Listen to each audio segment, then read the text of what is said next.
Now, that might sound weird if you already have jerseys or you're going through a different provider. However, this is a crucial step in building out your whole team catalog. So we're gonna use your guys' logo, team colors, and your sponsors to build other cool custom products.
Mike Hinman, he's cool.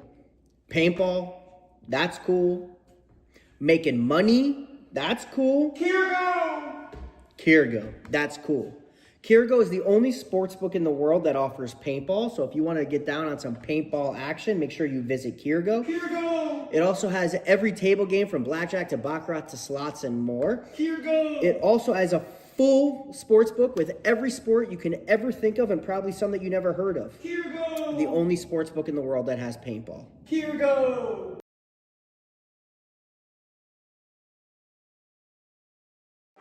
Hey, it's BRNT at CRBN, here at the DRV, an absolute hot rod force feed loader. What separates the DRV from the competition is our LCD display on the back. This has a built-in timer, ideal for classic paintball, but if you're playing anytime paintball at all, the ability to know what's going on without a scoreboard is an advantage. Along with our adjustable torque settings, 1 through 5, allows you to shoot any paint in every condition. If you're shooting super brittle paint, turn it down. If you trust the paint, it's a little bit harder, you can turn it all the way up, shoot 25 balls a second, no problem.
Our team program is designed to be super simple and make your life way easier.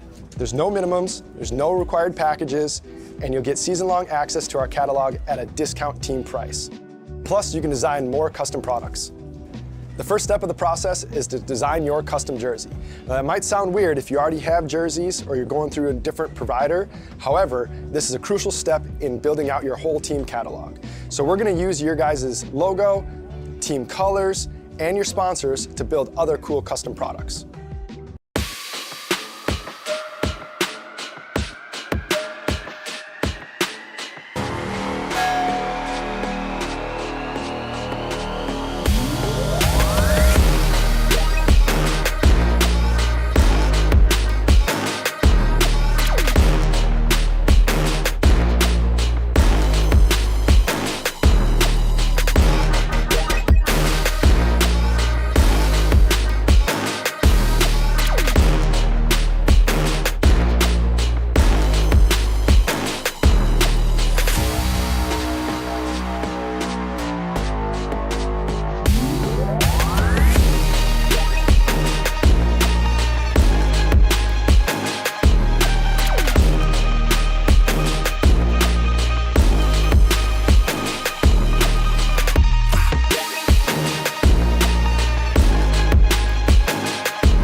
Mike Hinman, he's cool. Paintball, that's cool. Making money, that's cool. Kirgo, that's cool. Kirgo is the only sports book in the world that offers paintball. So if you want to get down on some paintball action, make sure you visit Kirgo. It also has every table game from blackjack to baccarat to slots and more. It also has a full sports book with every sport you can ever think of and probably some that you never heard of. The only sports book in the world that has paintball.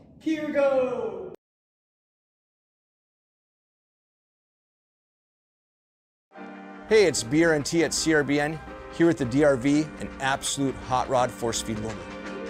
What separates the DRV from the competition is our LCD display on the back. This has a built-in timer, ideal for classic paintball, but if you're playing anytime paintball at all, the ability to know what's going on without a scoreboard is an advantage. Along with our adjustable torque settings, 1 through 5, allows you to shoot any paint in every condition. If you're shooting super brittle paint, turn it down. If you trust the paint, it's a little bit harder, you can turn it all the way up, shoot 25 balls a second, no problem.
Our team program is designed to be super simple and make your life way easier. There's no minimums, there's no required packages, and you'll get season-long access to our catalog at a discount team price. Plus, you can design more custom products.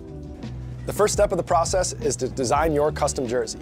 Now, that might sound weird if you already have jerseys or you're going through a different provider. However, this is a crucial step in building out your whole team catalog. So we're gonna use your guys' logo, team colors, and your sponsors to build other cool custom products.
Mike Hinman, he's cool. Paintball, that's cool. Making money, that's cool. Kirgo, that's cool. Kirgo is the only sports book in the world that offers paintball. So if you want to get down on some paintball action, make sure you visit Kirgo. It also has every table game from blackjack to baccarat to slots and more. It also has a full sports book with every sport you can ever think of and probably some that you never heard of. The only sports book in the world that has paintball.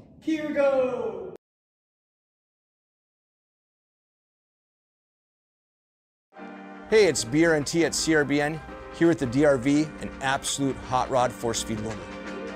What separates the DRV from the competition is our LCD display on the back. This has a built-in timer, ideal for classic paintball, but if you're playing anytime paintball at all, the ability to know what's going on without a scoreboard is an advantage.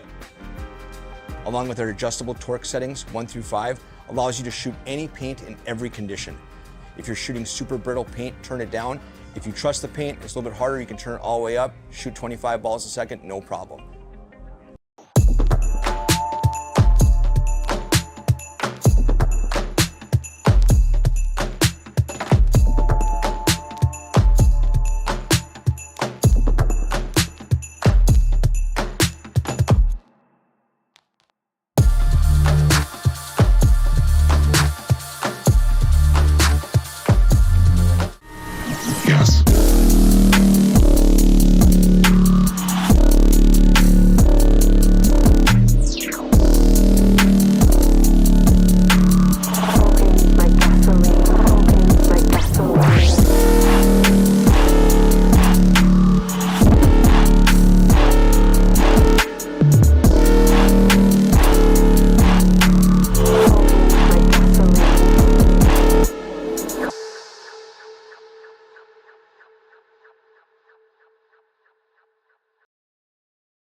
Our team program is designed to be super simple and make your life way easier.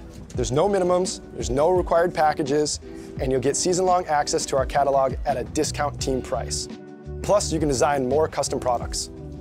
The first step of the process is to design your custom jersey. Now, that might sound weird if you already have jerseys or you're going through a different provider. However, this is a crucial step in building out your whole team catalog. So we're gonna use your guys' logo, team colors, and your sponsors to build other cool custom products.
Mike Hinman, he's cool.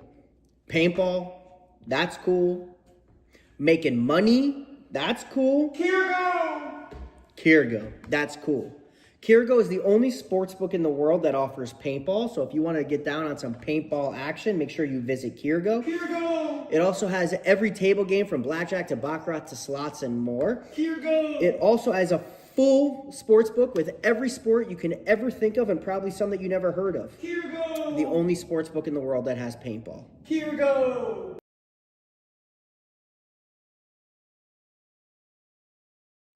Hey, it's BRNT at CRBN, here at the DRV, an absolute hot rod force feed loader.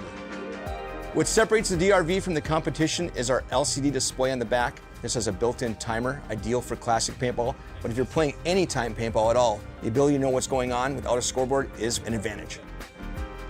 Along with our adjustable torque settings, 1 through 5, allows you to shoot any paint in every condition. If you're shooting super brittle paint, turn it down. If you trust the paint, it's a little bit harder, you can turn it all the way up, shoot 25 balls a second, no problem.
Our team program is designed to be super simple and make your life way easier. There's no minimums, there's no required packages, and you'll get season-long access to our catalog at a discount team price. Plus, you can design more custom products. The first step of the process is to design your custom jersey. Now, that might sound weird if you already have jerseys or you're going through a different provider. However, this is a crucial step in building out your whole team catalog. So we're gonna use your guys' logo, team colors, and your sponsors to build other cool custom products.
Mike Hinman, he's cool.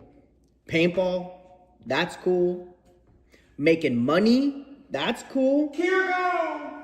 Kirgo, that's cool. Kirgo is the only sports book in the world that offers paintball. So if you want to get down on some paintball action, make sure you visit Kirgo. It also has every table game from blackjack to baccarat to slots and more. It also has a full sports book with every sport you can ever think of and probably some that you never heard of. The only sports book in the world that has paintball.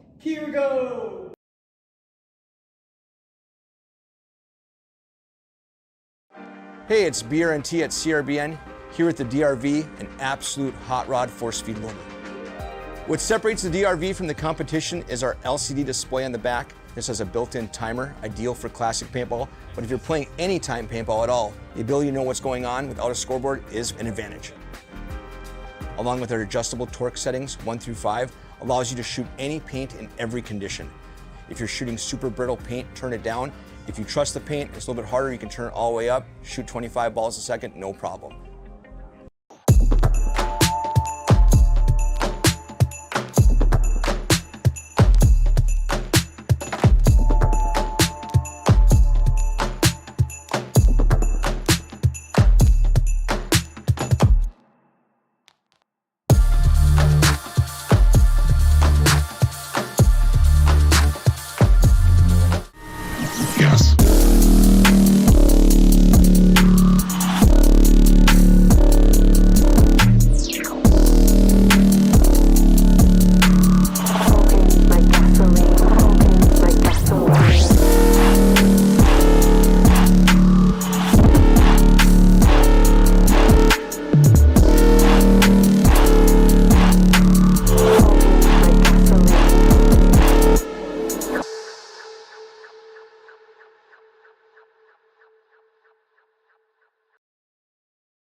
Our team program is designed to be super simple and make your life way easier. There's no minimums, there's no required packages, and you'll get season-long access to our catalog at a discount team price. Plus, you can design more custom products. The first step of the process is to design your custom jersey. Now, that might sound weird if you already have jerseys or you're going through a different provider. However, this is a crucial step in building out your whole team catalog. So we're gonna use your guys' logo, team colors, and your sponsors to build other cool custom products.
Mike Hinman, he's cool. Paintball, that's cool. Making money, that's cool. Kirgo, that's cool. Kirgo is the only sports book in the world that offers paintball. So if you want to get down on some paintball action, make sure you visit Kirgo.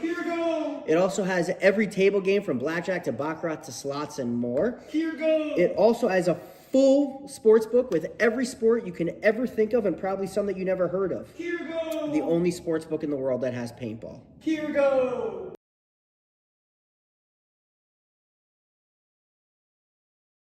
Hey, it's BRNT at CRBN, here with the DRV, an absolute hot rod force feed loader. What separates the DRV from the competition is our LCD display on the back. This has a built-in timer, ideal for classic paintball, but if you're playing anytime paintball at all, the ability to know what's going on without a scoreboard is an advantage. Along with our adjustable torque settings, 1 through 5, allows you to shoot any paint in every condition. If you're shooting super brittle paint, turn it down. If you trust the paint, it's a little bit harder, you can turn it all the way up, shoot 25 balls a second, no problem.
Our team program is designed to be super simple and make your life way easier. There's no minimums, there's no required packages, and you'll get season-long access to our catalog at a discount team price. Plus, you can design more custom products. The first step of the process is to design your custom jersey. Now, that might sound weird if you already have jerseys or you're going through a different provider. However, this is a crucial step in building out your whole team catalog. So we're going to use your guys' logo, team colors, and your sponsors to build other cool custom products.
Mike Hinman, he's cool.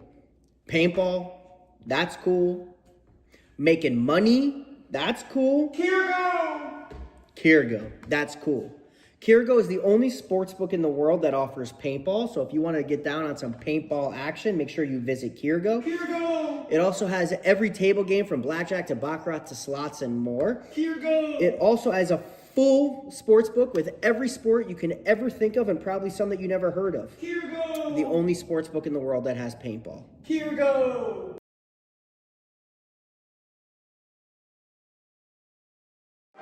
Hey, it's BRNT at CRBN, here at the DRV, an absolute hot rod force feed loader. What separates the DRV from the competition is our LCD display on the back. This has a built-in timer, ideal for classic paintball, but if you're playing anytime paintball at all, the ability to know what's going on without a scoreboard is an advantage. Along with our adjustable torque settings, 1 through 5, allows you to shoot any paint in every condition. If you're shooting super brittle paint, turn it down. If you trust the paint, it's a little bit harder, you can turn it all the way up, shoot 25 balls a second, no problem.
Our team program is designed to be super simple and make your life way easier.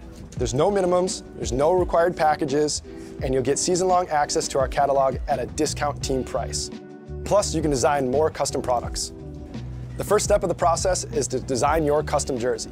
Now, that might sound weird if you already have jerseys or you're going through a different provider. However, this is a crucial step in building out your whole team catalog. So we're going to use your guys' logo, team colors, and your sponsors to build other cool custom products.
Mike Hinman, he's cool.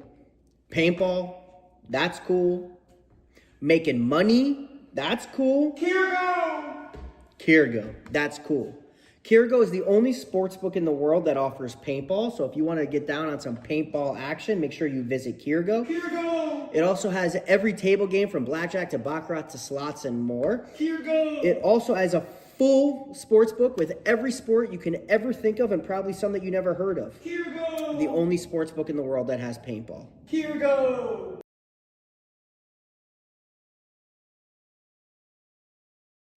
Hey, it's BRNT at CRBN, here at the DRV, an absolute hot rod force feed loader.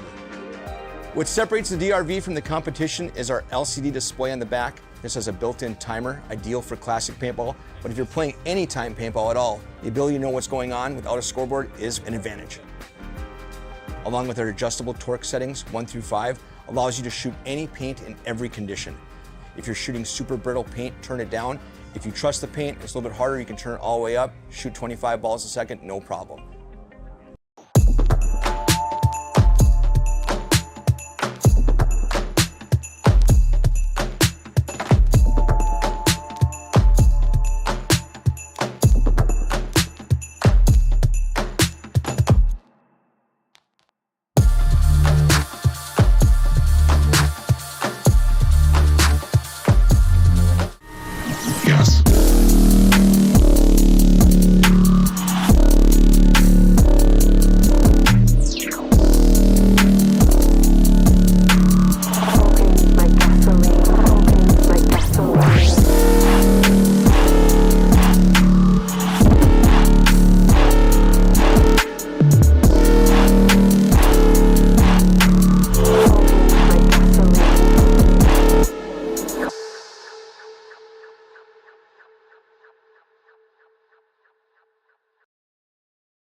Our team program is designed to be super simple and make your life way easier.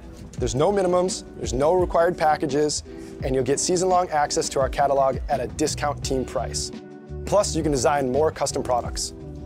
The first step of the process is to design your custom jersey. Now, that might sound weird if you already have jerseys or you're going through a different provider. However, this is a crucial step in building out your whole team catalog. So we're gonna use your guys' logo, team colors, and your sponsors to build other cool custom products.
Mike Hinman, he's cool. Paintball, that's cool. Making money, that's cool. Kirgo, that's cool. Kirgo is the only sports book in the world that offers paintball. So if you want to get down on some paintball action, make sure you visit Kirgo. It also has every table game from blackjack to baccarat to slots and more. It also has a full sports book with every sport you can ever think of and probably some that you never heard of. The only sports book in the world that has paintball.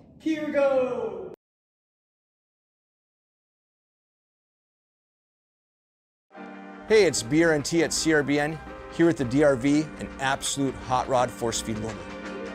What separates the DRV from the competition is our LCD display on the back. This has a built-in timer, ideal for classic paintball, but if you're playing anytime paintball at all, the ability to know what's going on without a scoreboard is an advantage. Along with our adjustable torque settings, 1 through 5, allows you to shoot any paint in every condition. If you're shooting super brittle paint, turn it down. If you trust the paint, it's a little bit harder, you can turn it all the way up, shoot 25 balls a second, no problem.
Hello, hello, hello.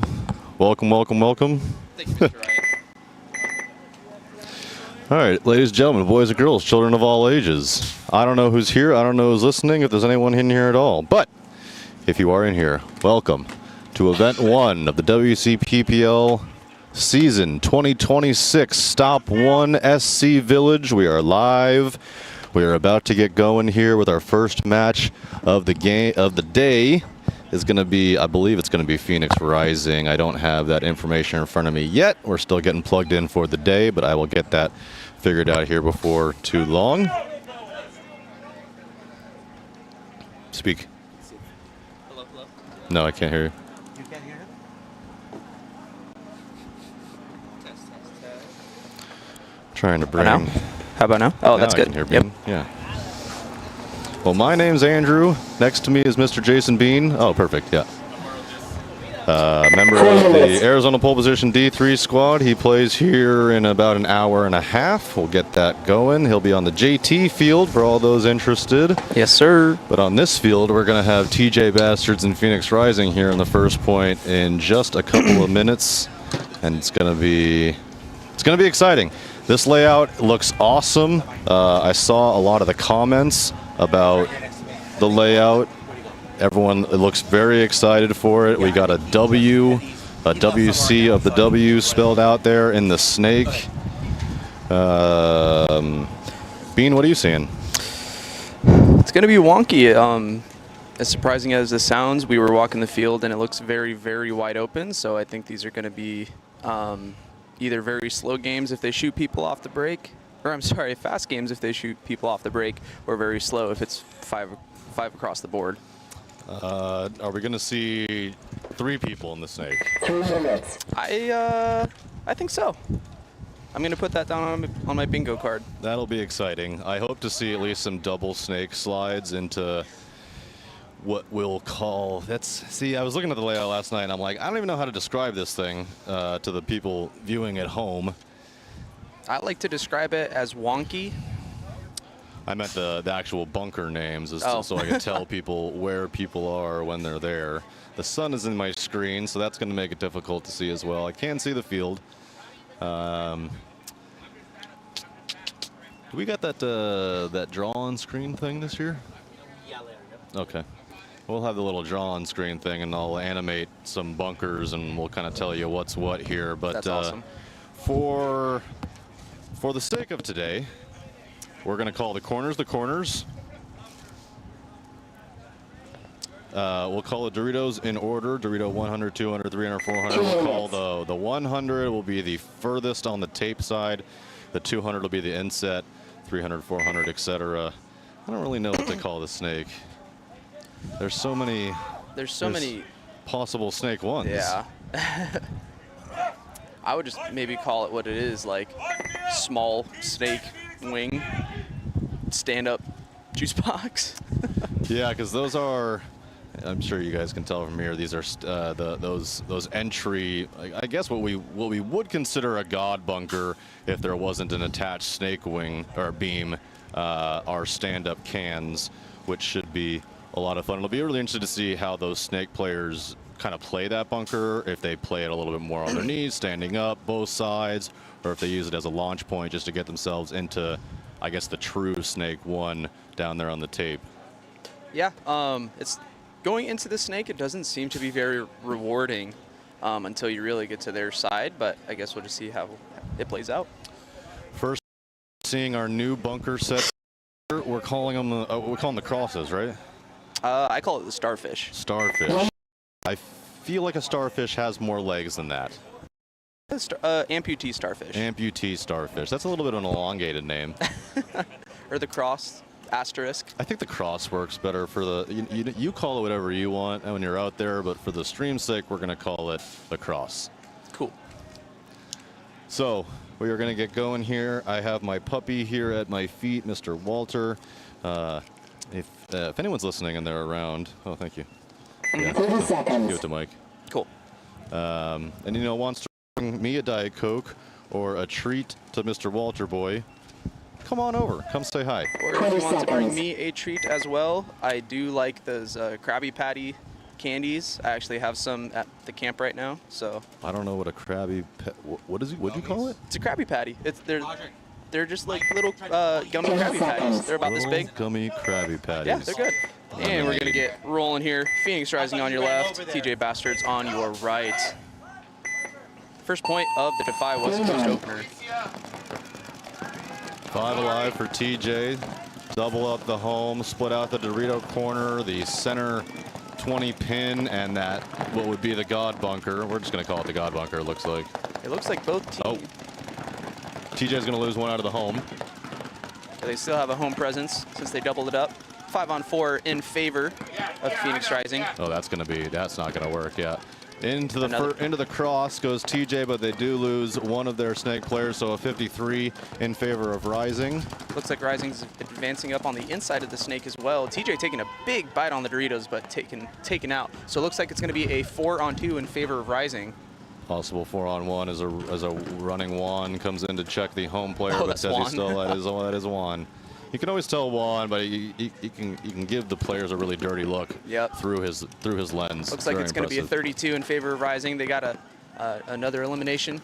So dropping bodies in a high body situation is Rising. Let's see if they can close this out against TJ. Yep. TJ, really excellent squad. Been around here for a long time. Past event champions. Haven't won a full season. Nope. But plenty of wins. Yeah, you never want to sleep on them. They could win an event at any time. At any time, and they could easily have a pro on their roster, a former pro on their roster. They're afraid to dig deep and go find somebody to take a spot and get the job done. Yep.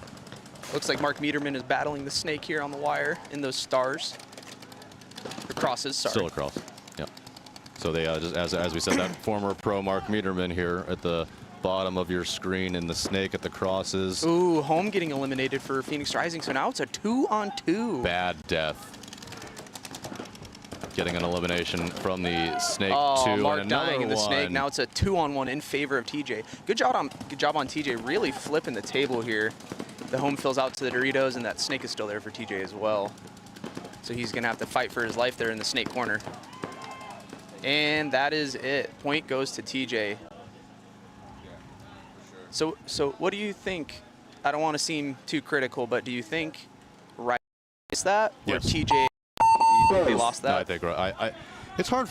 Or did TJ win it? I You know just what I'm feel saying? like when you're in the Premier Division and you're getting kills on the break, you should be winning a large majority of the points that you're playing. If you look at a team like Paintball Fit, a team like Damage, a team that absolutely destroys people on the break, that's why they win 70–80% of their points. It's not to say that they can't lose the point, they can't lose the match, Exactly. they can't lose a tournament, but when you are constantly in the first 5 seconds of the game playing up 20%, Yep.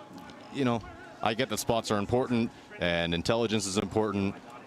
All these things obviously play a huge part in it, communication, all the things, but really all in all, I know both of these teams. We both know that they're well practiced, that they play together often enough to get the job done. Their communication should be solid enough where this should never be an issue. Mm-hmm. And that's just where that discipline comes in. It's a 5-on-3 or 5-on-2. You just go blindly running down the field or get into a gunfight that you just really don't need to get into. And then that happens. I mean, the deaths were bad in the beginning, too. They lost their home player poorly, and an extra chunky move out of the Dorito side that was unnecessary, eliminated 2 of their bodies. I mean, kind of slam, I thought, for Rising. Mm-hmm. I agree. Not here. Looks like we got a few different angles here. Hopefully we'll be able to get it up for you guys. We're going to see Regime, and I can't tell who those nifty, very nice colored jerseys are out there. That is going to be CEP. Ah, CEP. Is New this, year, new jersey for CEP. Is this the same Chattanooga CEP that we all know and love? As far as I know, I haven't seen rosters yet, so I don't know exactly who's playing on it, but it is the CEP of CEP. Well, cool. So this will also be a good matchup here. Regime, also former event winners here in years past. Should have a former pro on that roster. At least one. But I think so. I wish I had schedules. Or I wish I had rosters. That's okay. Oh. I can get them, but I'm lazy. I see in the distance a Matty Marshall. It's a Matty Marshall spotting. Incognito. He's here. He's incognito. He's got his dust band up as to be unrecognized. However, the all hormesis gear and the white hair / no hair gives it away, at least to me. And the running shoes and kind of skinny jeans combo gives away the age too. He loves that tiny coffee too. He's always got that thing in his hand. It's at 5 o'clock in the afternoon. He's got that thing in his hand. I don't know what's in there. I have to ask him about that later. Speaking of later, we should. Like I said, Mr. Bean here is going to be playing at 8:30 here, so he'll be leaving me probably within the next 20 minutes or so. We will get some very special guest appearances out here today on the mic. You will hear a Mr. Christopher Lasoya. What? He will be on the ones and twos with me at some point. I know that he has some coaching duties. He's got some Defy duties and whatnot. We'll see if we can get Mr. Matty Marshall on the mic at some point. I know he is also here coaching. And then, you know, if I see anybody else that I can yell and scream at that wants to participate with me, I will in fact do so. Surely there'll be a Ryan Greenspan sighting, and we'll see what else we can come up with. I already saw Greenspan this morning in his Tesla. He is in fact here. Yep.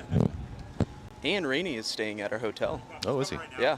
Saw Keyshawn and started talking to him. Seems to be a little technical difficulties, guys, with the buzzer. We will get rolling here, hopefully shortly. Yeah, this happens sometimes, guys. These refs and everybody get here very, very early in the morning to start setting up, getting everything blown up, getting everything set, getting everything ready. In fact, they're here days and days in advance trying to get all this stuff ready. But we are outside. We have no real power out here at SC Village. We don't even have real running water. Therefore, problems persist. We only have a bunch of hamsters running on wheels for all the electricity, and those hamsters get tired. You know what I'm saying? It's a hard knock life for a running hamster. Mr. Ryan Polito here next to me, just trying to work out any and all network issues, problems. I don't 100% know what the delay is right now. Let's see if I can find out. I think it's a buzzer issue. Is it a buzzer issue? I'm fairly certain, yeah, Okay. with the timer.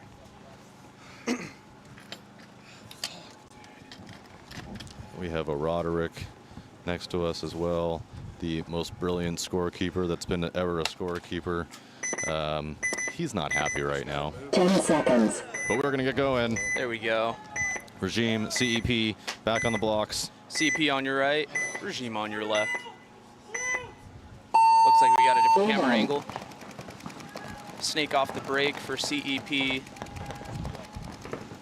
So yeah, getting in there, not contested at all. Goes CEP, no problem. I think it's 5 alive for both squads. I believe. Regime making their way out to the... Home filling out to the snake corner. And Regime with some good presence on the Dorito side. But CEP is also going down the snake side in that cross now.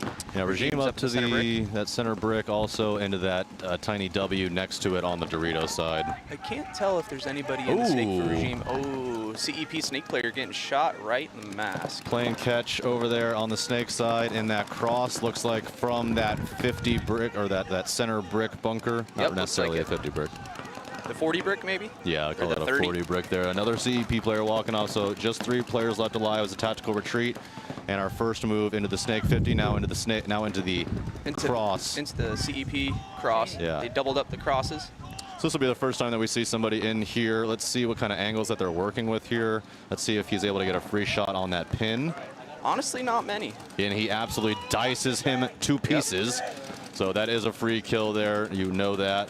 He's going to get trying to get, looks like a blind shot in on the Dorito corner. A running Regime player.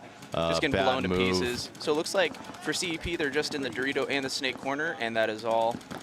Yeah, it looks like 4 players left alive for Regime, snake corner.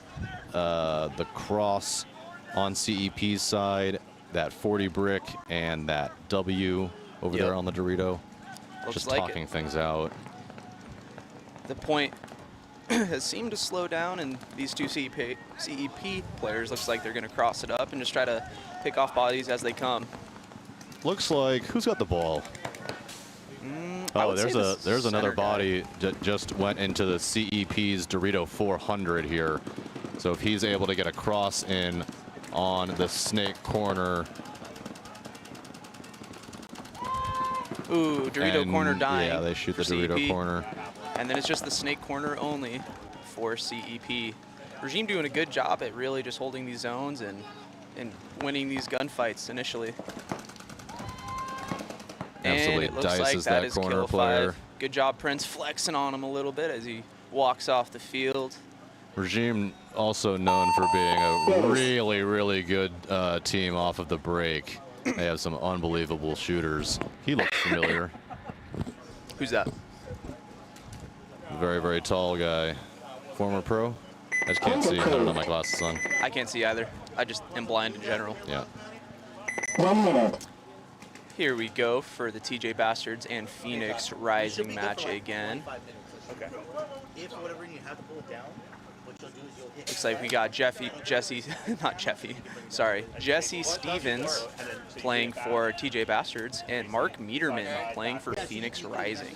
Jesse Stevens, AC Diesel player, also coach of Gunners squad. That play in the NXL, over there very at good the squad. NXL and the USXBL. They are many former event winners. 30 seconds. Jesse Stevens, an absolute dog. He plays for Aftershock now. Oh, does he for Aftershock? Yep. Oh, so because made the AC switch. Diesel 20 kind of seconds. disbanded. Yeah, that's right. Yeah. Bunch of people retired and just moved on. Yeah, that's Jesse over there on your left-hand side, on the Dorito side in the Aftershock 10 jersey. seconds. Evan McCartney also playing for TJ Bastards, a very good player out of Arizona. Yeah, one of our very best. Not playing with his own team, Phoenix Rising. Looks like Mark going into the snake, asking for a check. Rising staying 5 alive, maybe. Dorito player getting checked, and he is eliminated. Yeah. Yep, Mark getting shot off the break going into the snake. So good lanes from TJ Bastards. TJ Bastards have a 5-on-4 advantage, it appears, with both teams getting up into the snake. Is that Patrick in the snake? I can't tell. Looks like a double home, a Dorito one, the star, and let's just call it the snake small wing. Big chunk for Phoenix Rising as they get into the 300. Yep.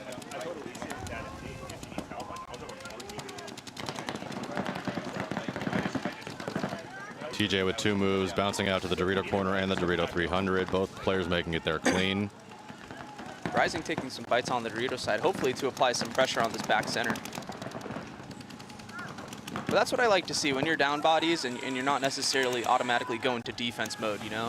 Oh, it looks like somebody getting shot out. Yeah, one of the Rising players getting shot out of the center there, but they do make it into the 400. Yep, 5-on-3 in favor of TJ Bastards. That 400 player getting some backup as the Rising player bounces out to the Dorito corner, but TJ bumping into the Dorito 400 as well. Snake shooting cross at the Dorito. It looked like I thought he got a shot in on his arm. Yeah, it looks. not. Snake getting Oh. shot for Rising. It's going to be a 5-on-2, 5-on-1 advantage. 5-on-1 now, as just the 400 remains. This is about to hurt. Yep, he's going to get. There he goes. 5-on-0. TJ Bastards with a very powerful second point. Yeah, Very good there's Mr. showing of Arietta there. ability. Concede. Arietta, a staple of TJ, been there for years now. And Phoenix they- Rising with the Point concede. approved. 2-0 favor of TJ Bastards with 10:46 on the 1 minute. clock. When I can, okay, buddy? All right, thank you. So 10:46, still plenty of time for Rising to get themselves back into it. CEP taking the field with Regime. Nice looking jerseys for CEP. Kind of remind me of the Dolphins, Miami Dolphins. That's probably what they are styling that after, I would say. It's pretty cool. Regime in there. 30 I seconds. feel like it's the same jerseys they've had for 5 years. Probably my favorite jersey of theirs is the red one with the AK-47 on the 20 front. seconds. Oh, that one was nice. That I did one was forget pretty about cool. that. Yeah, Yep. yeah. Ooh, there's Sakaguchi on Regime. Yeah, he's been there for many years. Former pro Gotcha. 10 Sakaguchi. seconds. I didn't know he was he played on Regime until this very second. Here's the 5-second countdown. Game on. A lot of teams opting for a double back center play. Yeah, see that for sure. 5 alive for Regime. They do get into Snake 1. They're matched from CEP in the Snake 1. CEP getting a minor. First yellow bird of the day. Yep, pulling out one of his buddies. So the Dorito corner is going to take a fall, and one of the home players for CEP, 53 advantage for Regime. Yep. Look at that big old chunk from the Dorito corner all the way into the 400. Goes Regime. Regime player walking out of the back center as well. So 54 now in favor. They're at the Dorito 50 as well as Regime. Oh no, it's that same player just scooted himself around. I believe it's a 4-on-3. 1, 2. Kind of hard to see out here. Yeah, as the sun comes up a little bit, we'll be able to identify all these players and player positions a little bit better. These shadows are definitely playing havoc on us as commentators. Ooh, just Dorito 50 player getting shot out for Regime. So just a sloppy gunfight, it looks like. So I think that's going to be a 3-on-3. So for CEP on your left, they're going to have the home, the snake can, and then the cross. And then for Regime on your right, it's going to be the cross, the Dorito corner, and the lay down snake brick. Yeah. So 3-on-3. So good job for CEP for really battling their way back from that 35 that from a penalty. Yeah. So props to them. That's what I love to see. No, the OT outfield. It's like it's white with like some. Yeah, I think maybe that one. Yeah. The point has come to a slow.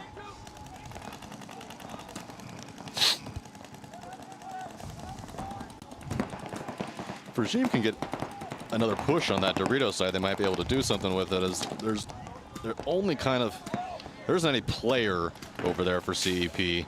They can obviously put paint plenty of directions over there and stop some gaps, but it shouldn't be too difficult for that Regime corner player. Is he still there? He died too. CEP going up into the center. Yeah, he's still there. That Regime Dorito corner player is just kind of chilling. Kind of turned into defense mode as CEP taking that 40 brick, going on the attack against the cross of Prince down here at the bottom of your screen.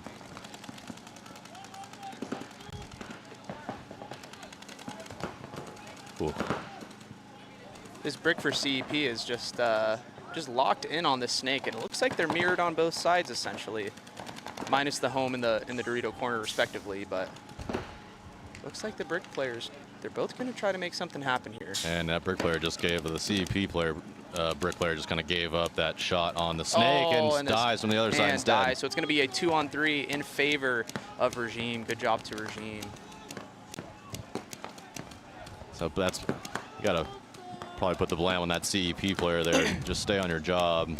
So Andrew, if you were in the situation where you were up, let's just say 3-2 bodies like this situation, and you were winning 1-0, as a coach, would you tell your players to play that out and try to win the point, or just slowly drag out the time? Gotta have the points. Gotta have the points. It's too early in the tournament. We don't know anything about point spreads, about margins and things like that. 2-on-2. Great launch there from Prince. He's gonna get that done. He's gonna stay alive.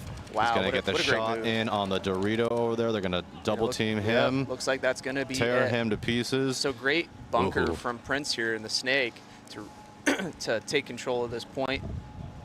I don't know who that is, Prince, but he's an animated character for sure, given the sidelines a little bit of extra.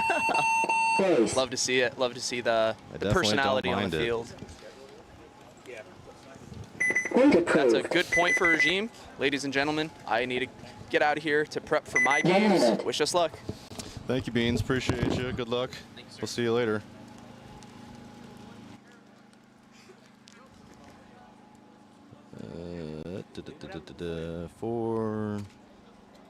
Yeah, okay. So it's just me now, guys. Sorry. Oh.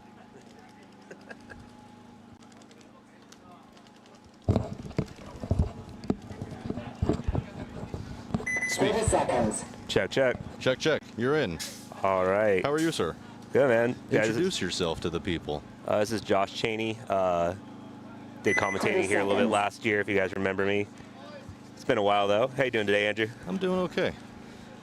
I'm doing okay. Early morning. 10 seconds. Got my puppy here. Besides the wind, it's a beautiful day for paintball. Hopefully the wind dies down. All right, who do we got on this one? TJ Passage on the right, and who's that? Phoenix Rising on the left. Yes. What the TJ's up 2-0. 2-0, 10:39 here left on this clock. Very difficult to see with these shadows. This Rising is going to lose one of their players right on the get. And into the cross goes TJ. He's going to get a try to shot in on that Phil player. Did he stay alive? TJ's going to go. Who's that? Who's that in the cross there? Is that Arietta? That should be Arietta. Yeah, with Chris Tregarth backing him up. Tregarth, another former pro. And very quickly here, Arietta into their cross. He's going to get a try to shot on the foot. On the foot of that player. On the foot of that, yeah. So another Rising player is going to take the walk. Full command here for TJ as they're in both crosses of the snake. Arietta, needs to look cross or he's going to get his head shot off. He felt something. Yeah, the Dorito player, 4 player for Rising, if he wants to look cross and look a little bit harder, now Arietta puts his head down. There it goes. And now they're going to bust him up, yeah. Well, that's going to be a clean trade. Rising trying to come down, get something going, but hard to do with 3 guys left alive. Yeah, Arietta will take that trade any day of the week. Job very, very well done from him. I think he got a 3-pack on that one. At least, yeah. So TJ's going at 3-0. They definitely did some restructuring this year. Brought in some new blood to force their roster a little bit. They're a terrific team. Like we said, past winners. Jesse Stevens over there playing with them. Played with them, I believe, an event or 2 last year as well. They are never to be counted out any of these events. Yeah, they have a few new faces on there. And of course, they're coached by Kyle Spica. So you have someone who's the strategic coordinator for Dynasty. That's going to help you out a lot. All right, with this next one, Regime on the left, up 2-0 over CEP. Did you guys ever talk about the history of CEP? Their storied franchise? Talk about it. Tell us. They used to be a PSP Pro franchise, actually, probably about 12, 13 years ago. And then they moved back down to semi-pro, but they've been consistent for well over 15 years. Yeah, they've been in this league for a long, long time. Got some awesome new jerseys. They reminded me a little bit of the Miami Dolphins. Yeah, Staying 5 alive. It's a traditional pull away from their traditional gray and white they used to run a lot. 5 alive for Regime as well. Rocking the same jerseys I've seen for the last 5 years. Yeah, CEP coming over with a pretty short roster, but some notable names on there. Colin Cherry, Evan Manners, those should be names familiar from their pro days in the PC Katana camp, the Panama City Katana team. Sure.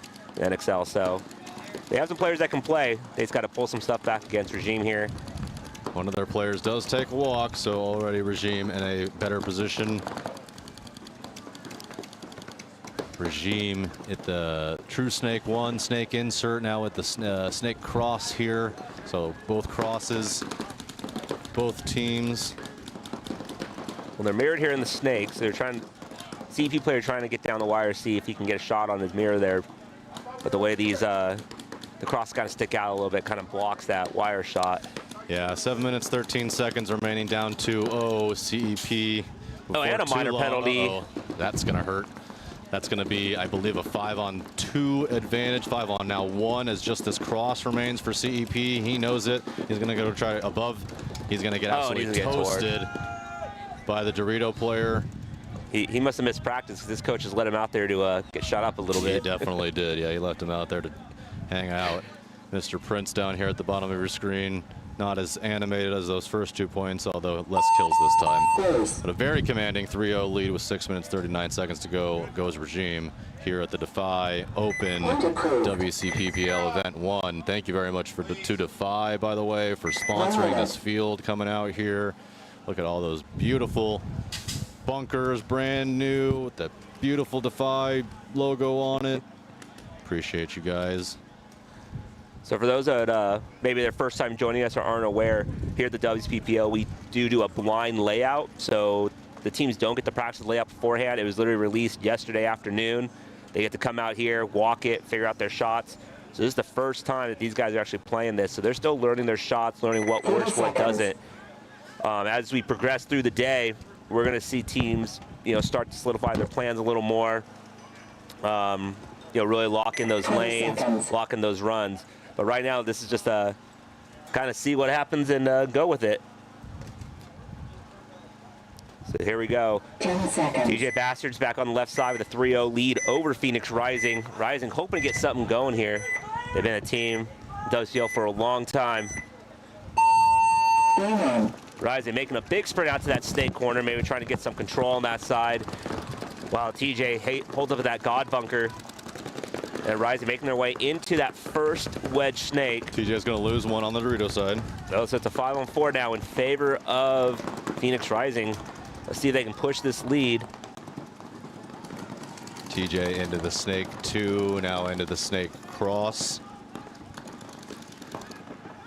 Oh, but a bad death from TJ as they're going to get shot in on the cross on the Dorito side. So it should be a 5-on-3, and here he goes. And He's going here's to a launch. big run down. Is he going to stay alive? He is. That should be 1. He's going to get a shot in on the corner. That's going to be 2.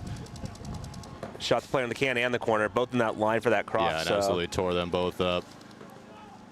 And very, very quickly, Rising makes a change and absolutely punishes TJ on that one. So one of our quicker points of the day. It's going to be sub 1 minute.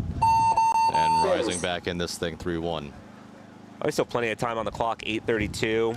I mean, these points are going about 2 minutes each or so on average. So yeah, something around that.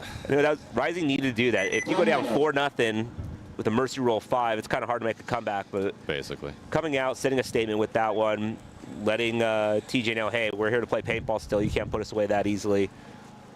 Now it's only a 2-point spread with plenty of time. And Rising has the skill to do it. So we're going to switch gears here, though. Come back to Regime versus CEP. Same point spread as before, 3-0 with Regime up. CEP needs to get something to answer here. Even 3-0, they only have 6:39 left on the clock. So if they lose another one here, it's going to be kind of hard pressed them to get back. So CEP looking to get 20 seconds. 1 point on the board. Look at that early kill off the break. Looks like Regime's a little late getting to the box here. Definitely, that's what I was just going to say. Late to the box, getting out, not feeling the pressure certainly. That's kind of surprising. It looks like a change of the roster as well, as the 5 that are out there look different. So Regime going to that God bunker, that first snake. I don't know what people are calling it, but CEP lose their snake player. And that's not what they needed. 5 alive for Regime. Yeah, this is kind of hard for CEP, 4-on-5. And Regime making that push up into that first snake. And he should be able to get to the cross for free from there. I don't think anyone can really stop him going on the outside. Well, CEP player tries to move out to that snake corner, but not lucky there. So 3-on-5, they're trying to contain now. I mean, with 6 minutes on the clock, with 5-on-3, do you let him play it out, or do you blow it and try to make a comeback? It's a 4-on-3 now, as Regime did lose one, and now they lose a second. So just like that, a 3-on-3. Well, you don't want to blow it now. but Regime goes and takes the 50 on the Dorito side. So I still think that they're in better positions, and obviously have fine defensive positions from where they are as well. Yeah, Regime doesn't have to push this. They can run the clock down for CEP to come to them. The CEP, they are in the cross, and they are making their way up into the mini Aztec there in that center of the field. So they are looking to push. And you're up in that cross here. It's pretty commanding bunker. And he gets all the way into that 40 brick, does CEP. I'm surprised that he was able to make 2 moves without that 50 Dorito player getting a shot in on him. That 50 Dorito player does finally look on the inside, but that's going to be, I think, too little too late, and he's going to die. Regime gets that kill. CEP gets the kill across the Regime player, so you just have the 2 here on the snake side. So it opens up wide now for CEP to push that Dorito side and basically pinch these last 2 players out. So here we go, CEP coming up. This guy here he's in Regime's cross. He doesn't have to really go get him. He can basically, he can let his guys do the work on the other side. And nobody watching the tape on the snake side right now, and finally one does and absolutely eats it. So there he goes. Last player left alive here in this snake bunker for Regime. 3-on-1. Yeah, and this isn't Prince. and they're going to clear him out of there. Who was playing that position. And CEP going to come in, hit that buzzer. You know, that's what they needed to do. You know, they went down bodies, they held strong, got those additional kills to even it up, and then, hey, they played smart paintball, got wide, got a little lucky shot as well. Hey, you know, luck happens, Definitely. but yeah, luck only happens if you put yourself in the opportunities to get lucky too. So they made the moves needed, they got the kills needed, and now we got a game. You know, they brought it back to a 2-point spread with about 5 minutes left. Yeah, I think one thing that we see a lot of is the small back center. Teams are trying to put a couple bodies back there. And I think they realize real quick you can't live back there in a low back center with a bunch of big bunkers around. Too easy to get shot over the top. So it is a physically large bunker, that W, but unfortunately it plays very small. Oh yeah, if you're going to shoot from there, it's going to be quick and get out. So on our next one, back to TJ Bastard versus Phoenix Rising. Phoenix Rising able to pull back a point from that last one, making it 3-1. They need to keep it going. They have plenty of time though, 8:30 on the clock. But TJ looking to hold them out, probably lock this down a little more. Looks like they're gonna go that snake off the break. Oh, and a triple for Rising real quickly, and one of them is immediately gonna get shot. So yeah, that's I don't know about that plan. Triple stack the home is not going to be a good idea here. So they triple stacked it. One of them gets out, gets to the snake side cross. One of them dies. One of them now goes into the center brick. But Ariata gets shot out of the snake one here. Tregarth though up in the cross. But it looks like you're going to have, so each team has a player on the cross, and then Phoenix Rising going to move up into that first snake knuckle. They also have the 40 brick, and they move into that Drio 2. Oh, to get him out, yep. And gets the snapshot on him. So this snake side's completely open now. Looks like that's recognized here from the Rising players. He's going to poke his head out. But, Rising, they'll lose their snake player, so. They lose their second snake player. They still have that one here, the top cross. Tactical retreat goes TJ back to the home. Okay.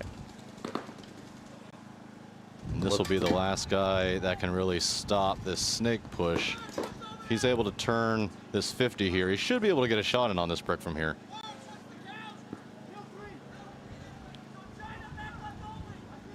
Oh, and they have the kill count incorrect. They're calling back left only.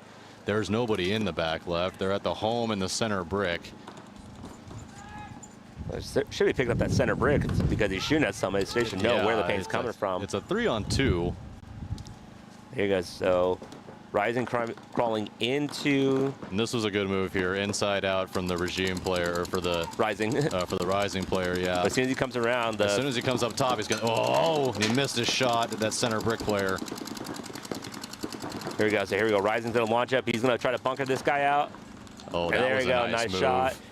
And they should be able to clear this last player out here. He's going to take him out. That was a silky little bunker there. Didn't go full bore at him, just kind of peeked the corner and let him have it. Jesse Stevens looks like he's walking out with a face full of pink. All right. Well, as long as he's clean, you know, it's the same player that ran through, shot the, oh no, that's the snake player that hit it. So that's a smart thing to do, kind of wait, let their player come up that they knew was a little cleaner, not the guy that did the run through. And another point. So what was 3-0 is now 3-2 with time remaining. Yeah, I mean, Rising pulling it back here and, you know, doing what they need to do. Even with an early death, they were down, you know, it's 4-on-5, and they were able to come back, get the kills they're needed. And, I mean, eliminating both snake players quick definitely helps.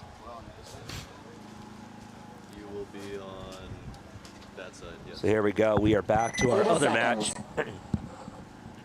Regime on the left-hand side. Up 3-0 over CEP on the right. 20 seconds. CEP in those bright aqua Miami Dolphins inspired jerseys that you've been calling it. I dig them. So 10 seconds. All right, here we go. So CEP was able to put one up last time. Let's see if they can keep that going, or Regime's going to respond by taking that point back. Here we go. double stacking that can. I don't think we've seen that lately. Big bites from Regime as they really spread the field. They get into the cross, they get into the 200. Lose 2 though off they lose their home and they lose their snake corner. They were able to get into snake cross, but and just like that, Regime's going to give it away. They're going to get a penalty. 3 players are going to take the walk. Wow. Well, you're talking about luck. That's pretty lucky right there. You lose 2 and then you get 3 in return. You'll take that any day. Tactical retreat from Regime as he's going to take the home bunker again. Just like that, it's a 32 in favor of CEP. That's crazy. Paintball, man. So CEP, they're going to make their move up to that center brick there. But he's going to get shot by the cross. So. And that's Prince now, who's back in, who wasn't in on that last point for Regime, who's taking back control over his snake. He's like, you're not going to run up my field. He's like, this is mine. Yeah. There you go. CEP pushing up the Dorito side. They're in the 3. Trying to make their way to the 50, but like I said, Prince has that cross shot. Oh, but he gets snapped out from Prince as he tries to shoot the cross, then go over top. It looked like he wanted to kind of run down this snake player. I don't think that was ever going to work. Now a 2-on-1. I think that's like Evan Manners in the snake. Well, PC Katana player. And he's going to shoot out the last Regime player, so. CEP. That's Sakaguchi, too. And he just shot out another former pro as well. So CEP, they are making a pushback. So man, that's kind of answering the same way. They are making a pushback, but that's 2 points in a row that they should have lost. 1 minute. Oh, perfect. I'm going to swap you back. Yeah, in my opinion, that should be a game over 5-0, and instead it's 3-2. Yeah. I mean, I think we all know as experienced players and coaches, penalties kill you. That was, and what a terrible penalty to get when in a high body situation like that. Unnecessary. Bad death. It's like, just get out, take the even body counter, you still have 1 up, and go finish this off. Back to TJ and Rising. Same kind of situation. TJ up 3-0, Rising with 2 quick points. Okay, right there. Going down. Much more time in this one though, 6 minutes 20 as opposed to I think there's only 2.5 left in the other one. So plenty of time here for Rising, as it looks like you got Cody Rich out there who's going to play that Dorito side. My nemesis over there on the Doritos. Guy is so annoying to play. You shoot 1 ball at him and then he never sees you again. Just goes away forever. All right, here we go. So Rising out to the Dorito corner and in the snake, but he's going to get a check. That is Cody Rich. And then TJ kind of play a little more conservative. They get into that first. They get in that first snake. The second snake. Oh, they're already up in the snake. Okay, yeah, they have that guy sitting in the home still too. Yeah. Just sitting low, just kind of waiting. TJ's trying. Oh, and there it goes. That's another penalty. Bad penalty for Rising. So they're going to lose their home player. And they lost Cody on the Dorito side. Cody on the Dorito, so a little bomb goes off there. What looks to be a 5-on-2 in favor of TJ. 5 minutes 43. And I don't know, do you just buzzer it? I would. I would look at it and just go, I mean, your whole Dorito side's blown. You can try to run down and maybe get them a major, but if it's 5-on-2, what are the odds of that? They're not going to bait for it, so. Oh, and he now he does make the move from the snake. It's from the snake 1 to the snake cross. Tries to make his way into the snake 50 and gets absolutely crushed on his way there. I mean, well, surprised they're not. Yeah, there we go. And there it goes. So So just what we were talking about. They waited an extra 20 seconds or so to see if their snake player can make something with it. So that's going to be 5:15 left. These points are going about 2 minutes each. Still time to make a comeback. I mean, we could say it. We're going to say it again. Penalties kill you. So all you, if you're out there looking at the tournament paintball, or you play at the newer divisional levels, just really easy, guys. You get shot, just get out. Penalties are not worth it.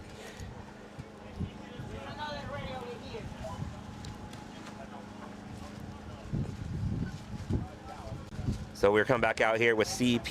They're only down by 1 now, but like you said, only have 2:49 left. So these points have been going a little bit longer. So this may be the last point of this set. Regime probably not looking to play as aggressive. They do have Prince in, so he's going to probably go in there, control that snake. I do not think, for the record, this will be the last point.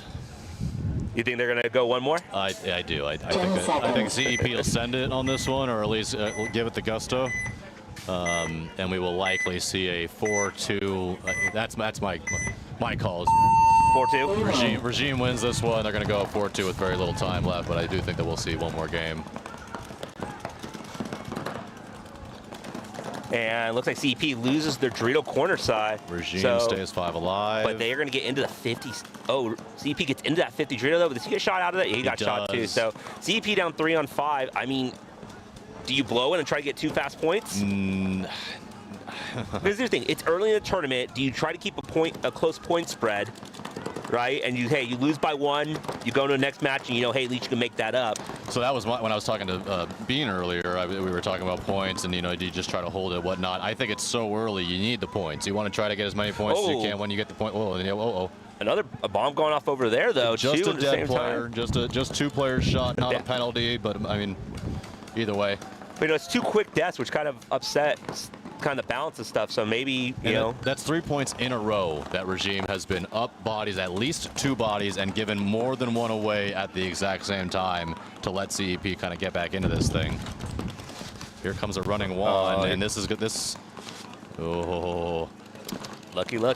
Very lucky. And Juan is not known to be. Yeah, he doesn't mess around. He'll pull you out. He'll give you a penalty. He'll give you a dirty look on your way out of the field, and he doesn't. If you're shot, he's gonna catch you. CEP is looking out the sliver of that snake side. So it looks like CEP has the first snake corner, and they have that 40 brick. And smartly trying to get a shot in on the Dorito corner, but looks like he makes it there alive for Regime. He does. I think. Yep. So smart move to kind of spread that field out. He's now the widest player now. CEP has to come back in. That center brick player doing a good job spraying paint all over the field, putting paint on the snake, but he doesn't know where he's at in the 50. They know he's in the 50 snake because he was shooting at him earlier. I think he's now trying to control that Dorito side and make sure he can't run down and shoot them all in the back. And look at this right here at the bottom of your screen. He's gonna. I can't even glare. It gets torched. Yep. Oh, and torch some more. And that's it. And another that center brick player gonna take the walk. So it's a 2-on-1. Dorito corner, snake 50, and then the snake corner for CEP. I mean, the CEP player can. 30 seconds left. He's lost now. They have no idea where he's at. Prince can't quite see him. There's big wings in the way. He's totally blocked out now. Prince definitely scoping, exploring. Oh, he found him now. Yeah, he does. So he has to guard that. He has to guard it. Oh, but he thinks he doesn't know what the points are. Oh, they're gonna go. He's gonna go for it. Can he get it? He's gonna win it. And he does. Wow. Angelica home. So I mean, as long as he's clean, but that's gonna. I see no reason. Yeah, he's gonna be clean. Yeah. I mean, wow. I mean that's a heads-up play from CEP. Just a recognized situation. Prince here, I mean, he kind of dropped the ball. He's up 3-2. He doesn't have to hit the buzzer. I don't think he understood. He clearly didn't understand something, either the time or the points or how many players were left. I think it was the count, because didn't you notice he was in there and he turned his gun and started shooting back. Yeah. So he thought there was maybe still another player left alive. He had to protect himself, but kind of those things where if he just tries to drop back maybe to the cross here and he just sits on this lane and just locks it out, and then he can't run through and hit the buzzer. And he's been the MVP of Regime this whole match. If it's one of those things where if they do that, they have 11 seconds left, so they can play it out because it's not under 10. But it's like most likely going to go to overtime. No. Are they? Did we do overtimes in Premier? Yeah, Premier do overtimes. Okay. Yeah. So Premier does the overtimes. So it's like 10 seconds. It's one of those things where if they highly unlikely to see a point in 11 seconds, that's for sure. Here we go, 4-2. TJ Bass over Phoenix Rising with just over 5 minutes left. And Rising does this stupid triple stack again, and one of them immediately gets shot, and their Dorito player gets shot, and just like that, it's a 54. They do kill one. So 43 now. Not a fan of the triple home. That's 2 in a row now where that has not worked. But here we go, Rising push right to the Dorito side, but he's into that Dorito 50, and they do get a kill on that Dorito side. Looks like that Dorito side mostly blown open for TJ is really kind of just they have shots on it on the cross, but nobody's sitting over there. Oh. So Trey Garthen's in there, but Phoenix Rising player trying to make a move down the snake. This was nice. So they conceded. So Treeguard gets the cross kill. Fritos behind him shoots his wire, and just like that, over 5-2 in favor of Phoenix Rising.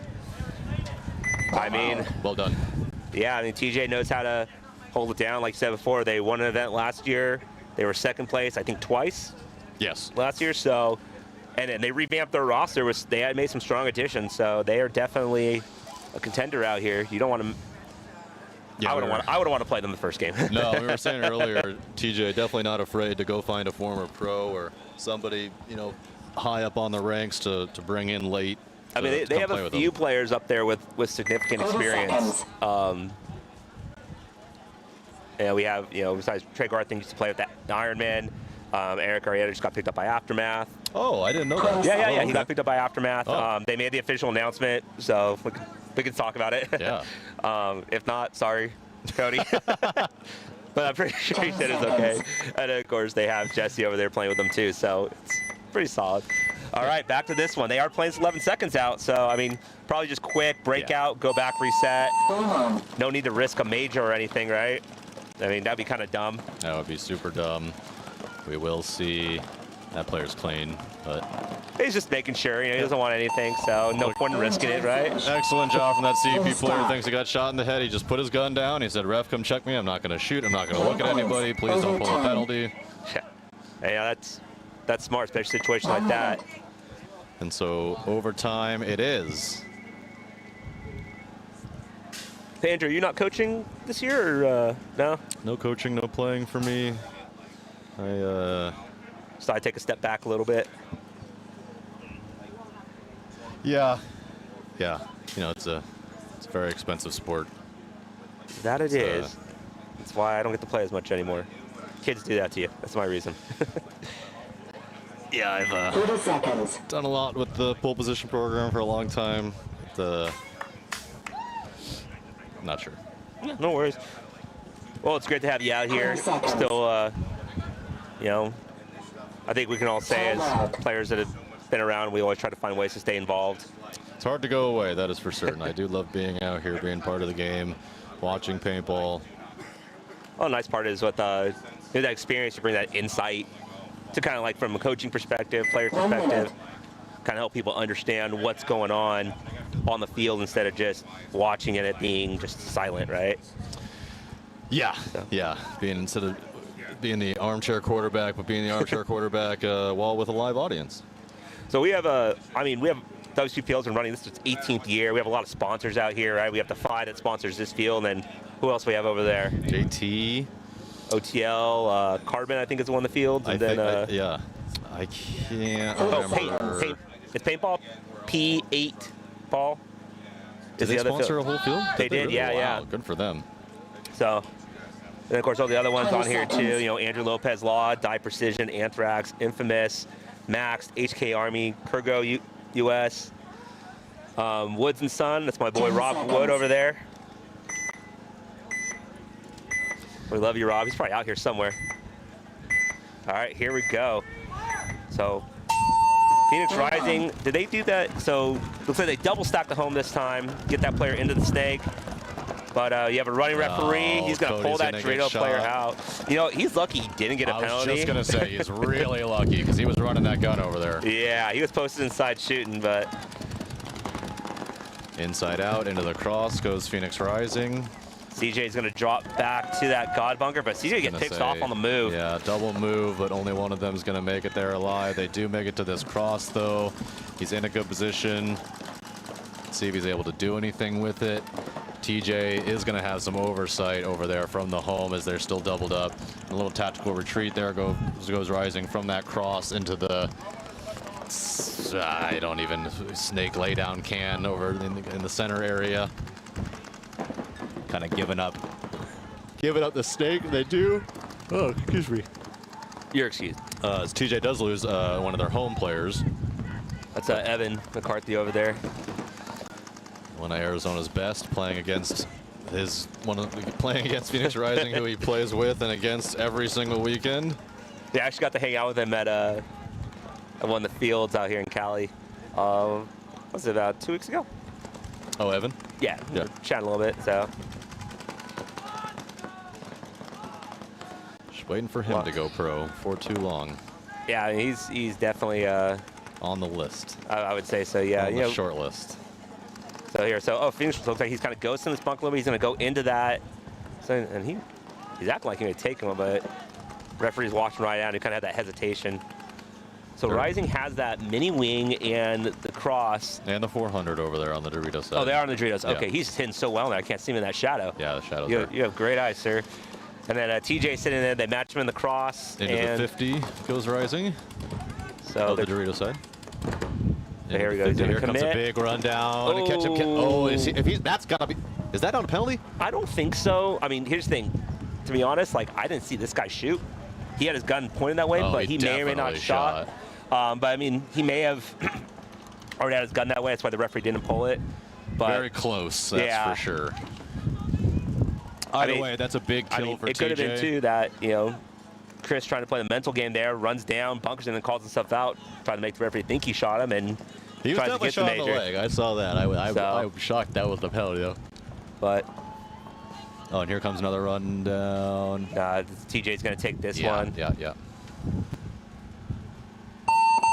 Concede. All right, well, Concede. 6-2 in favor of TJ Bastard.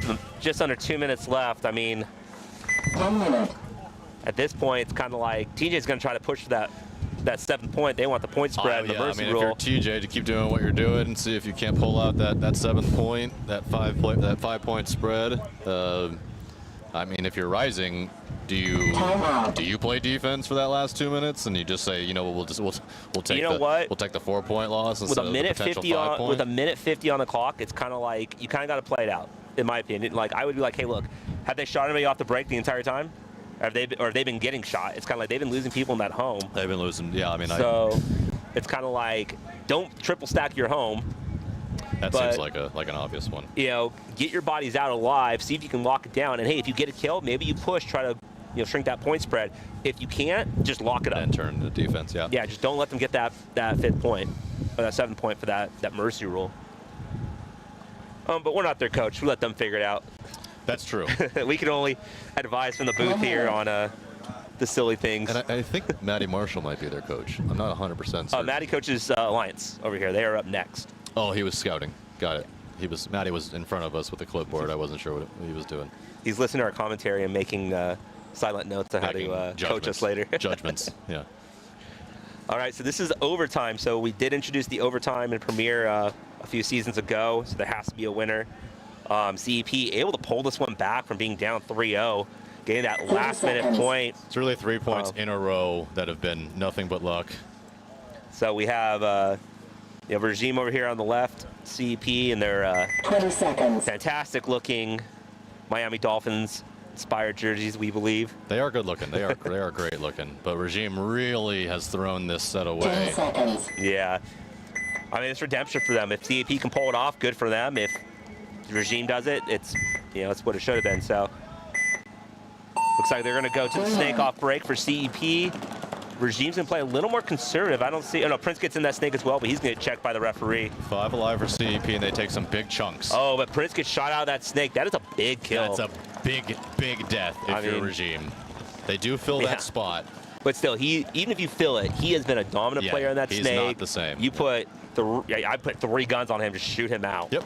And that very well might have been what they did. So it looks like we have Cifuentes up here in the cross. Looks like Evan Manners right behind him in that mini brick going into the second snake here. And CEP looks like they're just trying to control it, trying to find the bodies. They know they came back from, got some penalty help, got some luck, and some good gameplay out of it to bring it back, so they don't want to throw this away. And they're 5 alive and in good positions. Looks like so. There goes a double move for Regime. Both players make it there alive. That Tachiguchi makes his way out to the, because that's kind of like the God bunker there, so he's backing up his snake player, trying to find a way to get him into the cross as well to kind of match this. And then they also have the, looks like that Dorito side can, it's like a Utah bunker, or I don't know what else you'd call it. But looks like running referee coming in there. Oh, referee. Ooh, she takes a shot to the side. Oh, she's okay. Right to the kidneys there. She's tough. Don't mess with them. Good to you too. Looks like they're gonna have so they're still sitting inside that inside Dorito. So Regime's kind of playing it conservative. We have a running referee coming in that back center. That Juan, that is the Juan. It is the Juan. So 5-on-4 in favor of CEP right now.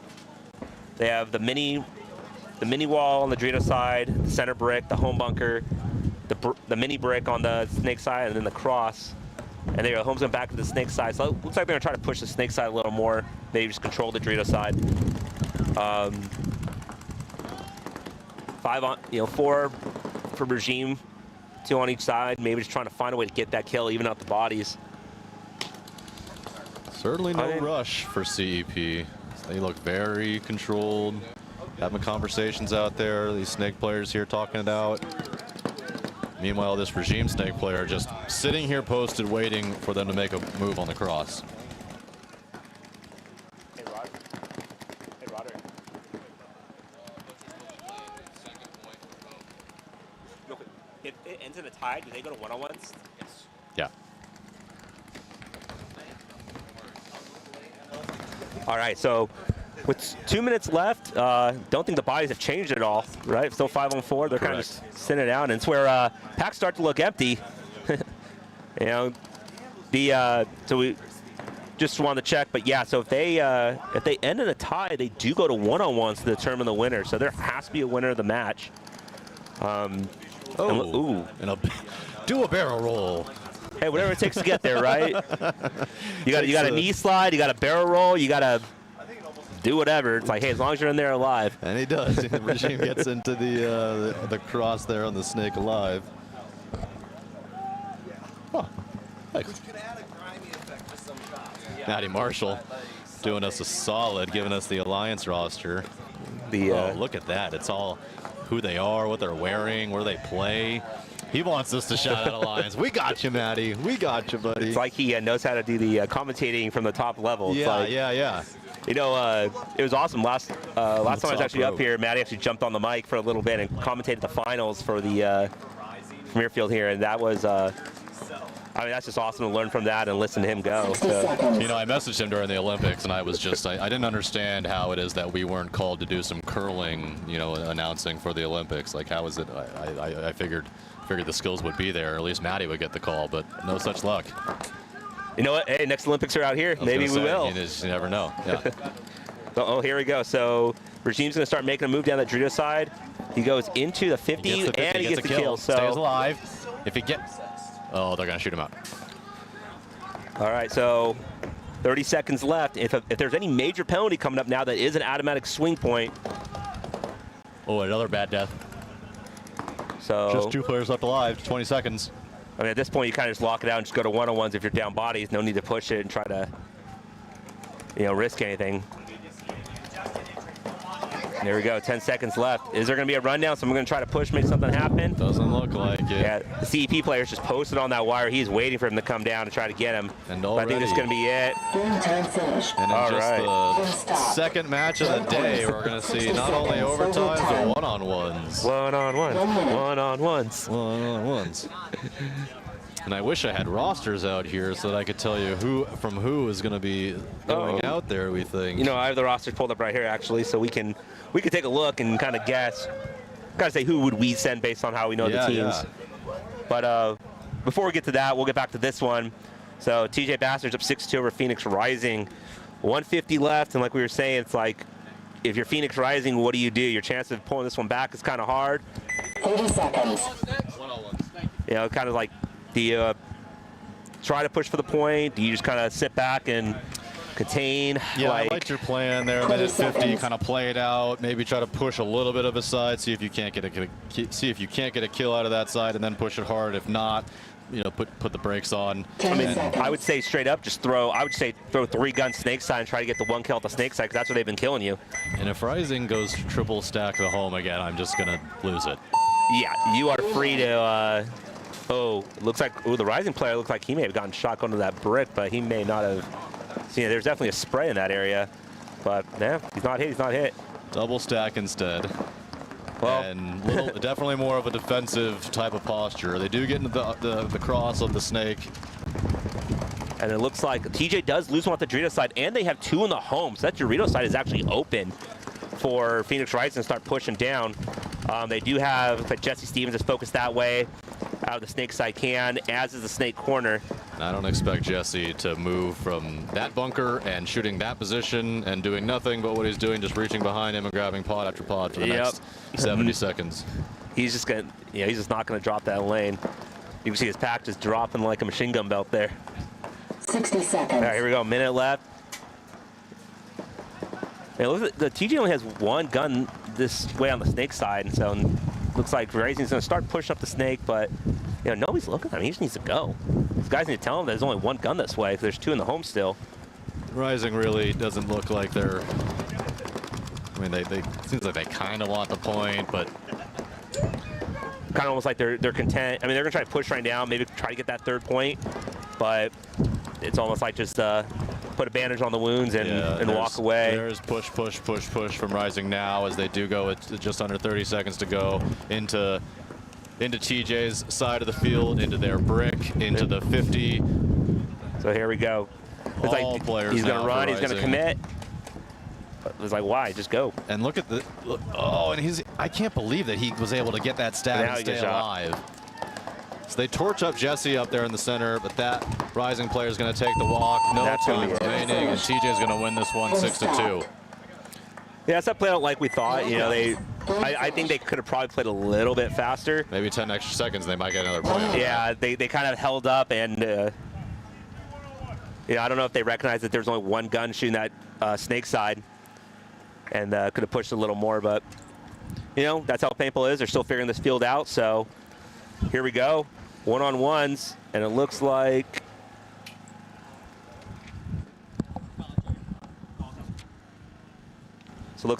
Colin Cherry is going to go out there, and it looks like it's Sakaguchi out there for Regime. So like I said, both these players have pro experience. So this should be a good one to go down. That's who I picked to go out there. Evan Manor standing right here in front of us immediately said Cherry's out there. A little bit of wind picking up here. Definitely picking up. That is going to put a little bit of an impact on how this paint flies out here. So it looks like we have like Sakaguchi goes to the snake side. Colin's going to go to that Dorito side can. 2 minutes on the clock, and they don't have to actually hit the buzzer. All you have to do is just shoot the other guy. Yep. So, more just play paintball. Don't worry about that buzzer. It looks like they're going to kind of switch. So here comes Oh, here TJ. comes a big run, and Cherry lost him for a second, gets shot in the He arm. gets shot, so That was really nice from Sakaguchi. Took one side of the field, go all the way to the other side of the field, spraying paint the whole time, and Cherry just lost him. look at that sportsmanship right there. The handshake at the end. I mean, hey, that was a great match. Was a great match. I do believe the team that won was the team that deserved to win. Yeah, I mean, they said a little bit of a blunder there in that last point, allowing the guy to run down, hit the buzzer to get that third point. But that's paintball. You got to give it to the CEP player for being heads up and just going for it and realizing I don't have to shoot this guy. I can just run down and hit this. And, bring it to the overtime. They went, stalled that out, and then going to one-on-ones, and, that's paintball. So great job by all four of those teams. Congrats to TJ Bastards and Regime for getting the win.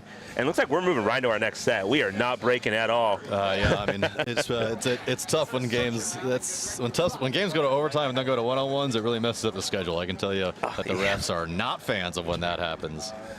It's part of the game. It's just hard to keep on time with that. But I mean, hey, we do got to give a shout out to all the referees out here. These guys and girls, they work hard all day to make sure that the players have, fair but also safe paintball. They are they monitor so much on the field. Make sure it stays clean, make sure bunker stays staked. If something happens, player loses a mask, something like that, they're gonna be the first ones on you to make sure you're safe. So yeah, and all that being said, if you're out here and you're listening, or if you're at home and you're watching and you're going to play later, or whatever the case is, thank a ref. Go out there and thank the refs that are out there working, because that job is not the best time in the whole wide world. Luckily, we have some pretty good weather today, but boy, in the next couple events, it's going to be hot. It's going to be awful. These guys do nothing but get shot all day, and they can't even do anything about it. We don't even give them guns to shoot back. It's not fair. But I've been a NXL, Wcppl referee for 10 years, and They asked me to come back and ref this one. Luckily, I had an excuse not to because I'm busy the next few days. So I was like, sorry, guys. But, I mean, it's a tough gig, and you know, these guys and girls out here, they kick butt doing it. Here we go, Bloodhawks on the left, Montclair Mafia on the right. Montclair Mafia, they're based out of NorCal. Oh, he's shot in the arm. Get him out. Yeah, he knew it. The Montclair Mafia guys, they're based out of NorCal. A few of the old excessive players on there. Oh, really? Yeah, I think Jamie Lopez is playing with them, and I saw another one. But Bloodhawks, let's see. True HK team, Bloodhawks. They're just a couple of years old now. Yeah, they have some new pickups too. So new coach Steven Mazurek from Aftermath come up to coach them now. They have you know, Jacob Stewart, who's the guy who runs the team. Kevin Zhu. I think it's this year, first year playing with them. He may play with them last year, but Kevin's a long-standing player. I remember when he actually first moved out here and played with us on Vanguard Factory. Oh, watch out! Watch out! It's the drone. Drone's coming down. Whoa, whoa, whoa, whoa, whoa, whoa, whoa, whoa, whoa, whoa, whoa, whoa. Sorry, bringing the drone down. It nearly crashed. We got it.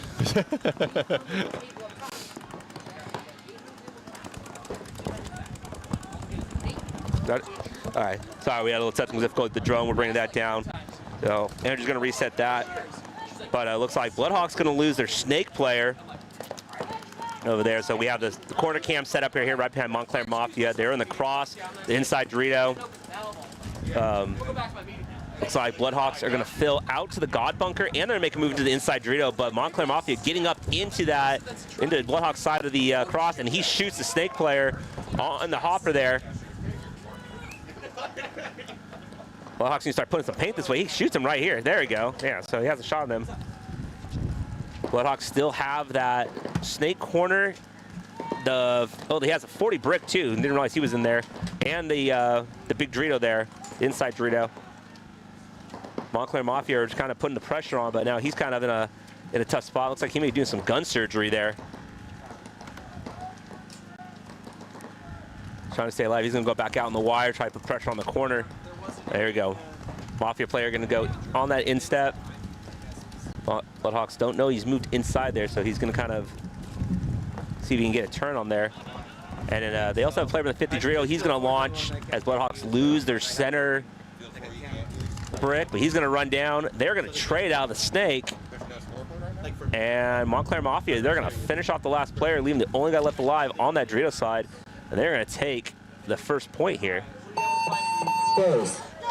So, Bloodhawks, you know, they do have a pretty notable roster here. James Creek, Old Pro Seattle Uprising, Grayson Gladstone, current player with Aftermath. Jacob Stewart owns the team. Kevin Zhu has been around for a while. You have, you say with Montclair Mafia, you have NorCal team, some notable players there. Matt Ortiz, Jamie Lopez over there, or Jaime Lopez, all excessive players. So it should be a pretty solid match, but we're going to move on to our other point here. Butchers Northwest on the left against SunCal Alliance on the right. Alliance in the all black, the Butchers in that kind of like white and gray. They're a really good looking jersey, the Butchers. Slight change of team name. Normally they're just the Butchers or something like that. No, they're Northwest Butcher 14. They rocked the red last year. Yeah.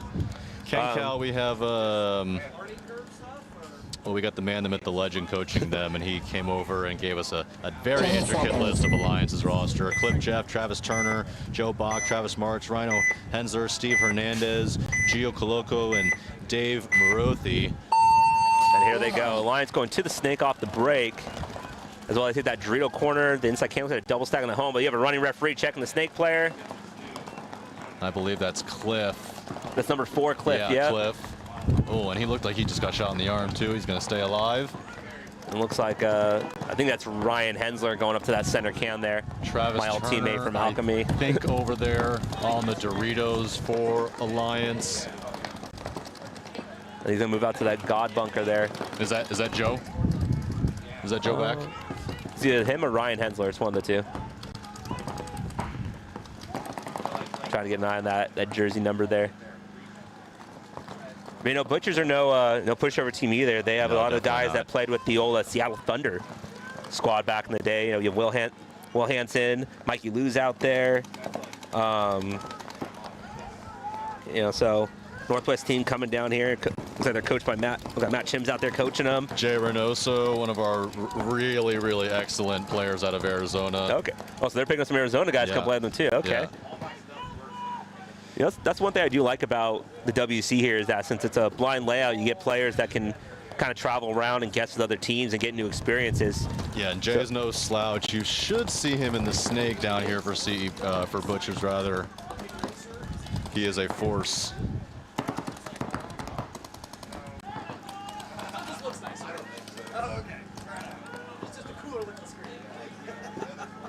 Here we go. You have a kind of a stall in the game right now where it's just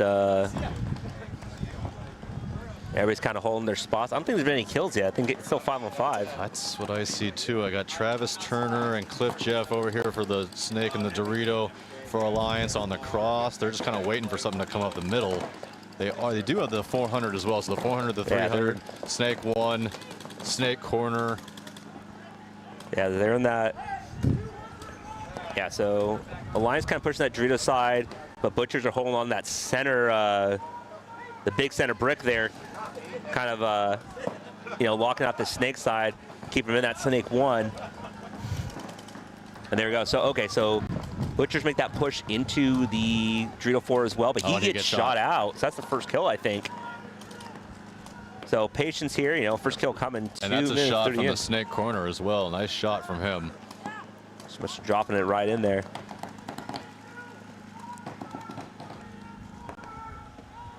So the only thing is the Butchers do beat them to the cross in here, the snake cross, as we're calling it. But it looks like Alliance are really pushing that Dorito side. So it's like, okay, like, you know, this guy in the 4 just going to go into that 50, or is he, you know, going to sit? Neither of these teams want to give away that first point. Yeah, this is only the second set of the day, so these guys' first match on this layout. They at least got to watch other teams play it, but it's not like they got to practice or anything. Yeah, and I got a bone to pick with Matty Marshall. He didn't list 3 Dorito players over there. Was that? Was it penalty 10 yards? Yeah. Was it illegal formation? Definitely. Never triple stack the Dorito side, and that's for, there are no cameras over there. All the cameras are down here. We have our eye in the sky. We can see him. Look at that, getting a little view to focus in on there. So it looks like Butchers do have that Dorito corner as well, so he's kind of looking down there. Maybe that's what's keeping those guys from really making the moves in. They saw the center brick. They're in that cross. And I don't see the 4th player on there. Maybe they only have 3 alive. Or maybe my eyes suck. I don't know. Still a little difficulty with the shadows and everything, trying to diagnose all these players. And double tactical retreat for Alliance. And they're gonna get the kill out of the center. So that was the play. Big kill. So I think that's from Cliff here down the bottom of your screen. And he gets another one out of the cross. But they're gonna go. Butcher's gonna make the run. He gets clipped, and that's gonna be. They're gonna concede that. So that was Marta. 24 Marta was in the snake there, backing up Cliff. Oh, there it is. Yeah. So. But you know, hey, like that was good, slow, controlled paintball. Just nice communication, locking it out for SunCal Alliance there. They just got the kills, waited, and just picked them off slowly and take that first point.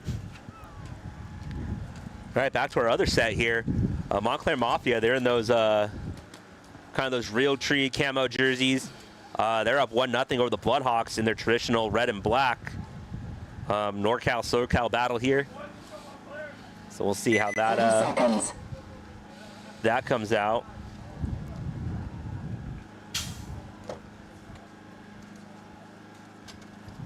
$20 seconds. Looks like Mafia a little bit moving slowly to the gate. 10 seconds. All right, and here we go. Mafia on the left, up 1-0. Our Bloodhawks on the right. I can't stand that when teams get there with 2 seconds to go. You know, they watch the pro teams do it, and they think they can pull it off, and it's like, there's one thing, guys, whatever pros are doing, copy their skills, don't copy their other stuff. Yeah. One of them does take the walk over there from the Dorito corner, so And looks like Bloodhawks makes a move up to that. I was gonna say, and he put the Oh, he's on the hopper there Mafia too. guy tried to play a dead zone, got caught up, and another one's going to take the walk. So very quickly, 3 players for Mafia are going to take the walk. Tactical retreat, going back to the home, but a running referee going to check that player. Yeah, the Bloodhawks dialed in on this shot. So. Oh, and yeah, I was going to say, not only players that hit, but that's a penalty. That's going to be all 5, and Bloodhawks going to even this one up. There are no bodies left. There should be a stoppage. Well, if it's the last body pulled on a minor, you don't stop the clock. It's only if the last body's pulled on a major. Oh, and there's no, correct, okay. Yeah. See, this is why we got the rough analysis here. I don't know what I'm talking about half the time. That's all right. There's my boy Grayson Gladstone right there. I used to watch Grayson before he got picked up from Aftermath, just on his little GoPro or something like that on the end of his barrel, just tanking people, just doing work over there in the snake. So Grayson actually played his first tournament ever with my team back in 2014 out in Vegas.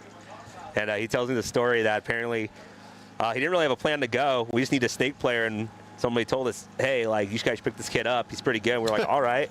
You know, it was that worked out. And so he just told his parents, yeah, I'm going to Vegas, go play this paintball tournament with these guys that I just got picked up last week with. And went out there, and yeah, we had a good time, you know. It's paintball, so. That's a very paintball thing to do. You know what, that's the fun thing about our community is we can do that kind of stuff, you know. Players can go play anywhere, and you know, that's just how we are. So, we've got Lions making their way out to the left side there. Butchers, most of them already on the gate. Looks like Hensler, Hernandez, Marta, Turner. I saw Hensler out there, my boy Ryan Hensler, the Rhino. Yep. We go double stack that home, and it looks like he's going to go out to that God. Butcher's got to the snake corner, take the center can and that center Aztec in. I don't know if they're stocking him in the home or not.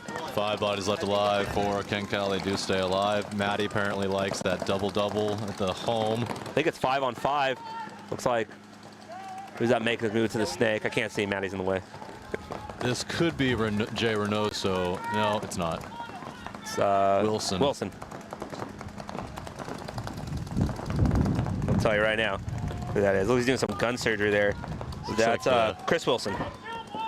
Chris Wilson into the snake there. Looks like, oh, one walks off for Alliance, though. I think that's Travis Turner over there taking the walk. And look at Butcher, running referee checking the Butcher's player. That's Jay Reynoso there, and he is caught. Is he wearing a Jared Stillwell jersey? He is, yeah. yeah, that is Jay. So 4 on 3 now. Alliance losing Marta over there on that snake side.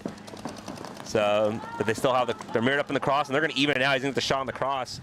So it looks like that's Cliff over there getting the shot on Chris Wilson. 3 on 3 now. And there is nobody on the snake side. So there you go. Cliff's going to start pushing down. And he should, he had a second to slow, and he's going to get torn up. No? Did he get shot? He may have got bounced on the head. Shot in the loader. No, wow. I think he got hit on that. I think he got bounced on the head. Shout to out, be honest. Shout out to the beanie manufacturer getting a nice bounce there.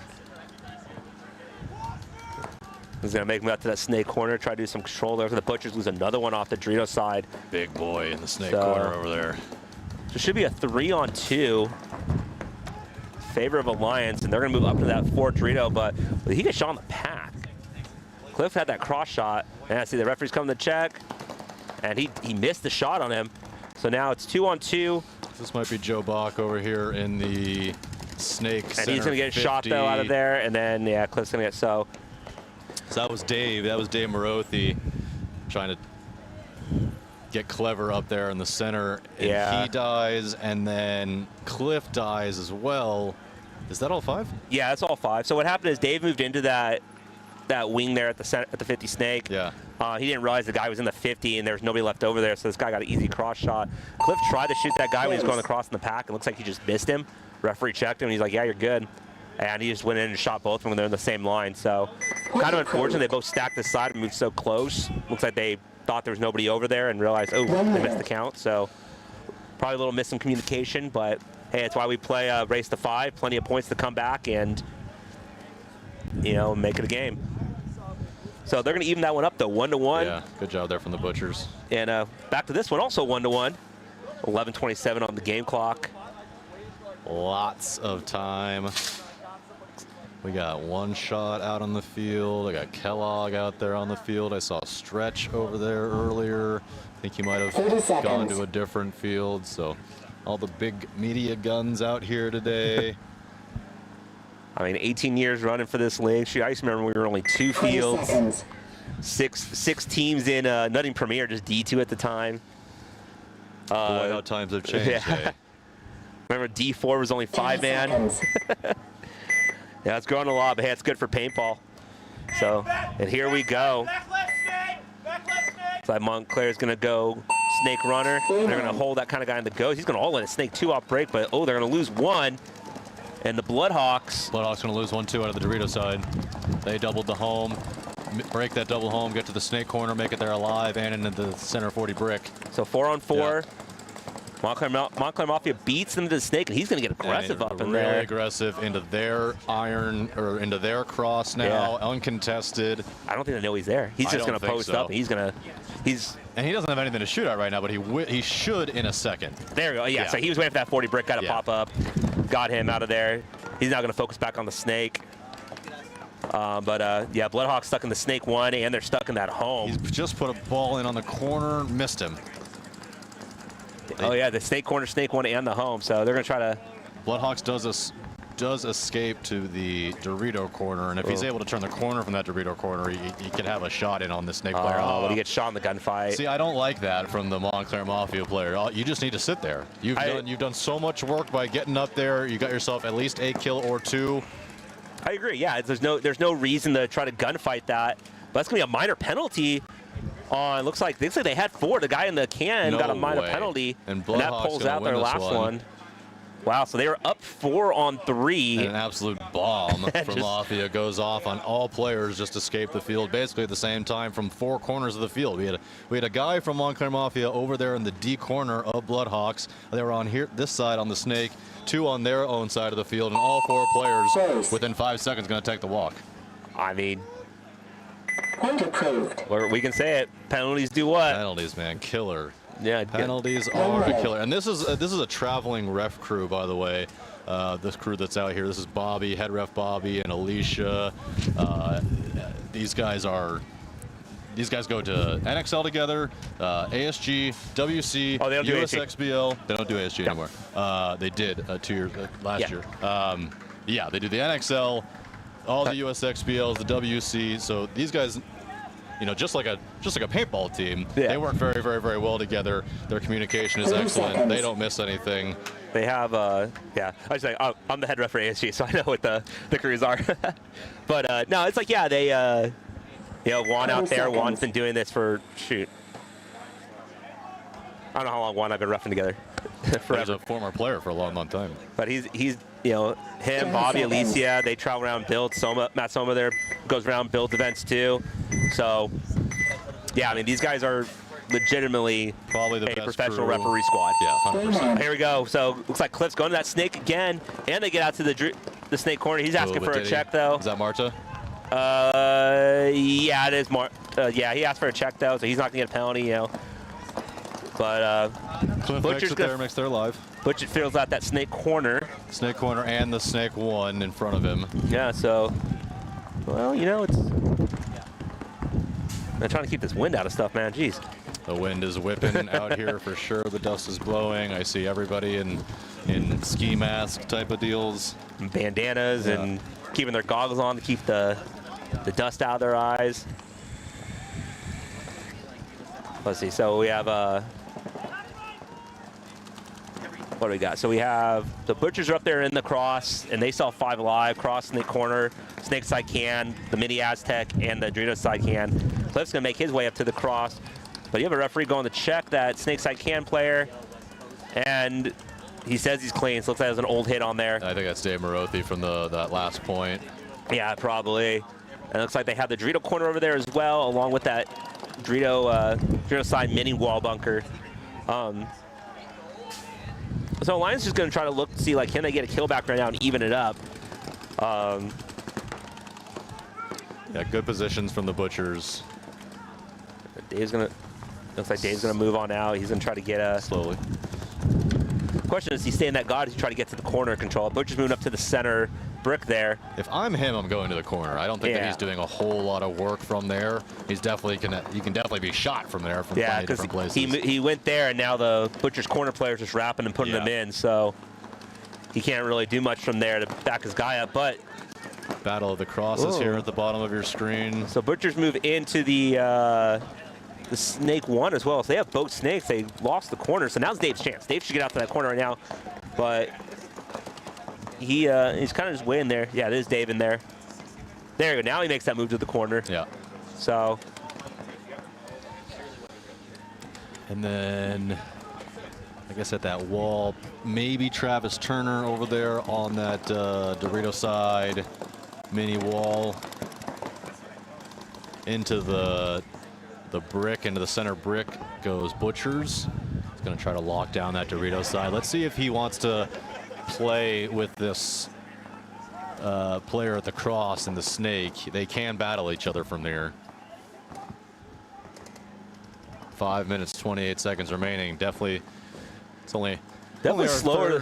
Definitely slower than the previous match. Yeah, it's only our third or fourth set of the day, but this by far our slowest. Very, very patient from both teams. Which is interesting because I know Jay Reynoso pretty well over here at the Butchers. He's not playing his true position as a snake one, but when he gets to where he needs to go. He's clean though. Usually a running one is not a good thing. No, running one is usually ends in trouble. You survive the running one, you consider yourself lucky. Yeah, give yourself a pat on the back. Surely at some point today we will see the epicness of a running one throwing a very high bird in the air and giving a very disappointed look to a player who's trying to get away with something. Little hop skip in there and everything to let you know he's coming. Yeah. So into that brick again goes that Butcher's player, and he's probing, looking snake side, seeing if he wants to battle him. They should be able to see each other here. Just a sec.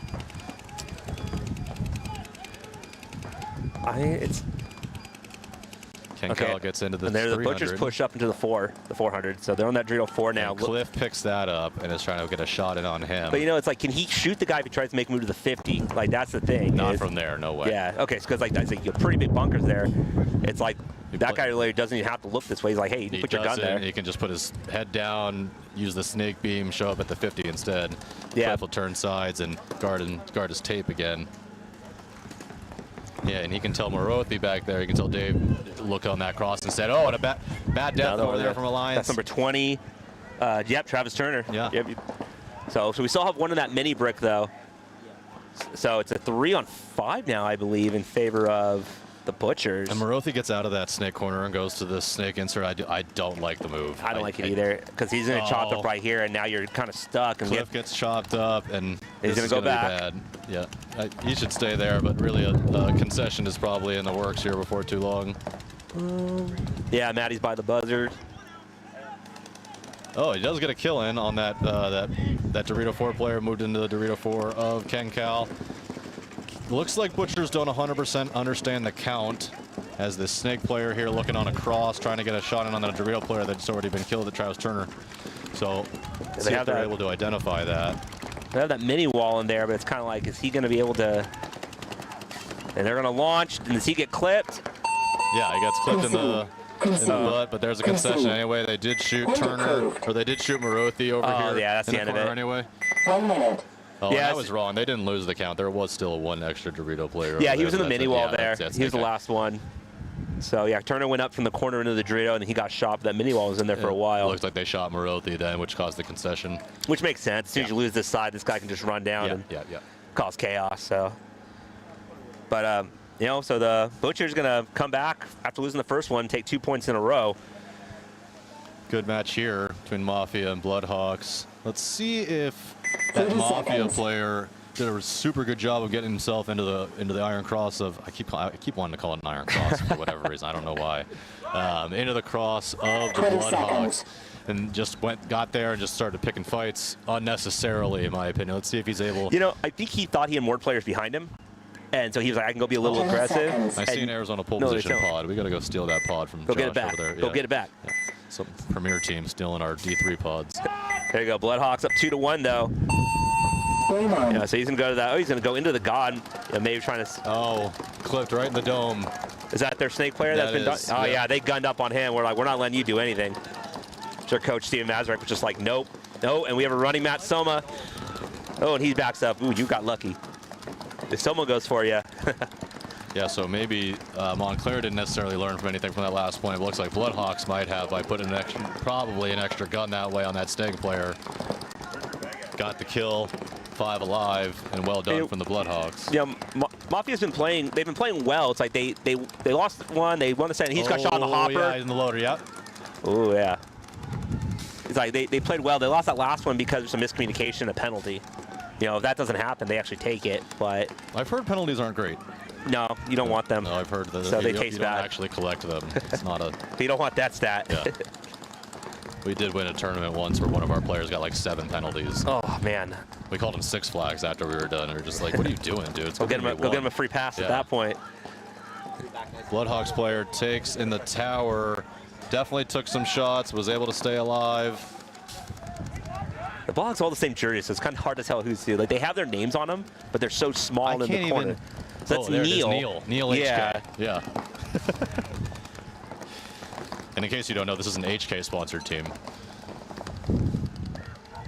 There we go. So that's Billy Neal in there. Ooh, you just call him Neil. His name's Billy. It'd be better if it was their first names, actually. With their last initials or something. So, but let's see. So,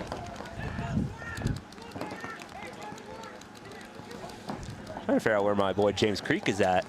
Bloodhawks doing excellent on the communication. But here comes a Montclair Mafia player. He is. Oh, he got seen. They saw him though. Oh, he tried to do the dunk on him. It's the wrong corner. Wait, he tried to do the dunk on him, and they. Oh, they do. No! Oh, and there's a running one with a major penalty on Montclair Mafia, and they're gonna pull the corner out, and there goes HK. That may be the last body. Streaming down. They picked up that, and a great job from the Bloodhawks player at the big brick. Just was able to see either the piece of a foot or something and let his guy know, hey, poison, poison, poison. He is right on your shit.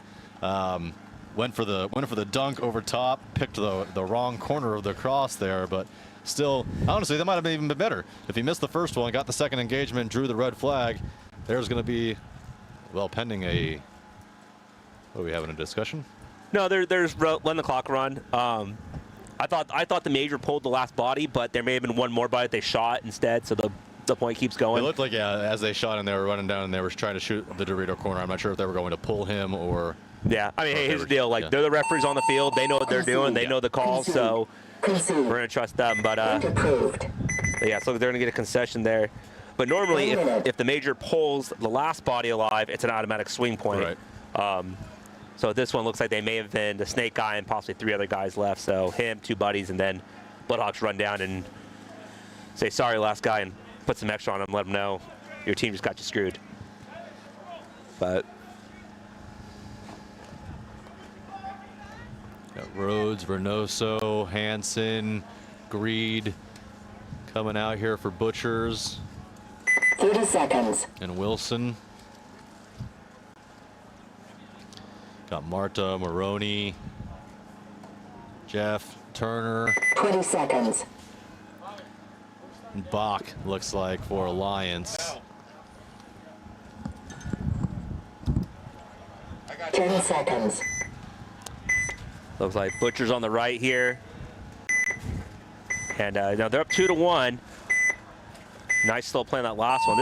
This set's definitely been playing slower than the previous one, so we'll see how these guys go. But it looks like the Lions going to lose their Dorito player. Looks like number 20 over there, Travis Turner, as Butchers make their way into the snake, but they're going to lose their Dorito side player as well. So 4-on-4. Oh, and another one taking the walk for Alliance. So is that 3-on-4 now? Oh, no, that's 3 players gone, so it's a 2-on-4. Wow. So Cliff, number 32, is that Coloco, and that's going to be a concession. Quick concession. And Matty does not look happy in that bit. But they were just going to be really some strong off the break shooting, but it's like they went 1, 2, 3 just down. Yeah, I got to interview Matty. The first time I met him, I want to say it was the second event last year. 1 minute. It took me a while to like bring up the courage to go talk to him. Finally did. I'm really happy I did. Guy couldn't have been any nicer, giving me all of his time, and he was like, "Hey man, I'm sorry, but I just gotta go. I gotta go coach my team." It's like, yeah, cool, no problem, man. Within 3 minutes of him coaching his team, he is just like, he's a different guy, man, letting it loose out there, screaming at everybody, "We didn't do this, we didn't do that, what are we doing out there, blah, blah, blah, blah." It was just, I was like, oh, okay. And that's why he's the boss. You know, it's one of these things where if you're a newer player, there's a ton of good paintball podcasts out there, and if you have a chance, just watch and listen to them, because you get guys like Matty and Mike Hinman. You know who else they brought on there? 20 seconds. You know, Ryan Brand was on before, where there's these coaches that they give you this insight, you know, from a coach is what they kind of expect and look for in players. And then you get the players on there as well that explain this stuff. That's basically how do you improve as a player and what to look for if you're trying to go far in the sport. Yeah, it's one thing to just point and shoot. It's another thing to understand how the game kind of comes together. So here we go, Mafia on the right, Bloodhawks on the left, up 3-1, and yep, I saw him flinch. You know what? They are just gunning on him. Really 3 guns on him right now. They are not going to let him get in the snake. They do kill one as well, so it is a 44 and a big chunk taken over there from Montclair. They get into the 400. The referee checking in, and he's out. And he's going to be lucky he didn't get a penalty. I looked agree. Like he rose and He shot was, from over there. You know, when I mentor upcoming referees and I have to talk about penalties, my one thing I tell them is, if you stab that Blackhawks player on the cross, if you basically don't go in there to check that player, is he going to stop playing paintball? Right. And if the answer is no, they deserve a penalty. Obviously, sometimes different divisions, you know, I'm not going to be a jerk like that to D5, but out here, these guys, come on, like, they know. Yeah. So they say if you're not cheating, you're not trying. And that's why we put 10 refs on the field. The ideal nice number is I like 12 myself. To get some of those inside angles. Actually, you know what? You would say that, but one time they did that, and that's gonna be. Yeah, I was gonna say there it is. A major penalty. Oh, and then the Bloodhawks player takes extra. Okay, so that's going to be a major penalty. And I'm pretty sure there were only 2 left alive. There's only one. Certain. No, there was the. Oh, I'm sorry. Two players total. Yeah. There's only 1 left alive to assess that penalty, so they're going to be starting 1 down. I'm going to find out what happened.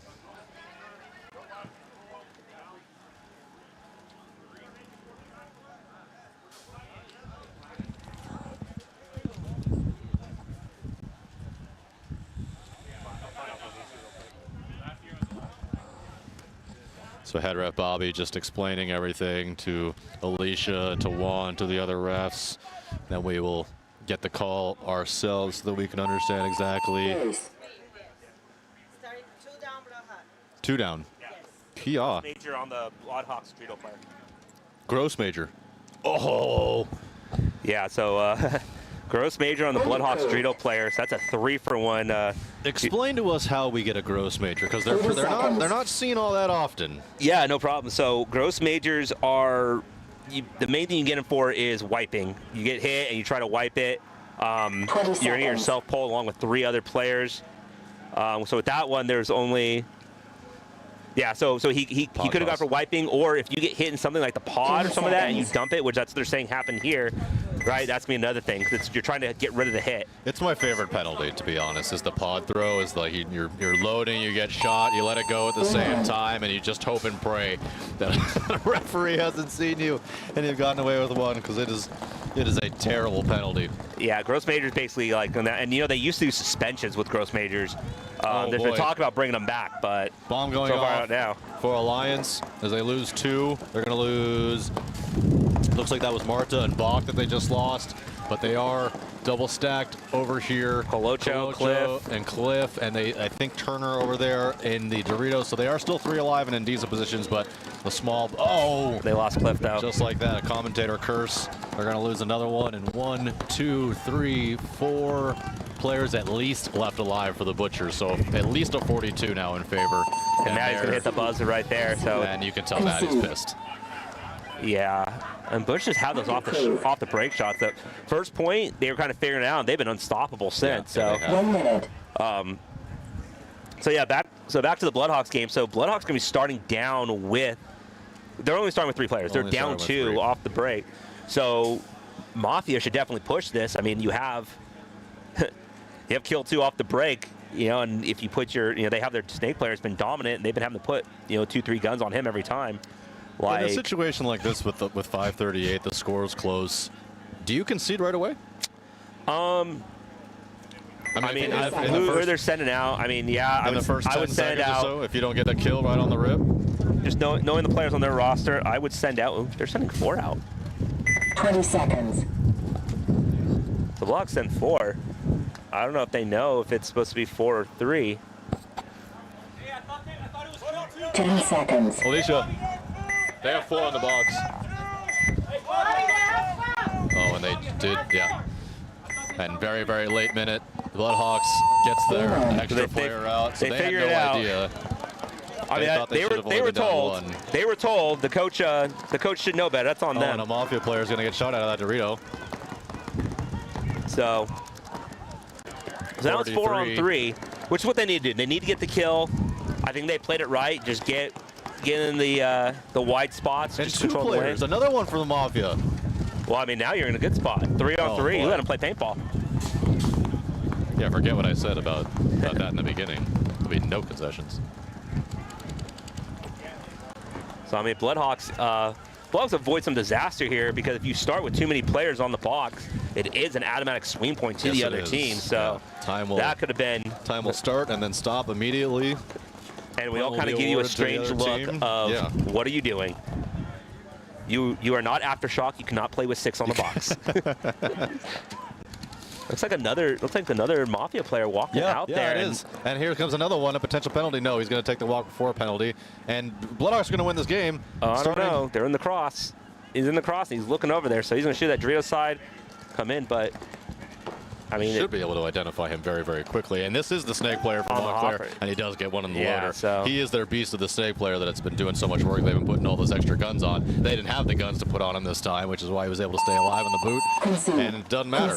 But you know what? It's like 3 on 5. They pull it off. They didn't lose a single body there. I mean, you got to hand the Bloodhawks on that. Stupid penalty. 1 minute. Right? But, hey, these guys, they said, okay, hey, what mess up? We'll come back in clutch. So shout out to them. Great job in that. And that's going to put them up 4-2. But back to our other one. Whew, wow. Butchers run away with this a little bit. Really run away with it. 4 unanswered points. And it's like, I think really just some solid off the break shooting. And this is Alliance's first time in the Premier Division, if I'm not mistaken. You are correct. This is a D3 squad last year. They did, they were the D3 champions. And they did have some roster changes. They added Dave. I know they lost a couple players. So, you know, some shakeup, but hey, you know, it's one of those things, first event, like you said, get those jitters out. But 10 seconds. But here we go. Butchers on the left, on the right, Alliance on the left. And Alliance has another 2 minutes to score 3 points. So we'll see what they can do here. They're going to definitely push aggressive. They're going big on that Dorito side. And they do get a kill. They do. That's Jay Reynoso that they get the kill on. And Rete, a minor penalty on SunCal Alliance in the snake. Matty not happy. And he's going to lose his other snake guy, and that's just going to, you know, he's going to shoot him out of there, though. Steve Hernandez getting the penalty. Yeah, he's going to pull out the Colucho. But Wilson and Reynoso taking the walk. So Alliance still in a good position here. They're going to get another kill and another kill out of the home, and they are still going to win the point. Boy, okay. That's 33. It's is that Joe Bach? Yeah. Joe Baca? Yeah. So he's going to run through there. Get that hang. He's nice and soupy from run through on those bunkers. That's a good fast point for Alliance. That was a terrific fast point in a set that's been going very, very slowly. That was extremely fast. A 44-second point, I think. And an uprising player for, I think that's Rhodes. Boy. Yeah, Rhodes, absolutely. Here, I'll tell you. He ate a whole bunch of paint, and then it looks like he took one in the loader as well, so he's got a lot of cleanup to do before the next point. Butchers, that is Jordan Rhodes. Having to do some gun surgery there. There'll definitely be some gun surgery and a lot of towels headed his way in the pits. So this one, I mean, just kind of recap. 20 seconds. You know, Bloodhawks starting at last point 3-5 and pulling it out. I mean, geez, good for them. After a gross major. 10 seconds. Concede the point immediately. Yeah, don't get gross majors, kids. Never get gross majors. All right. So Mafia looking to kind of come back. 4:14 though, plenty of time on the clock. They're a fast team, so look like they're gonna play a little more conservative. Got the God Bunker. Looks like that's Grayson Gladstone over there, and the Bloodhawks in the snake corner. Mafia loses their Dorito corner player. Man. And then Bloodhawks push up to the center brick. But here we go. So snake player's gonna make his way down. He's gonna look to get into that cross, snake cross real quick.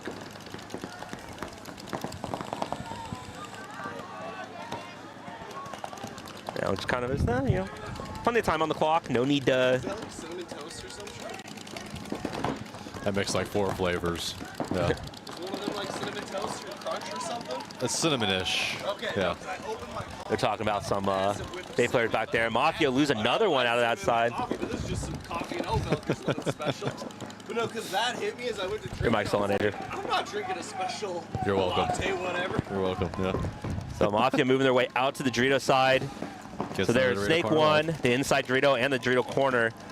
Bloodhawks looks like they move in that snake one and the God. They have the center brick. I just see 4 alive. And he's gonna get shot out of there Oh. too, though. It looks like he was breaking some paint. He's looking at his barrel. So 2 on. I think it's 4. Yeah, 2 on 4. Grayson Gladstone gonna move on a snake, but they shoot the Dorito player out. Only the Dorito corner left for the Mafia. He's shot in the loader. And Grayson's gonna pop over, hit that shot. Concede. Mafia's gonna concede that one. Point approved. Is Grayson still in Aftermath? He is, yeah. 1 They minute. signed with them again. 3 years, I think, now for Grayson. I think this is his 3rd year over there with Aftermath. I wish them a good luck. I wish them good luck this season. Yeah, they've had some solid pickups this year. A lot of returning players, and they added a couple. Picked up Devin Stewart Oh, nice. from Yeah. he was with Heat before, and then they added Opie, old school Dynasty player, as their coach. So that's gonna be good to have a Does someone Opie like have that. a son? 30 I seconds. have no idea. I think that Opie has a son that plays for Sicarios, and I'm pretty sure that I lost to him on a 1v1 to get us eliminated from our last tournament. I have I have no 20 idea seconds. who has what kids or Jeez, I thought you knew everything. 99%. That 1%, I'm just like, nope. I had to trade out an 10 answers here. seconds. No way. What's up, Julian?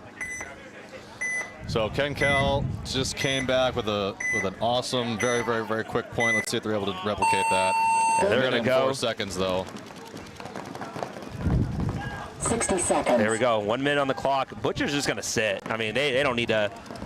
They don't need to do much, They right? do get a kill. SunCal loses their okay. corner player. And he walked off for the Butchers. They're sitting double stacking home. Dorito corner, snake 1, and that snake side can. There goes Cliff into the Snake 50, and into, I think that's Turner over there, into the Dorito 50. So both 50s covered for Alliance. They are pushing 37 seconds. I mean, they got it. I think it's done at this point. I don't think they're going to get 2. Man, that guy has a lot of pink on him. He has a lot. They do get another kill. But Cliff calling for a kill on that Snake player, but he gets absolutely roasted by that same Snake player. and if that snake player's hit, it should be a major. But I mean, players called. They shot everybody a lot, and they weren't. So 10 seconds left.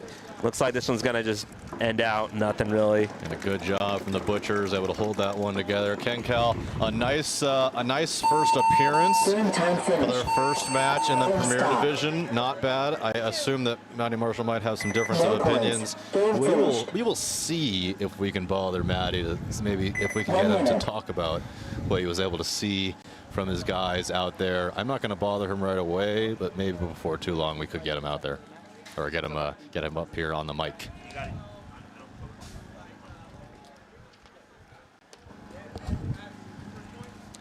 So, so that one's going to end 4-2 in favor of the Butchers. But this one, 2:45 left on the clock. Bloodhogs up 5-2 over the 30 Mafia. seconds. So these guys are now what we would traditionally call X-ball. 20 seconds.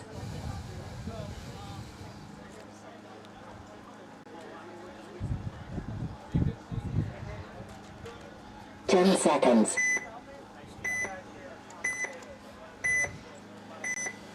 So 2 minutes 45 seconds on this clock.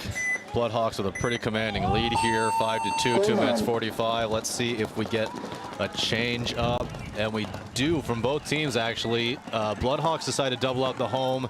They do lose one going into the snake corner.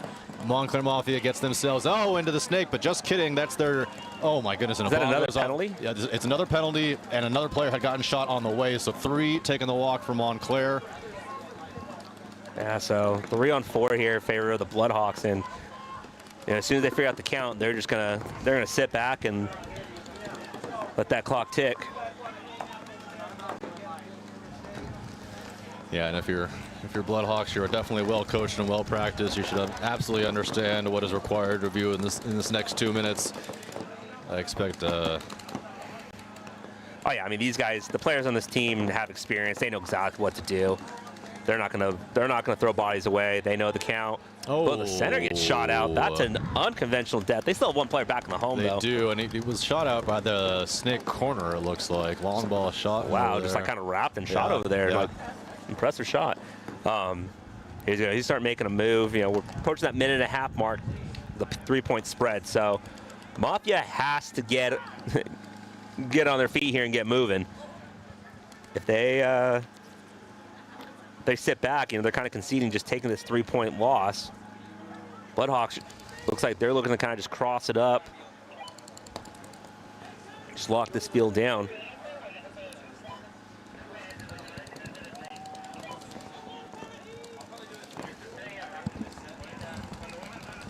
That's Walter. 60 seconds. There we go, a minute left. He's a burner doodle. Andrew's over here getting pulled away talking about the dog. Have to. Sorry. So, you're good. All right, so here goes. Mafia's going to sprint down. He's going to take him out, and then he got shot. Oh, in the arm, right? Yep. Yeah. He got, yep, and the leg.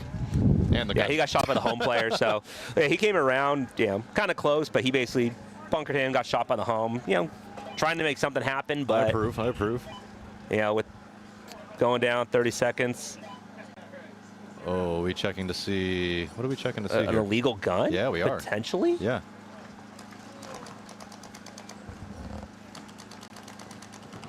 Oh, I can see it.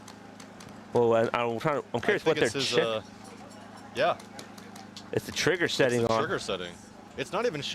It doesn't sound like it's shooting 10-5. Well, it sounds like it's. But I can sound the eyes are off. The D bounce looks like it's messed up. Well, it sounds like the eyes are off. So let me. It looks like he's pressing the trigger and letting it go, and it's firing an extra shot or 2. So, can you see what kind of gun it is? I cannot tell from here. A lot of dust through the. So though, with most guns now, and with even with the newer Planet Eclipse guns, they now have an update to the board. That's an NXL mode, right? And it does all the settings for you. But if you have an older Eclipse marker, those ones, they have the you have to actually set the settings manually. Yeah, that's how mines are. So, and a lot of players, for the longest time with the PSP, it was an activate of 3.3, a sustain of 3.3, and a restart of 1. With NXL, it's an activate 5, sustain 5, restart 0. And a lot of players forget to switch that 1 to a 0, which gives that little 2-shot burst in there. And that's what happens to get penalties. I'm just going to check to make sure. Game time finish. Game finish. Yeah, I just want to hear and see if there actually was a gun penalty or not. I don't think there is, because that guy it would be for the point, so.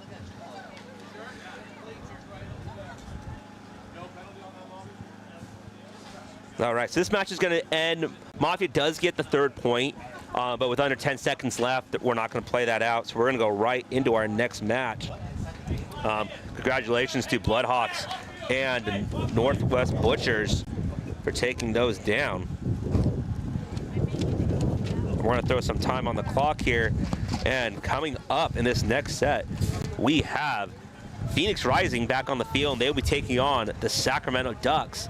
And seeing for the first time today, we will have NBK versus Los Angeles Collision Gang. This is the second line for LA Collision. LA Collision, former they are the champions of 2025. The regular line, I suppose. Now they have 2 premier lines and the pro spot in the NXL. Yeah, so actually Collision. So kind of explain this. They essentially on his on the PDG podcast a few days ago, Mike was explaining that they have a lot of players in their camp that are trying to compete for those pro spots. And so for the WCPL, they've essentially split that up so everybody gets to play in the 2 separate lines. Huh. And, you know, give everybody the experience to play. It's like, heck, you know, if you have the players to do it, go for it. Get those players experience, get them going, get them playing, and then, hey, the best of the best get to go play at the top. So that's a great way. It's basically like a tryout. This is almost like an NXL tryout right here live. Oh, yeah. And, hey, you know, you're going to get some solid local talent with that. They practice right out here in SC. They're out here every weekend. They got about 9 lines out here. I think they're the only squad bigger than ours. They're bigger than Arizona pole position out here. They definitely have a lot. It is getting a little windy out here, folks. If you hear some really background noise and everything, bear with us. But we are moving over to the first match, Phoenix Rising, who we saw earlier. They took a 6-2 loss to TJ Bastard, so they're looking to get a win here to keep their tournament hopes alive. And they are going to be taking on the Sacramento Ducks. I mean, name like Sacramento, I assume they're out of NorCal. It looks like they have some familiar names on there. William Gerber's on there, Stephen Hatch. So it looks like they're some of the DMG camp guys. I'm extremely disappointed that their jerseys are not the Mighty Ducks, Anaheim. You know, I mean, like. No, they're from NorCal. They cannot wear Anaheim Duck stuff. That's a SoCal thing. They can go make their own Ducks jersey. Oh, my bad. I don't know enough about California. You're not allowed. No, you're not allowed to match Duck stuff if you're not from here. Okay. We protect our logo. Yeah, got you. Okay, my bad. But you know, they should have a pretty good game. We'll see how they pull out. Phoenix Rising. You know, we talked about some players on there. Cody Rich, you said, stands out. They're an Arizona team that you know. Yeah, penalty's really a killer for Rising in their first one. Yeah. CJ Shamper's well-known name around. Mark Meterman's out there with them. So, you know, both have solid lines. This should be a pretty good matchup of, I'd say, some Bloody Knuckles paintball, to be honest. Definitely. So here's a look out at SC, the incredible, amazing, been here since forever, SC Village. 1984. 1984. And you actually don't see even further past this is the other rec ball field that goes to the north of all of this stuff. Yeah. Where we do Decay Nations and whatnot, and it's epic. And here we go, right back into it. So Ducks going into the... Ducks player takes a bounce right off the get. And a minor penalty. Wow. Head ref Bobby Welch calling that one out from the tower, and yeah, minor penalty on the first player coming out, and Ducks are gonna have to fill out from that home to that snake corner. Rising, I'm sure, will be happy to see a penalty not called on them. I think everybody's when penalties go for the other way, they're always happy. Oh, but here comes the running referee to check a Rising player. Rising looks like they still have 5 alive. They have the cross and the snake one, the home, the big wing, the big. And one they lose the snake one, though. Yep. And they have somebody in that Dreidel 1 on the outside there, that 100. Ducks aren't stopping, though. They're pushing up. They're in that Dreidel 4. He's going to check by a referee. He's clean, though. Another Rising player taking the walk out of the center. Well, you know, So hey, that's 3-on-3 now. Was it the home player that got shot out or the center brick? Yeah, it was the center brick. Okay, so they still have their home. They still have the guy in the cross here. And it looks like they still have their Dreidel 1 over there. He's going to make a little tactical retreat back. I approve of that. So he's trying to get, he's going to get checked by a running referee. That's Alicia. The mama herself. She says you're good. She takes care of all of her referee babies. Yes, she does. Let's see, so kind of it's a 3-on-3, kind of slowed down a little bit. Quick penalty on early penalty on Ducks, right? But they bounce back off the 2 kills. Rising going to bump up into that Dorito 2 now. Yeah, that battle with the Dorito 2 player was battling with the center brick, put the center brick in, then get himself out to the Dorito 3. I just don't know if they knew that he moved. I also don't know if he can, he definitely can't engage from there. Yeah. They know he's there now. He knows he moved. Yeah. He's on him, so he's there. So the center brick for the Ducks, and the Ducks get into that 50, correct. so that's a good move. So the brick player is going to just sit on that Dorito. The snake player is on the Duck snake player moves to the corner. He's going to sit on the wire here for the snake. Oh, and that 50 player for the Ducks is going to take the walk. Man, who shot him? I believe that's going to be that Dorito player that's sitting over there. Just snapped him on I think snapped him on the outside. Wow, wow. I mean, great snapshot on that. You one ball somebody like that. And oh, they lose their corner player here, so. Oof. So Looks what like started kind of bad is might end bad here for the Ducks. Yeah, kind of a compound of events here that lead to just one guy being left alive in this mini wall. Not a good spot to be the last player left alive. You're low in the middle of the field. That's kind of rough. Not where you want to be. No, I wouldn't want to be there. I would not. I would want to be. No, thank you. I would want to be in that Dorito corner where it's nice and tall and I can hide. Even anything triangular shaped, at least I can escape to some sides of it. Yeah. So being low in the middle of the field is not good when you're the last player left alive. But I don't know if this rising player here at the bottom of your screen, I can't tell if that's Meterman or not, if he knows that there's nothing stopping him over here on the snake side. He can just put his head down, show up on their side of the field if he wants to, and blast that mini wall player. Yeah, he may still think there's a snake corner or possibly a home left. Like they may have their communication off. And the Ducks is going to commit. Turn. And they're going to commit. And is there a major penalty? Or the referee's like, nah, you all good, shoot each other. Looks like there's like, you're, oh. And that Ducks the Sominator himself saying, nah, both you get out. That's going to leave. So Rising does have the count off. They're still calling the snake corner. The count off for sure. Yeah. So that's why he wasn't moving. Okay, because they're shooting at that. So we'll see how that goes out. So as soon as they figure this out, there we go. Concede. So Duck's going to concede that one to save some point, and Rising taking it. But they're still confused. They're like, oh, we killed him? 1 minute. So let's go take a look at, MBK. They're long-standing WC team, kind of took a break and came back. Natural-born killers. Yep, natural-born killers. All right, they have Julian Velasquez, Brandon Tennyson, Dennis Lopez, Andrew Lopez, one of the sponsors here. Julian, Aftermath player. Yeah, he's going to be doing some work on that snake. They're coached by Fran, old Ironman and Aftershock coach. 30 seconds. But, I mean, you have Collision Gang here, coached by Dave Ramirez over here. They have Ben Challenger, Lance De Jesus. Is Ben playing? Tim Jones. Is Ben rostered to play? He is rostered to play, yeah, and he did check in. So we're going to see. He has been a little bit injured, so I didn't know if he was reffing or if he was playing. I think that's Ben right there, and going to go that snake off break and go cause some chaos. Yeah, that is definitely Ben out there. Yep. So here we go. Yeah, definitely fireworks I can see on the way. 3-1. And something just popped off there. Let's see. Referee's calling for a check. Player and he calls him out of there. So yeah, running lawn says no. Oh yeah, he got stitched up the side. Looks like Ben Challenger in that center can, and MBK looks like they still have 5 alive. Yes. Am I correct? Yeah. So they're in the snake one, out in the God bunker, if you will. That Dorito over there, the Dorito 2, Dorito corner. That's Julian. That center brick. Is that Julian that moves up to that snake there? He's wearing that MXL jersey. And a minor penalty on MBK from the Dorito corner, though. Oh, that's Julian in the Dorito corner getting the minor penalty. Yeah, you can't do that. You can't get penalties like that and lose your entire side, man. That's going to blow out the Dorito side completely. That should. I'm going to tell Julian still owes me a jersey from like 5 years ago. Yeah. I'm going to tell him, hey, every penalty you get, you're going to owe me another jersey. That seems legit. Yeah. And you're not going to be able to do anything stupid against these collision lines. No. I haven't, like I said, I haven't seen the rosters of both of them, but obviously they're both stacked. And you know what? They're disciplined. That's the thing. They play a lot of paintball. They know how to play with each other, and that's really what it is. It's all discipline. Have you ever played for Mike Hinman?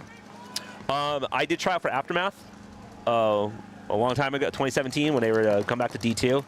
And, it's... Good move from Ben Challenger here. So, to go inside, outside to get into the 50.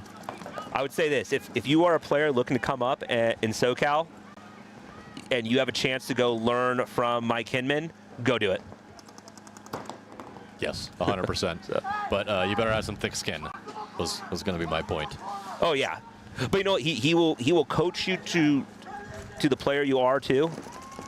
If you're like a new Defy player, he's not going to come out and be like he is when he was coaching Dynasty and all that, but you're going to learn a lot of insight. Yeah. And like he says, you have 2 ears and 1 mouth for a reason. So, you know, listen a lot, absorb a lot of stuff, and just be open to learning. Collision having a full conversation out there. Yeah, it looks so. They're home and they filled a snake 1. Kind of a. Oh, and I know. Oh, stuff kind of going down. I think they felt that Dorito also. So. I know who that is, but I can't remember his name. Right there at Which the bottom player? of your screen, right here for Collision. Oh, he's gonna get shot out. He's though. a former Taco Killer player. The roster's pulled up right there. I think it's Armando. Here. Armando? I can't remember what he goes by. Taco Killer's a cool name. I'd go by that. Taco Killers are a cool name, yeah. Point approved. So looks like Collision Game is going to take that first one over NBK. 1 minute. You know, slow methodical paintball there. But NBK is no pushover. See what they can do to push back and take. See if they can bring a point back. But here we go. We are back to our other set. Almost 4 minutes gone on this. So the Ducks down 1-0 to Rising. Or you know they got it. That last one, Ducks got an early penalty, minor penalty off the break, but then came back, made it a 3-on-3, and then just kind of lost the middle game there. So plenty of time to take it back. You know, that's paintball. You lose one, you come back, you get one back. We'll see what they can do here. Ducks a little bit slow moving to the gate there, enjoying the breeze, I guess. Just want to give a shout out to my pole position boys who won their first D3 match against the Taco Killers 2-1. So 1-0 for my boys. So they're killer of the Taco Killers? They killed the Taco Killers. Double Taco Killers now? Yeah. All right, and here we go. 3-1. So it looks like Rising going to the snake off the break and taking the center brick there. Oh, it looks like player might have taken a bounce over there on the Dorito side for And the then- Ducks, but he's going to stay alive. Oh, running referee. That's a running And it's a one. minor penalty. Wow. So he must have gotten shot and then tried to move. Correct, yeah, because that looked really bang bang. Yeah, looks like he got shot, tried to move. And that's Pat Duran, excellent Arizona player. Ooh, Ducks making move. They move into the 50 snake there. That was a Nobody nice saw move. it. I don't think they have any idea that he's there. But now he does. Now he He gets shot his torched. gun, and I think that is Mark in the snake there. Yeah, he sat there, and Mark put a couple into his neck there. That's a Spencer over there. The Ducks, that's yeah, Caden Spencer. Heads up moving to snake 50, but kind of left himself exposed there. So. Looks like Rising lose another player out of the corner there. Yeah, but it looks like just two alive. It's Cody. Yeah, Cody got shot. Hey, you go tell Cody to quit sucking, man. He doesn't want to hear that from me. Doesn't want to hear from me either. No. We love you, Cody. All right, looks like Gerber gets back into that snake there for the Ducks. Ex-DMG player. Oh, and that Rising player is going to take a walk out of the center playing catch. So here we go. So From looks like here, Gerber Meterman will be here. able to set up. Oh, and Yeah, Meterman's going to puts take it the in walk, though, Meterman. So Ducks with 3 alive, they were able to pull that back, you know, learn from the first point, come back, even it out a little bit. So, you know, some solid, good control paintball, a little more aggressive on that snake side. Definitely. Make sure they're all Good-looking clean. jerseys, despite not having the Anaheim. Obviously, that is not allowed. I mean, they can if they want. We're just going to all look at them weird. Base. They can always go to Oregon Ducks type style. Oh, there you go. Yeah. So, Point approved. I don't know which logo's worth more, the Anaheim Ducks or the Oregon Ducks. Nowadays, I think probably the Oregon Ducks. I don't know, yeah. They got that Nike money. That is true, yeah.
retreat into the snake by the collision player.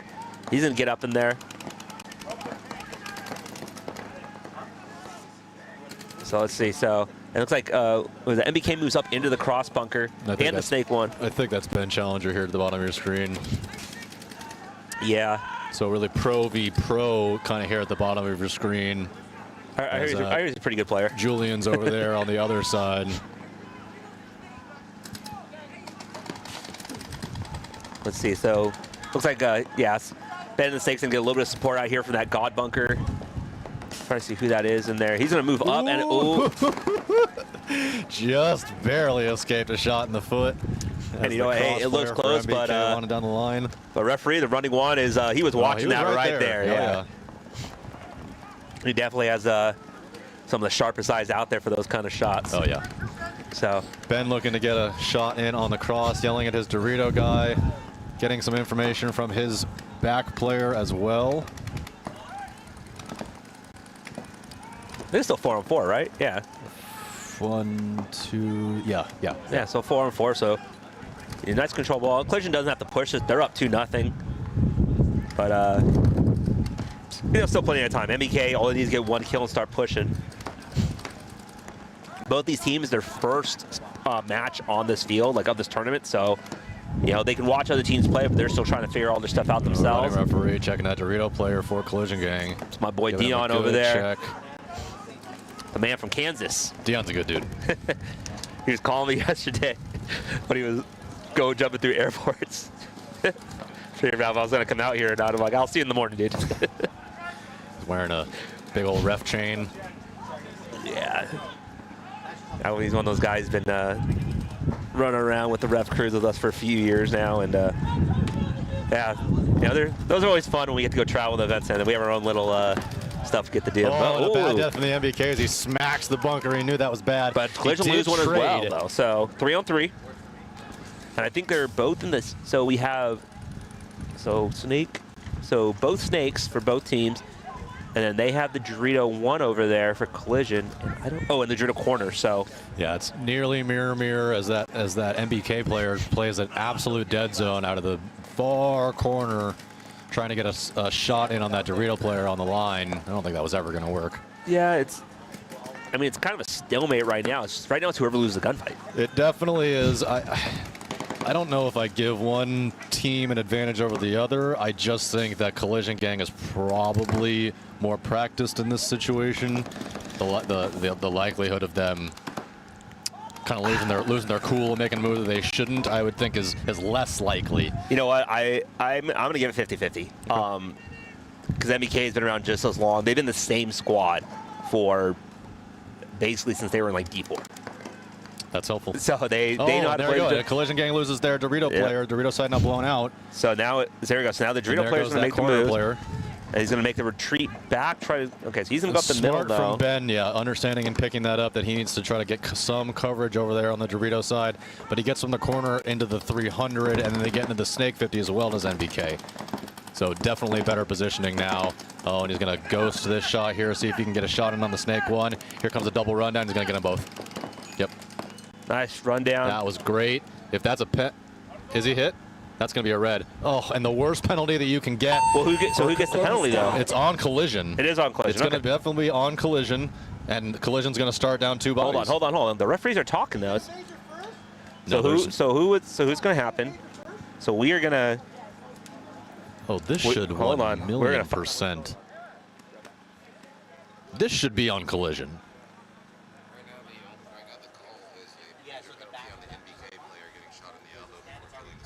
Wow, right now I was just told the penalty is on NBK, but it looked completely different to me. No, so that is I did call it correctly. The major is on Collision. They are going to be down 2 bodies. Really, the worst thing that you can do as the last guy left alive there is get a major on top of getting run down. That's you were down bodies. It was never going to work out. That's going to be hurtful. Yeah, it's just one of those things. So yeah, major on the Snake player here. MBK player runs through. Great run through. As soon as they turn their guns, they were expecting. He runs up, bunkers the first guy, runs around, shoots the second guy, and he kind of just put a couple shots at him afterwards. And he was even calling it. Referees confirmed it. And 30 seconds. Yeah, no bodies left to pull. Major penalty. You start 2 down. And, that's going to give MBK some fire to come back. Huge fire. So it's like, they're going to be down 2. It's kind of like, who do you send out? And in the collision camp, they're going to be losing their minds. David's going to be I don't think he's not thrilled. To be honest, David is much calmer and much more, mellow now compared to the earlier days where he's the maturity of him as a coach and a leader now has come, has just continued to expand. So he's going to sit down and go, this is what we need to do. He's definitely giving him a talking to, but he's not as animated as I might have expected. I think he's just going to tell him, this is what we need to do. We need to do this, and they're going to play it out, see what happens. Rising losing 2, though. Gets good ducks. And we have another running ref. 5 minutes, 53 seconds remaining in this one. Down a point already, and down 2 bodies. Yeah. I don't know if they got a penalty or they just got shot at the same time. They just got shot. It's got double tapped.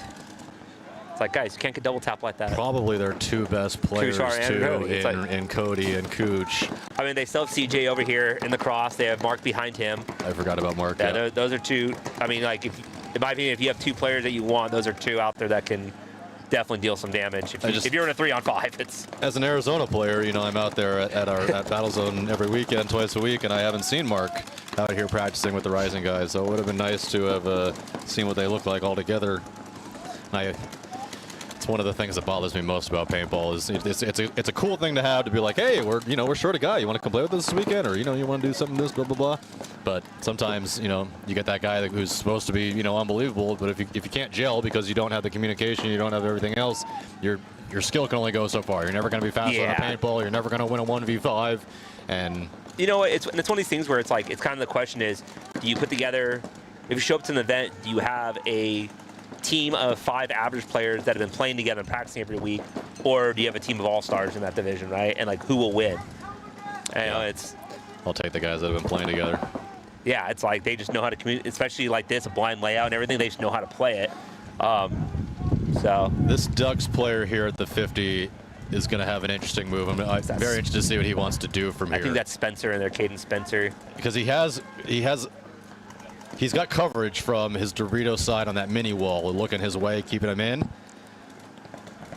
And he's waiting for this Rising player to kind of turn the corner and try to get into the 50, and they're both posturing, just waiting. So he's waiting for the player to come around, but at the same time, it's like, why are you waiting for him? You know you're up body. Right. So, but the thing is, they don't have to go anywhere. They're up 2-1. They can let this clock run down. And with the tactical retreat from Meterman, how he's able to put paint on that 50 from there. So I don't know if he knows that he's at the 50 there, but he's able to keep. I think he's expecting a guy at least at the cross, and so he's just keeping an eye for CJ to not let me run him down, right? Yes, he's moved out to the corner. Did he snap? He stays alive. He stays alive. But he does tuck him in and makes that player on the Dorito side give up that engagement. Now they're going to go over to the 400. He gets a shot in, though, on the loader. Nice ball. So Rising's going to see that one. Ducks go up 3-1 with 3:18. Really good patience and movement from the Ducks over there. Really good communication. That was well done. Well played. Yeah. I don't know nothing about these Ducks guys, but they look great. I said they're a bunch of the old DMG guys and all that. So, but they're probably out there at Days Field every weekend playing. So. DMG, an established program that was out here forever and ever and ever with a billion lines. Yeah, they. All good things, they say. They were had a pro in the NXL for a while. Got to ref them for a little bit. He was on that team. They had Joe Barrett time. Oh man, who else was out there? 20 seconds. George McLean was playing with them. Obviously Gerber, Jordan, and Dylan Boyd were out there. Yeah, Dylan Boyd, the Boyd brothers, both of them. Yeah. One of them was out here playing Collision this weekend. I know he was on. Yeah, he was on the other line. Correct. Yes. So 5-on-3. So they're gonna go out there. Let's see what Collision can do. Can they pull this back? And they're starting with 3. Yeah, MBK, they're just going to play conservative in the pocket. One of them takes the walk. That's Julian taking the walk right away. Homie loses pack. How do you lose your pack? Uh-oh. And he gets shot in the foot. Uh-oh. And he gets a minor penalty. What the? And here comes a big run from Collision all the way now at the Dorito 50. What just happened? You lose a pack, you get shot, you get a penalty. Collision does lose one. You blow stuff up. And what the? But I think it's is it a 2-on-2 or a 2-on-3? No idea, dude. Yeah, player in the Snake 1 here for Collision. He's kind of in the Dorito 50. NBK has the home and that Dorito insert can. Okay. I So just they're in can't the tell. Are they in the corner? Oh, no, Collision player gets shot out of the Dorito. So it's only the Snake player left for Collision now. So it's a 2v1 now. Yeah. And as soon as they figure that count out, it's like, I'm still confused about how the player lost his pack. And then here's Dave. I hear Dave yelling. He's not happy now, that's for sure. I think he's upset because they got 2 quick kills and they threw their bodies away. They had a chance. And They definitely had a chance to win this point. They didn't have to, right? Would have been our second 3v5 win that we would have seen today. Now, in definitely a bit of a struggle. So here they go. So MBK figured out, like, he's the last guy, but who is this in here? I would ask David. He's upset right now, so I'm gonna wait. I was gonna say I didn't know if they knew where he was over here at the cross, but he gave away his position, obviously. Yeah, I mean, he moved that cross. It's pretty big. It's huge, and he's able to, MBK is now all the way behind him. Yeah, he's and trying to. Still doesn't have a shot on him, and still won't have a shot on him the entire time. But yeah, he's gonna hit the buzzer. It's kind of like, what do you do with that? Smart play by MBK, just going for the buzzer. Yeah, and what are you gonna do if you're the Collision guy? Get yelled at by David. And here's Dave. Yeah. Point approved. I don't know who that is. That's what I'm talking about. That's the former Taco Killer player. That's Velasquez? Is that it? Okay, yeah. Oh, they're giving it to each other. Everyone. Yeah. It's one of these things where, obviously I don't know their game plan or what it is, but it's like one of the things that players learn. I learned from Mike, and I got lucky enough to be coached by Blake Yarber before, the Dynasty guys before. Oh, yeah. And one of the things that I remember Blake telling me is, you go out there, like, I'm going to tell you guys what to do. Your job is to do your job. And if it doesn't work out, that's on me for making the call if you do your job. If you don't do your job, that's on you. And so it may be something like that where David may have told him, hey, you have this job, and he didn't do that job. 20 seconds. And that's part of the game, right? Coach tells you to do a job, you go do your damn job. And there's nothing more frustrating as a coach to be like, listen, do this. If you can't do this, I don't know what to do for you. 10 seconds. All right, here we go. We're back at the Ducks and Rising. 3:18 left on the clock. Ducks are going to be coming off on the right-hand side, so they're going to be breaking out onto our screen here soon. Rising in the background there. So there we go. And Ducks losing their Snake player early. And then you have Rising. Look like Rising make it out 5 alive. So they're pretty solid. And the Duck's going to fill back into that Snake. As they, and then, yeah, they're going to fill in behind. So Gerber into the Snake cross there. Who is that in there? Is it the Snake 2 and the Snake 1? Oh, but he just takes him off the head. First kind of check above. So Duck's going to fill back into the home bunker, and they're in. Use my eye on this guy. Look at they're in that Dorito side mini wall. Rising Snake 1, Snake home. There's Snake 1, Snake corner, and they're doing that insert the Dorito wall as well, and that Dorito 2. You can't find those. Looks like it's 4 on 3 right now. Puppy break, you got beat. All right. Hello, Anderson, hello. take a putt break. What's up, man? Yep, I'm Jason. Nice to meet you, sir. Jason, Josh, man. We have our little rotating broadcast going of Three Stooges over here. Andrew has to take the little pup for a walk. Yeah, that's a good dog.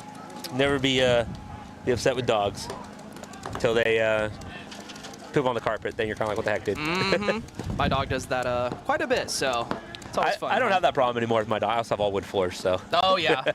I got rid of that. We have 2 dogs at home, and our puppy, still does that, and he's warped our floorboards. Oh.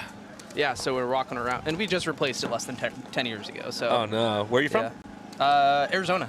Okay. Oh, you guys brought the whole Arizona crew. Okay, yes, cool. Yes, sir. Very cool. Yeah, I'm just right up the road here. Oh, cool. Literally 10-minute drive. Oh, nice. Must be nice. It's nice getting down here because I woke up Woke up my house at 6:30. I'm here at 6:45. Oh, jeez. No 6-hour drive for me.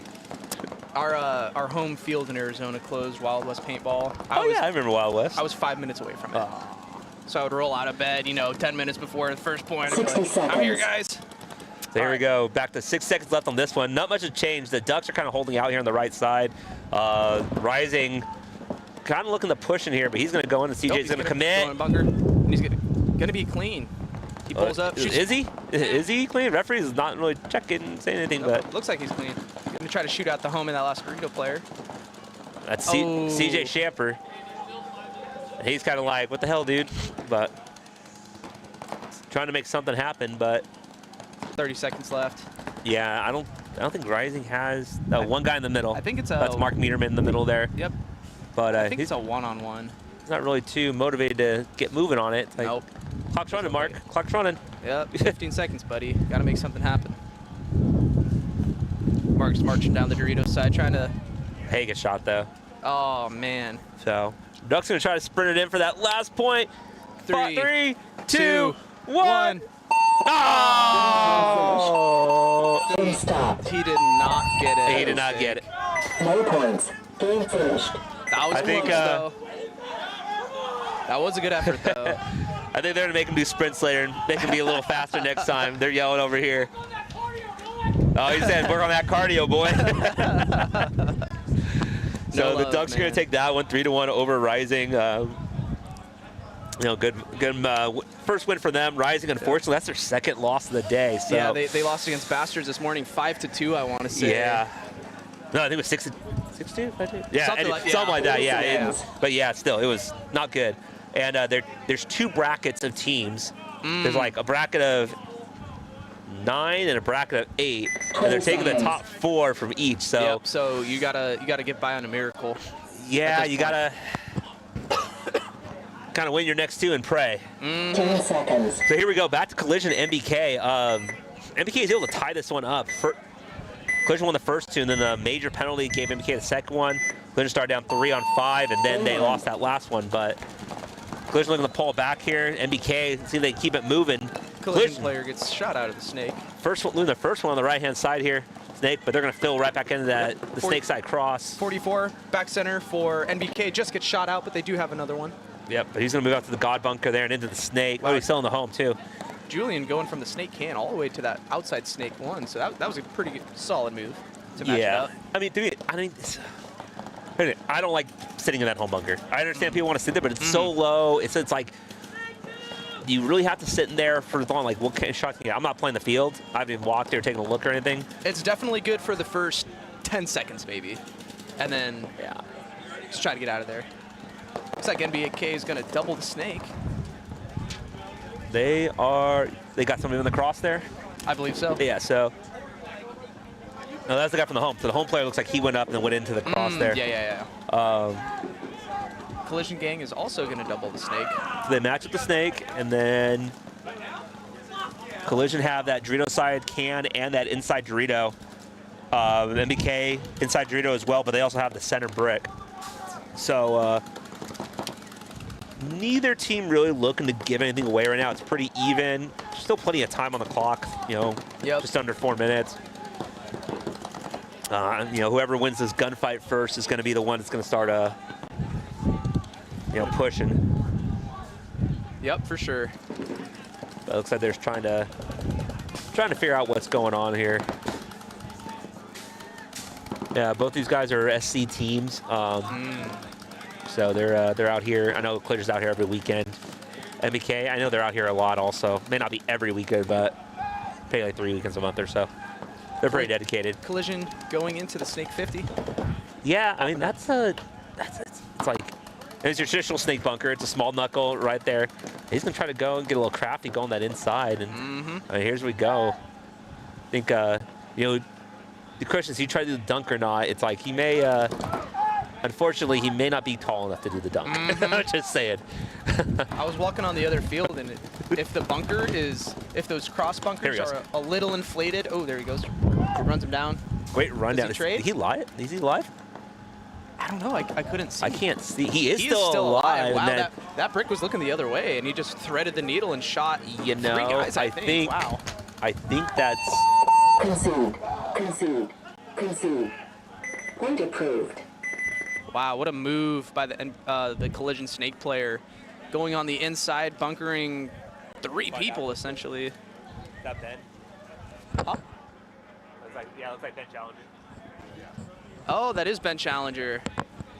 Yeah, Well, that's Ben Challenger. Came out of Collision last year. Experience with a variety of teams. Yep. Former pro player, current pro player. Current pro, yeah. He's back in playing pro now. But yeah, he's had stints with I know he's with the infamous Diesel as well. He was AC on Diesel, for a yeah, I little remember bit. that, yeah. So yeah, shout out Ben. That was such an amazing move. You know, I think when you talk about players at different levels, like that's definitely a move where it's like he sees the field and recognizes the opportunities there. Oh yeah. And it's kind of like using those bunkers to block out things and also kind of taking a risk, right? He's like, okay, if I can go and get 1, at least that's 1, but if I can get 2, I'm going to even it up. So Exactly. And making that decision like in the split second. Yep, and then just timing it exactly right when that brick was looking the other way, and when the snake was just, I think that's part of the luck side of it, right? You go in there, sure. you get the first guy, and the brick's not looking. You're like, cool, thanks, that's another free kill. Yeah, for sure. Right. So, and then at that point, it was like, cool. He either gets 1 or he gets like all of them. Mm-hmm. So, so these guys are in X-Ball now. So the other match is done. So these guys have a 2-minute break. They're going to come back on the field and play again. We call it X-Ball because that's what the old PSP format was. It's like team taking a timeout. Probably MBK taking a timeout, going to slow stuff down a little bit. Yep. The Collision's already making their way back on the field. Sorry, go ahead. Oh, yeah, go ahead. No, I was just going to say 2:30 on the clock. Plenty of time for NBK to figure it out and even potentially win this match against Collision. But any game against Collision is going to be a very hard, scrappy one. So. Oh yeah, I mean they're the series champions. They won I think 2 events last year, they won 2 I think. Mm-hmm. And I mean with how much they coach and play and everything like that, they're gonna be a tough team. So we have a minute until we stop. Let's give a shout out to some sponsors here. We got the Defy sponsoring this field here, the 5 bunkers. We have OTL over there. Off the leash, Patty Gleason's company sponsoring another field. JT, Carbon, and Paintball, P8 ball, right? Paintball.com, yeah. I like that name. That's pretty cool. And then down here, also on the webcast here, you see we have Andrew Lopez Law, Die Precision, Anthrax, Infamous, Maxed, HK Army, Kurgo US, Woods and Sons Tax and Accounting, all sponsors of the Wcppl this year. 20 seconds. Thank you to them for their support in, 18 years running strong with this league. So. Just growing and growing, and now Mike is doing stuff over Texas and Florida and just bringing that West Coast magic. So here's the 10-second countdown. Collision on your left, NBK on your right. Game on. Looks like Collision's going to lose their Dorito corner. Running ref checking the 30 brick for NBK. He is clean, so it's going to be a 5-on-4 break in favor of NBK. Oh, 5-on-3 now as somebody on the Dorito side just gets shot for Collision. So it looks like for Collision there is a snake cross, there is a stand-up juice box, and a home. And then for NBK, you have Julian Velasquez in the snake can, 30 brick. He's going to move in the snake, though. Yep. I think he's asked. Looks like he's clean, yeah. So. Yep. Sorry, wife was texting me. Oh, no Wife's worries. texting me, 2-year-old at home. She's like, "What's going on?" I'm like, "I'm over here at the paintball field." Per usual. She maybe watched the webcast, to be honest. Oh yeah. Yeah, she does right. But let's see. I mean, so MBK, they have 1:30 to score this point. It's still. There's still time, but it's like they need to get on their feet and start moving a little bit. You hit that 1 minute, you need to go, and you need to give yourself some extra time. Yep, because you know Collision's going to dig in there, and they're not going to give you an inch. Nope, they're not going to give you a centimeter. Nope. So, if you hear anything in the background, that's Rainey's fault. He's the one that's saying stuff, so it's not us. Very skinny but very loud. Just coming up on the 1 minute mark, NBK is not really taking too many bites as of right now, even though they're up a body. Yeah, so 2 bodies. So here we go. So Julian's going to start making a move. Yeah, He's going to move into the big wing there, trying to just trying to do something. generate some type of offense. And see, MBK not showing like they want to move. Yeah. They're kind of just sitting around, and it's like, guys, like y'all need to push. Like, there you go. They put one on the Dorito side, but he gets shot. Yep. And it's like let's see. So checking referee over there on the collision player on the side, but it's like nobody really. It doesn't look like the enemy has like intensity right now. Nope. They're starting, and they lose another one. Ooh, collision goes shoot somebody. And they lose a third one. Yep. Looks like I think the lone snake player now for collision. I mean, if he's the last player, it's like that's how you do it. But oh, sorry, there is a home. There's a home player also. So, but the thing is, like, this guy's sitting here. There's 15 seconds. Why are y'all sitting around? Yep, like, figure it out and go. They just don't know what's going if on. anything, go and try to get a major or something like that. Like, go anything. Go mess the guy up, and anything is better than nothing. But it's like 6 seconds left, and you guys are sitting in your bunkers. Like, wow. Game time finished. It's like you should have made that. You should have made that move 10 seconds ago. Yep. Like 2 minutes ago. Like anything. Yeah, it's just one of those things where it's like I think NBK they kind of just took that too slow, and they kind of realized, oh, now we got to go. It's like they had a minute and a half, and they didn't realize how fast a minute and a half goes.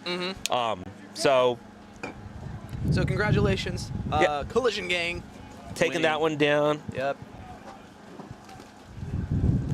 Let's see, who do we have next? Got the schedule right here.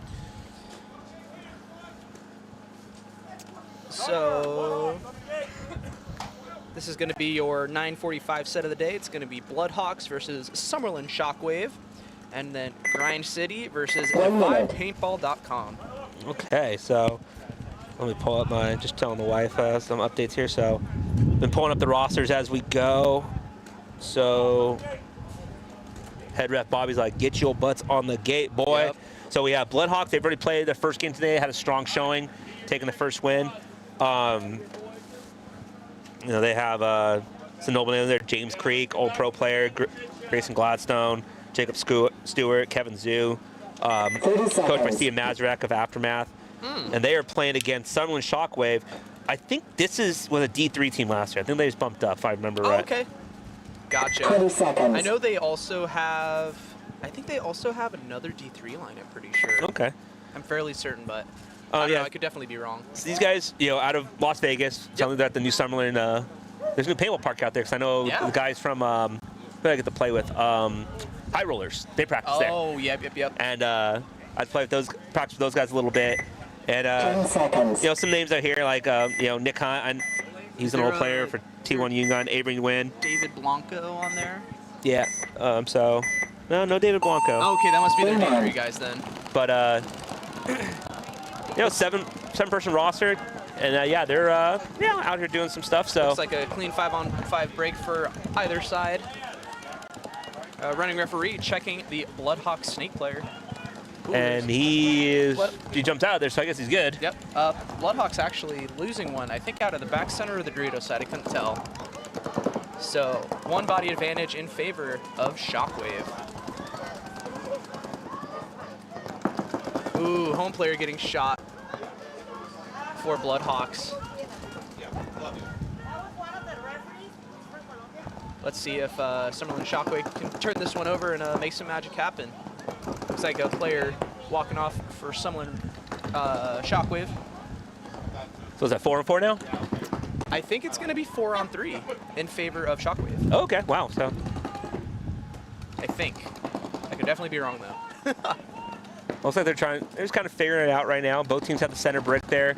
Looks like Bloodhawks in the snake one, while Shockwave were in the snake cross bunker. Yep. And then that Dorito corner back there. So, good field position. And Bloodhawks already played one match here. This is Shockwave's first, so I've kind of given an advantage to Bloodhawks because they already know this field. So, there's advantage of playing the early games. But good communication here by Shockwave. Just, hey, letting them know where they are. Let's put a plan together. And looks like player going into the snake. Yeah, the Bloodhawk snake player. He jumps the beam and comes on the inside there. And then Shockwave lose their Dorito corner, and their home guy's going to fill out. Yep. So a 3-on-3. It's 3-on-3? I believe so.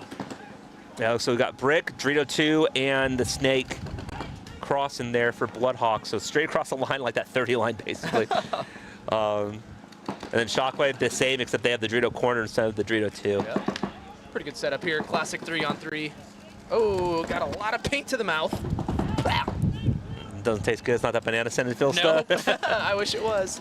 Oh man, I forgot who used to make scented paint, but I know back in the day, the old Torque paint was scented. Oh, okay. And then of course the Gap paint was scented as well. Okay, This is back in like the mid 2000s. So Gotcha, okay. This is back when I still shot at Timmy.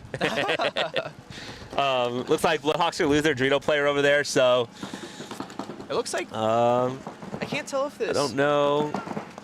Can't tell if this brick player for Bloodhawks is trying to bounce the shot off of the Snake 50 into the cross or not. I don't know why you try to bounce it. There's no way to. You can't bounce a shot there into here. Yeah. It's like you can't bounce the ball up and over. Yeah, maybe he's just preemptively shooting it then. Maybe he's letting the guy know, hey, if you try to go there, I'm gonna blast you. Yeah. So, Just fortune. warning him. Still a 3-on-3. Looks like. Oh no, it's 3-on-2 now. Yeah, 3-on-2. Bloodhawks lost their Dorito player, Oh, and the Shockwave player moved from the corner up in the Dorito. Gotcha. So there you go. So he's gonna start pushing the little aggression now. Yep. Smart move there. Just get up in there and make the. If he can get past the Snake player, the Bloodhawks player just crossed up, right? Yep. Ooh, it looks like the Snake player just got shot. Oh. Maybe not. It looked like he was shot, but maybe it just came off. Trying to see who that is in the Snake. Yeah, so he's gonna get in the 50s, and he's gonna call him from the turn. That's Grayson Gladstone, the Snake for the Bloodhawks. He's the last one left. Yep. Grayson's in a tough spot, but he does shoot, so he's in a 2-on-1 right now, and I would not. Ooh, a 1-on-1. Yep, now. he just does shoots it. that Say, guy. I would not put it past Grayson to lose this man. He's one hell of a player. Oh, super underrated player.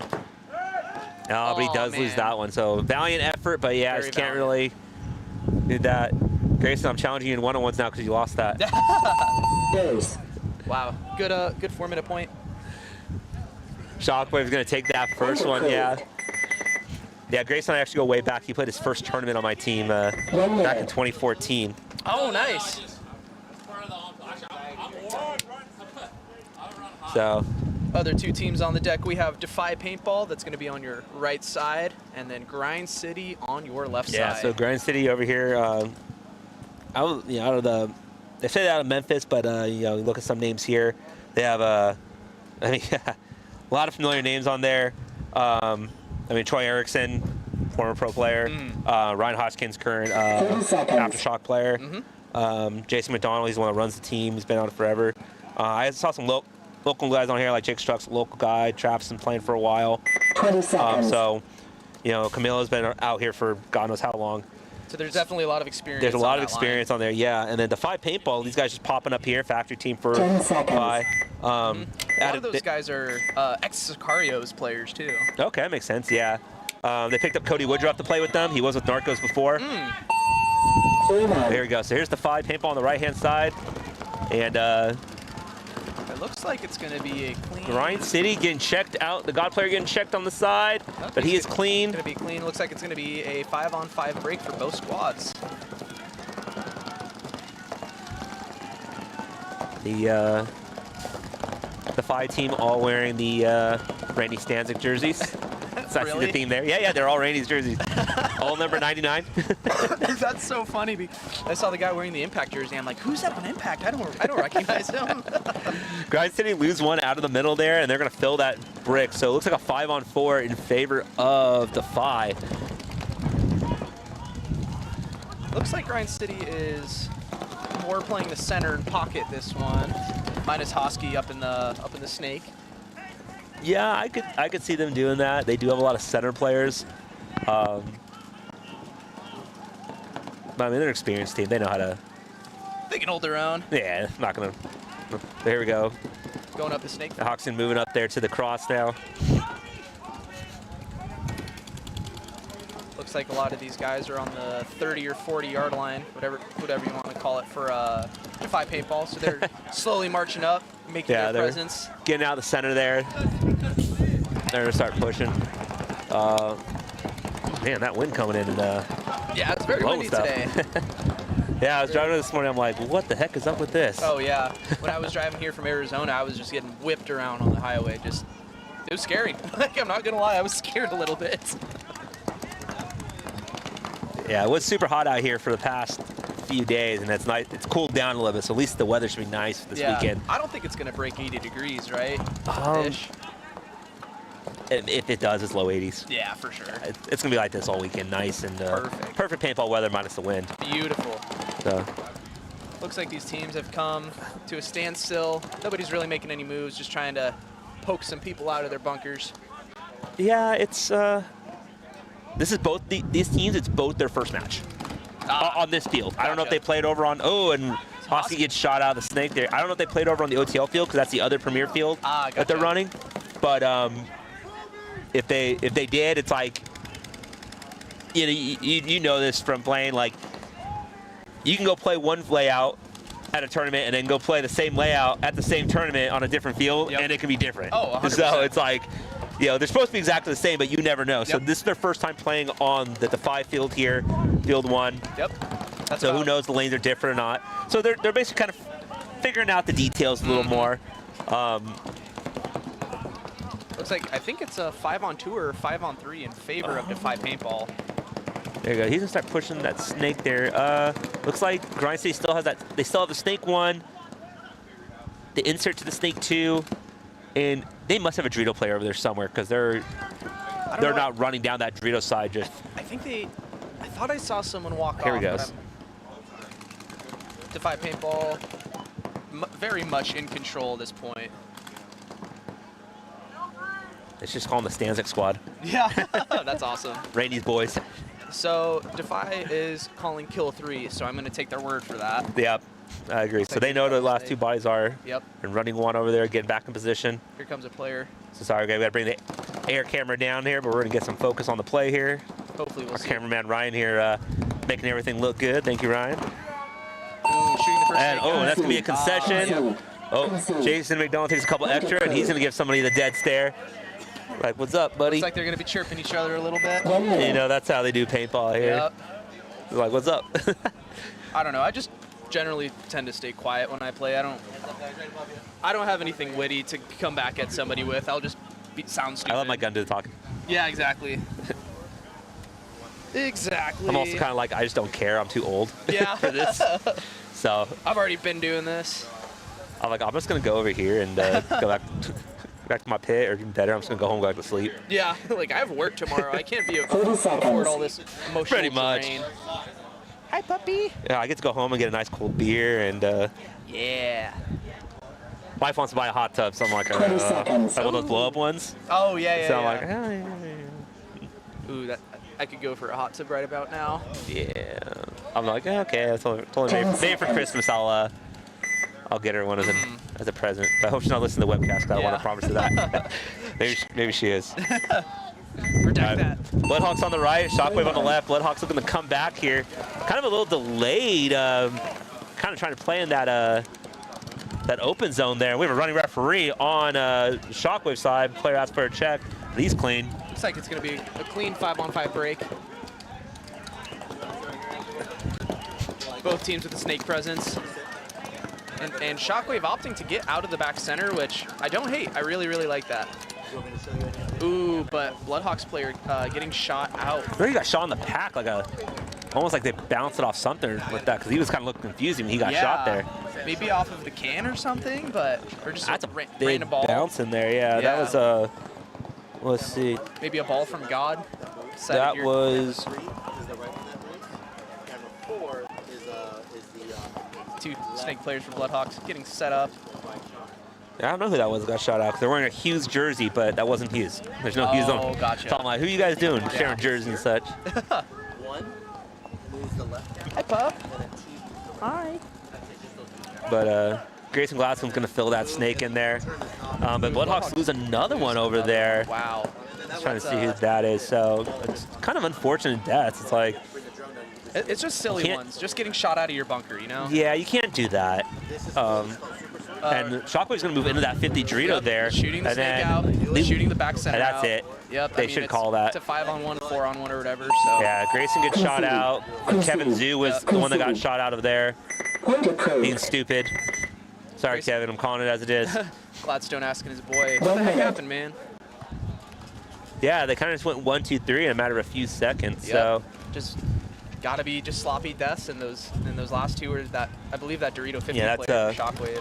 That's Ernest Giovannoni that was over there that got shot. So it's a very fancy name. I hear RT White out there. So coming up, we have defypaypal.com, also called, we're calling them the Stanzik Squad, Randy's boys, because they're all wearing awesome. Randy's old jerseys. That is the best thing I think I've ever seen. And then we have Grind City coming back out. Looks like Travis Newsom's coming out with that. Team's gonna take a timeout. Brian Hoskins over there. And those cool new blue JT pants as well. Who else is out there that we saw? We'll see Jason out there. Looks like Camilo's out there. 1 minute. 1 minute on the clock. Yeah, try to see who else is out there. Looks like they may be trying to spin like their second line guys, Yeah, plus Hosky in there, you know. Looks like it. 11:15 I don't know on if the game time. if they had Troy out there or not. Yeah, I'm not too sure. So, but yeah, it's going to spin some other guys in there. I mean, that's why nothing. It's paintball, so. Yeah, you got plenty of time to work with. You know, even if you go down 2, you 30 seconds. throw your your A guys in there and try to win. Defy Paintball 10 is up seconds. 1-0 against Grind City. Yeah, they're making the call right there. Randy calling red or blue to Cody Woodruff. They're telling him which side to look to shoot. So, looks like Hoskins going to go to snake off break. Looks like And he's going to shoot a shot in the leg there. That's Camilo. Yep. So good lanes from Defy Paintball. Defy Paintball dropping a body out of the back center as well.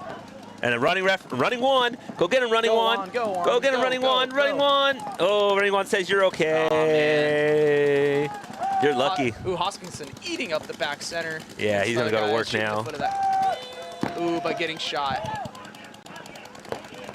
But And head ref Bobby giving a call over there on somebody. looks like there might be a penalty. Yep, that is a That's a minor penalty, Minor yeah. assessed on Defy. Got shot in the leg and did not go out. Well, that was Jackson Rudy that got shot for the first one for Grind City there, and then Hotch got shot after that. So Looks like it's there, only that's Troy Erickson making his way down to Snake right now. All right, and I believe that's going to be it. That's 5. That penalty just killed him after Hosky shot. That Number 9. Concede. Could be and Point approved. Defy's going to towel that one, speed things up. 1 minute. Shockwave back up on your right, Bloodhawks on your left with 9:30 left of game time.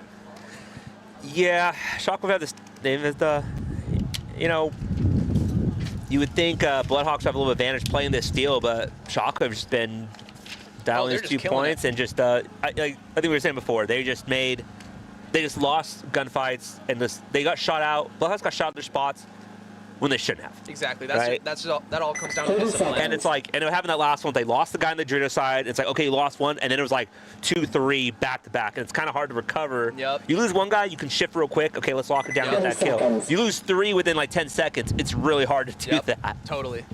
So, And especially on this field, you can contain it so well. If they're in the pocket, you shoot one wide guy, 10 it's seconds. impossible for you to get out. So. yeah. All right, so here we go. Bloodhawks need to bring it back here because you don't want that 3-point spread. That's murder. Yep. All right. Shockwave playing the pocket. 5 guns up, I believe, but Yeah, I don't think they shot anybody. Don't see anybody walking off. Yeah. Shockwave lose one out of the center. So that's the death in the back center. Yep. And they lose the can. So they tried to play pocket, they tried to get that kill. Bloodhawks dropping one as well, so it looks like it's going to be a 4-on-3. It is, advantage yeah. for them. And it looks like they filled out. So looks like what is it? That Dorito side can, the Aztec, and the Snake 1 for Shockwave.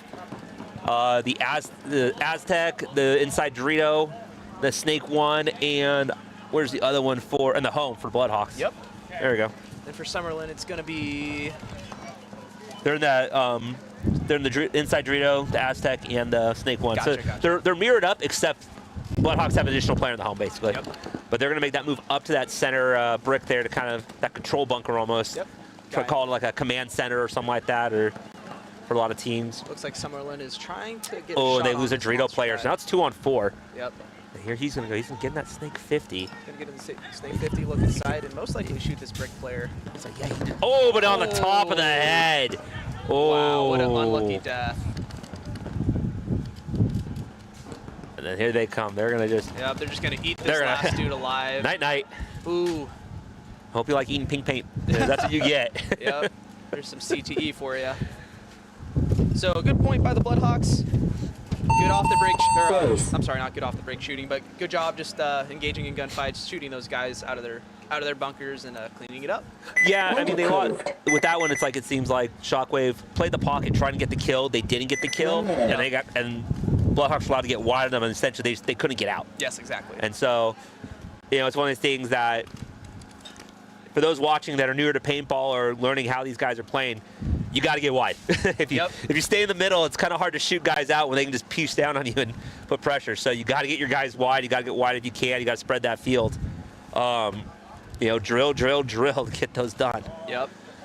Try to drill on that as much as you can, because they will come in handy 30 seconds. when the time comes.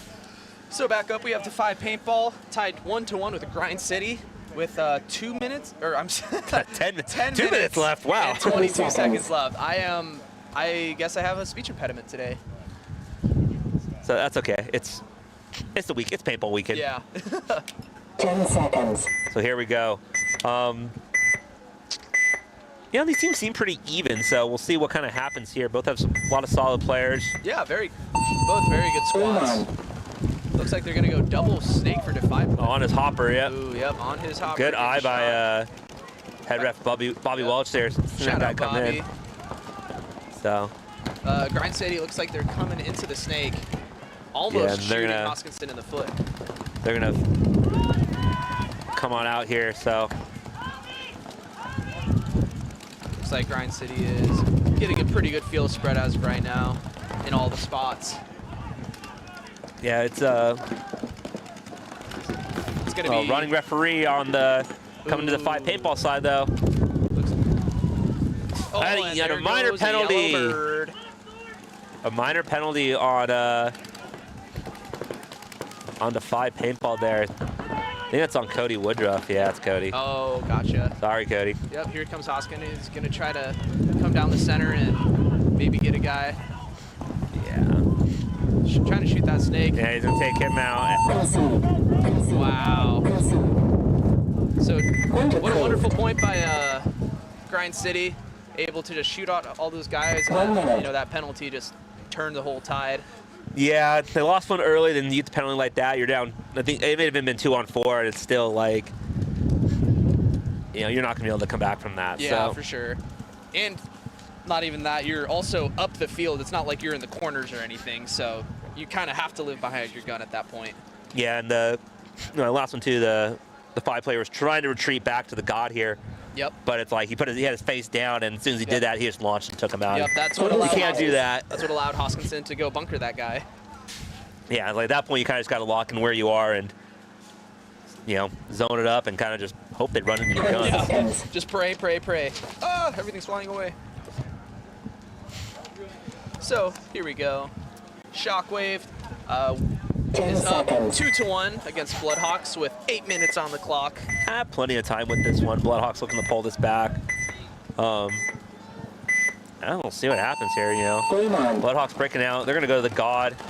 Looked like he was running the corner inside the catch. Ooh, yeah, it says like the Bloodhawks player got shot in the ankle there going to the Dorito. Oh, wow. Two come walking off for Shockwave. Okay, good off-break shooting then. So it looks like it's a 3-on-4 right now. Yep. Favor of Bloodhawks, so it looks like they dialed in those off-the-break shots, and that's what they need to do. So have a little bit of an advantage here. Looks like Snake Can. Well, not anymore. So it looks like the Baby Dorito, the Snake, and then the Snake Can for Shockwave. And for Bloodhawks, it's going to be the God going up to the Snake, home fills the God, and then the Dorito Aztec. Yeah, so they only have one play on the Snake side here for Shockwave, 2 for Bloodhawks. They're going to start pushing down this. Like, yeah, Grayson's going to try to get into that cross right there. Yep. Oh, and they have a Dorito corner as well for Bloodhawks. I didn't see him. Yeah. So it looks like their plan at this point for where they're at is they're going to lock out that Dorito side and kind of, you know, basically bully the Snake player to kind of push it in. Yep. Let's see how... Shockwave retreats back to that Dorito corner, though. And it looks like it may be... maybe 2. Oh, no. They each have 2 on the Snake side. So they're mirrored in the Snake right now. And then Bloodhawks have the additional player in, I won't say in that Dorito over there. Kind of hard to tell by the mirror. Yeah, in the Dorito. He's in the Dorito 3. So, but it's like we have another kill here. Wow. So the Shockwave cross player gets shot trying to go on the inside. Now it's a 4-on-2. Oh man. And Grayson Gladstone just crawling all the way down to the yeah, snake. he's just gonna commit. But there's a player in the wire. Does he see him? Oh, he didn't know he was there. No, didn't know he was there. That's some bad communication. But that guy gets shot out. So it's a 3-on-1 now. Bloodhawks should close us out. Yep, looks like he's in the Dorito corner for Summerlin Shockwave. Yeah. And his time is limited. All right. 3-on-1's out. You can win a 3-on-1. It happens. Yeah, definitely. I mean, you got to kind of. Has happened before. Got to kind of let the other team make some mistakes and pop them as they come. But I don't think these guys are going to do that. Yeah, they just pushed them out of there. So Bloodhawks, as long as the hang is good, should tie this up 2-2. Yep. Good job, Bloodhawks, working their way back from those 2 rough points. Looks like slowly gonna hang it. They got plenty of time to work with. Yeah, they're not too worried. Race. Gonna hit that buzzer. And are we getting the thumbs up? And we get the thumbs up. Point approved. Point approved, 2-2. All right, so coming back out here, the 5 paintball, Rainey's boys. Stand-up squad. Every other day we can give them. And Grind City taking a 2-1 lead over them, so we'll see if they can pull this back. Got 9:22 left of game time. Yeah, so looks like 30 seconds. I don't know who they're sending out there. I mean, they're sending Hosky out there. I see Travis out there. That one's kind of hard to read their names from back here. Yeah. It was nice when we called the Lions game. Maddie actually wrote down all the players and their numbers and their positions. We were looking and go, oh yeah, it's this guy, it's this guy. Man, every team should do that. That would be nice if they started submitting that to us. I know numbers sometimes get hard, you know, but it's like, hey, like, give us something. Looks like Hoskey's gonna go snake off break. Looks like it's gonna be a clean 5-on-5 break.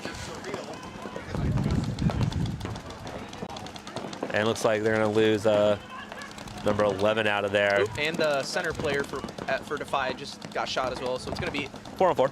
4-on-4. Oh, but the Dorito guy getting shot too for Defy, so it's gonna be a 3-on-4 in favor of Grind City. Player in the blue jersey looking around. We're just gonna call them by their colors, okay? Yeah. we have Impact jersey, we have blue jersey, because they're all number 99, so. That is Troy Erickson, yeah, that got stitched out that home there on the move. So. Then you have them calling Monster, probably that center bunker. Yep. Looks like Hosky's just waiting for him, trying to see if he can sneak a shot on him, trying to look on the inside. Grind City making moves up the center. Center/snake side.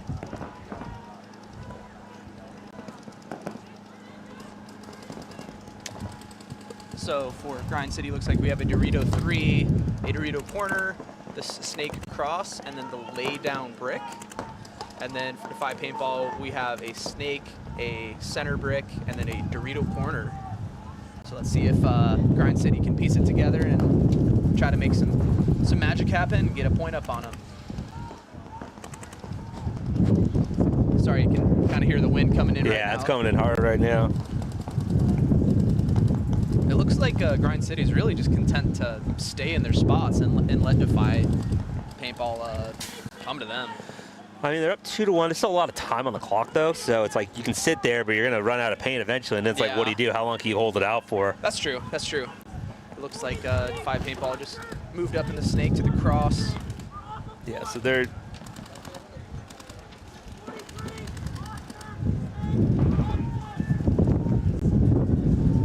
Sounds like Grind City has all the calls on point, so they know where everybody is and what the count is, and they're solid.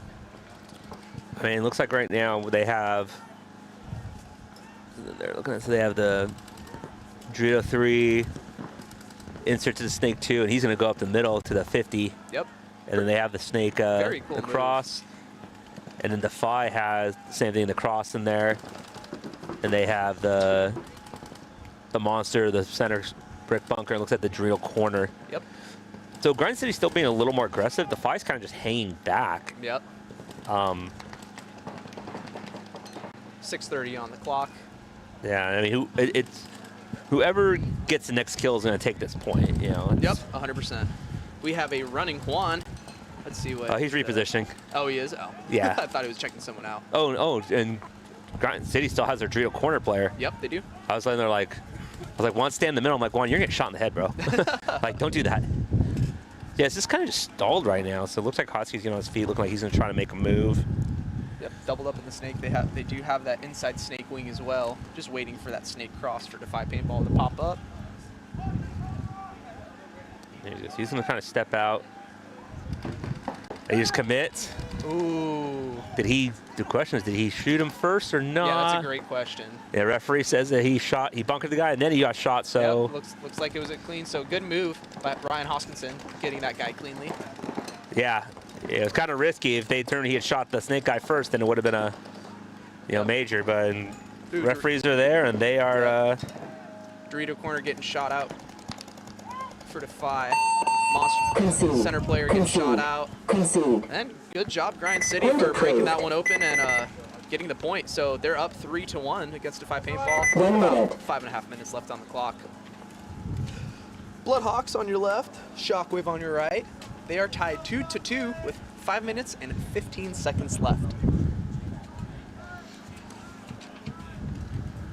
Let's see, so. Wow, Shockwave has some big boys up there, man. Like, holy cow, they're tall.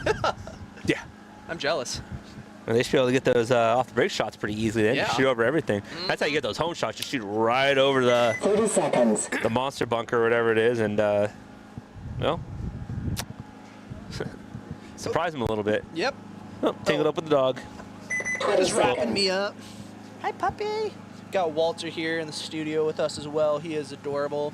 He is Andrew's dog. I don't know what breed it is, but he has a lot 10 of hair. seconds. Kind of looks like a rug. Here we go. So 2-2, just over 5 minutes left. I mean, Game on. probably have enough time for about 2 more points based on how these guys have been playing. Running referee checking the God player, and Bloodhawks do lose one. Yep, out of the back center. So that back center shot's just there, and they're executing that shot really well. Ooh, Bloodhawks also dropping another one. It's 3 on 5. Yeah, so. Call on red alert, so they know that there is an individual in the Snake. So Bloodhawks in the back center, the center brick, and then the Snake small wing on the wire here. And Shockwave is just slowly advancing up the field, getting wide, and gonna try to pinch him out here. Also going up to that center brick for Shockwave, trying to shoot out the Dorito guy, but might have missed. Gets called clean.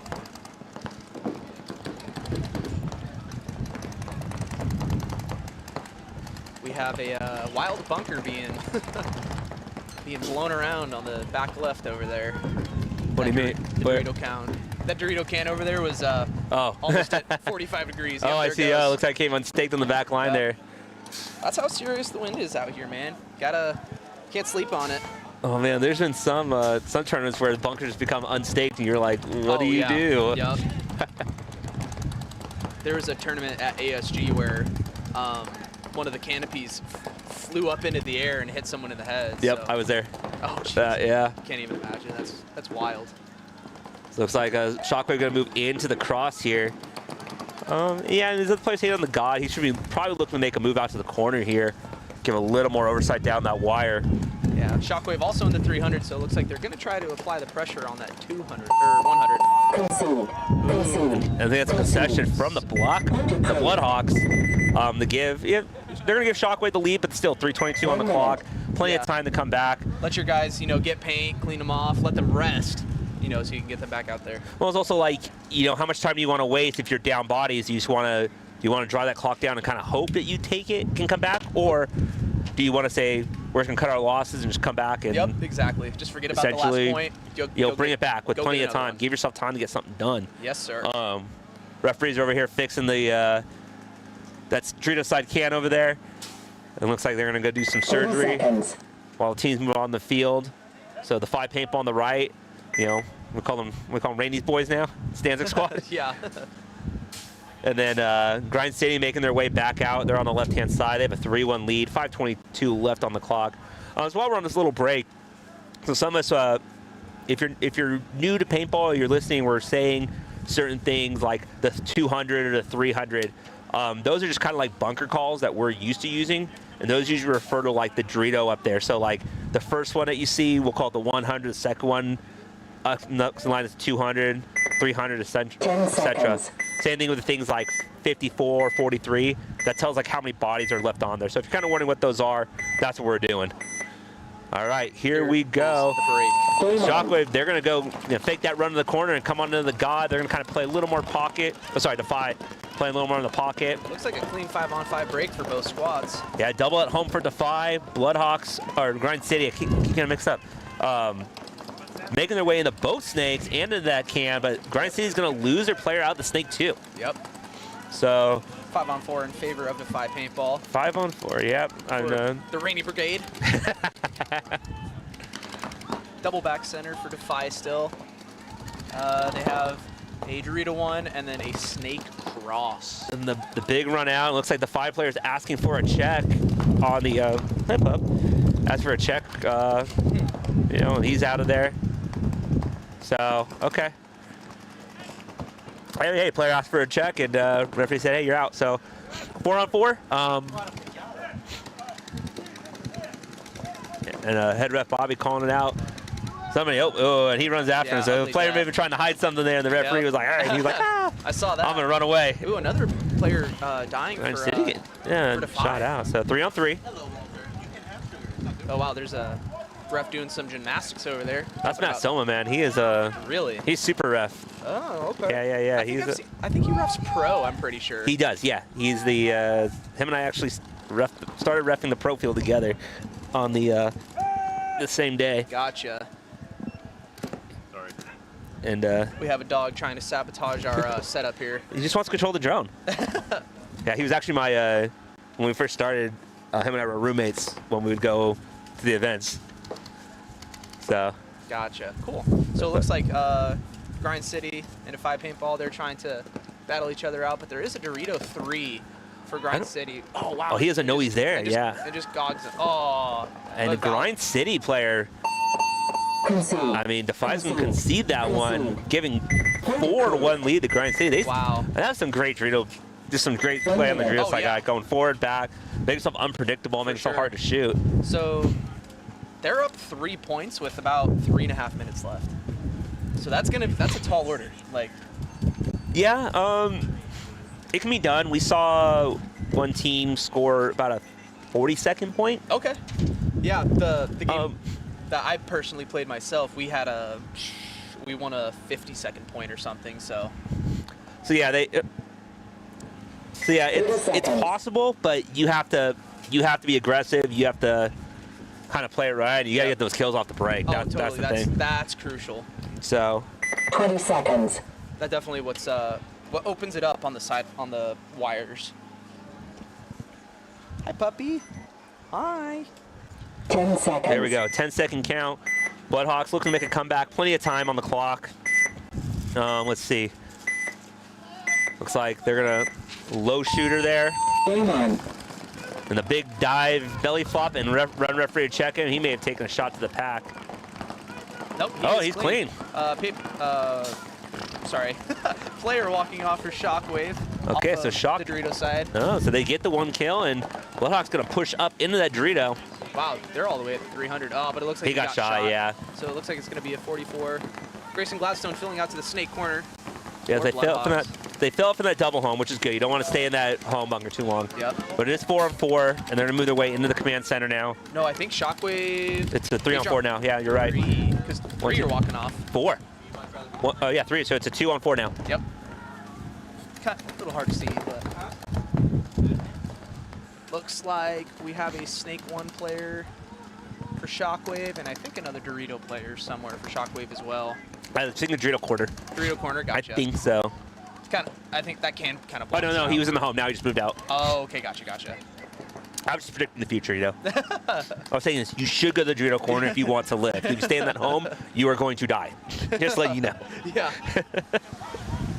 Some good advice right there. Looks like Bloodhawks have. They have 4. The Bloodhawks are taking their time. They know they have the clock in their advantage. They don't have to rush in and throw bodies away. Nope. So they're just going to basically, hey, let's find the bodies, get the kills.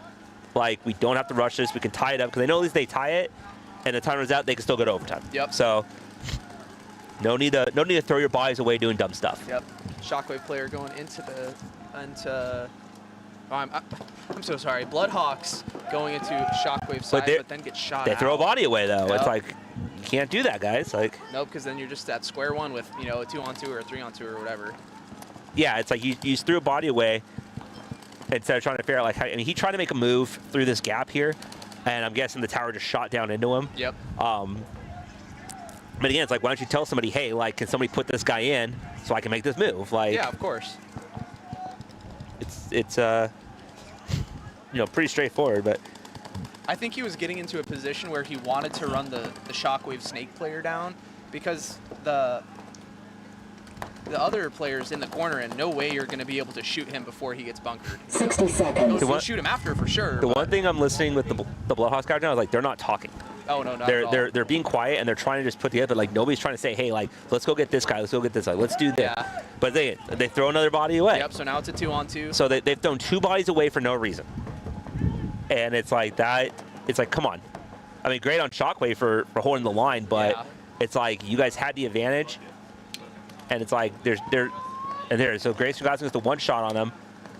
And then, but like this guy's still all the way back here. It's like, what? And he gets shot. Yep, then he gets shot. So now it's a 1-on-1 with 30 seconds left, 3-2. If I was the Bloodhawks coach right now, I'd be smacking my clipboard into people. I think Steven's gonna probably smack people up.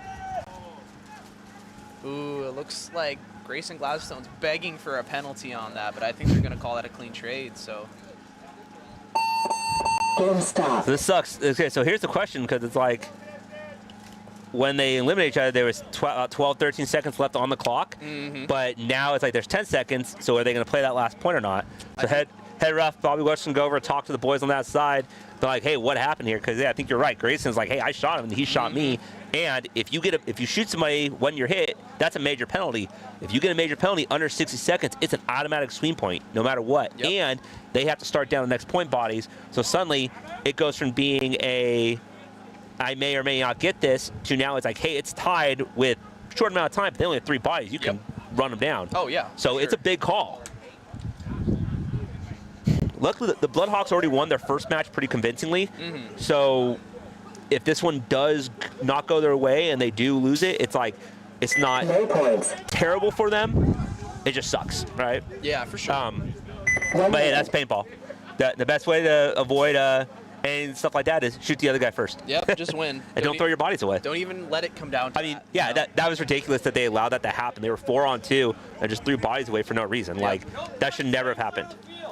So, I mean, great job on Shockwave just to hold the line and essentially force them. Totally. But I think that was, in my personal opinion, I think that was on Bloodhawks. So they lost that. Not necessarily that Shockwave was doing anything super fancy, you know. 30 seconds. Shockwave was just sitting there holding the line, just playing defense, going, let's just grind this clock out. Yep. And yeah, I mean, you can't lose 4-on-2s. You just can't. 20 seconds. Grind City on your right is up 4-1 against the Stanzik squad. Yeah, Defy Paintball, we nicknamed them because they're all wearing Randy Stanzik jerseys. Seconds. He's coaching them on this one. Got 3.5 minutes left on the timer. Plenty of time, but it is precious. It is precious out here. Grind City doubling up the command center there. Big bunker in the center, and even running referee. Ooh, Grind City getting shot out on the arm. Oh, and another Grind City player getting shot as well. So 5-on-3 in favor of Defy Paintball. 5-on-3 and double in the center there. So it's like the Grind City player here is not happy that the referee pulled him out. He's trying to find where he got hit. Well, guess what, buddy? Referee said you're hit, get out. Can't really argue with that. Yeah, So. guys, whether you agree or disagree or whatever the referee, don't argue with them.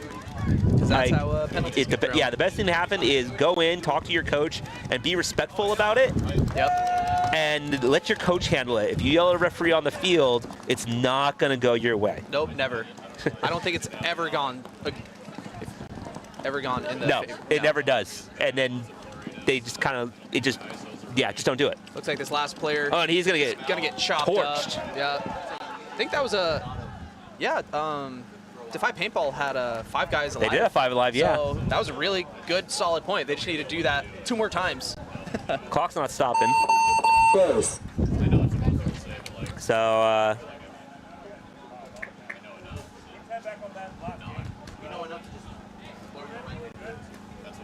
and the point is good. So yeah, so it looks like the 1 minute. Defy Paintball able to come back with that one. 20 seconds. So they're going to put 20 seconds on the clock for the Shockwave Bloodhawks match. And they are going to call that a trade at the end. So Bloodhawks, the door is open, but very slightly. yeah, they have 20 seconds to make something happen. Shockwave, I mean, so what happened that one is because when the players limit each other, since nobody's left alive, the clock stops automatically. Took the referees a little bit of seconds to confirm it, but to be fair, they added the time back onto the clock. So they basically said, okay, 20 seconds on the clock, allowing them to play this point out. 20 seconds. Bloodhawks are basically coming in, going to be like, all right, like, they got to score this right now. Everybody on the Bloodhawks They side score this right now, and then, so, go, they are, Let's see if Bloodhawks can sprint down the field and make something happen. yeah, they got to make it go. So they're going to go. They're not carrying any pause. They're just going to go. I mean, major penalty. If any major penalty right now is a swing point, so they're going to go try to get the major. Oh my And gosh. that's I mean, hey, it's better to die on your swords than to basically like. No worries. Yeah, it's better to die on your sword than to be sitting in your bunker at the end. So Yep, exactly. valiant effort by the Bloodhawks, but good job on Shockwave just to hold the line and grind it out. So. I love when they come up and try to like ask us, like, I'm like, dude, why do I look like I control something? Yeah. I have a headset on. Besides, I'm not going to talk to you anyways. Like. It's like instead of trying to hear and block my view, like, get out of my way. Yeah, exactly. So. Oh well. So so we are now in X ball with 2 minutes and 20 seconds left with this Grind City and a Defy Paintball game left. Grind City is up 4-2. Yeah. Is it possible for Defy to come back? Yes. But they have to have 2 quick points. Definitely get some kills off the break. Kind of basically what they did in that last point. I would say the odds are still in Grind City's favor, but hey, I mean, they have good players, they have a good coach, so anything's possible. I'm not going to count them out. Yep. 10 seconds. See if this Yeah. So here we go. Defy on your right, Grind City on your left. Game on. Ooh, Defy Paintball get. Game Oh wow, stop. Rainy's going Hold on. mental over here. Hold on. Stop. They're stopping the clock. Stopping the clock. Stopping the clock. Rainy's saying they started. The other team, Grind City, started with 6 players. So they're going to count. The referee's going to confirm the players real quick. And that is a. That's going to be a major. That is a dumb move. Yep. I think that's the angriest I've ever seen Rainy. I don't think he was angry. He was kind of jumping like yes. Oh, like excited? Oh, Because- that's a free point. That's a free point for the other team. Yeah. So folks, Approved. if you're wondering what happened there, you are only allowed to start with 5 people, right? You cannot start with 6 or whatever it is. So if you start with 6 players, then it's an automatic swing point to the other team. Too many men on the field. So look, the door's open even more for Defy. Yeah, no, that was pretty bonehead move because Grind City literally had that 2-point spread and they can play defense and lock it down. And now they just gave Defy a 1-point margin. And they're like, great, like, and they just got to see your breakout. So yeah, exactly. now it's like, cool. Now we can basically go out and essentially they should just be able to flip around and go again. Oh yeah. Nobody shot anything, but Looks like, yep, 2:20 on the clock still. But yeah, so 6 men on the field, automatic swing point. 1 minute. So, I mean, Yeah. kind of a blessing in disguise there. Yeah, really. I would not want to be the sixth guy who realized he wasn't supposed to be on the box right now. You know, honestly though, like who does that fall on? Yeah, I It's mean, like 50-50, you know, coach and you. Because like I remember like when I would play before, the coach would call a play or whatever, but we would always have like essentially the captain or the team quarterback that'd be out there, right? Gotcha. Okay. And so basically when we got there, we high five, you check it, and they check the box. And if you see somebody who's that sixth person, you literally go, screw it, just get off. Yep. Right? Didn't happen a lot, but it did happen, and they just run off the field. They don't ask why. Everybody else still plays as they play, right? But that should have been caught at the box. So it's on the entire team. Yeah, 10 seconds. But here we go. So 4-3 now after that little penalty point. Let's see. They do have 5 this time. Game on. All right. And we saw a flash off something. Looks like everybody's good. A running referee checking this. Ryan Hutchinson in the snake here. Ooh, Defy losing one out of the center. Defy loses one out of center. So that's not what they needed right now. They need to stay 5 alive. It's now 5-4. Especially in favor after of Grind City. Especially after that gift of a point. Yeah. Yeah, Grind City's is going to dig in the trenches here and start just roll those lanes. Yep. No need for them to really go anywhere. So for Defy, we have a double back center, a snake one. Man, they need to get out of that back center though too. Yep, that's you can't double back center right now. You guys need to get out of that pocket. That's deadly. Yep. So let's see as we're approaching the minute-and-a-half mark here. See what they can do to pull this out. I think Grind City has 4 or 5 players for sure. Grind City also advancing down to the snake cross. So there's definitely 2 on the snake side, 1 in the center, and then, 2 in the Doritos actually. So they do have 5 for Grind, and then 4 or 3 for Defy Paintball. So for Defy to get a gift of a point like that and just kind of throw it away, that's... Yeah, that's kind of... That's rough. There's still a minute left. They could still pull 60 it out. seconds. You know, give them a tie, go to overtime, possibly win, but that's... chances are a lot smaller now. I mean, right now, you have to get 2 kills to really put the pressure back on, or someone's got to get a major penalty. Yep. I don't see Grind City doing much to really major. They're going to kind of just cross it up, lock it down, and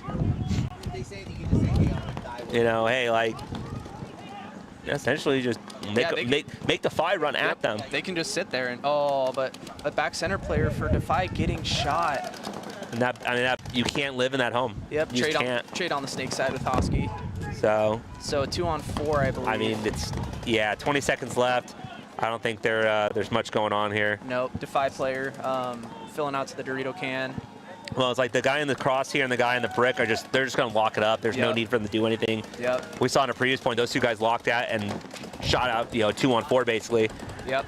So it's like, and that's going to be the game. Yeah. So and even with that 6-man start, Grind City is going to take the win 4-3. Alrighty. Well, guys, I got to head on out of here. So thanks for having me. Yes, sir. And Thanks, good luck the rest of this weekend. I'm gonna pass this back to Andrew, and I'll see everybody later. Yes, sir. Thanks, man. Thank you, sir. Appreciate you. I got a raw wife calling me. I'll see you guys later. All right. There's Rainey in the pits, absolutely giving someone an earful. 2 minutes. Yeah, I saw 6 players start on the box for Well, thanks for helping out. for Grind City there. Yep. You don't see that very often in Nope, Premier. it definitely happens though. I believe Uprising did that at NXL. Nice. Ohio, I think. Nice. Honestly, that's why I love Sundays and commentating, is because I see the D4 and the D5 and stuff, and I get to see that's when all the effery happens. The buffoonery. The buffoonery, lots of buffoonery. Lots of double knee slides and shooting to the left. Don't hate on my double knee slide. Hey, yours is the only acceptable one, okay? And that's because I love you. If I can pull it. 30 seconds. You're the only one that looks good doing it. Yeah. Because of your old school JT pants. That's what I do. So here's Raw Material versus Phoenix Rising. Phoenix Rising going 0-2 0-2. right now. So there's penalties really biting them today, throwing away bodies. Yeah, just not playing super solid. How do you feel about Rising bringing in somebody like a Mark Meterman who, you know, obviously we play twice a week, 3 times a week, and I've never seen him out there. I would say obviously Mark's a great player. It's a good pickup, but it's just really, where does that cohesion come from? Because it's just essentially just a random guy hopping on. You've never played with them, and if you have, it was super long ago. It's just such a team sport. You're never going to be faster than a paintball, Nope. and you can never win a 1v5. I mean, well, I guess you can, but the likelihood of winning a 1v5 is just so low. Having somebody like, you know, we see the Rising guys every weekend. Yeah, and It'd be nice they're working as hard as everybody else, but if they're not bringing their full line all the time, it's tough. Here's a great view of the entirety of the best paintball field on earth, SC Village. And here is the break. So it looks like Snake player for Rising getting shot out. Raw Material staying 5 alive. Yep. So good lanes from Raw Material. And then there's the fill out. Ooh, but gets picked up. Picked off as well. Raw Material 5-3 right now. Taking their way out as well. He has a ball on his knee. I think he just slid on that ball, though. This paint is very brittle, even on the ground. How's it shooting today? Oh, it's shooting great. Other people, Ryan Wolf was having problems with it, but it was perfect for me. Shout out to JT, always bringing the best paint in the game. Get him out of that tower. Yeah, shot out in the tower goes the Rising player. Goes 3 bodies. Is that Cooch? No, that's not. It's not I think Cooch might be in this back center. Ryan Kuchar, I believe. His first name's Ryan, right? Yeah. Kuch, yeah. So it looks like this brick player is going to be short-lived for Rising. And same with the home, because it's a 5-on-2. It's pretty much. He does have the bead on the Snake player here. If the Snake player wants to battle him on the other side. Oh, and nearly got his head taken off. That was very close. Oh, took a bounce from there, no? Oh, and just getting chopped up. Did just chopped up on the other side anyway. Yeah, so good point from Raw Material, shooting that first Snake player, shooting the the filler, and then just slowly closing in and tightening the noose on Rising. And the other 2 teams on this deck, you're going to have NBK on your left and CEP on your right. NBK had a good match against LA Collision gang a couple matches ago. Wasn't able to pull it out. Collision taking it to him, but a really good match. NBK, this is their home field up here at SC Village. And then the CEP boys that we've seen, I think this is the 3rd time that we've seen today. Got those nice looking jerseys out there, remind me of the Dolphins. They went to a 1v1 earlier. Oh wow, did they win it? No, they lost Regime. They lost to Regime in a 1v1. Oh, sorry, puppy. Oh man. Cherry against Yamaguchi. They're 2 former pros battling out in the 1v1. Dang. Gucci got a good had a really good 1v1 point. Ooh, that was kind of a goofy run by the CEP player. It definitely was, yeah. That looked not right.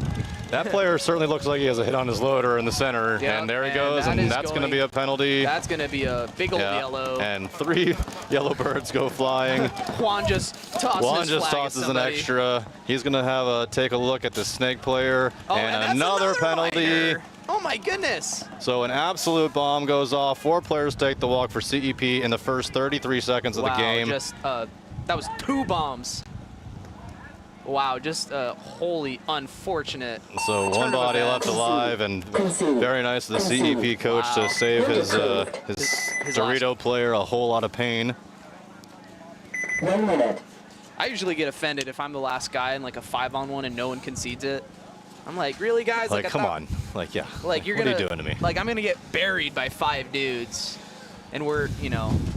Your pit crew is going to have to wipe you off for 3 minutes. Especially if, you know, you only have 7 guys or whatever. Or if you're a good player and you play every point. Yeah, you gotta save the good guys. So you know they're always going to give their 100%. Yep. Back up, we have Raw Material on your left and Phoenix Rising on your right with 13 minutes and 46 seconds on the clock. Lots of time, as that first one really fell apart from Phoenix Rising. 20 seconds. Yeah, just great lanes and zone holding from raw material, and they were able to just clean it up and shoot those last 2 bodies that Rising had. 10 seconds. And here's the 10. Raw material just walk into the box. And here's the break. Looks like it is going to be. Rising's going to lose. Cooch. I think that's Cody Rich. Yep, out of the Dorito side. 5-on-4 in favor of raw material. Great lanes from them. Gotta respect the lanes, man. Can't go through them.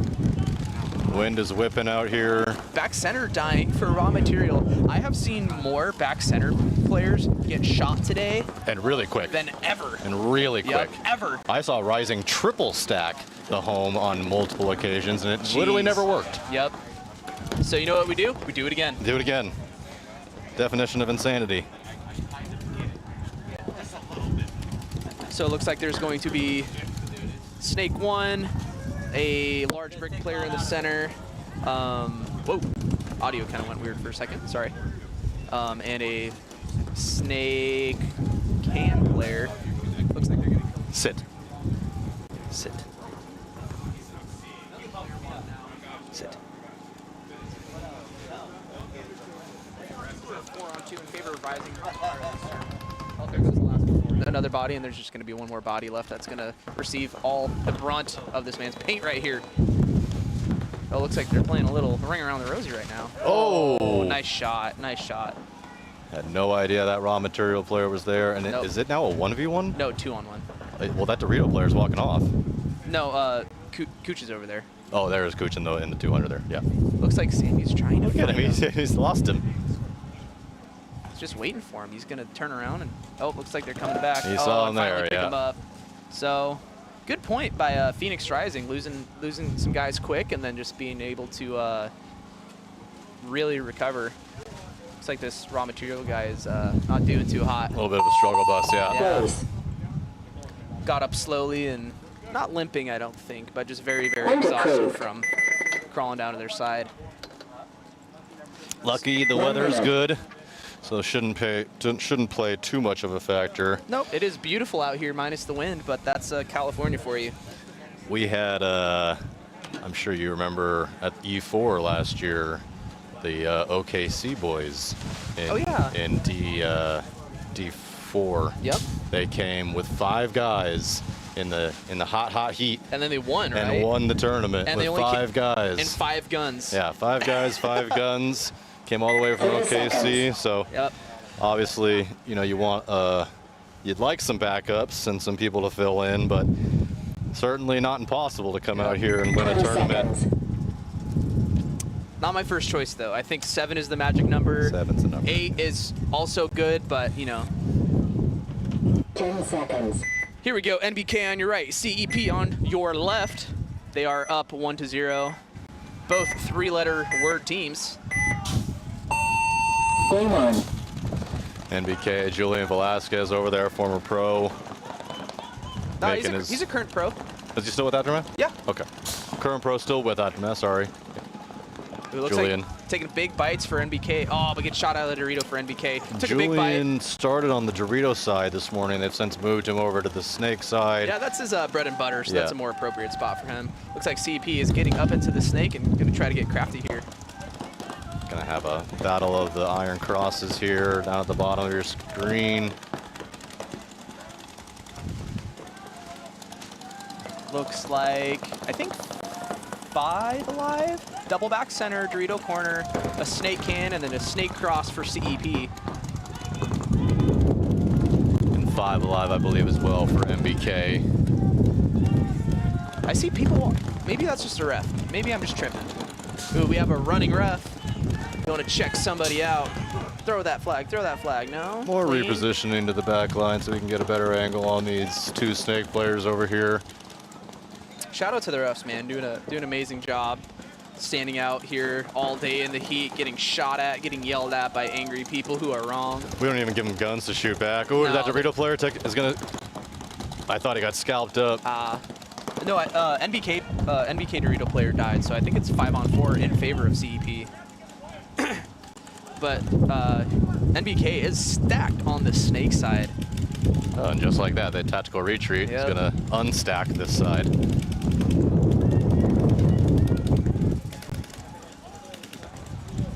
Wind really coming on. Ooh, but getting shot out of the Dorito can. And that was the guy who retreated and tried to get himself better positioned to help that Dorito side. So really blown open now. So there's a home and 2 snake players for NBK. CEP now making double moves, getting into the 400, then the 200, and into the brick all at the same time. Also into the snake 50 at the bottom of your screen. Boy, oh boy, wind is really whipping. If you weigh less than 100 pounds. Oh, and Julian's going to take the walk. Oh, man.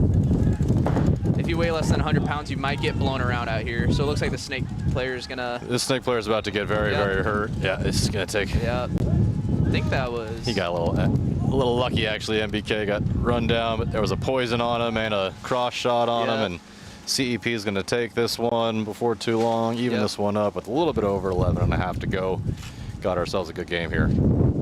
Oh, and that was Cherry, Cherry's a former pro who lost that 1v1 earlier, but came through here. Who did Cherry play for? Do you know? I think DMG back in the day.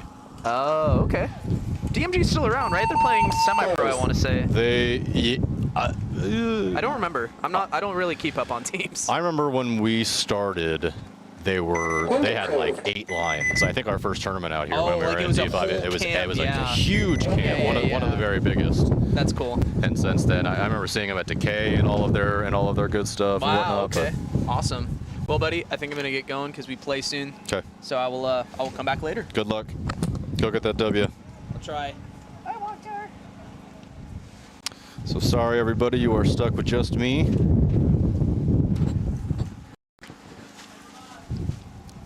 My name is Andrew, by the way. This is my 4th year doing this. 30 seconds. In case you don't know who I am. I go by GoggleGod22 on the Instagram. That's me. 20 seconds. So, Phoenix Rising, raw material, 1-1, 11:52. Plenty of time. 10 seconds. Rising getting diced up pretty good on that last one. See if they're able to make a comeback. Oh boy, looked like one of those Rising players left early, but he's going to get away with it. And 5 alive on both sides. Oh, and one of the Rising players is going to take the walk. 2 Rising players going to take the walk. They tried to double that home again, try to get that player into that center brick, but he was shot. Inside out move into the 300 goes that Rising player from the D corner, and they shoot one of the raw material players as well. So 4 on 3, excuse me, in favor of raw material. They also get their way into the 200 and into Snake 1 here at the bottom of your screen. So Snake 1 for both sides. Looks like Rising is going to lose another one of their Dorito players. So just 2 bodies left alive.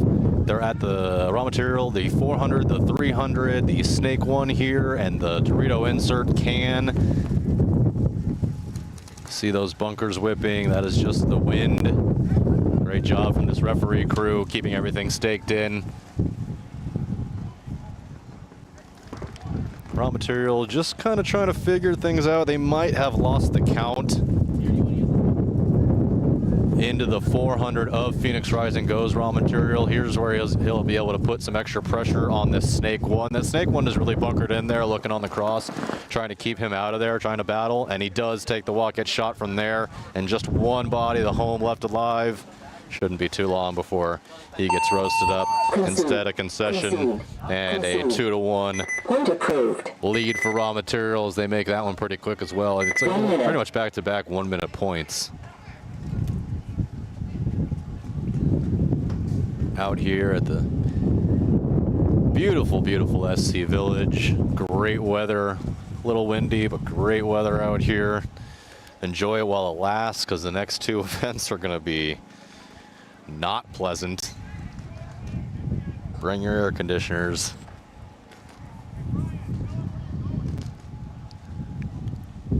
$30 seconds.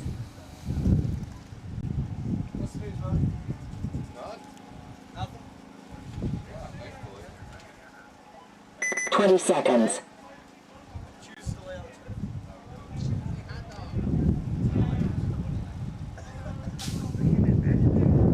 $10 seconds.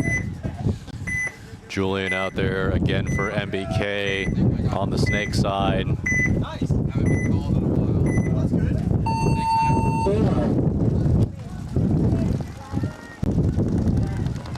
So an outside versus an inside move here as NBK really takes charge up the center and they double up the brick. A little bit hard to see until we get the drone back up. CEP on the other hand going wide, taking the Dorito corner and the snake one, and everybody making it there alive, at least momentarily, as Julian is going to take the walk for NBK out of the either that snake insert or the snake one. Somewhere on that side he's going to get shot. Back fill goes NBK to the snake corner. And a 54 in favor of CEP. Quad monitor view, check this out. What's up? So you're looking at NBK on the right side of your screen. On the left bottom is the CEP snake player, and then obviously the drone up there on the top.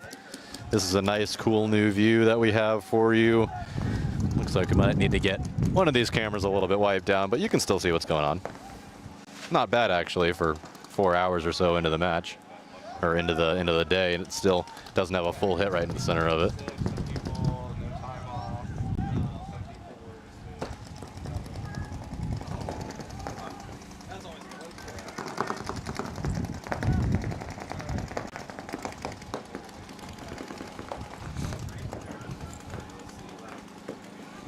I have lost my eyeglasses somewhere. That's not going to be good later.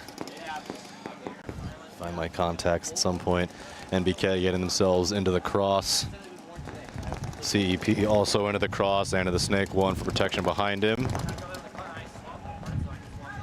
Having conversations with the center brick and the cross, trying to diagnose what's going on as the drone is leaving us. Back to it. What's up, Kellogg? One of the CEP players takes a walk out of the Dorito side, kind of not just reaching there on the far side of your screen now. Still 4 players left alive for CEP and in good positions. 1-1, 9:16 left on this clock. This one's slowing down a little bit. I would say a majority of these points have been pretty quick, under 2 minutes-ish, while just a few of these points have been a little bit more elongated. CEP jumping over the snake beam from the cross, getting himself into the snake 50 wing. And he doesn't have a shot at his iron cross from here or a whole lot of the Dorito. It's kind of an interesting play. The snake 50 is not as powerful as it is normally on a lot of layouts. Either the inside snake 50 or the outside snake 50 is not incredibly powerful. The outside snake 50, you just have to deal with so much. If they're anywhere in their snake, they can really pound you away. It's not super hard to get to the inside snake 50, but you just don't have a ton to shoot at from here.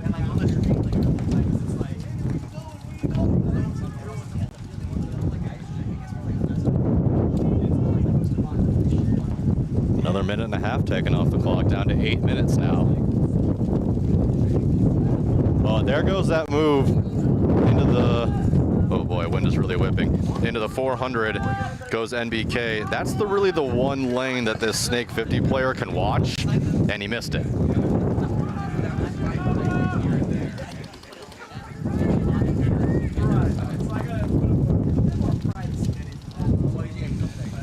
Cherry for CEP down at the bottom of your screen in the snake one. But nobody really posturing to make too many moves currently.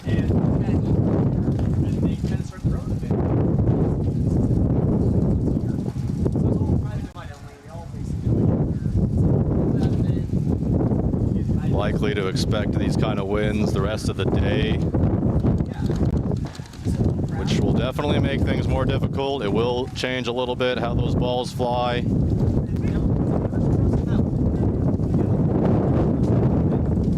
Oh, and here comes a fight from the center brick to the Snake 50. So the Snake 50 now has to contend with the Dorito 4 and this brick as one of the MBK players takes the walk from the Snake.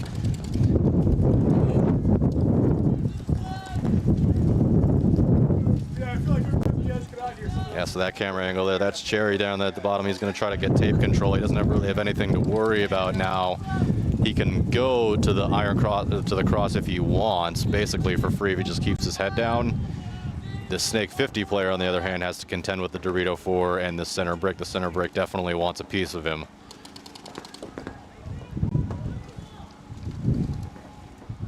Cherry posturing to go now. He is going to get into the cross. And he can also fight the brick from there if he comes back a little bit and shoots the inside angle. If he does that, I don't know how... Oh! And Cherry gets shot. So they did shoot each other, but it looks like a bounce on the MBK player's head. I thought that he shot him maybe in the loader, but he didn't.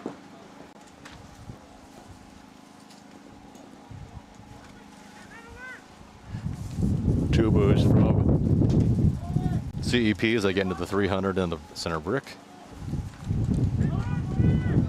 So center brick 300, Snake 50. Oh, now Dorito 4 for CEP. Are you doing all? Are you gonna give me all the fields, or you just give me your field? I just have mine. So a 3v3. Slight favor to CEP, being in slightly better positions as they do get a kill on that center brick. Now a 3-on-2. They jump the beam of the 50 Snake and getting themselves into the cross.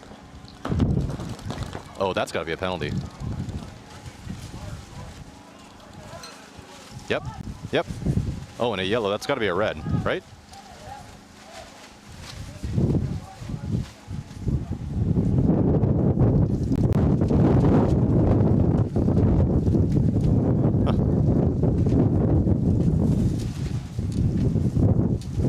They did call a penalty, but I would have thought that that would have been a red penalty since he got the elimination on the player, but they must have seen something that I didn't. Point approved for CEP after what's basically a 6-minute point.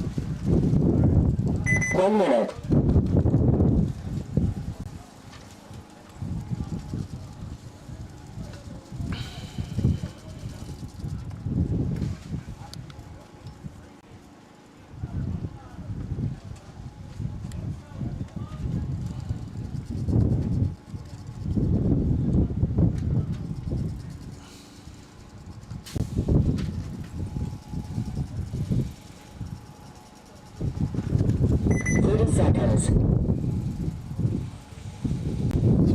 Material and Phoenix Rising, 10:25 on this clock. Rising took that first point. Raw Material came back with 2 pretty quick ones of their own. And here we are with a whole lot of time on the clock. 3 points down already. 10 seconds.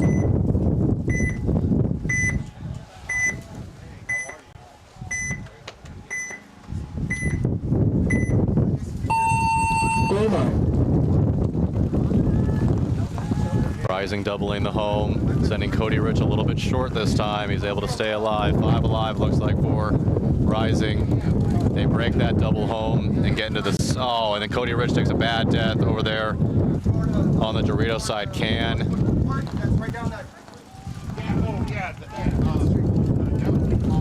Just hasn't quite been Cody's day today.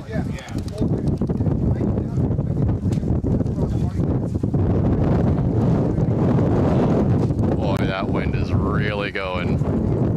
Gotta be 15, almost 20 miles an hour.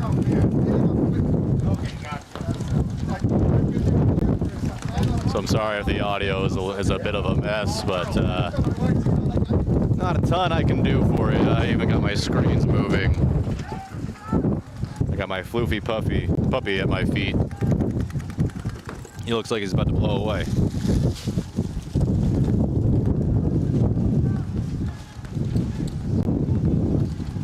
Raw Material taking the outside route into the center brick.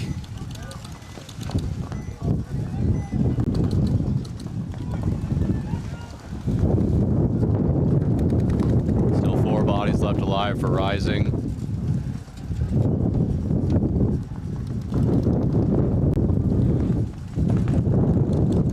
I think that's Pat Duran getting himself into the snake insert. Trying to get a shot in on the snake 1 of raw material.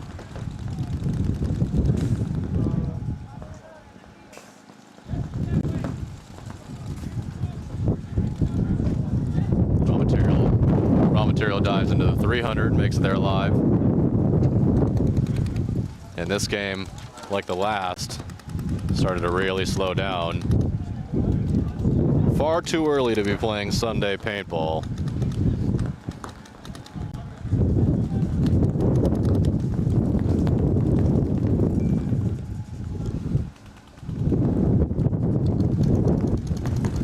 Looks like Kuchar putting all of his weight into the center pin on the snake side. Trying to create as much angle as possible on that Dorito. Changes his gun. Tries to get a shot in on the snake 1. He's an excellent, excellent communicator. Always the loudest guy on the field, Kuchar.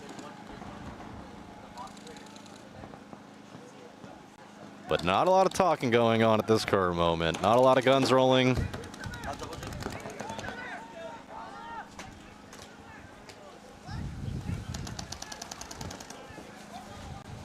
Now just 3 minutes tick by on this game.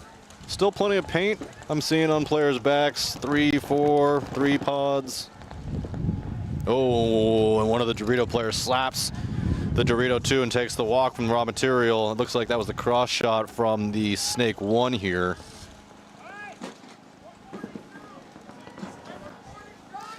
And they're calling 42, but they have the count wrong. I think that's Pat Duran calling a 42, but it's a 43.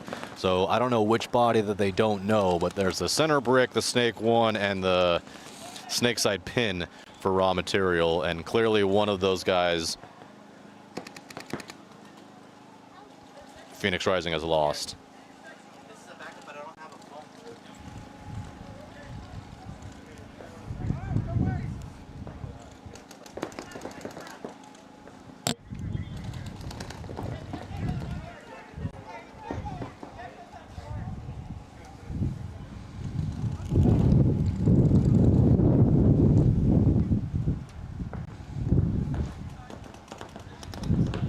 Oh, bad death from the Phoenix Rising center player. Center brick players, he's going to take the walk. So now at 33, Kuchar's going to make a tactical retreat back to the home.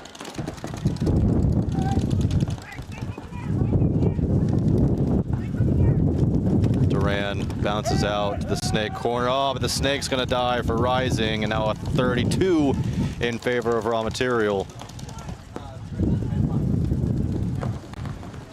Raw material picks that up, makes their way to the very not often played center 50 tower.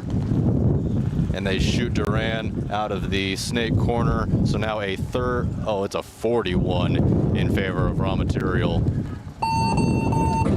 There's your concession, and just kind of fell apart for Rising. They lost the kill count, and I guess I lost the kill count as well.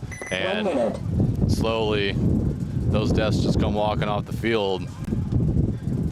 They kind of just stopped with the offense when they got what they thought was a up body situation.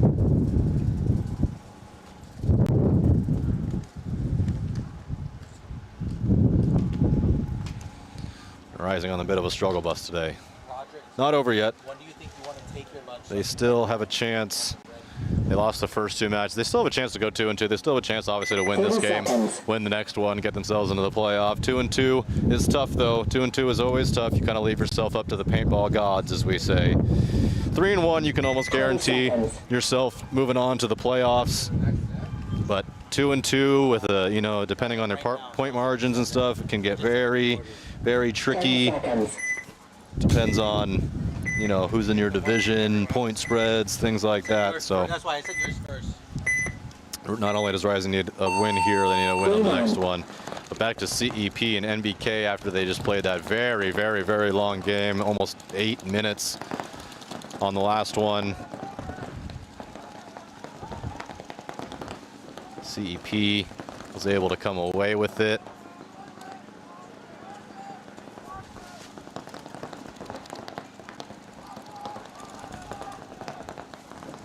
Looks like 5 alive for both sides. Julian down here at the very bottom of your screen. This is the furthest up I think that I've seen him here at the Snake Cross.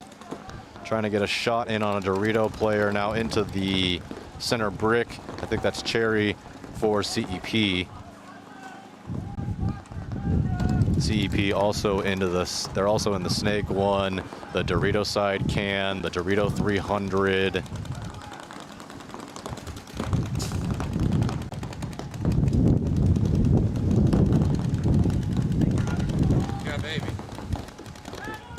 Julian nearly got picked off from that brick. Did not know that the center brick for CEP was hot. He does now, communicates that to his guys.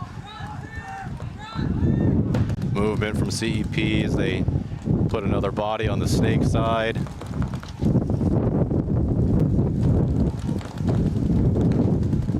Playing over the top is the CEP Snake player, at least just for a second, trying to get a shot in on tall, unsuspecting player. Oh, MBK loses their Dorito corner player, but they do get into the 200. So Julian kind of all here by himself on an island at the bottom of your screen.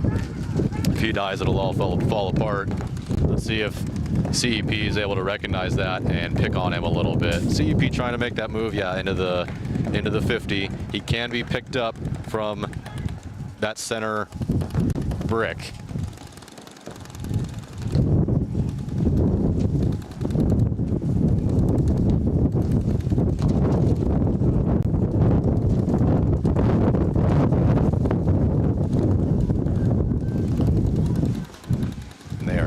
Staring at each other, but not.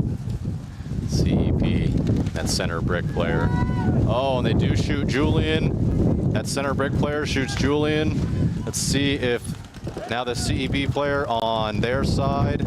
So he's on the cross of NBK. Let's see if he's able to do anything with this. Oh, and he gets blasted from the center player instead.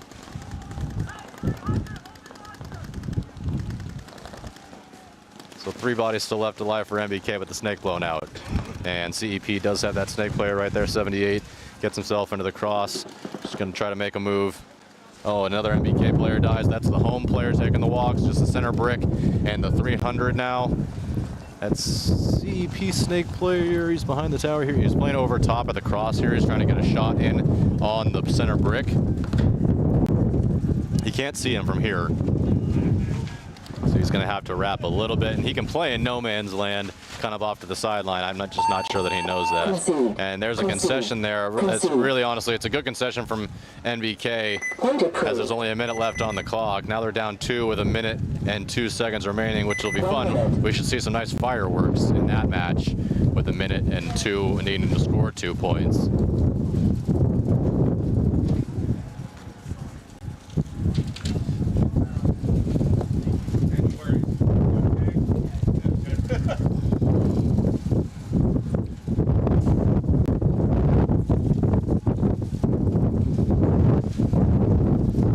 I've mentioned, but the wind is really whipping, so.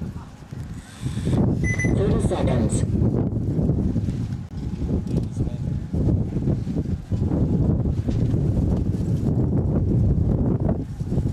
20 seconds.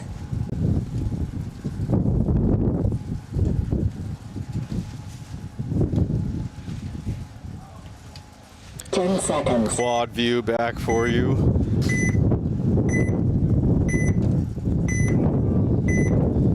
Raw material, Phoenix Rising, 5:26 left on the clock. Rising, pulling the double center again, getting themselves into the 400. Does he make it there alive? No, he does not. I think that's Cody Rich again taking the walk.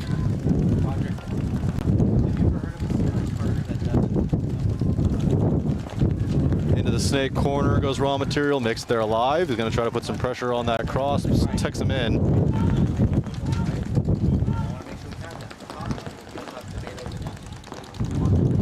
Into the 200 goes Raw Material.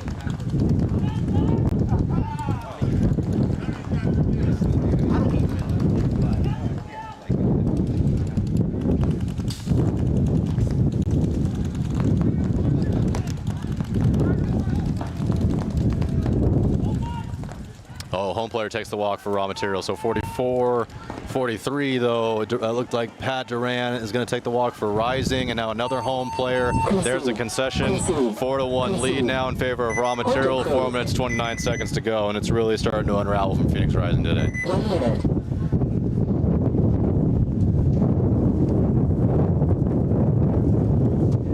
This one should be interesting. Minute 2 seconds, down 2 points as NBK. They definitely could use a win here, losing to Collision Gang on the last time out. Like I said, 2-2 becomes very difficult. Leaving it up to the gods.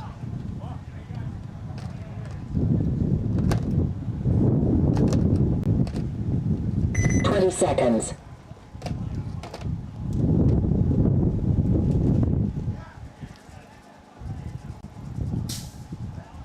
Ten seconds.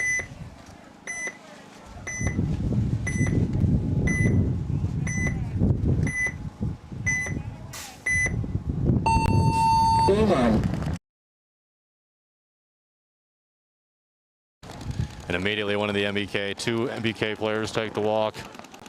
1-2 CEP players take the walk. Now a 3-on-3 immediately. Snake player running for MBK is going to take the walk. 3-on-2 in favor of CEP. Snake side blown out. 2-on-2 now. 40 seconds, just 20. There's only 23 seconds that just have slipped away, and we've already seen 8 deaths. Julian trying to get a drop in on the Snake just over his head. Boy, and both of these teams playing for keeps. CEP, no interest in playing any defense here. Oh, and are we going to see a penalty? Yes, we certainly are. There goes the other CEP player, and MBK is going to win this point. There goes Julian, is going to run this one in. So we are going to get another point. Close.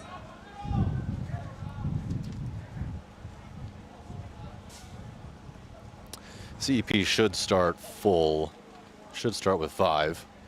But they did drop that one. Let's see if that matters so much for them. Oh, yeah. 1 minute. CEP is 0-2 on the day, so not only do they need a win, but they need a bigger win than bigger than 1. Oh, look at that. There's your quad view, getting that camera nice and wiped off for you. Ryan Polito out there.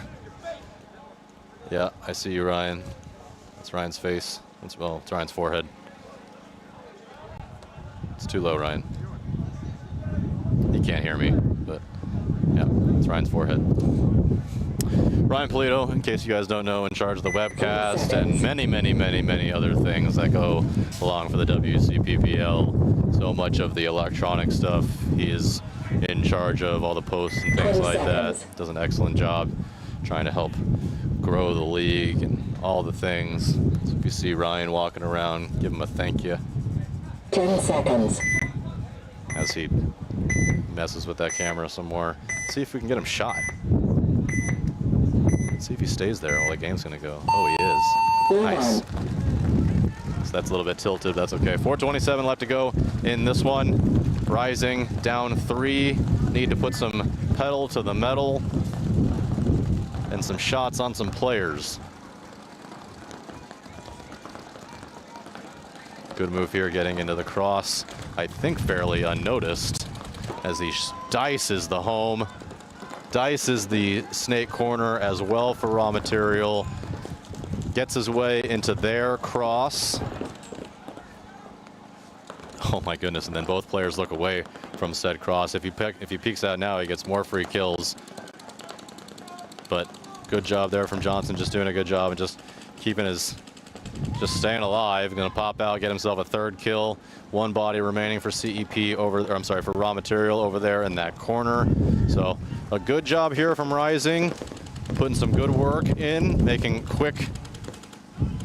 Oh my goodness. Oh my goodness. And just like that, what was about to be a slam dunk game win for Rising is now a loss. I think it's going to be, that should be a point. I think this is going to be a swing point in favor of Raw Material. Point approved. 1 minute. Yeah, I guess they had enough bodies. I don't think. Bobby. Did you just have the count wrong? Yeah, I stopped on purpose. Okay. Yeah, I have the count wrong. Oh no, you're okay. You're back. Rising was the point. Yes. The infallible Bobby had the count wrong.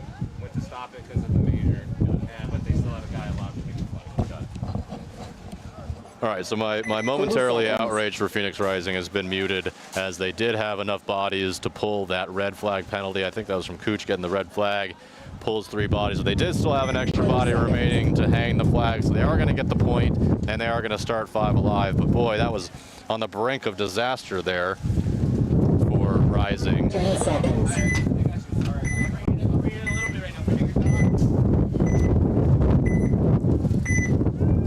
Just 10 seconds on this one. MBK is going to give it the absolute gusto.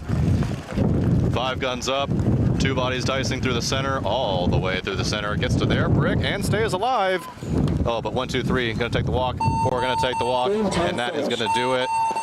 I really appreciate the effort, at least from NBK, absolutely shuttling people down the field. They got quite far before they got ripped up, but well done.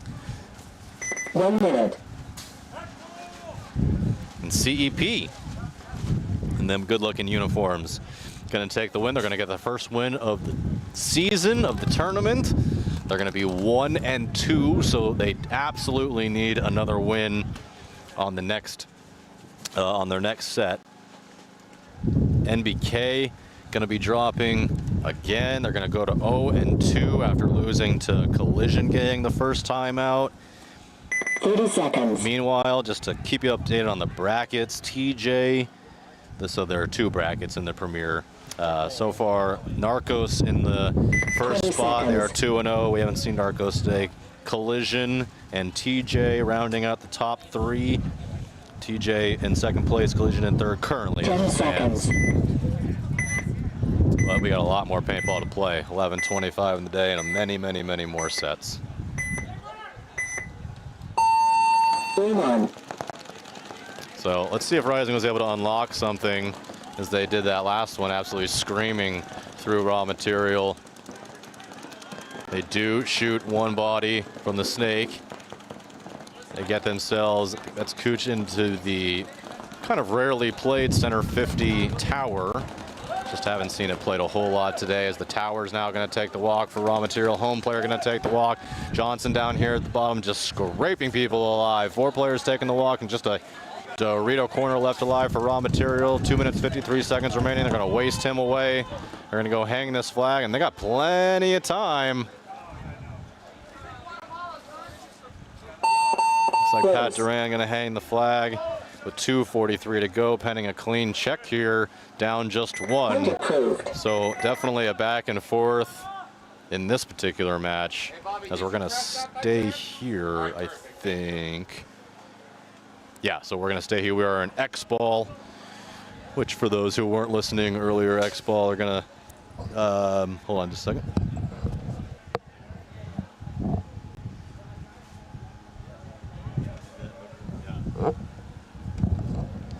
Yeah, I just read that the wind is blowing harder than an in-depth hooker, and that is absolutely correct. It is really giving it the gusto out here. Anyway, back to the X-Ball. So yeah, during X-Ball, because the other set has ended, these 2 teams have 2 minutes to get themselves inside, get themselves a new game plan, get themselves wiped down, get themselves paint and air, and get back onto the field, because there is no other game being played since the other set had finished.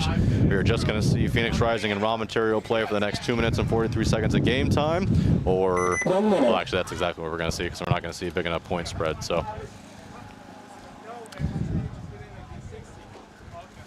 this one's been very interesting.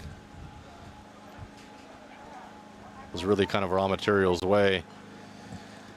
Phoenix Rising definitely needs this.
guys, you switched headsets.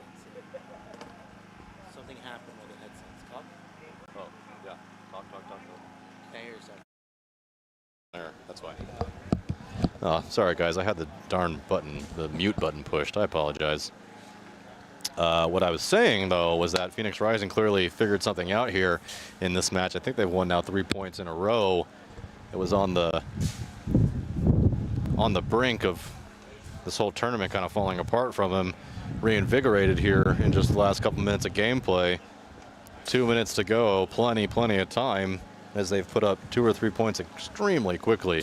So it looks like they might have changed their breakout. I noticed no more doubling the home or tripling the home, as that does not seem to have been working out. Starting to run a little bit more, which I like to see. 1 minute. This is the live view, right, Ryan? That's correct. Okay. Yeah, just so you're still watching that quad view. Let us know how you enjoy it, if you like it, if you don't, all the things. You load that comment section. I can't really see the comments because it's on the computer, which is far away, and I lost my glasses and all this stuff, so I can't see, but they get read. They get read, I promise you that. 30 seconds.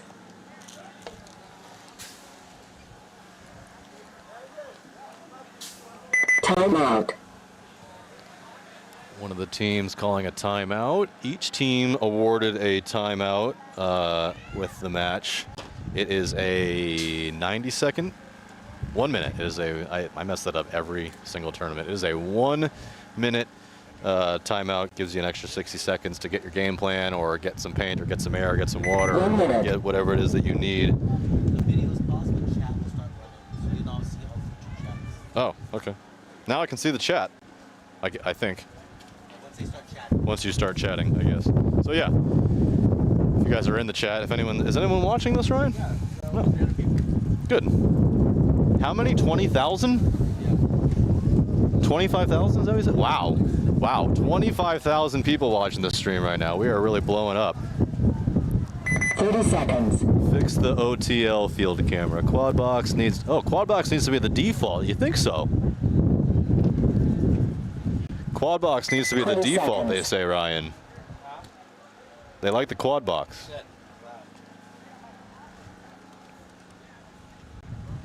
Oh, Dirt. 10 seconds. No talking from you, Dirt. I know you. 10 of us. Yeah. All right, 4-4, 2 minutes on the clock. Raw material just giving away bodies for absolute, oh my goodness, full send from Phoenix Rising, gets themselves into their brick and makes it there alive. Had a little bit of a gun problem there for a moment. That was sick. Here's a poison, he's gonna absolutely get chopped up. How did he even shoot his player? Oh, so the Rising player does make it there, makes it there alive, gets one player and trades out. I would have thought that he was gonna absolutely tear things apart from there. But a great move.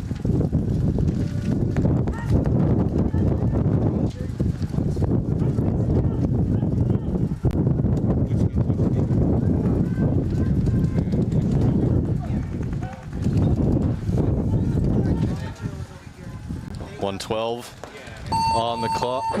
Oh, wow. Concede. And a concession from Phoenix Rising is going to put Raw Material up 1 with 1:10 to go. So clearly did not like that breakout too much.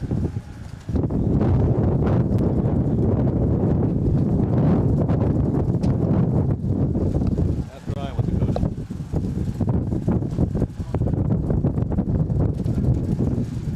And the iPad turned off, so I lost the ability to see the chat. But I'm gonna get it back. I'm gonna get it back, and we're gonna chat.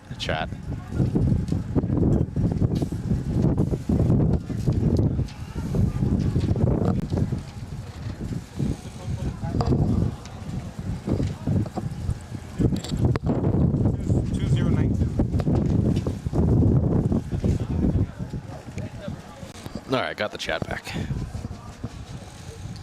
No, it's not 254 people. It's 254,000. There's a comma. There's a K there. It's 254K.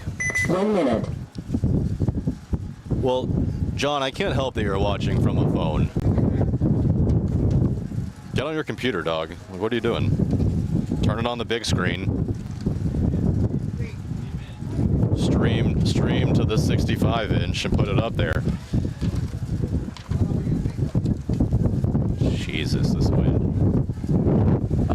I tried to put my hood up to try to shield the mic. That didn't work. Now I'm kind of just cupping the mic, hoping that that works, but...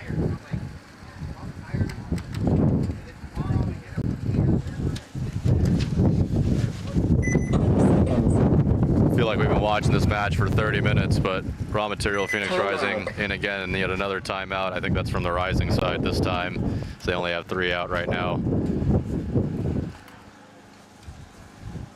And one of the more interesting sets of the day, I'd say, is it really has gone back and forth. 1 minute. Raw Material now with a slight advantage.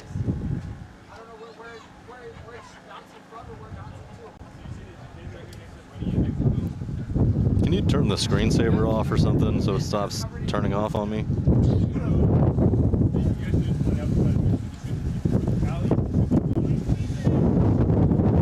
Man, the wind stopped for like literally 12 seconds.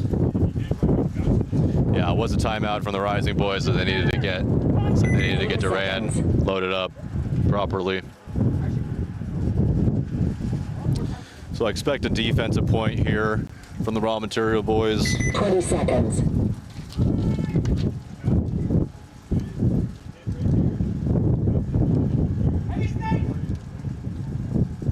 Seconds.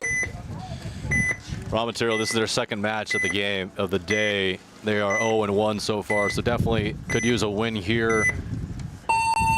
Game on. Big move from Cody, getting himself into the 300, getting there alive. Raw Material losing 1. Rising losing 1. 44. Here comes Johnson, getting himself to the cross for free, by the way. They didn't even see, oh, and then they punishes him on the cross. Thank you. Another Raw Material, another one. And there's gonna be enough time. Yeah. Wow. 5-5 now. Dang, I guess the real question is, are we going to see overtime here? 34 seconds. We've seen definitely points that quick today and through this match.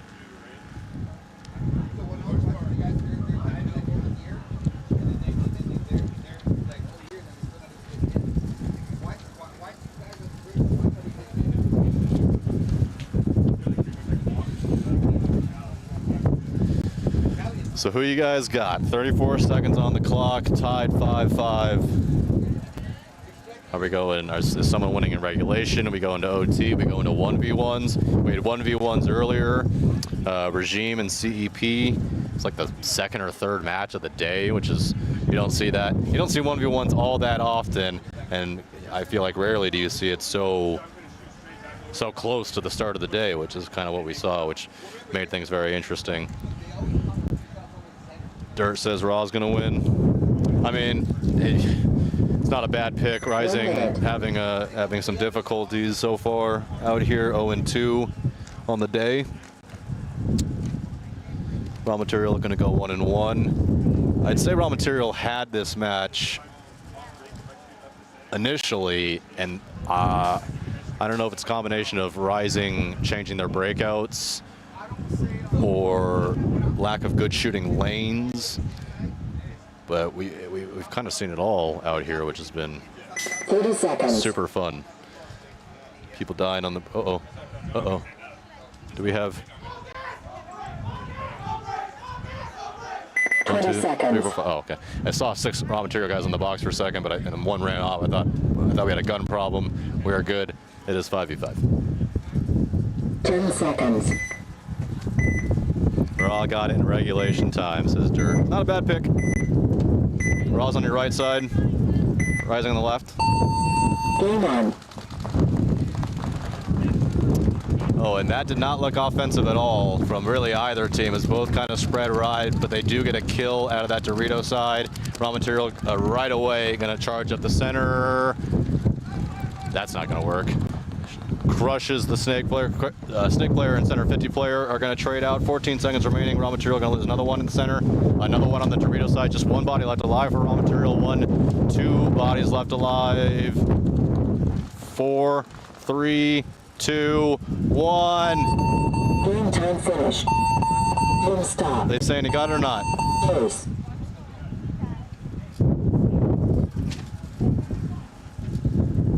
Oh, and they're saying he got it with absolutely no time remaining. Phoenix Rising going to hit the buzzer. They're going to save themselves a bit of this tournament here from on the brink of absolutely no way to getting into Sunday, or rather the playoffs, to now getting that win. Hard fought, giving themselves at least a chance. Boy, oh boy.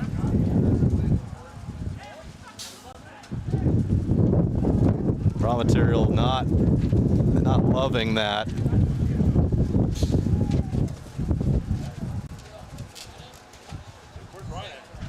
I think some of them feel like they didn't get there. Oh boy, that was close. It happened within the same tenth of a second. Yeah, it's the same tenth of a second. 0.10. It's good.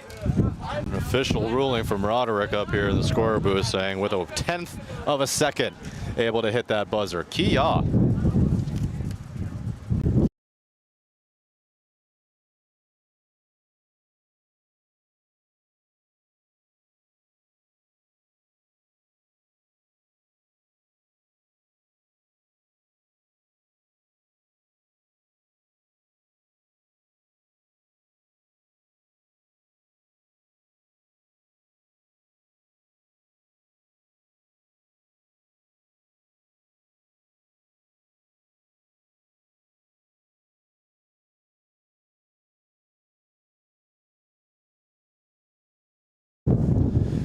Yeah, and the chat feeling the same way.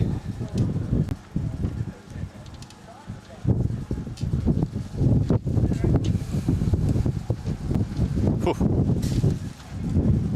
So it looks like we're going to take just a 5-minute break, and I will be right back.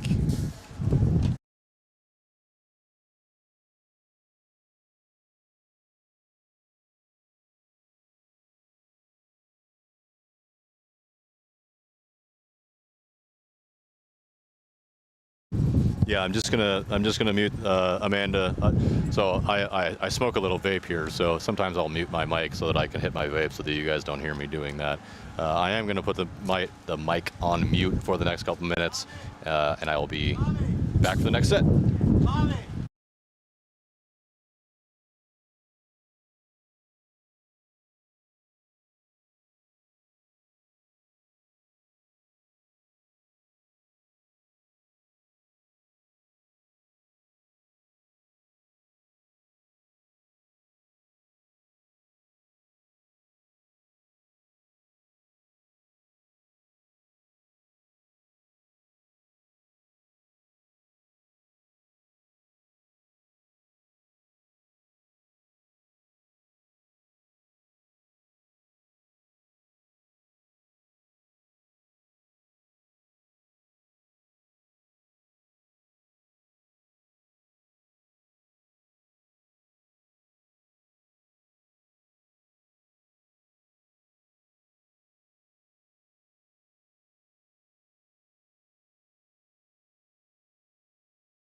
Now I am back. Sorry, I started talking before I was back. We are back. It is Collision. It is Narcos. We've got predictions 6-1. Kia. Green on. We are going to take a lunch after this. Collision Snake player taking the walk. Dorito player taking the walk. Narcos Snake player taking the walk. Looks like a 43 in favor of Narcos. Narcos all the way up into the Snake, into the Dorito 50, and Waste is another Collision player.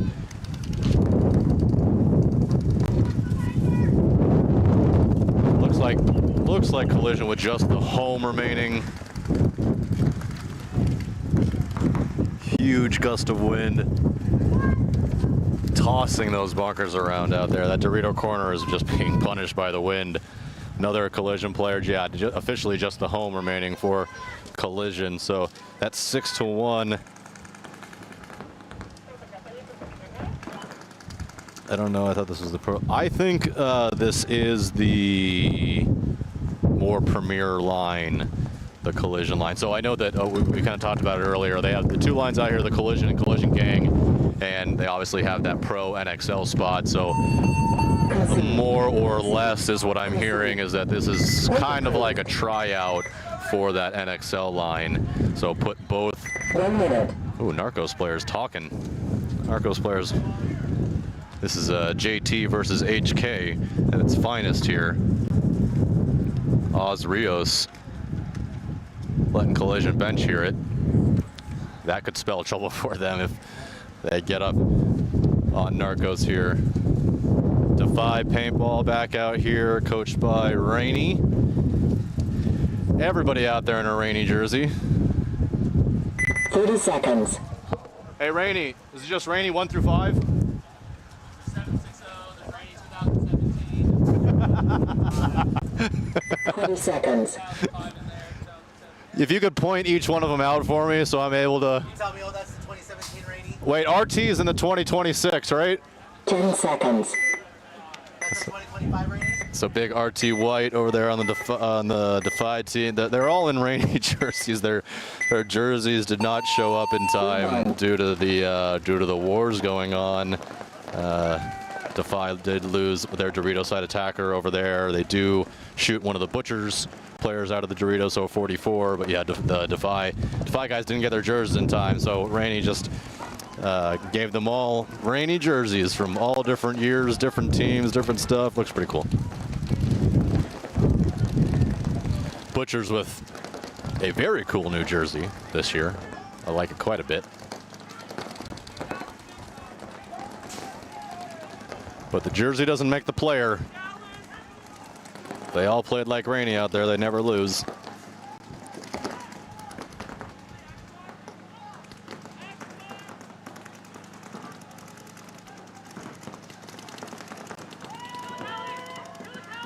Yeah, correct. The other Collision line has been Challenger, who is coming off a bit of an injury, so I wasn't sure what line that he was going to play with. Oh, we're going to see something interesting here from Defy. They're going to double up the cross. First time that we've seen this. So looks like black Rainey, and I can't tell which gray Rainey here at the bottom of your screen on the drone view. They do shoot another one of the Butchers players out of the Dorito side. Butchers still have the cross and the Snake 1 here. Oh, that's not, oh boy. Gets to the Snake 50. He definitely knows that he's there, pounding the top of that bunker, and then leaves it, and then leaves that shot. I don't understand why. Butchers stopped engaging at the Snake 50 here, and now this Snake 50 player is going to run up on the inside and just dunk him, right? No, he's going to get dunked. Oh boy. Concede. Puts one in his ear hole. Point approved. And Gray Rainey 1 minute. doing work down there. The rarely played double cross worked out for him on that time.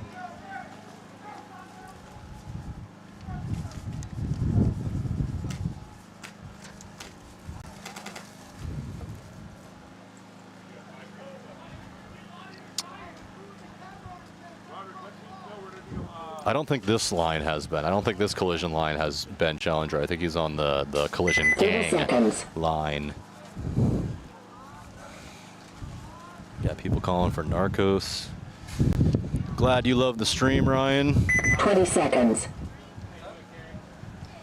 No, he's not blackface. He's black Rainy because he just has a black Rainy jersey on. I realized as I said it that probably wasn't like the most politically correct way to say it, but I don't. What do you know? I got nothing else. Narcos collision back at it. Oh boy. Really interesting jump there from that collision player trying to get into the snake. It looked like he came off wrong and then he got shot, and they're going to lose 2 of them right away. So just like that. Oh, Narcos is going to lose 1. Oh, and goodness. Collision's going to lose another 1. So a 42, no, now a 32 in favor of Narcos as another Narcos player takes a walk. That's Santos. They're excellent player for Narcos in the snake. Not happy about whatever call was made on the field. 1, 2, 3. Another. Oh, 3 bodies walked off now for Narcos. I believe this is a 22.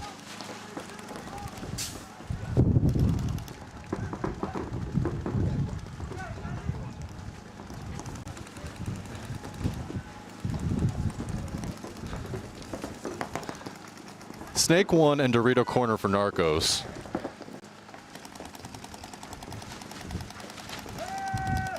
As he does shoot that Dorito corner. Just 1 body left now for Narcos.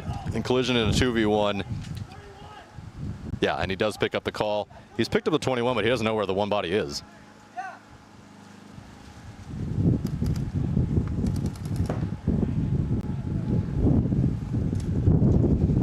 He's still shooting at this Dorito corner, which he's already killed.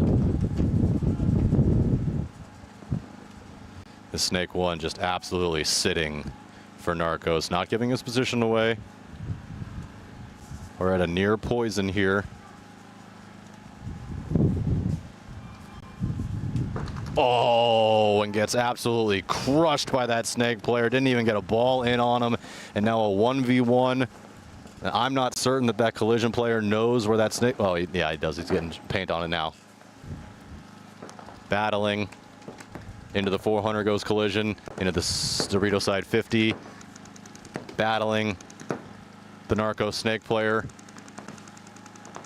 Narcos Snake player definitely in a worse position. It's a very small bunker to play, but now he makes the move, and now he's under the cross. I don't know. Let's see where that collision paint is flying. I think that he might have lost him. Not for long. Dorito 4 versus Iron Cross. Snap battle.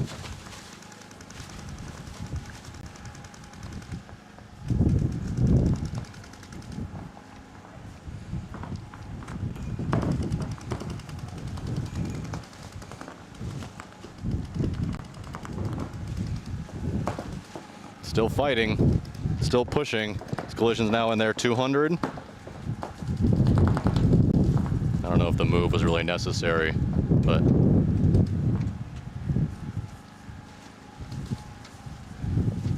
looks like no games, no tricks from either of these players. Just snap it out who's better.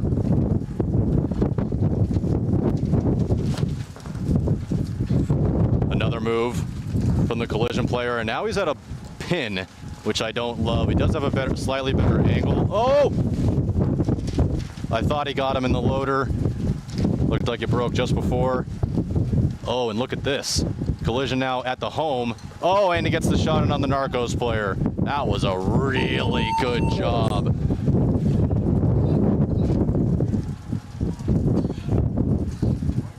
Point approved. And I don't know who that was, but that was very calm, cool, and collected from the collision player, making his way all the way from deep on his own side, all the way into his territory, pinning that Narcos player over here in the cross, bumping, bumping, bumping, bumping.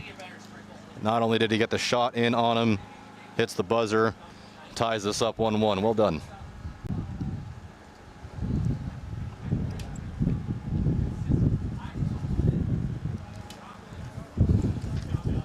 Josh Lundy says Rising is going to be on the comeback trail. Well, they're going to need to, because not only did they need that win, they absolutely have to win the next one, and then it's up to the paintball gods. So they're going to be, even if they win the next one, they're going to be 2-2 with, I think, not a great point spread. So they're going to need some help along the way. Yeah, they went. They lost 2-6, 1-3, and then 1-5-4. So, but this one's big between Narcos and, well, we'll go back to that. Defy and Butchers. Defy are 0-2 so far today. Butchers 1-1. Running referee going to check a Butcher, rather a Defy player. Oh, and there goes a running referee checking the Dorito player, throwing a penalty, and 3 players taking the walk for Butchers. Their entire Dorito side is blown out. Oh, that's a hit on his loader. Yeah, that's a hit on Jay's loader. Concede. Concede. Concede. And just an explosion for Butchers. They get a penalty. Maybe should have been 2 penalties. And in one of the quicker points of the day, Defy Factory going to go up 2-0. The all-rainy team. We believe, says Josh Lundy.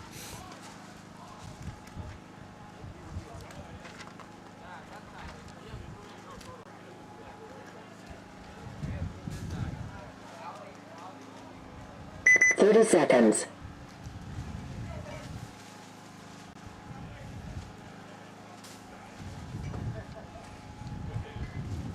20 seconds.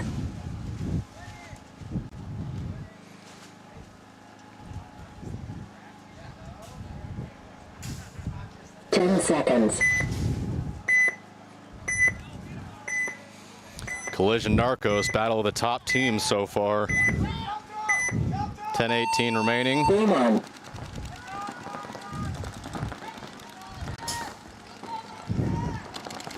Narcos dropping 1 on the Dorito side, and their penalty, they're going to lose another one. And they're going to lose their Snake Runner as well. Just 2 bodies left alive, and Collision about to put the pain down as they get into the 200. I believe they're in the 300. They're in the Snake Cross.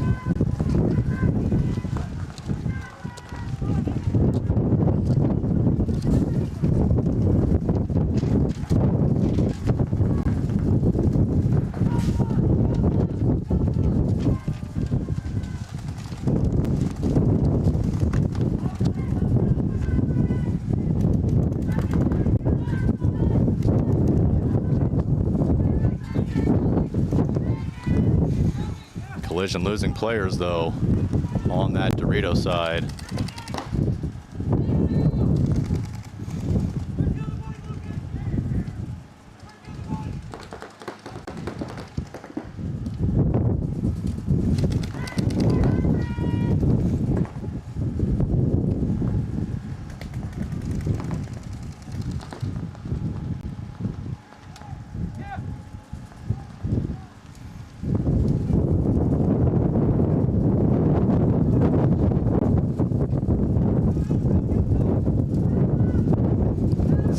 Still 8 minutes 48 seconds.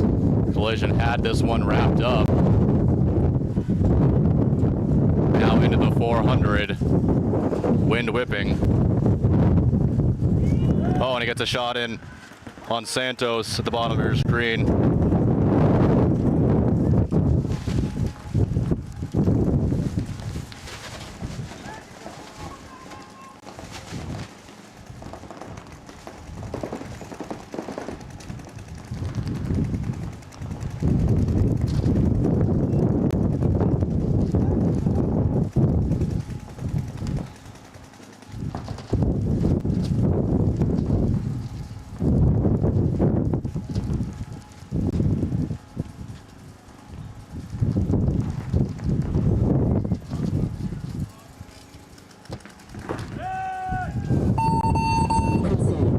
Finally, we get that concession, and Collision does go up 2-1. It should have been 2 minutes earlier, but a win's a win. There's not an Ironman Rainy. That's a good pick, but no Ironman Rainy. At least not that I can see.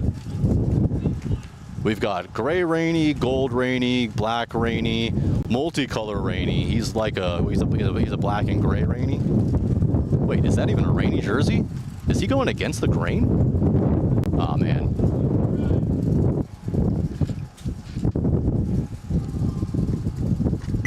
Seconds. Ayatollah Rainey?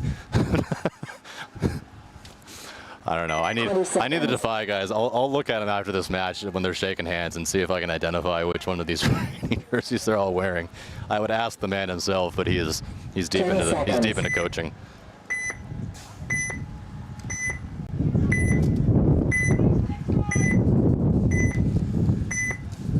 But Defy looking real good so far, up 2-0. What an interesting way to get themselves into the cross here. Takes a 90-degree outside and then a crawl all the way up, maybe 30 feet. Makes it there alive after a check from running Juan, and Gray Rainey is back on the attack. Black Rainey behind him. Let's see if they double up that. Let's see if they double up this cross again. That seemed to work fine for him the last time, and yes, they do. They also take the center brick. Black and Gray Rainey takes the Dorito 2, and RT, is that, oh, that's not even RT. Gold Rainey takes the Snake Corner.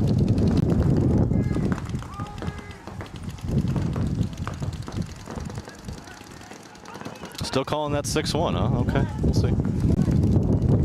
Butcher's in a really good position in the Snake 50. Let's see if they know where he's at. He absolutely punishes that center brick player. All these players loaded up on the Snake side here. Butcher's player, he's either going to be the hero or the villain here. He could get himself a whole lot of good stuff here. Gray Rainey definitely confused. Oh, and here we go. One, and he Gray Rainey gets shot. Gold Rainey is also looks like Gold Rainey got a penalty for no, wouldn't be an overshooting penalty. Oh, and I think, yeah, Black Rainey is going to get shot in the pod pack. We got Gray and Black Rainey now. I think this is a 1v1. And a whirly whirl should have a double pull, I would imagine. Yeah. I don't believe any players are left. And there are not. So no points on that one. Basically, everyone just went out there and wasted a bunch of money on paint to just end up with the same place that they started. Took some time off the clock. They're even going to start on the same side of the field.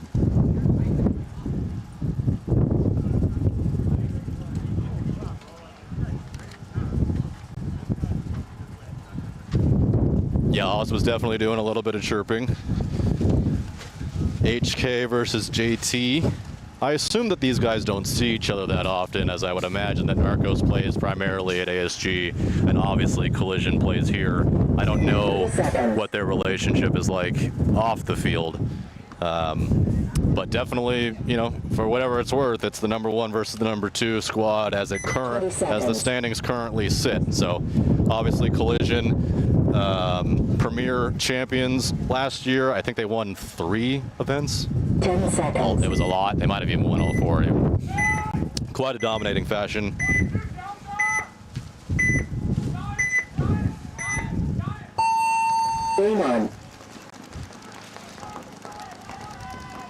Get the inside out move, and they do get into the Snake alive, does Narcos, and they do shoot a Collision player on the rip. Collision definitely, another Collision, that player's definitely hitting the loader. Get out, yep. Another Collision player's gonna take the walk, and all the way now into their cross goes Santos, or Narcos. There's that nice view of it, looking there on the stream. I don't think that they know that he's there, and Collision is already down 2 bodies, make that 3 bodies. 4 bodies, just 1 body left alive. Boy, Narcos.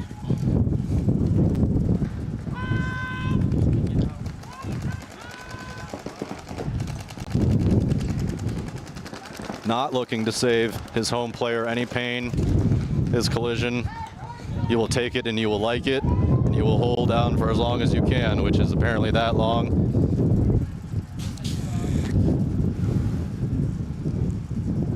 Narcos will walk this one in. Give or take about 6 minutes, 30 seconds left on the clock, and tie this one up 2-2. So your 6-1 spread done for.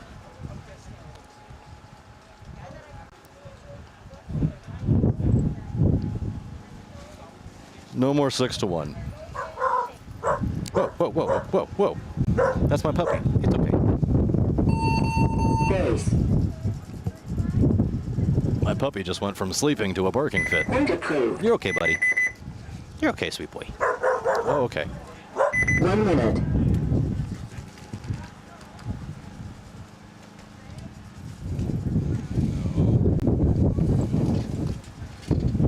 Might be smelling the ref's lunch. Like I said, we are going to take a lunch break after this one.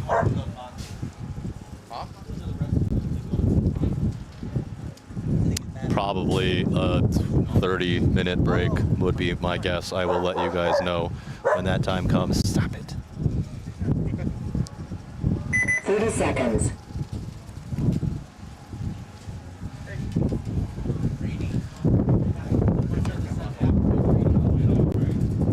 Seconds. My old friend I never hear from. Look way too just to be wearing one of these. Is there an Ayatollah rating too? 10 seconds. 2-2. Yeah, I was just looking at the live. It showed it as 2-1 collision winning, and I was like, that's not accurate.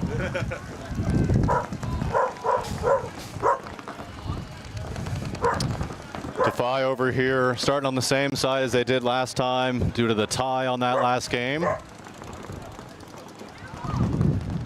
Gray Rainey here at the bottom of your screen, getting a kill in on that center brick.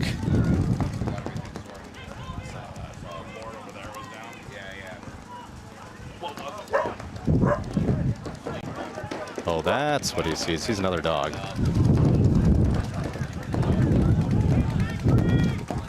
So Gold Rainey up in the center brick, mirrored by the Butchers.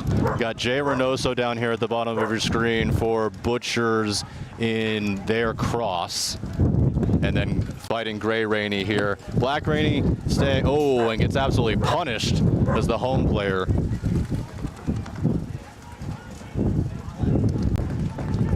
For Defy. Still 4 bodies left alive though for Defy. Oh my God, dog.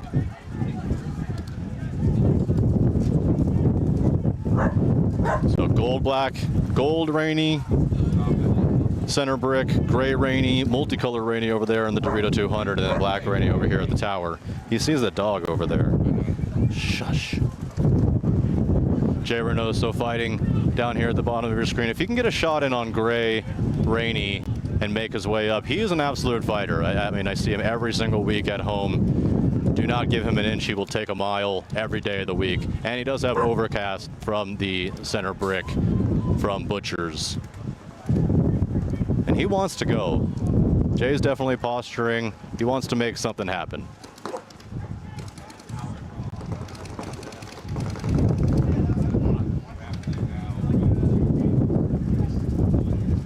Not a lot of movement. I think Defy fairly happy to play on their heels. Rainey right in front of me, watching on, biting his t-shirt.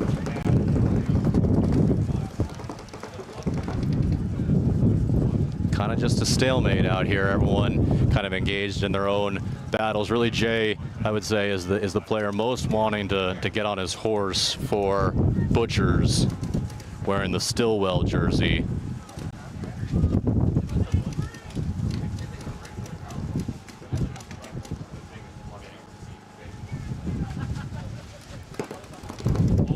Trying to go over the top. Oh, did he get a shot in on the brick? No, just missed him. Gray Rainey engaging with the center brick. Gray Rainey definitely playing some very good paintball down here. Oh, and I just commentator cursed him. He takes the ball inside the loader. That's going to suck for him also. Black Rainey going to try to take his spot. Phil's into the first snake position. But this is what I'm talking about here. Jay is going to, if Jay picks that up, but Butchers do lose their attacker on the Dorito side.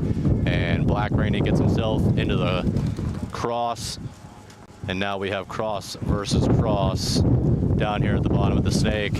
And Butcher's running out of, they got plenty of time, but down 2-0.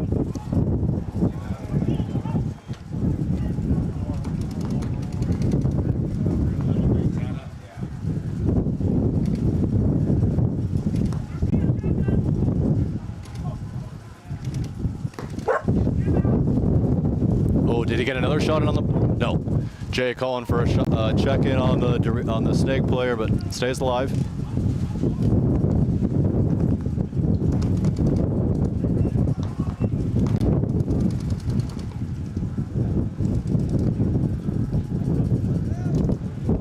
Oh, and Jay does finally take the walk. It looked like that Dorito side caught him getting into the 400. Now they're gonna try to shot it on the center brick. Looked like he just missed his pod pack. Oh, and a bad death from Black Rainy at the bottom of your screen. Shot in the head. Not happy about it. Butchers getting themselves back into that cross again. Now trying to take that snake 50. Oh boy, and just barely got his gun up. Traded Mr. Wilson and Gold Rainy. And Butchers losing their center player. Are we gonna have another tie? We are. Just finished like 5 minutes ago. Is that another no point? We're gonna talk about it, I think. You just gotta tell Sammy and Nisa. I texted Sammy, but she didn't. Mercy rule win.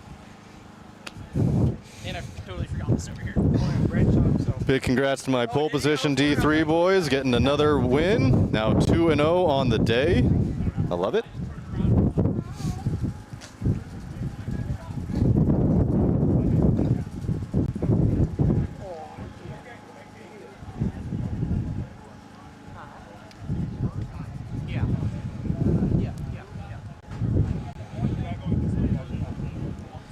So we're just still chatting about. So Butchers actually are going to get that point. 1 minute. Well, I'll have to go back and revisit exactly how that went down.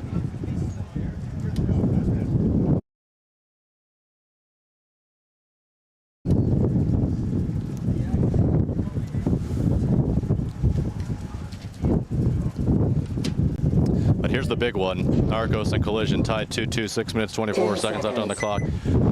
Collision definitely have a problem dying on the rip.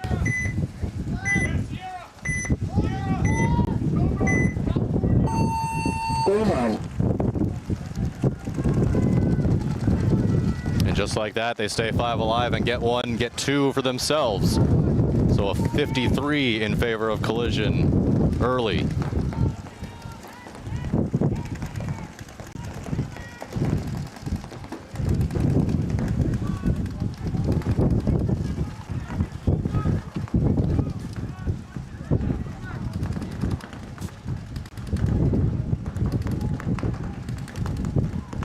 I did not see Pod Runner Rainy. Looks like the Pod Runners are in full Pod Runner gear. Thank you to Jesse from Kinetic for doing that for everybody. What's up, buddy? Hi.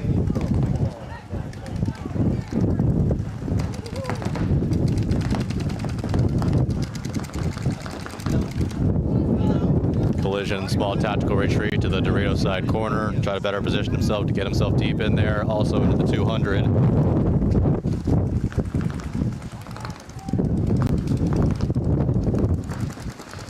I don't know if I've mentioned it, but the wind is really whipping over the snake beam. And into the cross goes Narcos. Santos there. Very, very good snake player. I think that's Oz behind him. You know what? I don't think that's Oz. I think Oz is wearing a gold mask today.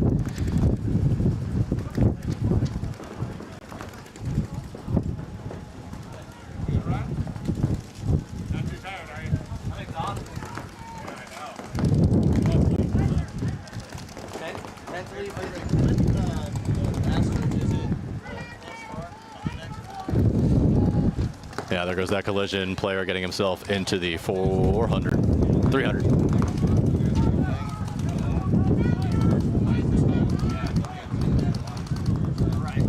5 bodies still left alive. I'm a little bit surprised they're not kind of putting more pressure where they can.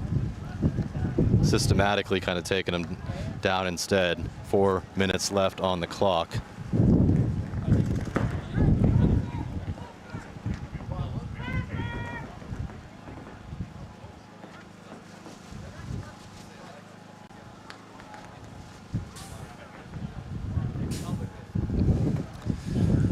Yeah, the wind is tough, and now the sun is hiding a little bit, and now it's getting a little bit cold.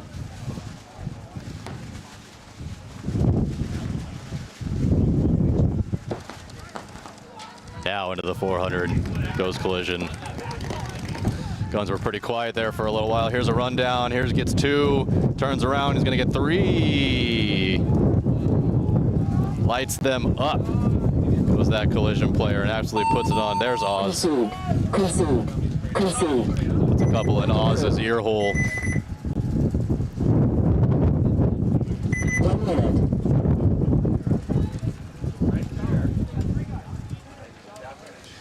And back to this one, which I thought was going to be 2 ties in a row, was going to be Butcher's going to win that last point. So closer than we thought. 5 minutes, 48 seconds remaining. Defy and Team Rainey up 1.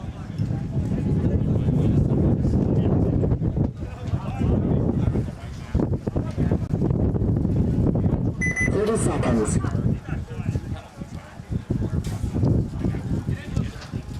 You called it 2-piece in a biscuit. Yeah, 3 total. That was a nice run. 20 seconds.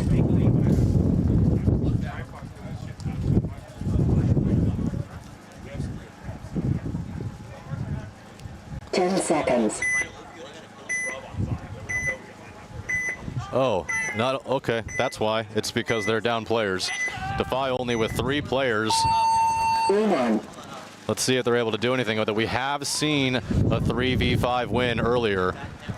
I think that should be RT right there in the center. Defy does lose 1. So a 52 in favor of Butchers.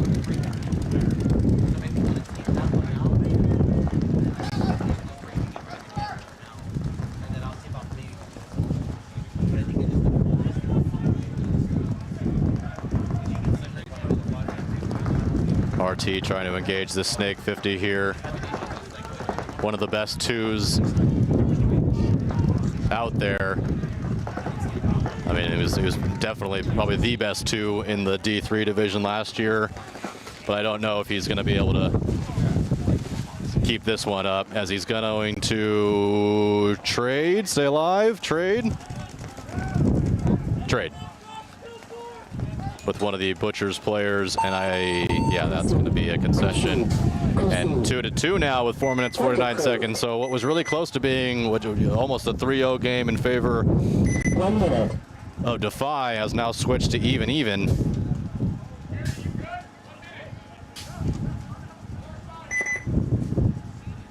Oh boy, and a running referee going to talk to Alicia, holding a pod with a hit on it.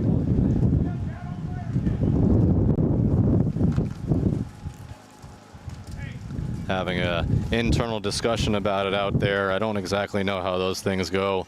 Nothing they can really do about it at this current moment. Especially if, the playing is bang bang like that. And, the player already gets taken out, whatever the case may be. I'm not sure where they got that pod from, which player they're referring to. There were players on each other's side. Yeah, who knows? But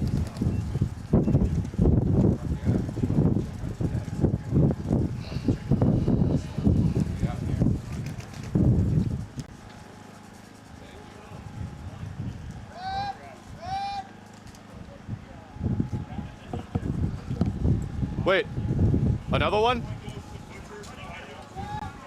Oh my goodness, so that is exactly what just happened, and it's another gross major. It's a pod that was shot and let go from a Defy player, called with no bodies left. Defy going to start down 2 again, and 2 points in a row are going to be down in a 5v3 situation. We'll get to that after this point.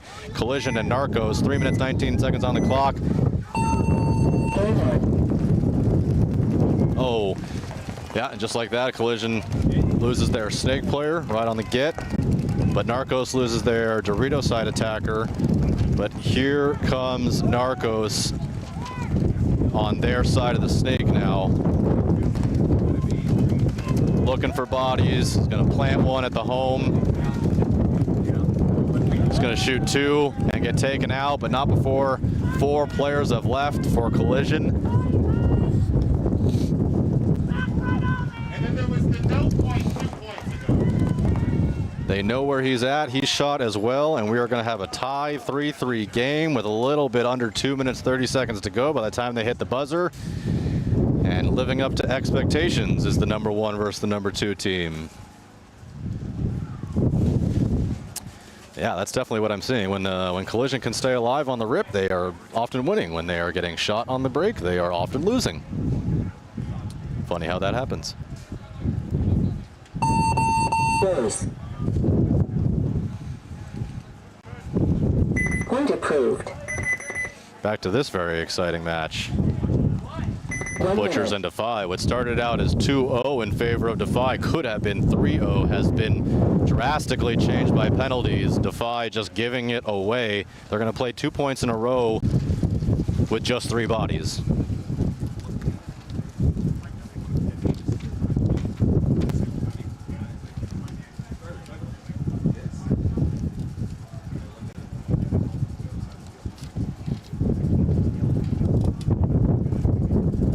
Seconds.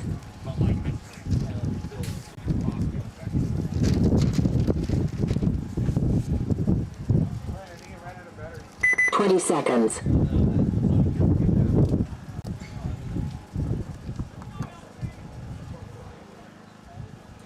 Yeah, so I'm not sure I just 10 saw which seconds. player got the gross. It's tough for me to tell. I don't know which one got the gross, but gross major definitely assessed on Defy. I don't think. Oh, you know what? I think it was black and gray Rainy that was playing over there on the Dorito side. A little bit of a change up here in terms of breakout for Defy for sure, as gray Rainy and black Rainy stack the snake and try to engage that center brick. I cannot believe he missed that shot. They do get the shot in on Stillwell. As Butcher's going to lose 2. They're about to, oh boy, Gray Rainey nearly destroyed center brick player for Butchers. He doesn't have anything to shoot at now. He's going to take a peek in.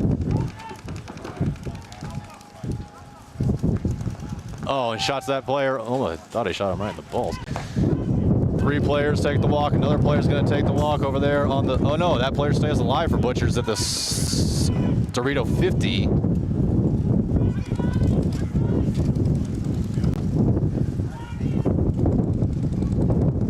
Dorito side blown out for Defy. Oh, Black Rainey takes a bad death trying to do a tactical retreat. So Gray Rainey versus 2 Butchers players. Oh, and he gets absolutely smashed.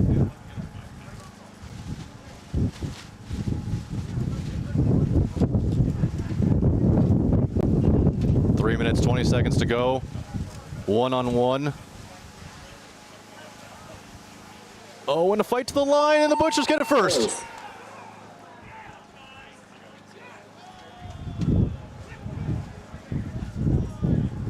And it looked like Gray Rainey saw the Butchers player and decided to just turn and thought that he was faster and could just go. And I don't know, I'm taking the kill if I can get it.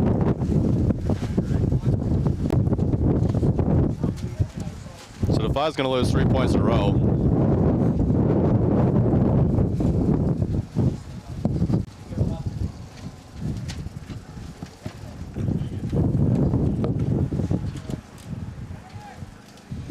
After having control of this match, just giving it away. 30 seconds.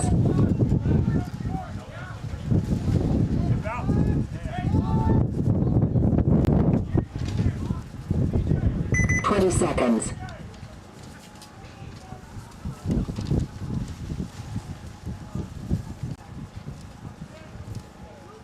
10 seconds. 3-3. 3, 2 minutes 14.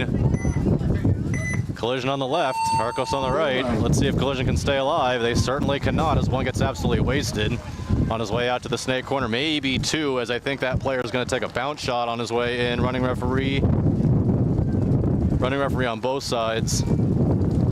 And 1 taking the walk for Narcos. Now 3 taking the walk for Narcos as 1 takes a penalty and Santos gets shot at the same time.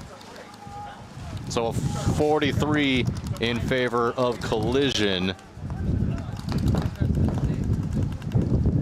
With 1:44 left on the clock.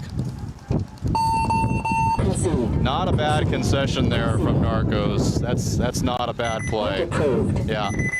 Point goes to Collision, 1:41, so they just took off 20-ish seconds or so.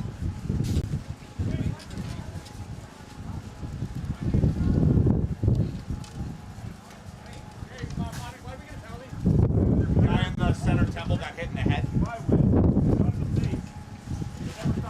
He was going like this. The ref came in to check him and saw the hit there. Ryan Greenspan asking what the penalty was and why.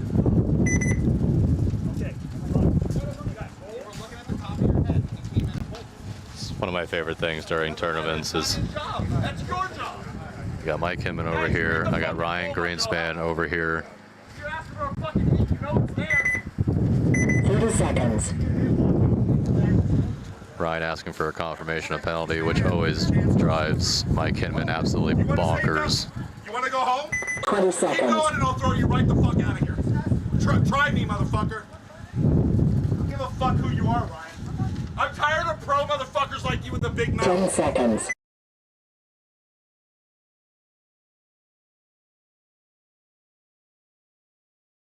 The door's there. Fucking leave.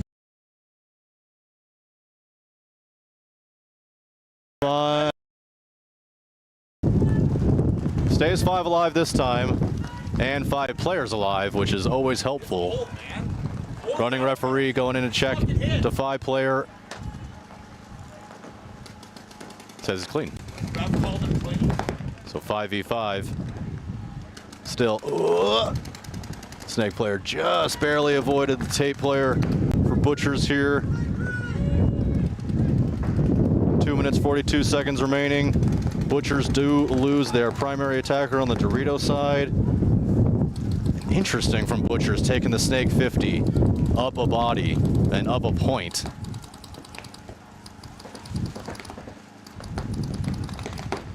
And this could get spicy here as we're in a poison. I feel like as soon as he shoots his gun, they're going to know that he's there. He's going to run him instead. He's going to absolutely punish him. So Gray Rainey, I think, already got. Oh, and here's a flag. Who's it on? Yeah, Rainey. It's on Butchers. You're Butchers, right? So 1, 2, 3. Butchers taking the walk, and this is now turned into what I think is a 1v1. The other team had to have spun. No? They had to have spun. It was back.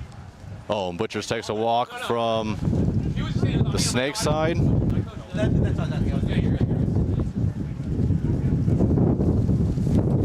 I think that's all she wrote. I do believe Defy. Yeah, Defy's going to walk down. I think that's. So that's black and gray Rainey over there, and I'm pretty sure that that is the same Rainey that got the gross major. I don't know for certain, so I apologize, gray, black and gray Rainey, if it wasn't you. 1 minute. No, thank you.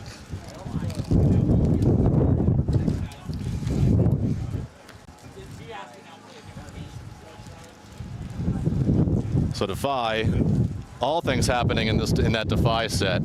Multi penalties, gross majors, starting down bodies, winning multiple points in a row.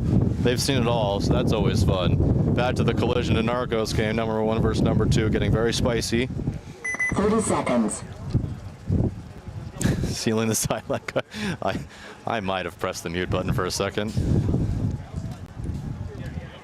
20 seconds. Test, test, test. 1, 2, 3. Now I got Jason Bean back with us. Mr. Howdy, Bean from Arizona pole position. Yep, just won our second game. Feeling pretty good. See if Collision can end this one. Minute 41 left on the clock. They go 4 guns up. It looks like they triple. Yeah. The rarely played triple home, which did not work well for Rising, does fine for Collision as they all are able to stay alive, and they do get a kill out of it. Well, there you go. Ooh, shooting a snake player for 2. Narcos. And that should be all she wrote. A minute 18 left on the clock. 5 versus 3 in favor of Collision, your 2025 Premier Champions. Yep. And another Narcos. New pro team, too. And there's a concession by Narcos. So you will have another one as they're going to be down 2. Expect Coach Ryan Greenspan for Narcos to give an interesting look to Collision. Every time that we've played a Ryan Greenspan coached team, we can always expect for a breakout that we haven't yet seen before. Something different, some wrinkle that makes us think about something. He's very creative and very good at that. Yeah, I mean, he's the longest running, or one of the longest running pros that has been consistently playing. So he's got that IQ and that repertoire and the ability to do that. 20 seconds. Defy and Butcher's up here again.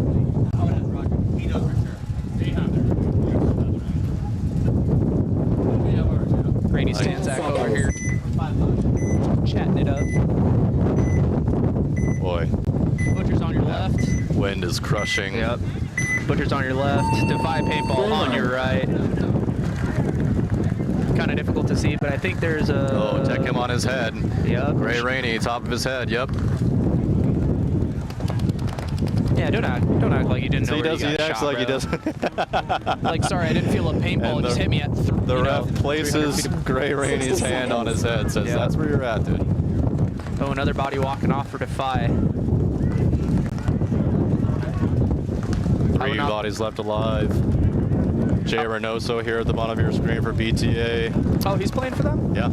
Nice. He's wearing a Stillwell jersey, but that's him at the bottom. And you know Jay as well as I do. If you give him an inch, he's going to take a mile, and they've given him an inch. Let's see what he can do with it. I think he's going to try to close it out. He's just that type of guy. Another body walking off for Defy. So I think it's a 5-on-2? Oh, and a late concession there from Coach Rainey. He wants to time. 27 seconds to go between Butchers and Defy. 1 minute. And this one will be spicy too. Minute 5 seconds. This one started out with Oz of Narcos giving it to Collision in the pits, yapping it up, and players dying all over the place, penalties being drawn all over the place, some sideline activities, just a bunch of fun stuff. Nothing less than you would expect from a number 1 versus number 2 team, JT versus HK. Yep. Love to see it. 30 seconds. Did originally call for a 6-1 Collision win. That one not going to be to fruition, but it could be 6-3. Could be 6-3. Okay. Here comes the 10-second countdown. There is 1 minute and 5 seconds left on the clock, folks. Yeah, Anissa confirmed. Anissa confirmed. And here is the break. Game on. Wow, Los Angeles Collision. 60 seconds. Put a bunch of bodies out in the back center. Yeah, Narcos didn't do anything that I expected them to do. I expected something crazy weird, and I did not see it. Running Dorito player is going to get shot on his way into the 400. Here they are breaking out now, but another one's going to take the walk. That's Oz taking the walk. Got Santos here at the Snake 50. He just doesn't have a lot to shoot at from here. He's got to get deeper before he can do anything. Yep. And with 40 seconds to go, it's just not going to be enough. Uh-oh, and you're going to have that's an interesting poison. Oh, but he got him. That was fun. Santos got him, though. Santos got him and stayed alive. Very impressive. He is an absolute baller over there. Clean. 27 seconds to go now. Well, in Collision into the 300. That's going to be really the stopper to Santos as soon as he kind of crosses more than what he wants to. Oh, and all the way into the 400. That's never going to work as he tears him with pieces. And with 10 seconds left, I don't think Narco's going to be able to pull this one No, out. but well done from Santos. They would think the MVP for their team on this particular match, trying to give it everything that he can. He is going to die alive in his bunker, which I don't like, but he did need to reload. Not a whole lot he can do from there. And good job from the Collision team as they are going to go and win. I think that's going to put them 3-0.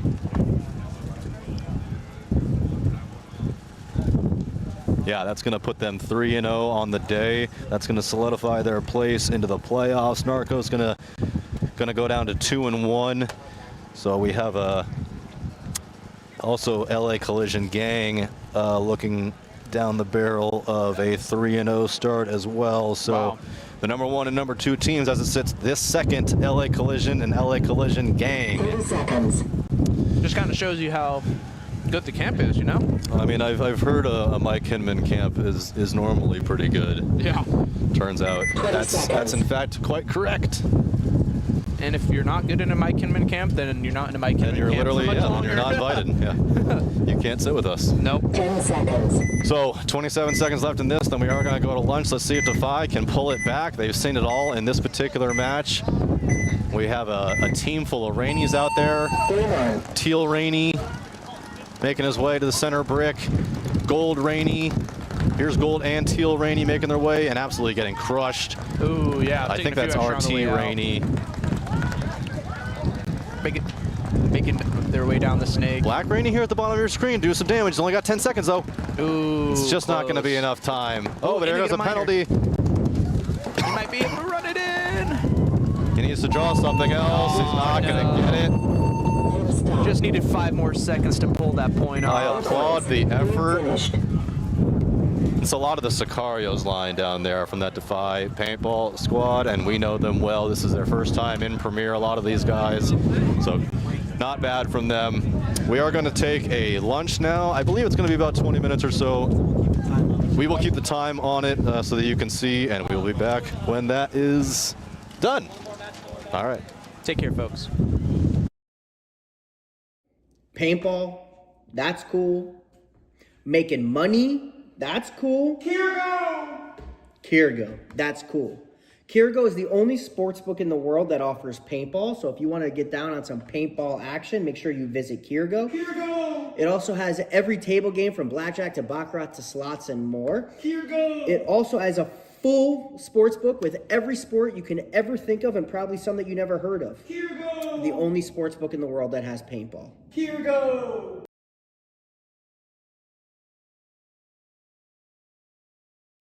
Hey, it's BRNT at CRBN, here at the DRV, an absolute hot rod force feed loader.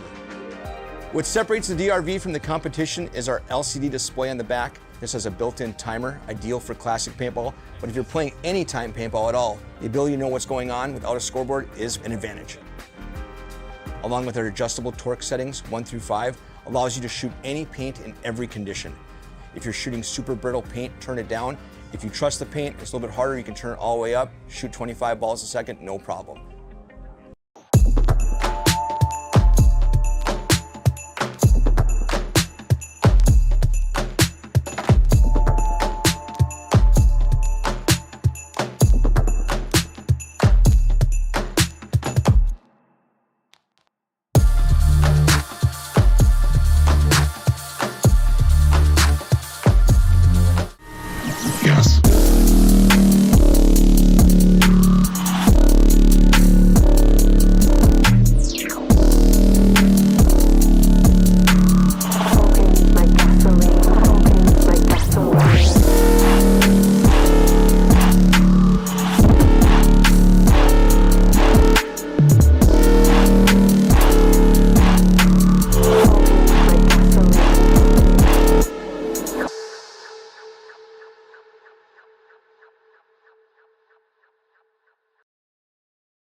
Our team program is designed to be super simple and make your life way easier.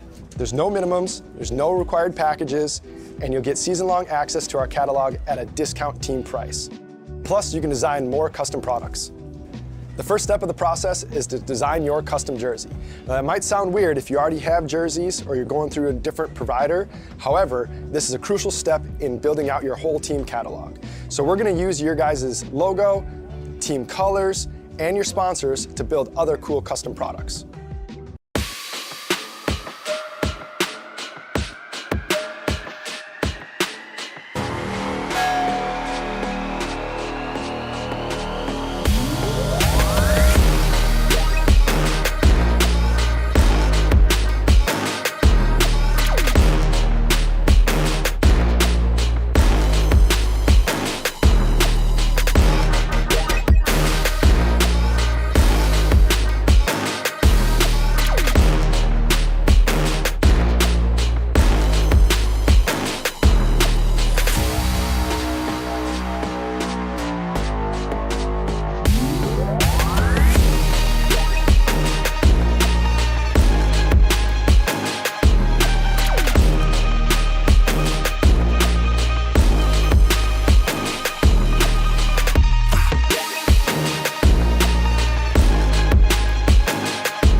Mike Hinman, he's cool. Paintball, that's cool. Making money, that's cool. Kirgo, that's cool. Kirgo is the only sports book in the world that offers paintball. So if you want to get down on some paintball action, make sure you visit Kirgo. It also has every table game from blackjack to baccarat to slots and more. It also has a full sports book with every sport you can ever think of and probably some that you never heard of. The only sports book in the world that has paintball.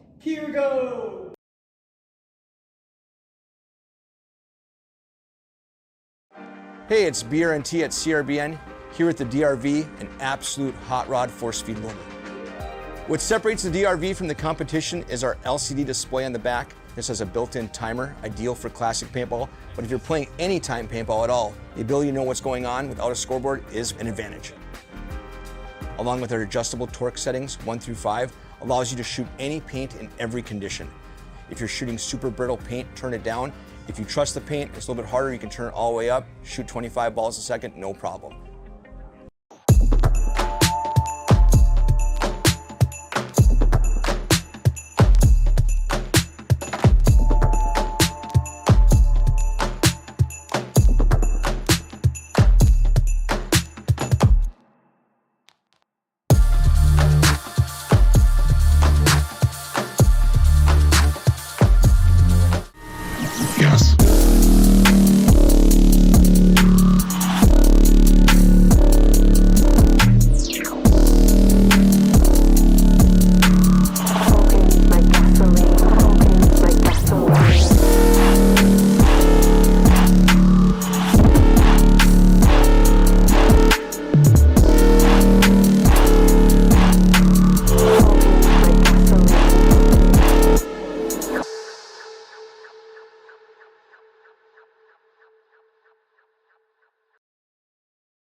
Our team program is designed to be super simple and make your life way easier.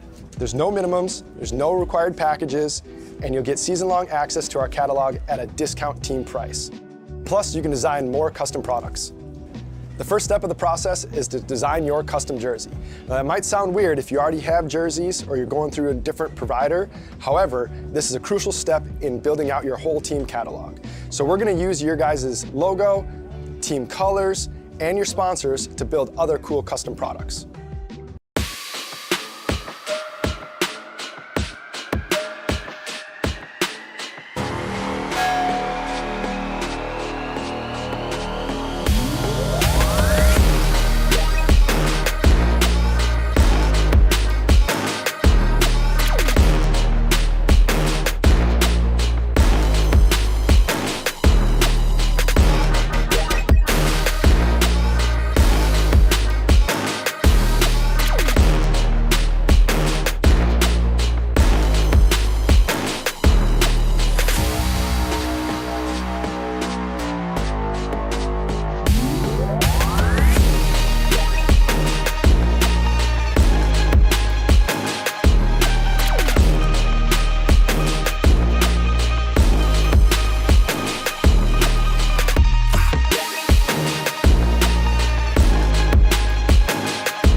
Hey, get a tool, let's go! Have a tool ready, have an extra gun ready.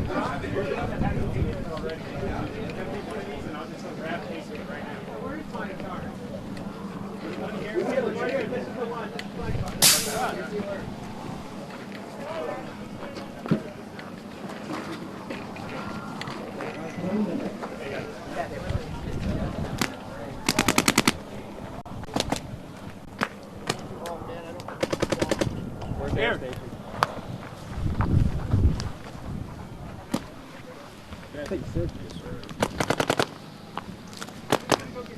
Oh man.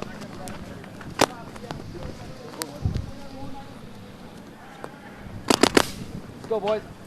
Let's go, Zach. Let's go, baby. 30 seconds. Who are we missing? 4.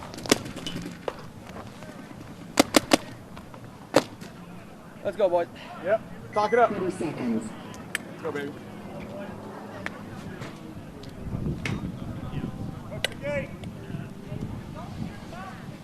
10 seconds. Go on, Bonnie.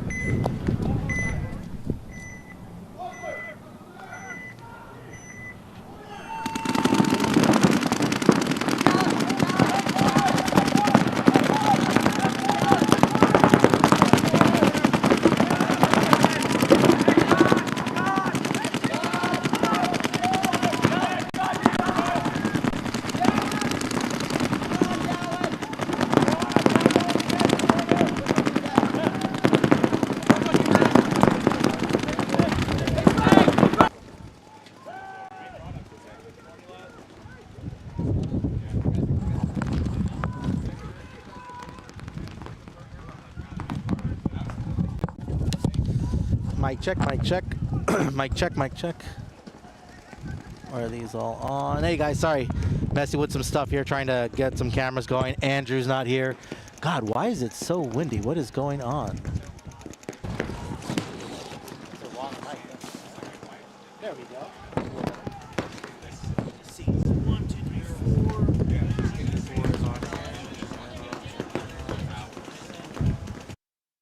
All right, guys. Sorry. Follow me. We got TJ Baxter and I here.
that one, Andrew? I think it's that one. Yeah, it is that one. Yeah, there you go. Go ahead. Are we good? Now you can hear yourself? You're on here. Can you hear yourself a bit? No, I don't hear myself very well. Why is this on 3? That's on 4. No wonder you're not going to hear yourself. Now can I hear myself? Now I can hear myself. Concede. Concede. Concede. Point approved. All right, sorry guys, that was the world's quickest lunch. 1 minute. Okay, you should be good. Yeah, I'm good. You're on 2, okay? I'm on 2. Yeah. Yeah. Sorry. Normally we take long lunches. You know what? I blame the regime overtime in 1v1 game from earlier in the day, which is why we had a shorter lunch. Yeah. Oh, I just left him. Just let him go. Yeah. You're an SC dog now. 30 seconds. No, my puppy is that team camp?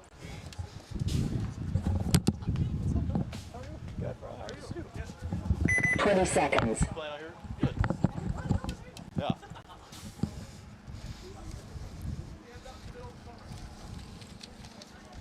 Ten seconds. All right. Sorry, guys. Getting myself all situated back here again. Here we go. Here we go. We are Vegas Brawlers and Regime. Oh, first time we've seen Brawlers. E1.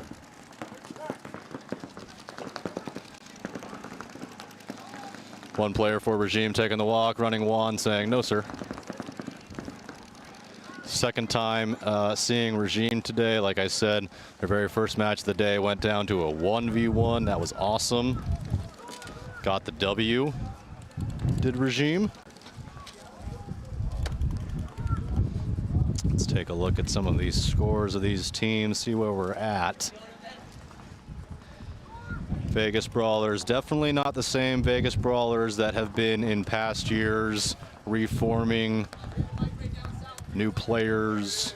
I know that they had, last year they lost, I think last year they lost their, kind of like their funding and their main coach. I think they lost the field that they were mostly playing at. I don't know if anybody has any knowledge on that Vegas field situation. I know that one of the good ones was sold due to a divorce between the owners or whatever, and I'm wondering if that field has come back into play yet. Hopefully that it has. We can't be losing more and more fields, but either way, Brawlers and Regime. Oh, and looks like one of the, yeah, cool, the Defy guy is live. Yeah, so the read-write speed needs to be a faster card. So at the bottom right of your screen, it's a live videographer on the field.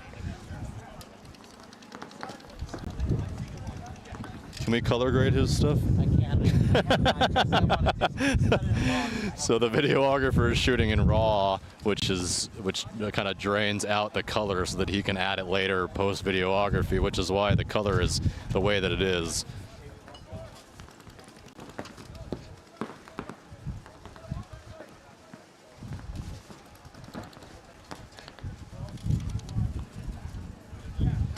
Last year we got to do this same kind of deal, and then we mic'd up a player at the same time, which was super fun.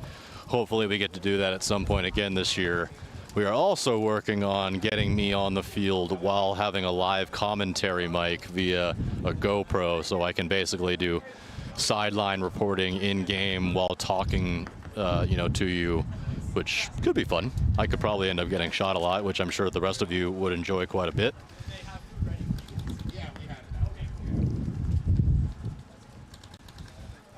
So I know there's, wow, 85,000 people watching this stream. That is impressive. Yeah, so, shout out to all the streams, all the people on the stream watching.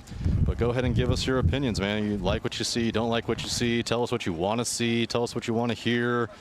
Oh, that was awesome. That was perfect. Oh, what a great shot. Get him out, too, in the head. Oh, no way. Oh, I thought that was great. The videography right there, checking out that Dorito player on the other side of the field absolutely eat a ball from one of the Brawlers. That was great.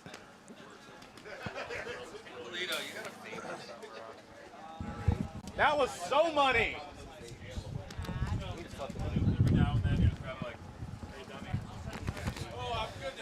Got to replay that stream. That was cool. Summerlin Paintball up and running. Used to be LVPP. Okay, yeah. Brawlers had been practicing at Cobalt Zone. Oh, right on. Okay, so 30 seconds. yeah, there you go. Oh, hey, there's Verbal on the stream. What's up, Burbs? 20 seconds. Log footage ideal to watch. You think so? Cool guys get mic'd up and filmed live. Yeah, I agree. 10 seconds. Yeah, so good to know that Summerlin Paintball up and running, which used to be LVPP. That was great. That's super good to know. 3-1. And yes, we can actually. Oh, that's you talking. Yes, we can color grade during the stream. I think Brian's trying to work on it. Either way, we're back. It's TJ. It's Iconic. It's a live view from the videographer. Two awesome teams. Iconic's first time in Premier. They've had an unbelievable couple of seasons, coached by the Thomas Taylor. That player's hit on the tank for sure. Yep. So that Iconic player taking the walk. Giving love to Tree Garth in here for TJ. TJ, definitely an elite squad. Couple of pros on this roster.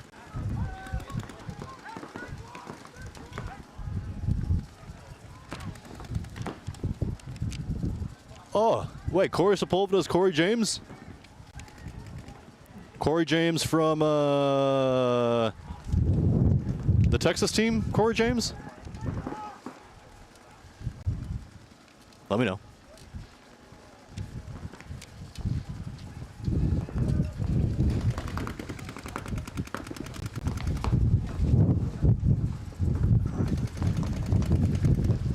TJ jumping over the 50 beam, getting into their cross. So both crosses for TJ. Snake one for Iconic.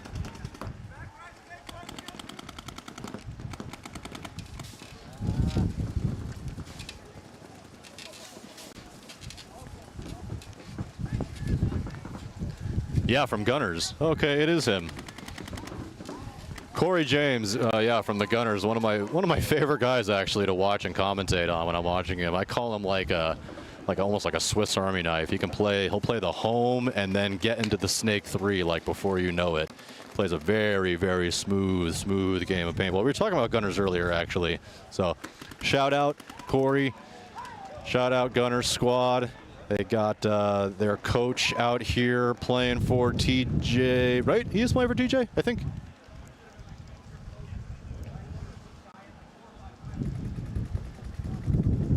Now I have to look. Yeah, Jesse Stevens, definitely. Concede.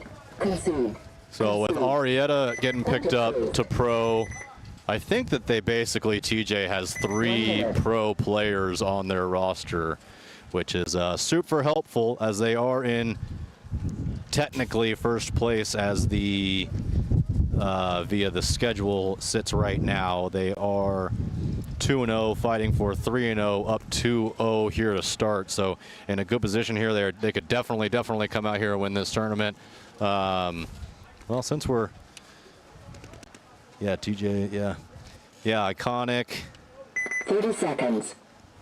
Out here making waves. How are they doing? So they did win their first match, did Iconic? Against 20 seconds. maybe Defy, it looks like, possibly. Tough to tell. But either way, really good for Iconic. They've just done nothing but class up every season and been well deserving of it. So good for them. Regime and Brawlers back out here again. Brawlers taking that first one. 3-9.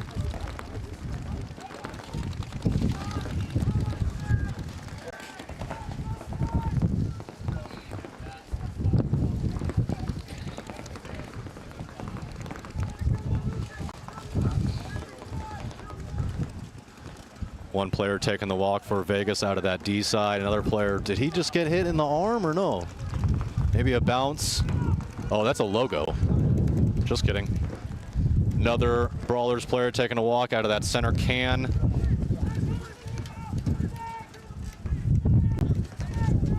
Difficult when these bunkers are whipping as hard as they are to know exactly where everybody's coming from, as another regime player is going to take the walk. So I think this is a 33. We got the Dorito 200, the center brick, and the Snake 1 for Vegas Brawlers. Regime over there at the Iron Cross, the home. And I just can't tell if there's a third body because of the way that these bunkers are whipping.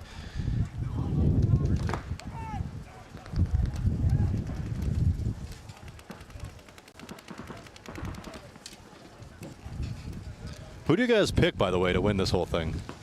Who's going to win the Premier Division?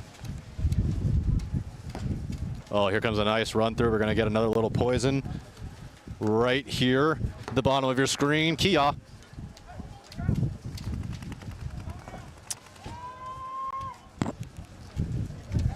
Regime home player going to take the walk as well. And Brawler's going to walk this one in. A little over 10 minutes to go. 10 minutes, 10 seconds, up 2-0. Point approved. 1 minute. Bastards, TJ, 2 votes for TJ, 1 vote for Narcos. Dude, that Dorito shot was so money. Now just take it out of grade though.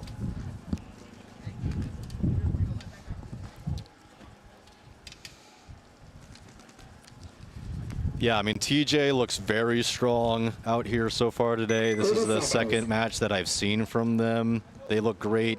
Collision, they look good. I don't know if they, I think that you guys might be right. I think TJ might be the best team out here.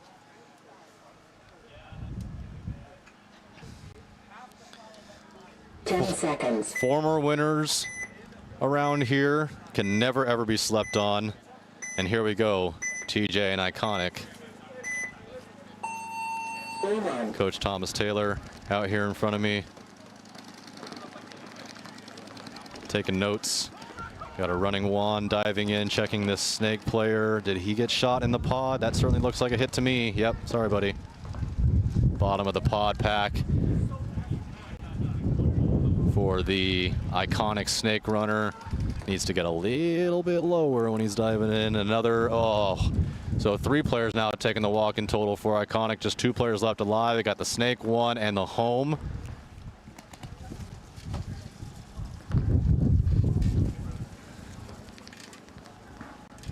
That's your Snake 1 player trying to hold the line. Oh, and he does get a shot in and shoots his mirror. And another TJ player taking the walk out of the Dorito side. So just like that, I believe we're at a 32 in favor of TJ. Certainly not the great position that they were in just before.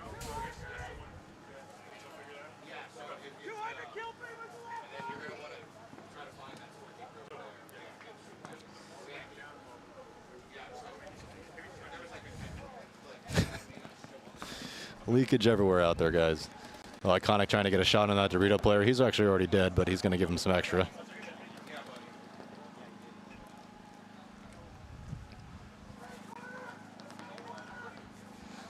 Iconic are excellent communicators. We know that from playing them last year in D3. I assume that is, oh, and a great shot there from the Snake corner. And they're going to pull this one all the way back, keep those 2 guys alive. So that little bomb that went off early for Iconic, no problem, as they're able to reel things back and get a point in on TJ. And with 8 minutes to go, they're going to be down just 1.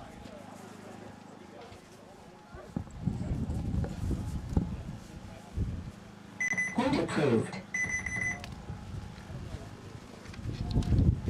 1 minute.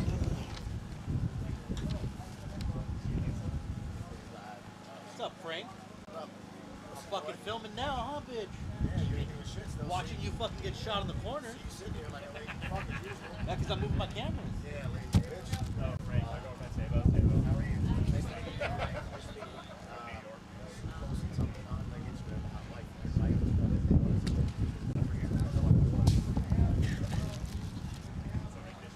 New York. 30 seconds. So that's like that is how you do it. What? 20 seconds. That is how you do it, though.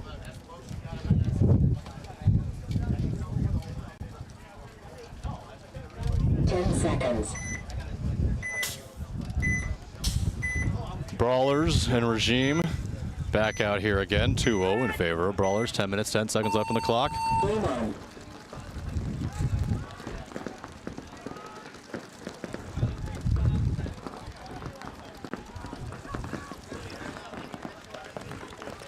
At least one Brawler's walking off. I heard a call for kill 2, and I did not see 2 players come off. That might be incorrect from Regime as they are pushing nicely up the field.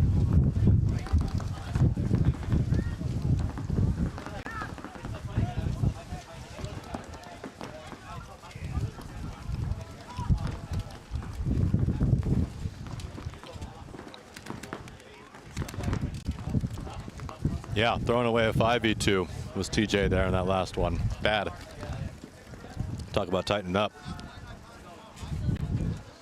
Regime getting into that 50 Dorito.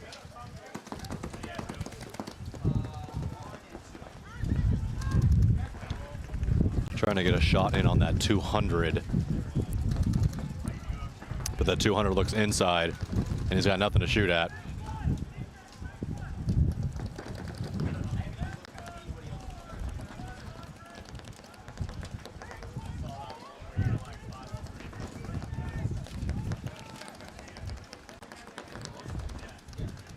Oh, and Prince absolutely rips up that Dorito player. Get him out of there. Get him out of there.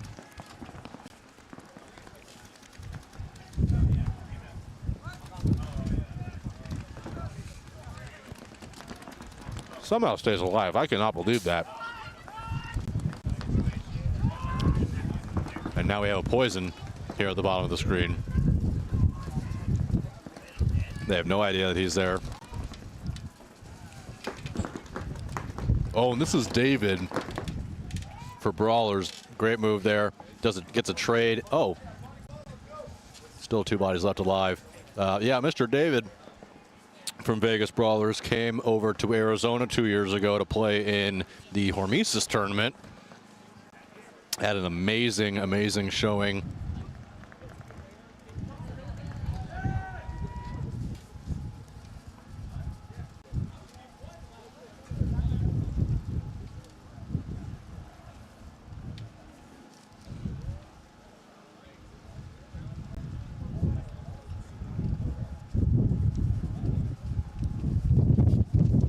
Oh, I get it. Summerlin Shockwave is Vegas. Okay.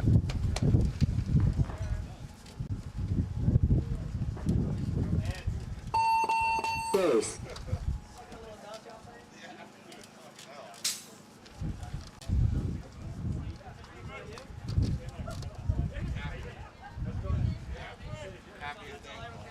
Point approved. Yeah, Mr. David came over with Avery, win over there from Summerlin, and won that. Avery just absolutely demolished everybody that day. Came over for the Hormesis, the duel and the joust, and I mean, I don't know if you guys remember, but there were rules like you could bench a player, you know, if he was kicking your ass too much, and they benched Avery multiple times, and then he won the 1v1, I think the next day or that night or whatever the case was, and absolutely tore them up. He came there with just Mr. David from when they were both on the Brawlers team, and David was his pit guy, his only pit guy, and it was just those two, and just an absolute punishing display of paintball, really from both of them. Mr. David came up just a little bit short in the 1v1, but they were outstanding. So I know Avery has moved on, and he's on Shockwave, the Summerlin Shockwave. Mr. David stayed put, but he looks as good as ever. Iconic again, TJ. Let's see if TJ able to tighten it up after having a 5-on-3 advantage in the last game and throwing it away. That was terrible. Good secondary movements, really quick from TJ, getting themselves into the cross, getting themselves into the Dorito 200, the Dorito corner, the home, the snake corner. Good movement from Iconic as well. They are in that Dorito side. Oh, they get a good kill. Is that Treegarth? Yeah. Former pro, bottom of your screen, taking the walk. from Iconic from the Dorito side. I think it was from that Dorito side mini wedge. One of the Iconic players is taking the walk though as well. So 44.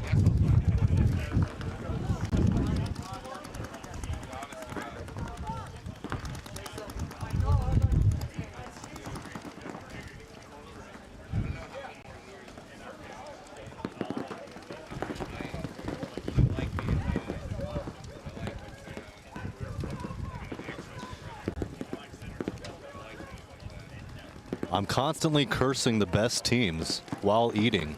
Yeah, man, I gotta eat. Like, sorry, I had an Uncrustable here for a second. Who am I cursing?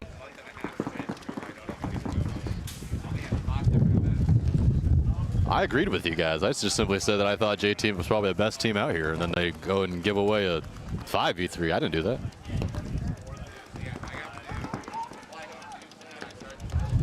Ariette at the bottom of your screen, getting out of that snake corner and in the snake one, chatting to the other side of the field, seeing what he can do with it. Newest ASG Pro.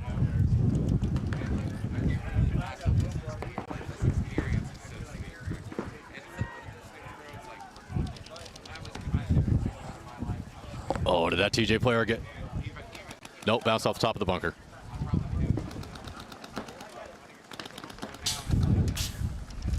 TJ Attacker taking the walk from the Dorito side. So again, kind of starting. They kind of had the advantage and give it away yet again to this newly premier Iconic team. Yeah, I want you to DoorDash me something. What are you kidding? Hook it up with some In-N-Out, dog. I think In-N-Out comes here. I don't know. I'm not from here. I'm from Arizona.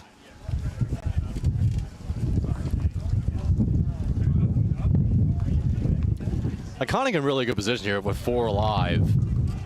They are just really taking their time.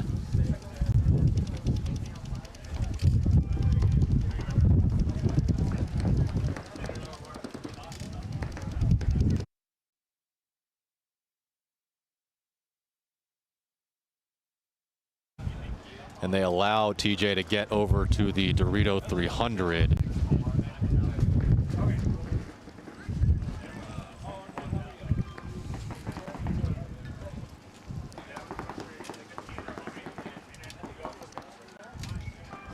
Now into the Snake 50, or I'm sorry, the Dorito 50.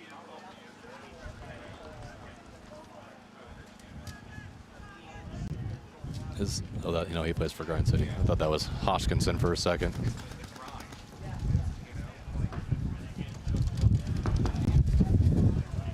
So Iconic really letting these TJ players move freely, even though they're up bodies. Arietta now into the cross, and up on the top of your screen, the Dorito 50. They still have a home player as well, does TJ. I think that's Frutos. He is now emerging, slowly getting himself to the center brick and talking to his buddy, trying to find out what he's looking at. Or he had a thought that he might have seen something move.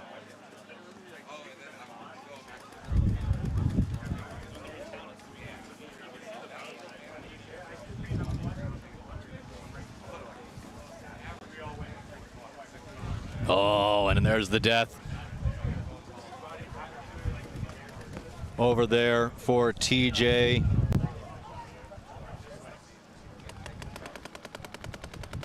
That's Jesse. That was Jesse taking the walk. They do get a kill. One of the Iconic Snake players. Oh, and then Arietta gets blasted. And with 3 Iconic players left alive, gonna be spelled trouble for that brick player. And there it is. It's now 2-2 in favor of nobody with 3 minutes, 12 seconds to go. 1 minute. In-N-Out food truck would be top notch. That is 100. In-N-Out doesn't DoorDash. That makes sense. Why would they?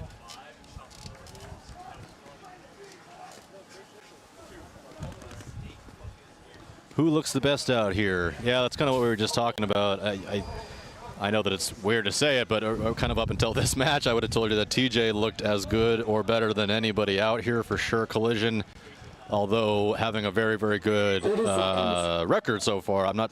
They just seem, not everything seems to be so super clean. So I would say, honestly, it's up for grabs. It's up for grabs right now. Who the best team I think in Premier right now? Everybody has a shot. Narcos looked good, for a little bit until they didn't, and obviously fighting in the background never helpful. Game on. We're just adjusting the cameras as we get the drone view back up. We got a Brawlers player taking the walk, 2 Regime players taking the walk, so immediately a 4-on-3, now a 4-on-2 as another Regime player going to take the walk. They recognize that, does Vegas. They're going to double up this. They're going to double up the cross, but David is going to get shot. Where did he get shot? What engagement was that? Bad death as Barker and David take the walk. And another one from the Dorito side. So just like that, Brawlers were in it, kind of took themselves out of it. And now I think we have a 2v2.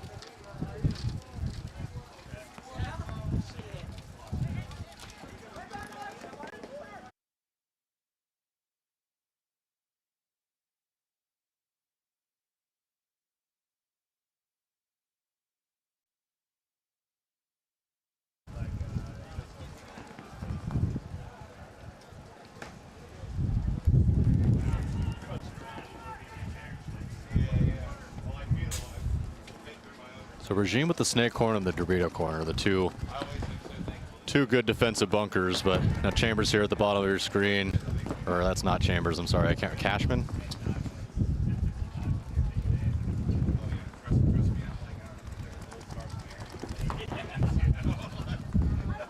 Chasman, Aiden Chasman here at the bottom of your screen, gets the double kill, gets the corner kill and gets the kill straight up. Apologizes to the Regime player for giving him a little bit of extra, gets the concession. Good after the point. 1 minute. Camaraderie between the two teams there. And they'll go right back at it here after TJ and Iconic. This one, TJ started up 2-0, looked real good, real saucy, real quick. Oh my goodness, what was all of that?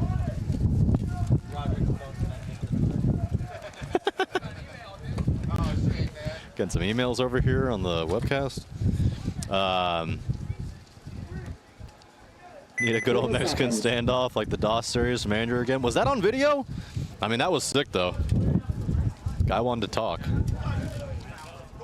I don't talk, I play. Seconds.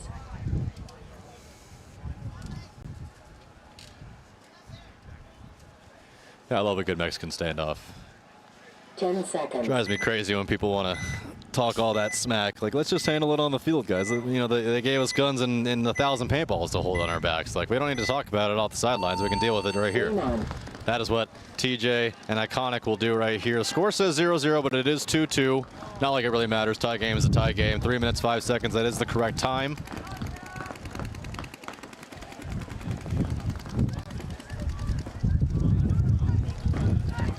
And both teams staying 5 alive. Doubling the home is TJ. He's not even really doubling the home. He's literally, I mean, against the start bunker. Doubling the home hasn't worked so great for many teams that I've seen. Most teams, I feel like, get a little bit more trapped in there.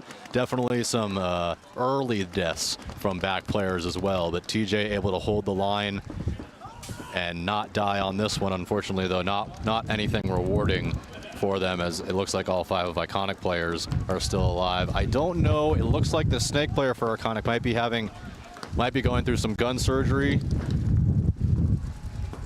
Oh, and look at this move. Oh, get him out. Get him out on his arm.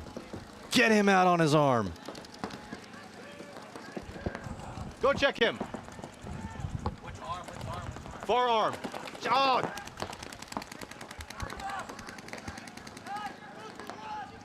Hunter, very, very, very lucky that he did not get a penalty for definitely being shot. I guess it could have bounced. I didn't see the front of him, but it certainly looked like a hit to me. You saw it? He saw it all day. The guy sitting next to me. I was like, where is he at? Either way, he did, and he did run down the field. I don't know if he got that center 50 player or or not. Whatever happened, I still think it should have been a penalty, and Iconic should be down at least another body. Either way, here we are. TJ in good positions. 4 bodies alive.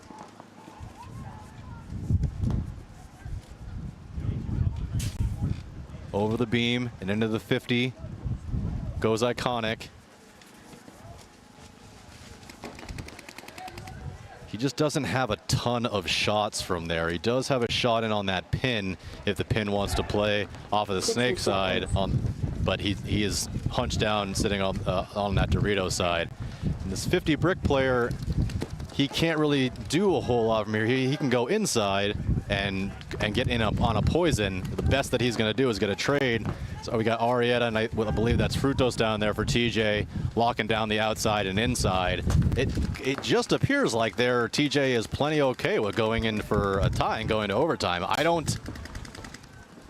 I'd like to know the theory behind it. So he does jump that beam here, and he is going to go into a poison here at the bottom of your screen. Oh, and he's going to get a shot on that tower for sure. He gave himself away, but it doesn't matter. He's going to get 2 and get absolutely pounced away. 17 seconds remaining, though. I think that is going to be too late. Oh, but now just 1 remaining as Frutos runs to his death. 10 seconds. Oh, he's going to be enough. He's going to kill 1. 5, 4. Oh, look at that. He even gave himself enough time to check out the clock. And wow, oh, wow. Iconic. That one's going to be, if this is a proof, it's 3-2 with 2 seconds. It's over. Iconic is going to win. They're going to go 2-0 to start their tournament and to start their 1 minute. Start their premier journey. Wow. That was awesome. I still think that Hunter there got shot in the arm and probably should have gotten a penalty, and that could have definitely changed things, but you know, things happen. Yeah, it's only a penalty if you get caught. That is accurate.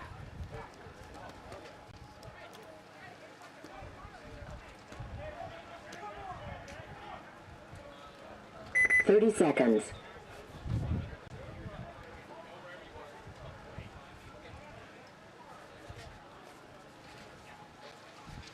20 seconds. Yeah, Brawler's jerseys look good. I think TJ's looks better. I think that they're mostly in the same jerseys that they've been in for a couple of years, but they're just super clean.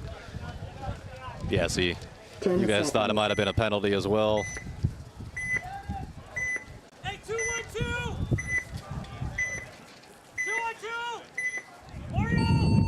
2-1-2! See if Regime can pull themselves out here, down 2 points, 5 minutes, 44 seconds remaining. They got plenty of time. They do get a kill off of that Dorito side, does Regime, 54 in favor.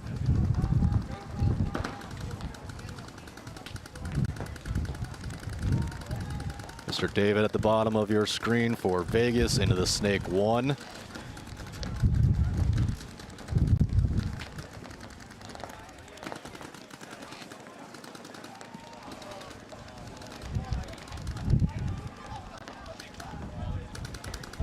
Into the Dorito 3 goes Regime, into the center brick for Brawlers.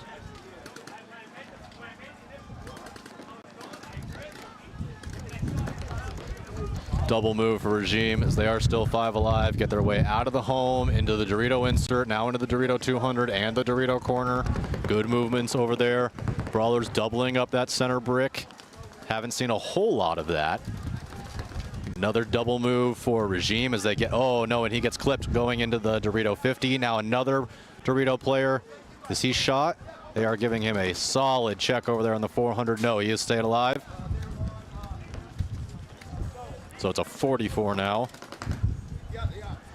Brawlers with the doubling of that center brick are really, that's a very defensive position.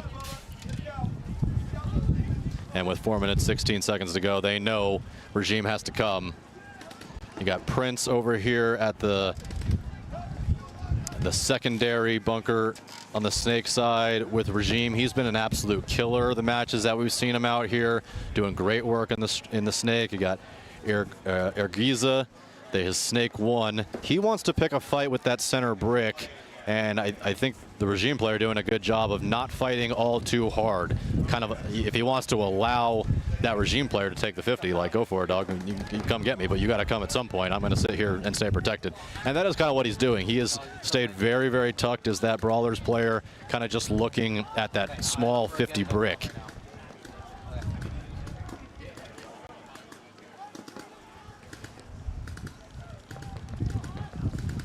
Yeah, and really all the players now, as Brawlers goes and gets themselves out to the Dorito corner, makes it they're alive, but it really seems like they are in full defense mode. They got to where they wanted to go, those primaries, and now they're just sitting. David looks very comfortable sitting on his elbow at the Snake 1, just watching the tape. Oversight from that Dorito brick. I'm sorry, the center brick. But Regime now does get into that 50 again, the Dorito side 50. If he's able to turn the corner and get a shot in on that center brick, that other brick player is going to have a lot of problems. He's going to have to play both sides. He does get now to the Regime, gets into the 400, and this is where it'll get real spicy here.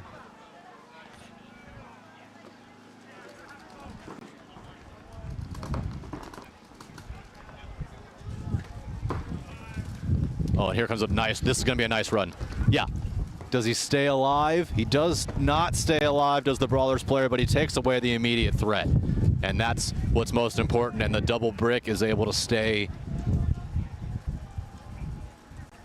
No, I'm sorry, no more double brick for Brawlers. That was the player that came around. I don't mind that at all. It takes the biggest threat out. Another 30 seconds or so, knocked off the clock. Now 2 minutes and counting. There is still plenty of time. So here comes Prince, who's been kind of their MVP in my opinion. At least the matches that I've seen, trying to get a shot in on that corner. I think he does miss the corner, but he gets himself on their side, gets a shot in on David. That's big time, because now he should be able to shoot the center brick and should be able to shoot the corner. Now he's going to battle with the corner, but it's a 21 now in favor of Regime. Just time ticking, though. Yeah, that player shot again, and just like I said, Prince absolutely tearing it up. He's looked great out there. Oh, thought he was going to have to shoot more players.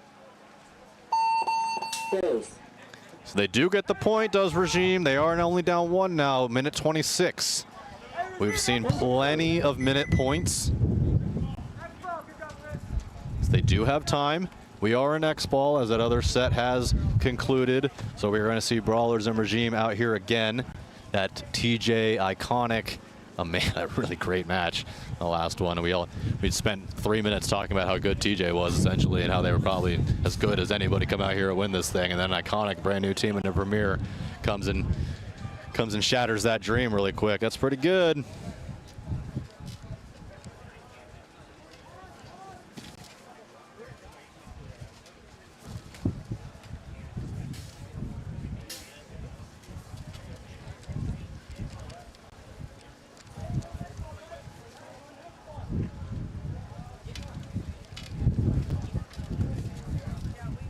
I like the RMXs, by the way. I see you guys talking about them. They're pretty clean. Look good, feel good. Breathability is good. 1 minute. I'm a flex guy, I mean personally, but I don't mind the new HK mask at all.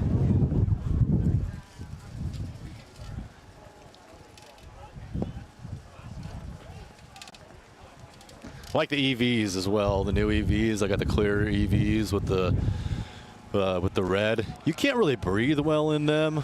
I feel like with a ProFlex, I can sit in a pit all day long with my mask on and talk and breathe and have no problem, go out there and play as many points as I want while keep my mask on. But then I put my EVs on, which I love, but I got to take them off when I'm in the pit. I just have such a hard time breathing.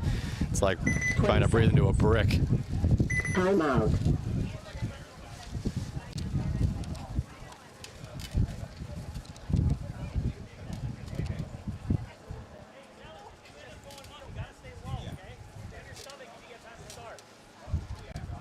Who's getting kicked off the cast?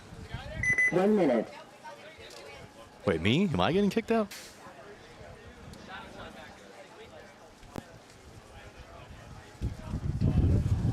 As per usual, the HK hate is real in the chat, but they're used to it.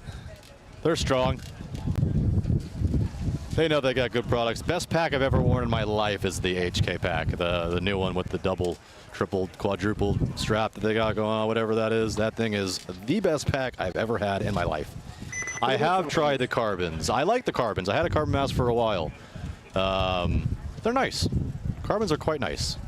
There's a pair of carbons sitting right next to me, actually. 20 seconds. Yeah, they fly. They definitely fly. They look great too. 10 seconds. 1, 2, 2. 1, 2, 2. All right, back at it. Regime Brawlers, 1 minute 26 seconds. Let's see if Regime can get it done. They need to push. They do get a kill. And very, very quickly, Regime gets into the Snake 50, and they get another kill. Mr. David taking the walk. That's going to be spell trouble. And there's Prince, and he's on their side of the field, and this could be bad. He's got plenty of time. He should get this done. 60 seconds. Shoots the home, yeah? Oh my goodness, he missed him. I can't believe he missed him. He shoots the center guy instead. Home guy does eventually get shot by, it looked like, his backup. And Regime is still going to walk in and walk this point. I wouldn't hit the buzzer yet if I'm them. I'd wait. I send this thing to overtime.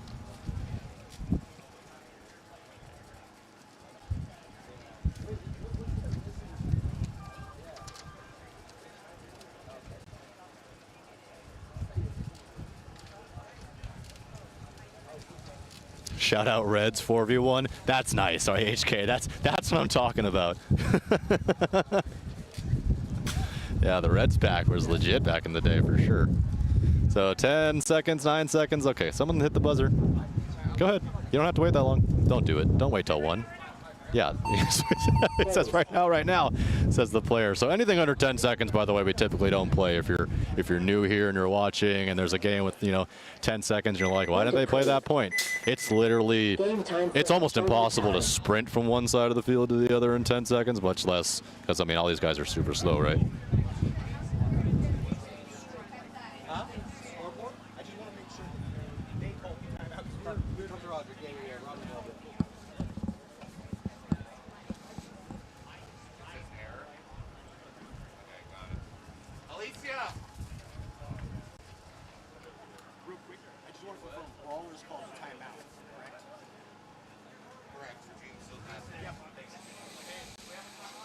Where is Mr. Mark, by the way?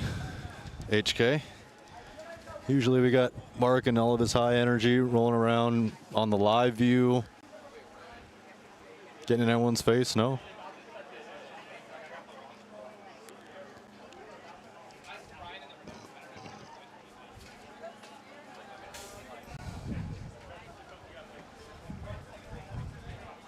One minute. So here it is. This is the overtime point. Are we going to see a 1v1? That's what I would like to know. I personally don't think so. It would be crazy if we saw another 1v1 and it was from the same team that had the other 1v1. That would be, I don't know. We don't often see 1v1s out here very often, so I'm interested to see if there's ever been a time where a team has had two matches go to 1v1s after overtime.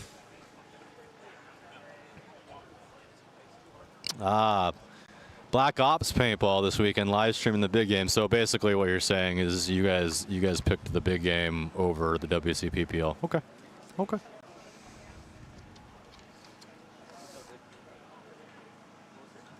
Oh, I messed up and double booked the date. Okay.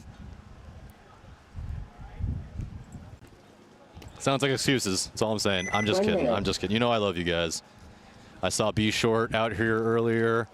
Our rep when we were with HK. Love that guy, Mr. B Short, former Dynasty player. Excellent, excellent human being. Love all the HK guys. Nothing but love.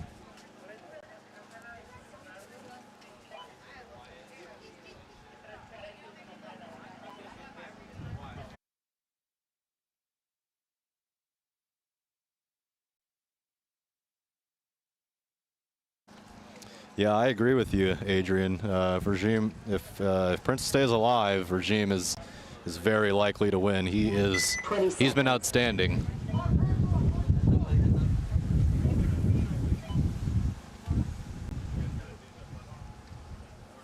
Ten seconds. Arizona pole position is 2-0 on the day, Pillsbury. 2-1-2, Mongoose! Oreo! Game on. Double the home for Vegas. Don't love it. And Regime, oh man, I was just going to say Regime doubled up this tiny pin, which I really wouldn't have suggested. But at 54 in favor of Vegas. Now into the snake insert and working his way into the snake cross. I still want to call it an iron cross. I don't know, it just screams iron cross to me.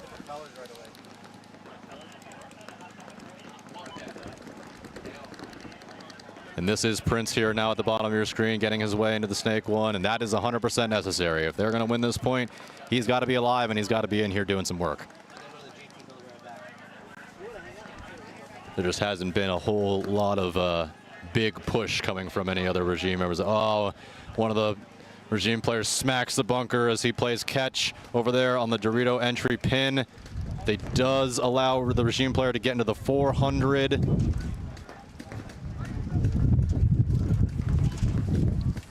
But this is a 5-on-3 in favor of Vegas. Plenty of time. Vegas now into the 400 as well. So mirror over there. Snake corner goes Regime. I'm sorry, Dorito corner goes Regime. But here comes the X factor here. He gets himself into the snake 50. He stays alive, but they know he's there. And they are doubled up here on that snake side. He's going to go inside out to go to their cross. And this will be what decides the game here. What he doesn't know, I don't think, is that if he pops up, he can also shoot the 400, and the 400 can shoot him. So he could potentially, Prince, have a, oh, and that 400 does tactical retreat back to the 300. This is where the game is going to be decided right here at the bottom of your screen. If Prince can either make something happen down his tape and take out one or two, at least, he's got to take out really at least two in order for this to be successful. And he is probing. He's not sure which way he wants to go about it. If that 300 goes back into the 400 for Vegas Brawlers and he looks cross,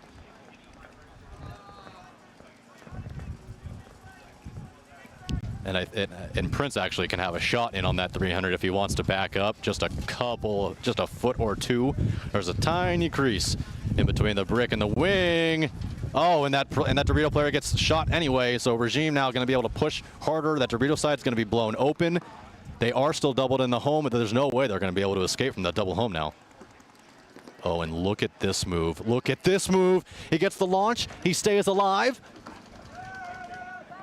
He gets David as well, and he gets two. But that could be the deciding. As Prince, that was a slick move there, crafty. And I hope it's not all for naught, because that was well deserved.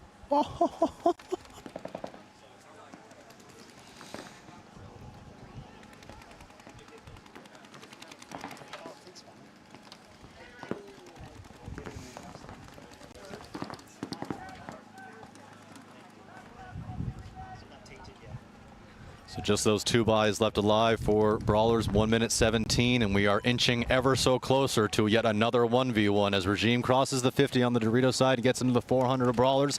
If he's able to put a shot in on either of these two players, this should do it. Oh, and he does get a shot in on the Dorito player, and with a minute to go. 60 seconds.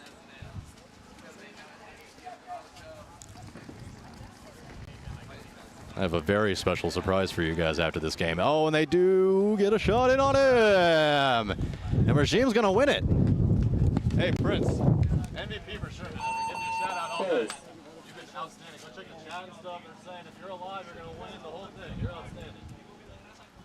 Point approved. Game time finished. Game finished. I just saw Prince was just standing next to me. I made sure to give him all the shout out via the chat and whatnot, just letting him know that he has been a baller today. He saved that game, gets Regime the win, And more excitingly than that, I have a new friend for you guys on the mic that you don't have to listen to just me anymore, and you guys know him, and I promise you like him more than me. His name is Chris Lasoya. And he's muted. What's up, everybody? How you doing at home? Hello, hello. It's nice and windy out here at SC Village. Got to catch up with that last game. I got my boys Butchers coming up here. They had to borrow one of my players, Jay Reynoso from Miami Effect. I know. They gave me a scare the last game. I was watching this. The field's amazing. Man, what a great field that you guys always come up with out here. One of the cooler layouts we've seen in quite some time. There's never a bad layout, but there are certainly ones that are cooler than others, and this one's pretty special. Yeah, man, it's amazing. That new bunker that they have. What do you guys calling that? I'm calling it the cross, or really I'm calling it the Iron Cross, because I just can't, for whatever, I just keep calling it Iron Cross, but yeah. I call it the Starfish. Oh, so one of my buddy Bean was calling it a starfish as well, and now I feel like we have to call it a starfish. Well, it just gets your attention more. Because most of these guys are relatable to a starfish. Yeah, but don't starfish have much more legs than that? Yeah, but let's just go with starfish. Okay. See, this is what happens. It's brown in the middle. Chris doesn't show up till midday through the day and just changes the whole damn thing for everybody. The whole dynamic. Yeah. But at least you guys know what we're talking about no matter what we call it. But two good games, two good matches coming up here. Narcos and Butchers. This is I think the Butchers have to win this game. I think both teams. I think Narcos are in first if I look right. Narcos are not in first. They lost the last one to LA Collision, but they are in third. Understood. This wind out here is whipping though. It's crazy. All day today it's been like that. Yeah, Butchers 2-1 on the day. If they want to guarantee themselves into tomorrow, they need this win. Otherwise, they're playing with the paintball gods. Yeah, you had the Narcos try and take a big bite in that Dorito side, but getting clipped out. So great lane control. Absolutely smashed over there. Butchers losing one player though, so even up 4-4. But they have good field position right now. Here's Jay Reynoso getting himself into the snake one, and you know Jay pretty well at this point. I've been saying all day, if you give Jay an inch, he's going to take a mile. Oh, he's a beast, man. He's one of my go-tos for sure. You know, obviously he has a lot. He just commentator cursed him. That was you. But no, Jay's a stellar player with a stellar group of guys. I mean, all those guys are really great dudes on the Butchers. You know, I have Will's on my team as well as Chris Wilson. So here's Wilson right here at the bottom of your screen, and the snake starfish. God, starfish. Okay. We can call it the cross. No, snake cross. That's fine. That's fine. I mean, I don't want to confuse anybody. Starfish it is. You all know now. So, you know, slowing down the first point, has this been the way this field's been playing, you know, kind of slow first points? I would say reverse, actually. I would say more often I would say the field has played quicker rather than slower, but there definitely have been some slow points. We've seen a couple of 6, 7, 8 minute points, but we've seen a large handful of 1 or 2 minute points. Chris Wilson taking the walk here. They had filled that snake, the snake insert. Well, that's not the snake insert, it's like snake one. What do you guys even call it on? There's so much, the snake is humongous. So I'm calling the snake one basically where he is down here, and then starfish, and almost like a snake entry. Nice move by, I think that's Will. Gets himself back to the snake corner, try to play protection. Got to stop the bleeding. They are way up in the mix over here. They had the 50 Dorito. The Narcos do. 50 Dorito there on their side of the field, and the snake. At the both starfishes by Narcos right now. And this is Santos here for Narcos, is their star snake player for sure. He can make anything happen on the field if you give him enough time. Butchers losing their far Dorito side player and going to concede the point there, Drew. Yeah. Yep. That was a good point. It was a good point. Narcos did really well at weeding him out. I mean, killing Jay is important, obviously. He's not in his natural. He's not playing his natural spot for the Butchers. He is playing that 2-ish role, which I think he's a one guy. He is a one. 100%. Yeah, he can play it too. Yeah, he can. He can play anything. That guy can play anywhere. He is so explosive as a one. When he's in the one, he's a good 2 for sure. Yeah. He'll get 2, possibly 3. Yeah. I mean, I've seen 5 packs. I mean, that's nothing uncommon for that gentleman. Yeah, he's going to get it for sure. So let's see if he's wearing the Stillwell jersey over there. Let's see if they maybe switch things up and put him into a more primary attacking position. Yeah, I was talking to those guys a second ago. I was like, you can't even splurge on a jersey for my boy? No. He's put some duct tape with some marker on there or something. But that's a good matchup. But up next, we got LA Collision, obviously, home team here and one of the better teams in this league. 10 seconds. Number 1 seed so far. Against Montclair Mafia. They're having a tough go of it. Montclair 0-3. Their tournament technically over, but they can play spoiler. Game on. I mean, teams like this are kind of dangerous because they don't have anything to lose. Right. And they'll try new things, and they're just out here having fun now, which sometimes goes in their favor. Unfortunately, it's not going to make a difference for them. So. No, not for them, but they can play spoiler. Certainly 3-1. I mean, Collision's already locked, but can mess with their seating.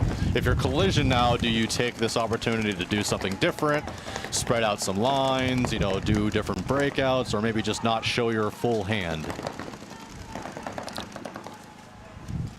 I mean, I would try something crazy, like go to their brick on the break or something stupid. I saw that one time with Phoenix Rising. It was great. He only got 1 kill out of it, but it was epic. Oh, it'll work. I was looking at the layout. I mean, until I just see it, it's kind of different, but it'll work for sure. And Collision dropping like flies as they lose now 3, so this should be a 5-on-2 in favor of Montclair. Yeah, I think that might be it. Yeah, there's at least a 4th player walking off over there. Oh, and then 1 on the break. Yeah, that's fine.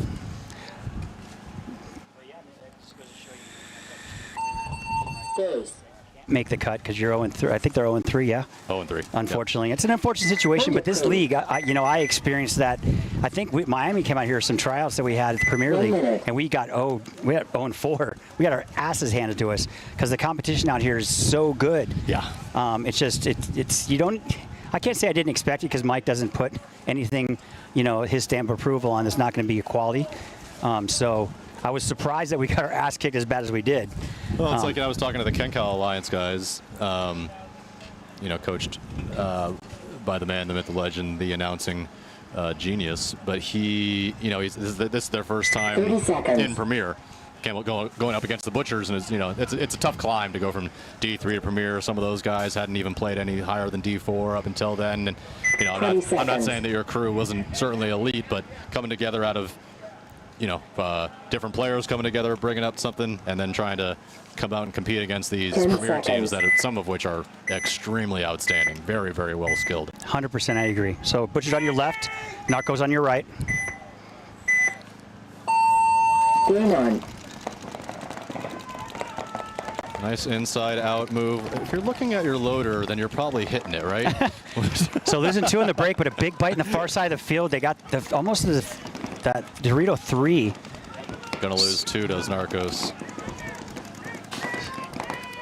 So, but Narco's not in a bad field position right now. Losing 1 of the Butchers, so 4 on 3. That's a big bite. Now he's at the 50 on that far side of the field, Drew. And the 50s just haven't been quite as powerful as they kind of sometimes are on these layouts. Guys have had to do a lot of work and still be very patient once they get there. Where normally you can almost get there, kind of turn the corner, and you're just looking at nothing but backs and packs.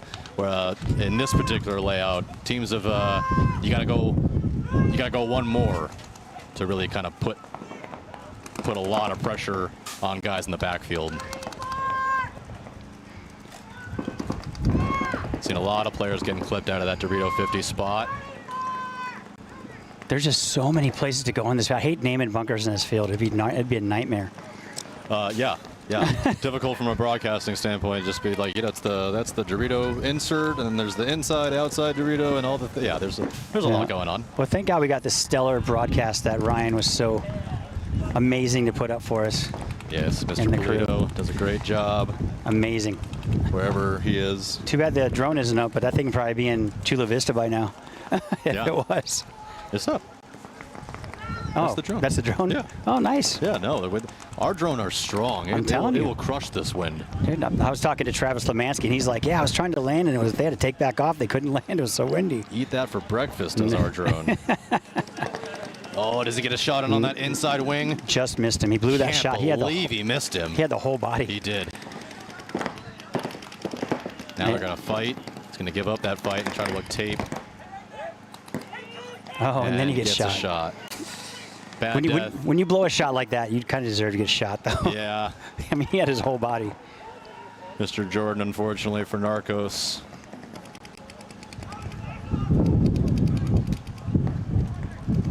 Butcher's now going to make moves. He's going to absolutely paste 2 players, 1 player, 2 player. Yeah. So that's Alex. He played. He practiced with us out BKW out in Tucson, and man, that kid was on fire. He's a relatively bigger dude. I wouldn't say fat, just big boned. Yeah, sure. But man, he was just he really impressed me watching him play. He's great attitude, good player. So he's somebody to keep an eye on in the future as well. Shout out BKW Paintball. Best field in the universe. Nicest field in the universe. This is the best field. Yes. Of all the paintball world, but the cleanest, nicest, most high quality field in the world is BKW Paintball, Tucson, Arizona. Like diving on a pillow. Like, that's exactly right. You can still break your hand though. Hey Andrew, go to D3. Okay. Yeah. I think I broke my wrist. I'm on it. Damn it. I got a kill. I got a kill. You did get a kill. Yeah. I felt bad though, man, for because you missed this first one opener last year. It was awful. Because of me. Yeah, I missed the opener. Oh, I felt terrible. I felt terrible. I'm sorry. And Crystal Soy tells you to get to a bunker. You get to a bunker. And you made it. No big deal. That was a good run though. I made it. Yeah. I'm quick sometimes. Yeah. LA Collision coming out. I think they started with 4. I don't see 5 people out there. Running referee checking that Montclair home player stays alive. I'm trying to see as well. I can only physically see 3 bodies. I think there's one guy at the home. No, there's 5. Okay. We got 5. Got it. My eyesight. Yeah, Crystal Soy in his old age. Yeah, I don't quite see like I used to. I think the fire maybe burned your retinas. 100%, it did. Or looking at you all day with that fire engine red goatee or beard you got.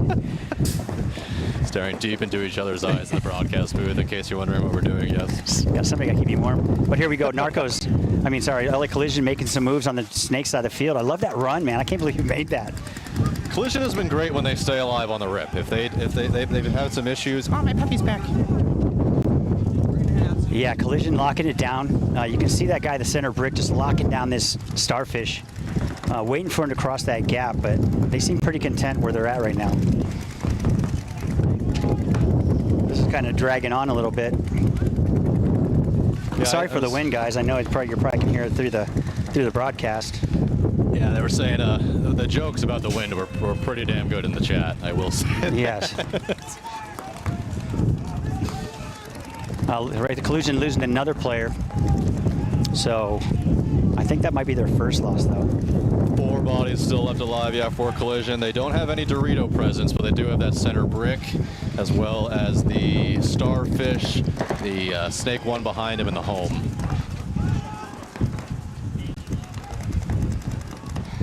Trying to play whack-a-mole is that Collision player with that Dorito 50 player of Montclair. Oh, he pops the top in the center, Andrew. Oh boy. And Dots plays absolute catch here, and we're going to see a poison. Oh, hey-oh.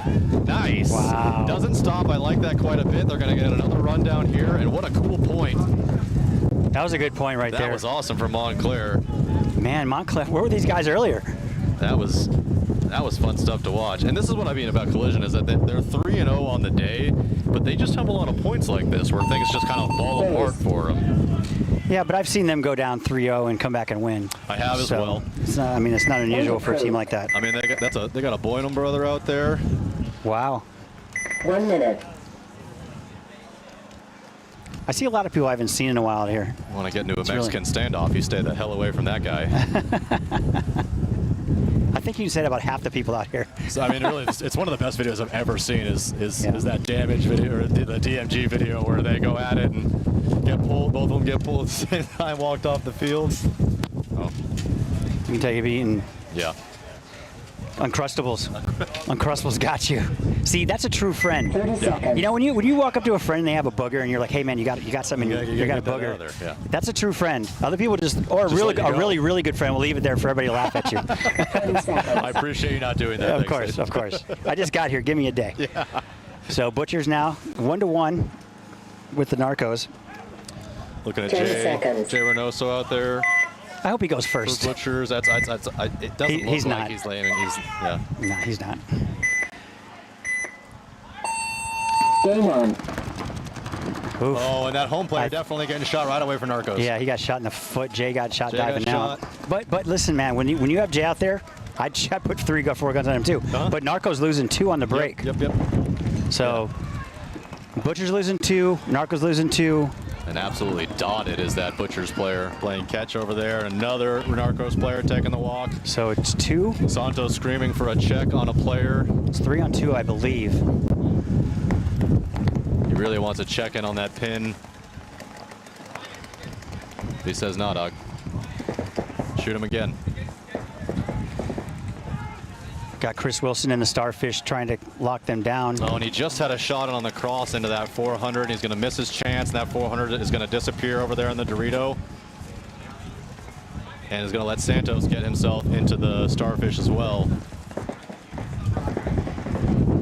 That looks like a good spot. I mean, you have a few shots there, but I don't know. I mean, I think that once people start getting in certain spots that you lose those, you lose the good shots. Grape Uncrustables for those that are asking. I mean, I will definitely eat both, but grape. I don't think Chris Wilson saw him bounce back. So the Narcos player bounced back from Dorito 3 to Dorito 2, and I don't think anybody saw that, which is a good tactical retreat. But now here come the Butchers down the wire, and that should be a penalty on Narcos. And there it is. That is going to be a major penalty There's on a Narcos. red bird. So with that, I'm sure you explained this, Andrew, but now because Narcos only had one player left alive, and they got a major penalty, they will start with 4.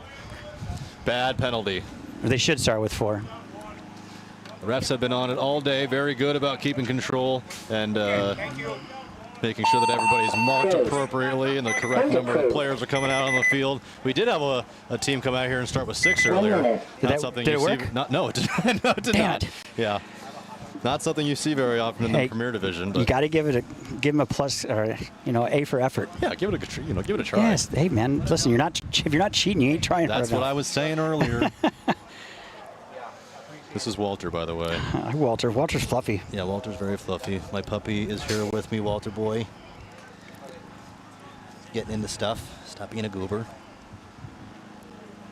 So collision down uncharacteristically 2 points to Mafia. To a team, yeah, to an 0-3 team. But we talked about this, Andrew. Eliminated. We talked about it. They have no Fs given, and they have nothing to lose. Right. So with that said, obviously, they're going to run all over, and they're not very predictable.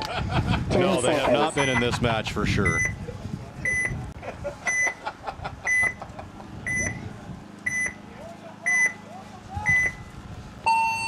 Here we go. LA Collision on the left, Mafia on the right. Looks like both teams getting out with 5 alive. Mafia doubling up the home. Yeah. Yep. 5 alive in both teams, Andrew. Yep. Doubling up home. I don't know if I like that or not. I've hated it. I've hated it all day. Some teams have even tripled the home. Really hated that. That does. I'm sorry. There's too many bunkers out there to do that. Yeah. Yeah, a lot of early deaths coming from those home bunkers as well. Here comes a running referee pulling one of the collision players, 2 collision players. Was that a penalty? Or? I don't think it was a penalty. I think it's tough to. I can't see a bird on the field. I'd be afraid to throw one. It might end up over in Corona. Yeah, they are flying today. Well, I got to say, man, the refs. We were just at the Wcppl in Florida. The reffing staff is just absolutely amazing.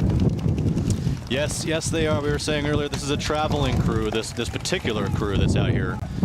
They do the Wcppl, the Wcppl, Wcppl, Florida. They also do the NXL.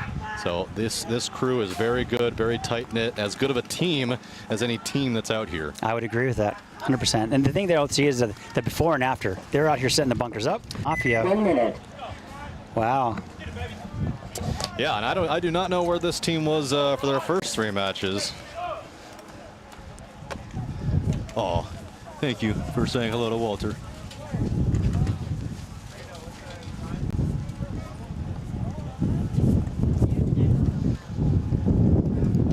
So Butcher now coming out 2-1 up against the Narcos, taking the left side of the field will be the Butchers. Narcos will be on the right. Both these teams looking pretty evenly matched right now, it seems like. As long as the Butchers can stay alive in the break and not get any penalties. 20 seconds. Looks like they have their second line in right now with Alex is back in for the snake side. Looks like Danny Court's out there. Mikey Lou. 10 seconds. Mikey Lou. Missed that guy.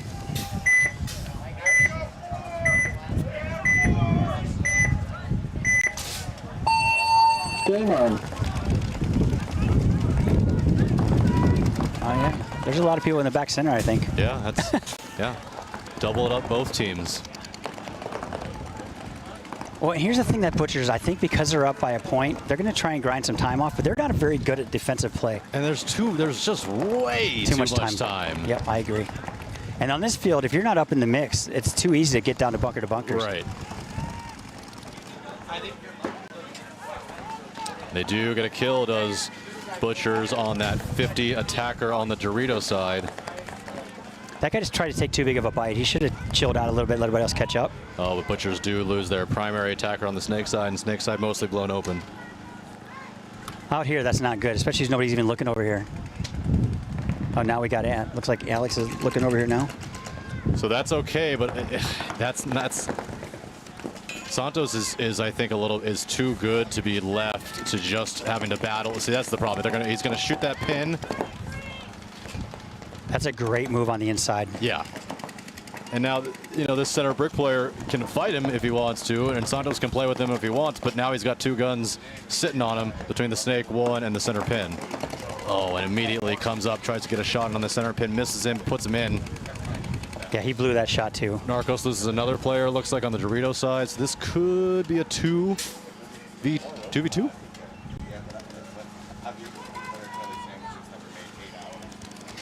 So here comes, here comes Danny Court.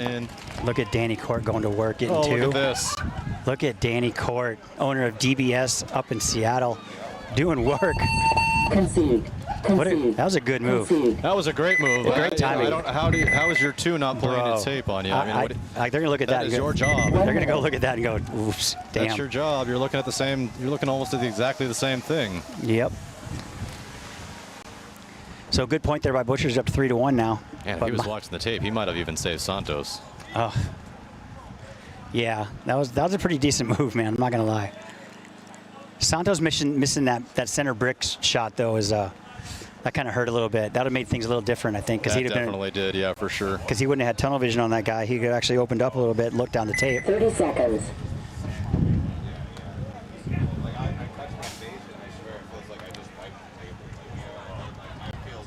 So, LA Collision, 20 seconds. let's see what they got to answer this. The Mafia just running around with... You said earlier you've seen him come back from 0-3, so here's the opportunity. Yep. 10 seconds. I'm sure Dave's over there is losing his mind. Really, really late to the box. I hate that. Oh, man, that's pet peeve. Yeah. Game on. But at least they got there. There could be worse. They double up the home again. Does Collision.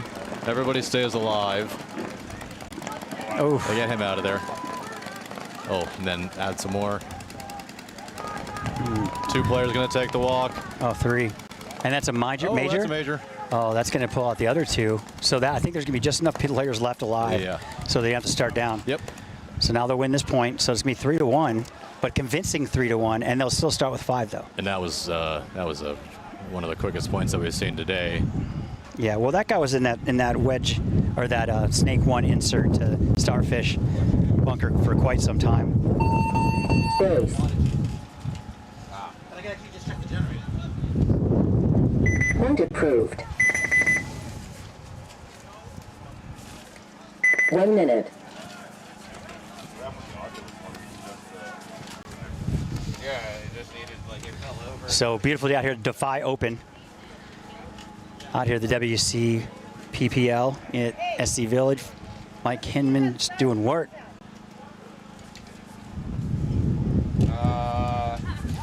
Yeah, another very, very successful tournament. Everything looking outstanding. 30 seconds. Okay. So it does look like, I think, Andrew, one of those guys got shot from Mafia. Yeah. So there wasn't an extra guy to pull. Correct. So now they will start down with 1, Yeah. which means they'll start with 20 4. seconds. Yeah, so just like you said, that's a very positive direction for Collision. They get back a point. They take almost no time off the clock, and now they're going to start 10 up a body seconds. to try to make it a 3-2 game with plenty of time. Yep. Back to this one, though. 3-1 in favor of Butchers. 7 minutes, 6 seconds left on the clock. Looks like that first line is back Game in. on. There goes Jay to the corner. Makes it there alive. Yep. Immediately trying to put paint downfield, trying to stop that snake one. Unfortunately, that snake one gets out, gets himself into the Starfish. Mr. Wilson, for Butchers, gets himself into the Starfish to match. But there already is Narcos turning that corner. And just like that, he's already in there Starfish. That was quick, man. And he's going to do the same. Oh, don't stop. Just, yeah. Oh. he gets one. He got too greedy. He did. He got shot by the center wedge. It's a good move from Santos to get that one single kill. Yeah, just hang out. Yeah, exactly. He should have just got back in there and just hid, because most people probably even know he was even there still. Yeah, he might have had an easy shot on Jay afterwards, or maybe at least trade out with Jay. Either way. Anything more than what happened. Yeah, it's a lot of work for one kill, right? Yep. Exactly. It was a great move, though. I mean, it was actually perfectly executed until it wasn't. Until it wasn't. 4 bodies still left alive, though, for Narcos, so 44 in favor of no one. Plenty of time left in this one, too. Maybe slightly better positioning for Narcos, but they are down 2 points with 5.5 to go. So I guess you would expect that as a team that needs to push, as they do make 2 moves into the Dorito side wedge and now into the Dorito 50. So can Jay see his mirror or the starfish from where he's at down the wire? He can see the outside of it if he wants to play out, yeah. Got it. I couldn't tell. I'm sure some people are making that inside move where Jay has to go to the starfish too. We've seen many jump over the snake beam there for sure. That move definitely available to him.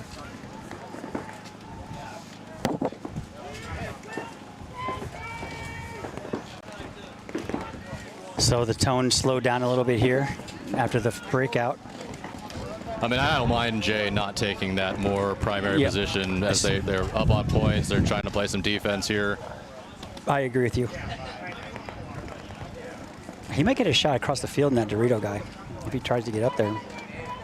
He can have a shot from there, yes, if he wants to advance. And that Dorito guy playing full defense, shooting at nothing at the 50 snake, waiting for somebody to show up there.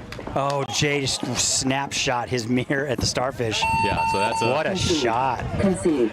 Wow, great shot. Point approved. Nice shot, Jay. 1 minute.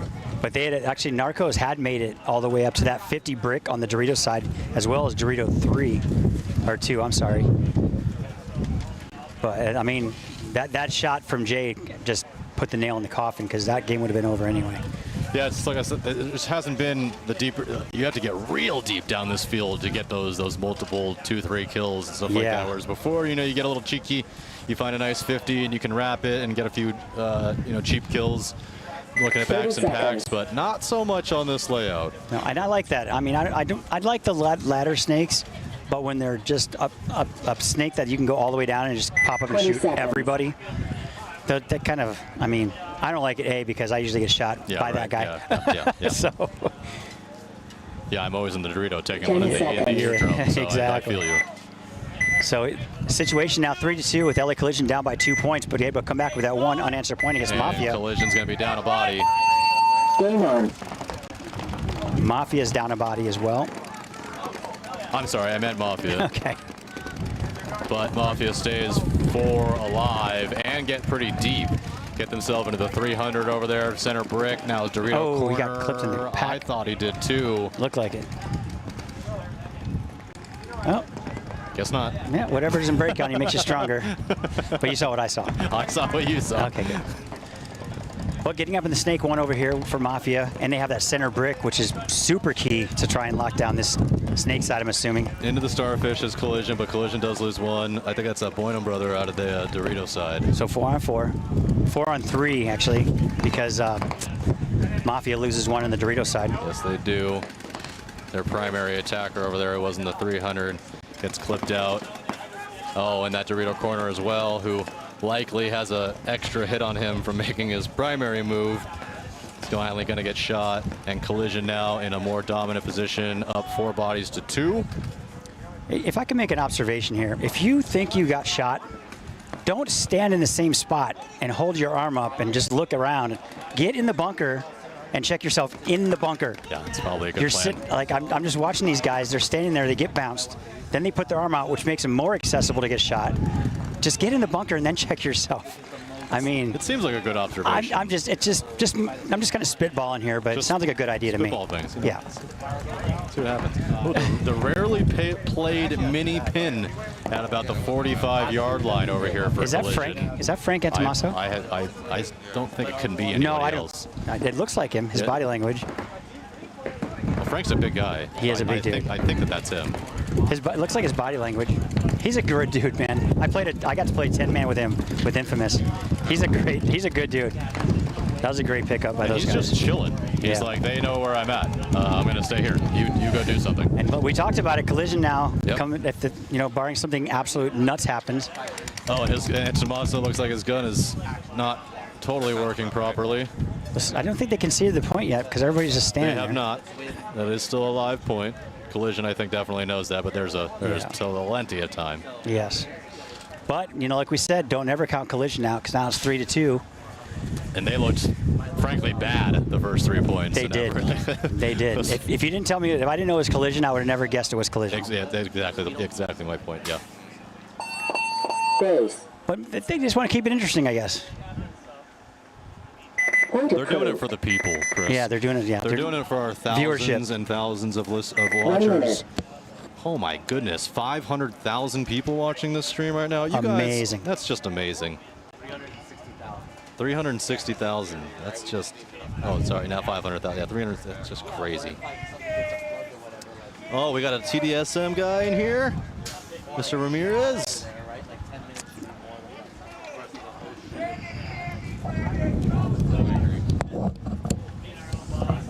And it's really because the tablet stays on. 30 seconds.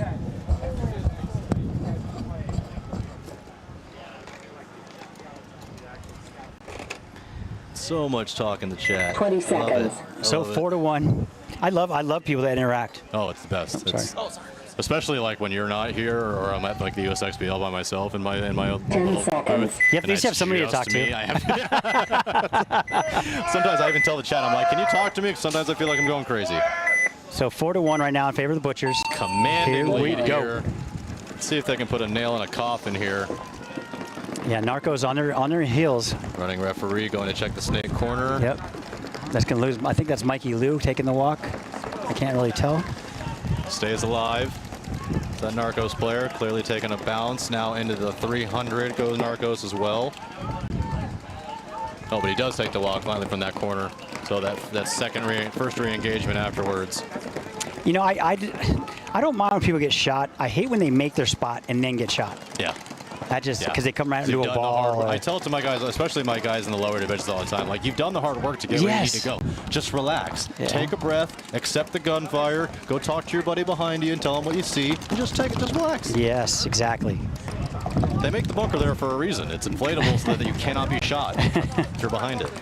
Yep. Narco's going to. Narco's going to work in that far side of the field. They're at that 50 brick on the Doritos side, Andrew. Let's see if he's able to do anything with that as he gets a little bit of help into the D3. I don't think there's anybody in the corner to stop him from going around, though, is there? No. They're only in that inside Dorito. He did that, but he can see him. That inside Dorito, as soon as he peeks around, he'll have to fight with him. Got it. Oh, he and look just at like, that. There you go. That. Yep. Just like that. And immediately gets filled. Let's see if he can waste this guy. Oh, and he shoots the Dorito. Ooh. So Dorito came out. He shoots the guy at the snake one. There goes the Dorito. Yep. And the Dorito guy who went outside at that point, and then he didn't know the guy moved to the 50, and he got shot. Yeah. So that immediate fill from that 50 to 50, that was great. There, a good read from Narcos as they chop up another Butcher and the home, and that should do it. That's 5 dead. Man. So 4-2 now. 4-2. 2 minutes 30. That'll be 2 minutes about 2. They should probably hit the buzzer. Yeah, I think the Butchers will be fine. They're playing well enough to be fine right now. 2 minutes 33. They should be able to play some defense. And Narcos are very, very explosive, coached by Ryan Greenspan. Obviously, they're going to have some really cool, fun breakouts that Ryan, hopefully, I hope Ryan sends them to their brick. I think what Butchers have to do is they got to be aggressive. They can't sit in the back. They're just not. I just don't think they're effective enough at it. With offense. Yeah, exactly. Because I think they're better when they're better in your face players. Yeah. Than they are and these back bunkers. If they get up in the field and you're still stuck in the pocket or in the back, you're in trouble. Yeah. The only saving grace is that center brick, and that's a maybe. Center brick has been is a very powerful bunker. I like the doubling of the center brick. Yeah, I like honestly. that too. Being able to really just chop out both sides, and you can play a lot of defense from there. Really, if you double that up, you can really. I mean, yeah, you're going to allow them to have the 50 snake or even your starfish, but they still got to come and attack you for it. I think the only problem I see with that is essentially once you're done doing your job, there's really nowhere for you to go except to those tall towers in the middle, and those suck. Those suck. Yeah, so getting out of there once you're in there a little bit more difficult, no doubt. Yeah. Whoa, big gust of wind. Montclair Mafia left, Collision on your right. Let's see if Collision's able to put this one back together, as I think that player just got bounced in that tower. Stays alive, very lucky. There goes Jordan Boynham into the Dorito insert, into the Dorito 200. Now into the Starfish goes Collision.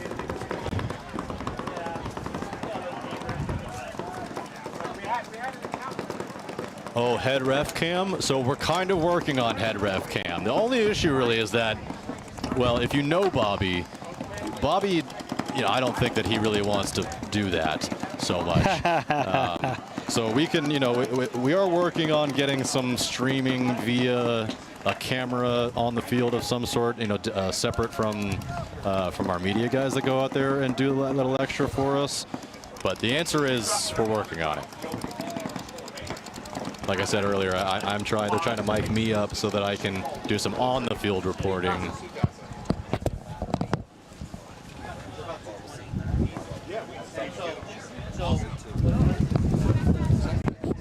Still 5 minutes, 38 seconds remaining.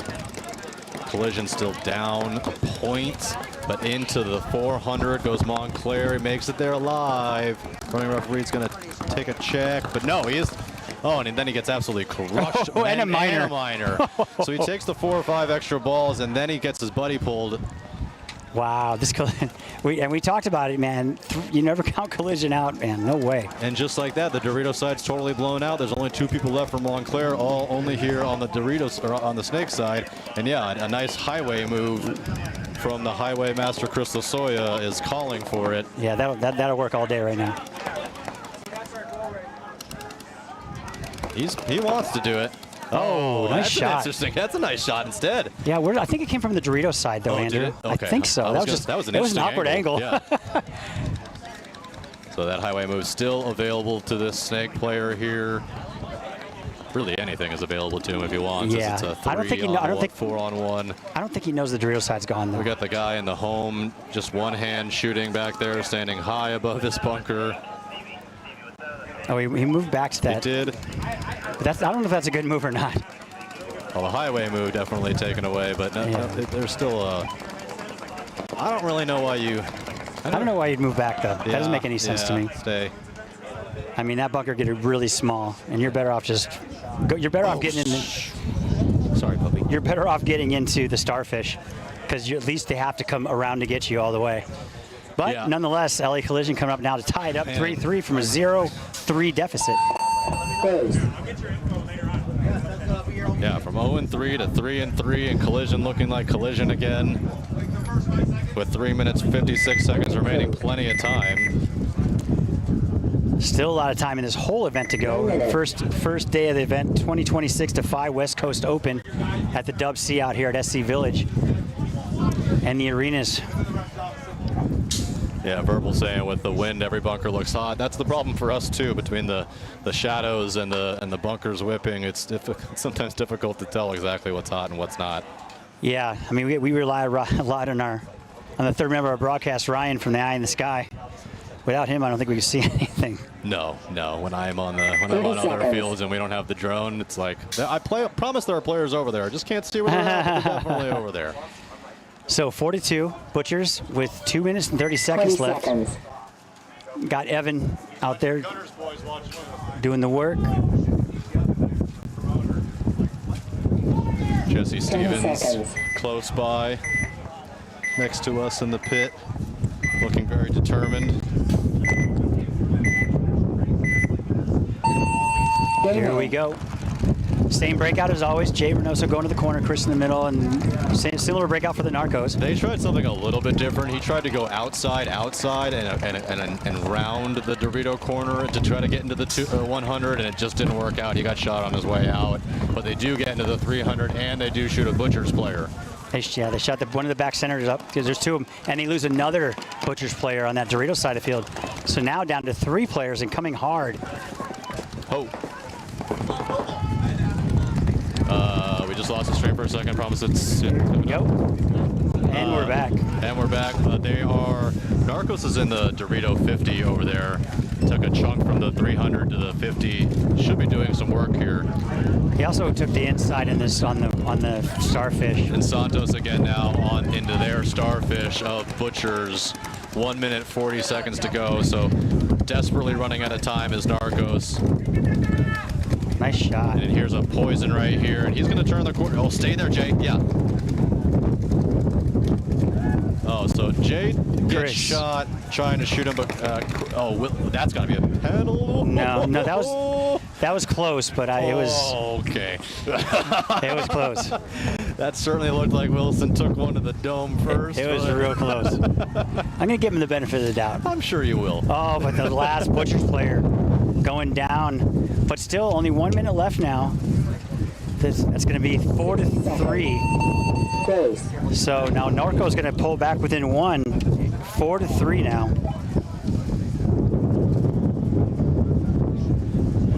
That's a good hang, so that will confirm it. 1 minute left only, though. Yeah, not a lot of time. That is going to spell some trouble for sure. Narcos can definitely get down the field. I feel like they're just a little bit more of a swifty team. Definitely Santos has to stay alive. They got to get Santos deep and quickly in order for that to work. Well, now we have this situation that from a 3-0 deficit, Collision coming back to 3-3 now against Mafia. With 4 minutes to go. I mean, there's tons of time. Yeah. They could score 3 more points. Yep. 30 seconds.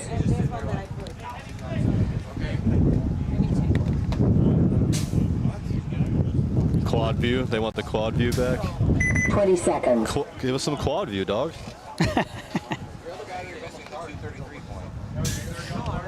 So here we go. Mafia on your right, LA Collision on your 10 left. seconds. I mean, with their momentum right now, I got to look at Collision and for this one. Yeah, 100%. Plus Mafia they're not going anywhere anyway. I mean, they got pride right now. But I'm definitely impressed by the way they came out here. Seems like the magic that they had might have just been zapped out in the last 3 games, but let's see if they can turn it around. Yeah, they do get a kill. Yep. I got 1. Do they hold the lane? No. No. And they could lose a player as well. Yep, 2 players. 2 players. So that just irks me. It really does. Yeah, you see that so often. You get the guy on the run. The hard job. You get the guy on the run, and then but you don't hold the lane and let them fill telling your guys that you got the kill. And then he shoots you. Immediately you're like, oh, he's there again. And then he shoots you. And then he shoots you. That's so. Definitely twist my nipples. Sorry, I was just spitballing that one. Just grinds my gears, you know. Yeah, that's what I was going for, but that's what came out. So I do apologize. So here we go. So you know what Chris likes to do on his off time. Hey man, listen, don't threaten me with a good time. So Collision 3-3 now with 3 unanswered points. Well, it's hard to say unanswered because they whipped their butt pretty good here the past 3 points. Yeah. Sub 3 minutes.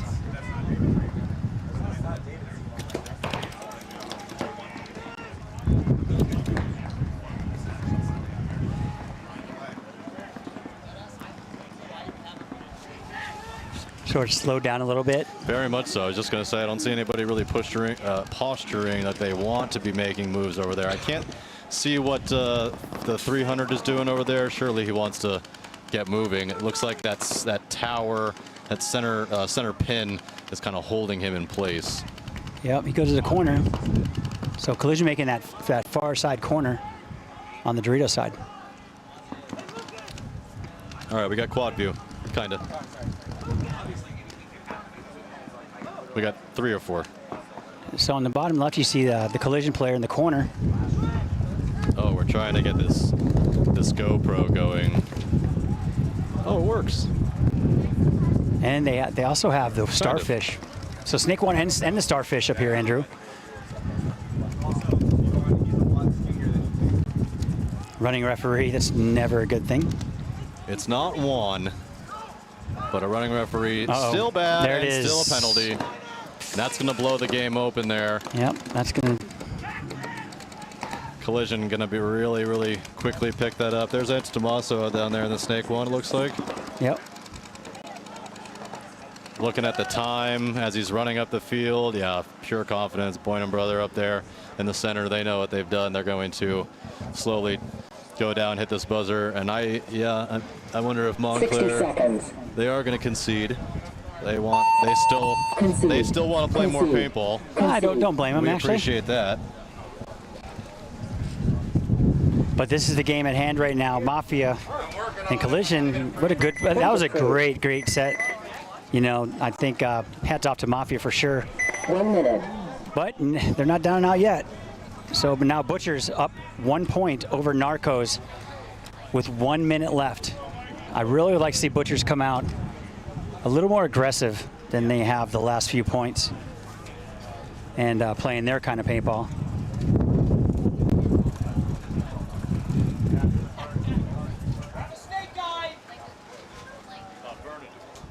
As you see, can hear Map Chim in the background. 30 seconds. Pointing out that Narcos have their snake eye in. Santos has been pretty consistent out here. Yeah, I mean, there's no doubt in my mind with a minute to go, if the only way that they're winning this is if Santos stays alive. Oh my God, dog, what have you done? He's an adventurer like his pops. He's completely wrapped around me. And here we go. Butchers on your left, Narcos on your right. Here we go. Game on. Oh, nice roundabout. Up. Looking at the starfish in the break. Losing 1 in the break. Losing 2 on the break, Andrew. And 1. So 2 down for the Butchers and 1 down for Narcos. Santos still alive, so there is still a chance, but that chance evaporating as the seconds class. They are in the 50, though. And a nice up and over. They're coming hard, man. They want this one really bad, and they're coming good. I mean, they're pretty set up right now. As soon as he turns this corner, though, Santos is going to get a mouthful. It's Oz Rios here, leader of this squad. Oh, Alex gets shot. He does get shot, and the home is going to get shot. Yep, that's no way. With 18 seconds to go, it looks like they're going to have enough time. Yep. Wow, oh wow. I told you, man, I told you, they got to come out aggressive. That's my GoPro. Nice. That thing's from like 2000. Yes, 2018, actually. Is it? Nice. We're trying to it does it? The date's actually on there. Yeah. Amazing. We're trying to use that to maybe do some sideline reporting on the field. That'd be cool. Go out there and get shot. That'd be real cool. Yeah. But Butchers, man, Butchers not playing Butchers ball right now, Andrew. Butchers got to play Butchers ball, and that's not it. Correct, as we spoke. Offense over defense for sure all day with them. That's going to hurt. I mean, now they're in a predicament. So. And with just 57 seconds to go here, Collision will be playing 5 guns up defense without a doubt. This should be fun. Hopefully we see Montclair absolutely send it. Oh, they should, yeah. I can see that happening. Mafia, I got to give hats off to Mafia, though. They came out swinging this one, man, for sure. Oh, I know that. 20 seconds. Yeah. Yeah. 10 seconds.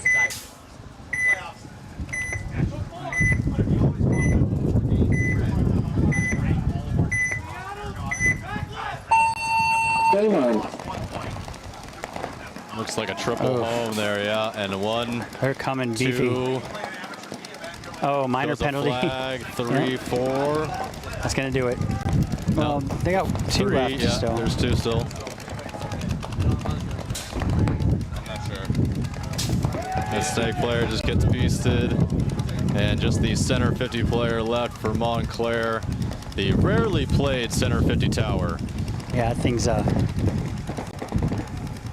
think sucks, and there's not a whole lot he can do from there except for get absolutely wrecked. on to Tommaso. Gonna walk that one down there. And yeah, if I'm him, I'm definitely gonna take that extra point. He's gonna wait for it to go sub 10.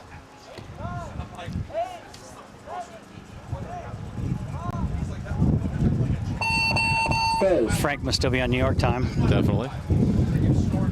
Pending, yeah, good ref check there. Game finished. Collision gonna win again. They are going to go to 4-0 and leave off right, start right where they left off last season, winning the series. And they're gonna go into Saturday as the #1 seed. Still hats off to Mafia though. They played that pretty well. They did. So now Narcos and Butchers. Hey Ryan. Narcos and Butchers tied up here in overtime. 30 seconds. Giving you a shot of the field there behind us in case you'd like to see what that looks like. So let's see what kind of team comes out right now. Hopefully the Butchers come out like they did in the beginning. They got to come out swinging.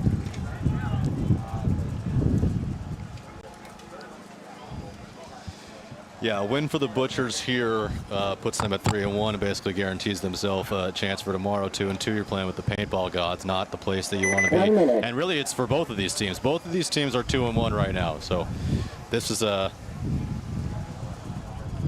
as real as it gets for these guys. One of these teams is going to go home knowing that they are playing tomorrow. One of these teams is going to go home having to wait for all the games to finish, not sure. It's not the position that you love to be in. 30 seconds.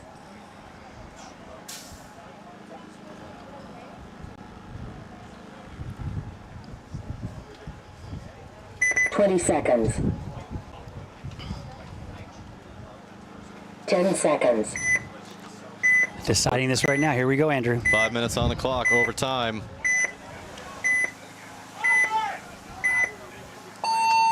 Game on.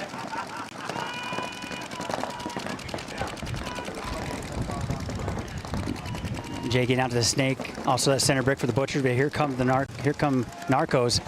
Two in the snake, one now. One at the brick and one in the back.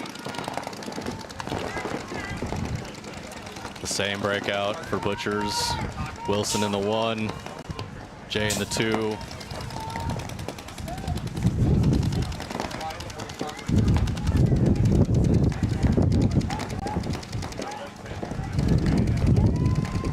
Oh, got another one player at least. Yeah. Yep, they're getting one on the snake. So that's Oz Rios taking the walk for Narcos.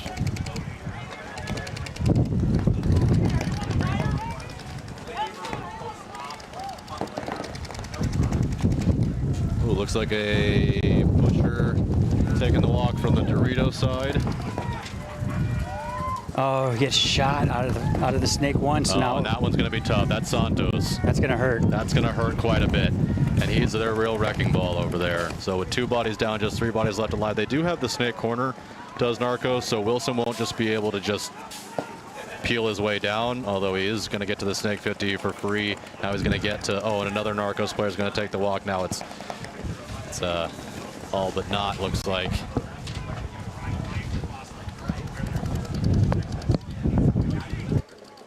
Get him out on his pen, on his loader. Yep. 1 body left alive for Narcos. Going to be just that snake corner, and it looks like Butchers are going to be able to survive here.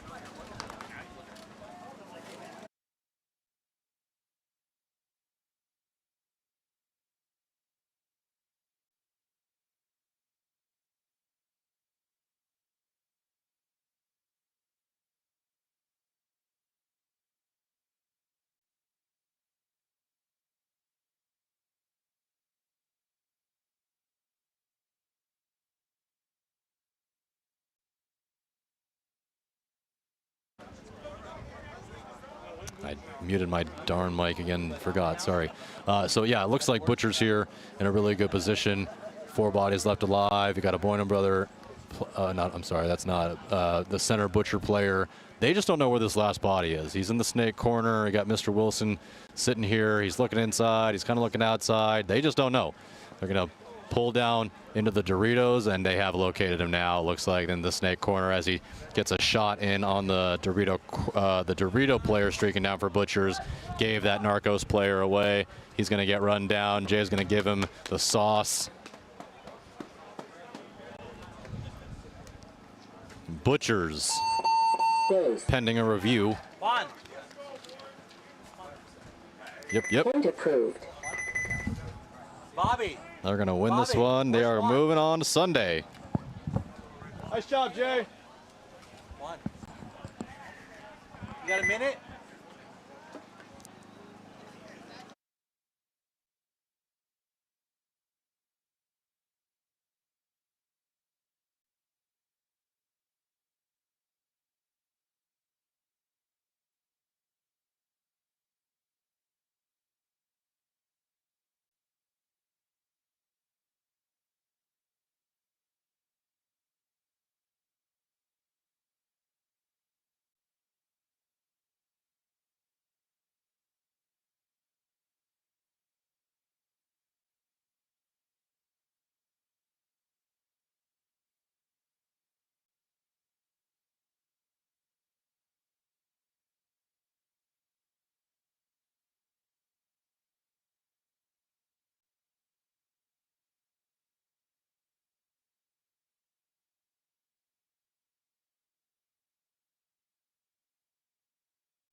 Oh, sorry. No sound. Sorry. Sorry. I'm here.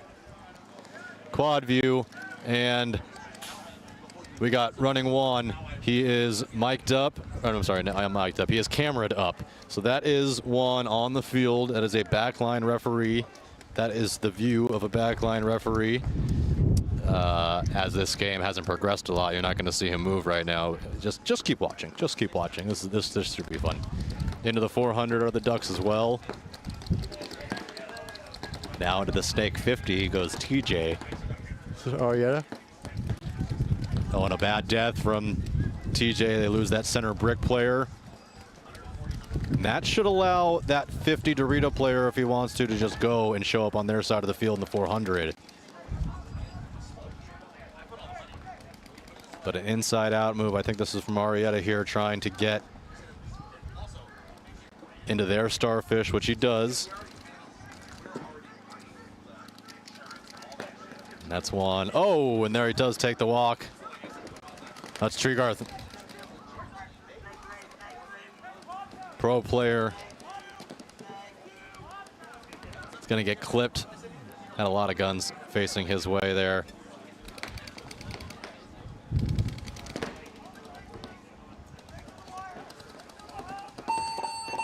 In a concession, yeah, as Sacramento Ducks were really taking control of that one. 1 minute. Mira bien.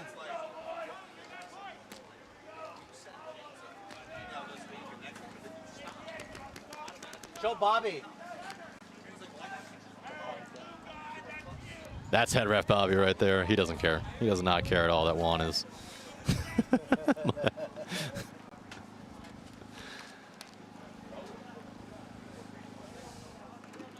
30 seconds. So here's LA Collision Gang, the second line of Collision.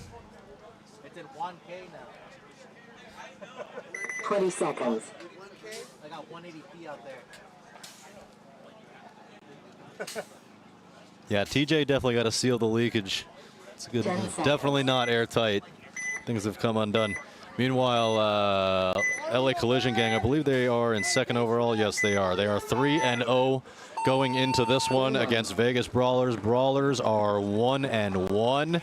So a much more important game for the Brawlers than it is to Collision Gang, as they are already welcomed into the playoffs. And a penalty flag goes up on the Brawlers center brick player, pulling one of their Dorito players as well.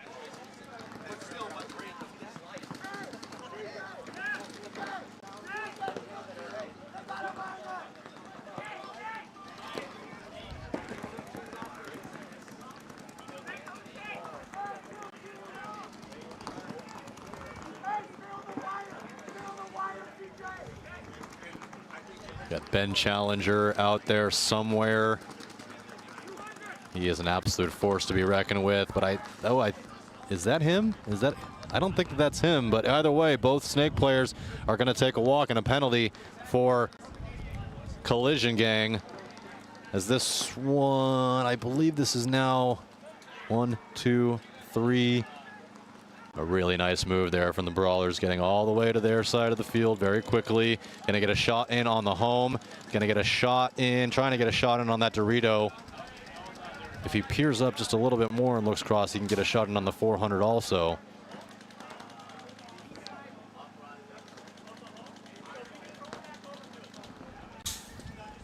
He's just gonna put his head down, go one more bunker. And he just missed the free kill on the 400, but he is going to get one on, and he shoots them both. Boy, oh boy, nice move there. Concede. Point approved. 1 minute. A really nice move from Aiden Chasman, semi-pro player, just 20 years old, doing work and kills everywhere. That was quite nice.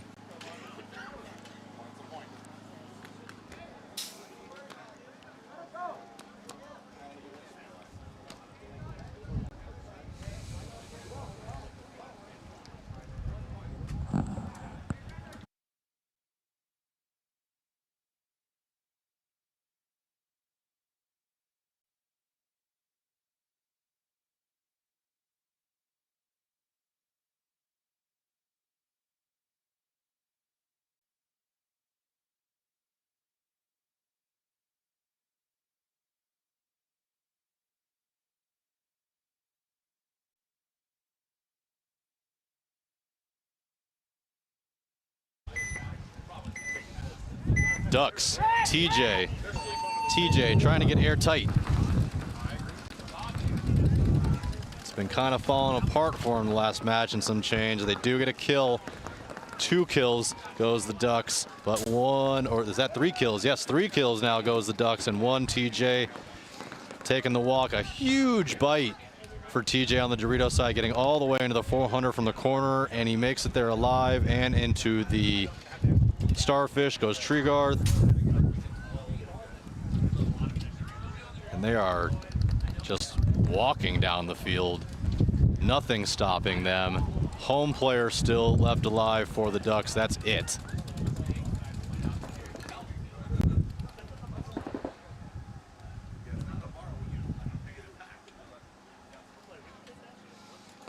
And they are just simply trying to diagnose where this last body is.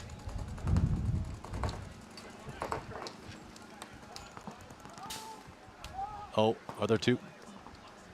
Two bodies left. Home and the snake insert bunker.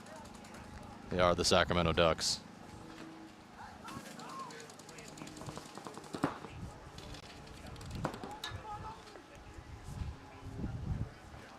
They did get that 4th kill out of the, no, they didn't. No, they did not get that kill. Treegar's calling home only, but it's not. Oh, get him on the arm. Get him on his arm.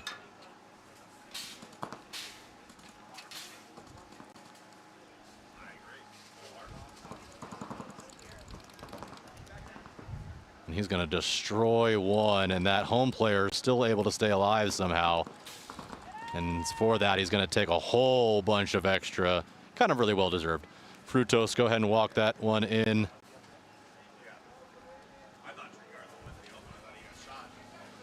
You thought Treegarth got shot? I thought so too when he walked up. That's why I was waiting. I wasn't sure how to call it. Yeah. Point approved. Yeah, it definitely looked like Treegarth was taking some paint there from that home player as he moved down the line into their snake 1. I can't believe he was able to stay alive and then absolutely punish that player at the home. I still think that home player had already gotten shot and should have been pulled. So.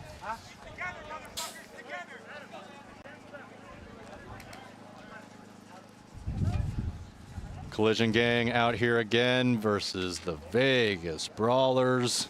Really, really nice point and a really nice move from Jasmine there on that last one. Got Barker, David. Good group of guys.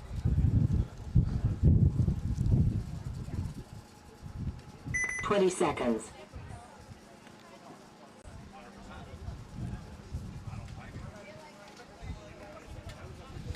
Collision Game, you got 10 seconds. Ben Challenger, Lance Paulo, Timothy Jones, Michael Morty, Jose Rigador, Nisha Smith, Armando. Very quickly into the Starfish is Collision Gang.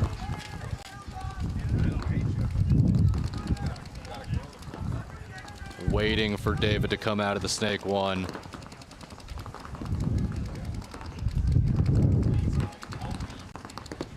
He's just putting Collision Gang, just putting ball after ball onto that. Oh, gave it up, and David takes the.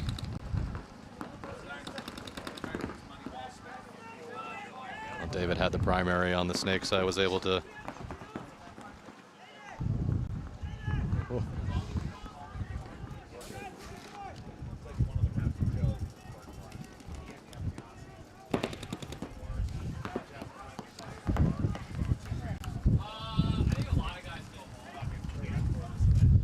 Brawlers, I think that's Barker getting himself out to the Dorito corner.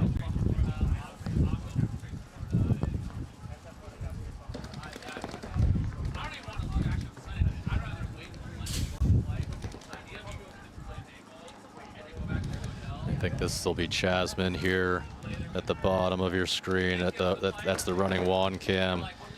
That's their absolute executioner from the last game.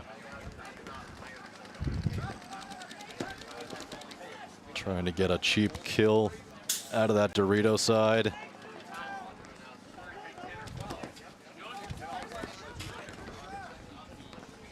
Very patient are these brawlers. Lots of communication. Their center brick player is just playing above everything, just standing there. At least he was for a little bit. Yeah, and he's posturing to go take that dive. He does. Now, if I'm him, I dive again and I go over it this way and put yourself into a poison, which I think he's. I mean, he's definitely posturing. He wants to do something with his.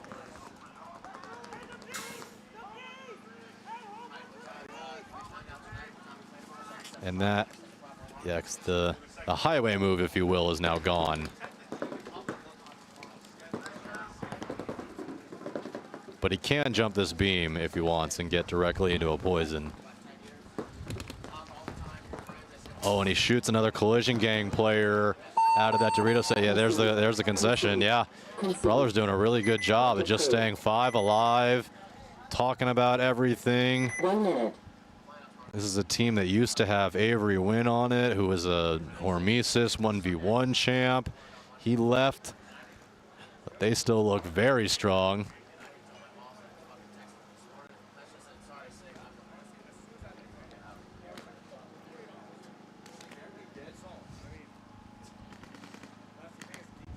TJ, see if they can seal the leakage. 30 seconds. That's what they keep saying on the screen.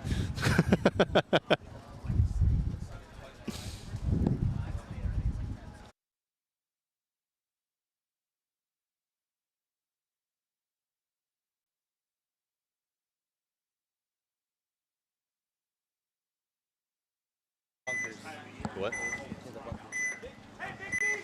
Oh yeah, get that good wipe down there. Nice job, Juan. Left a little spot. I saw spot one. All right.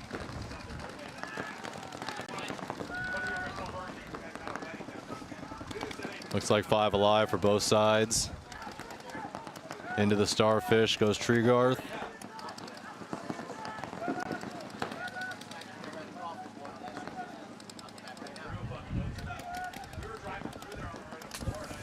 One taking the walk for TJ out of the Dorito side.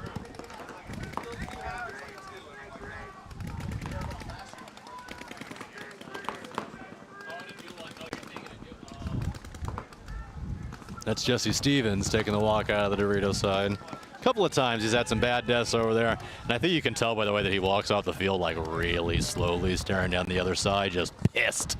Because if you know Jesse, you know that he is a fiery, fiery, fiery guy. A really, really, really good human being, but very fiery. As a coach, he can watch his team win 5 up and still be yelling at his players on the way because they still wasn't quite good enough. So I know that he holds himself in an extremely high regard, and not in a bad way. Just that he's a confident guy. And he knows that he can handle any situation he's put in. So getting shot early, not something that he loves to do. There's no doubt about that.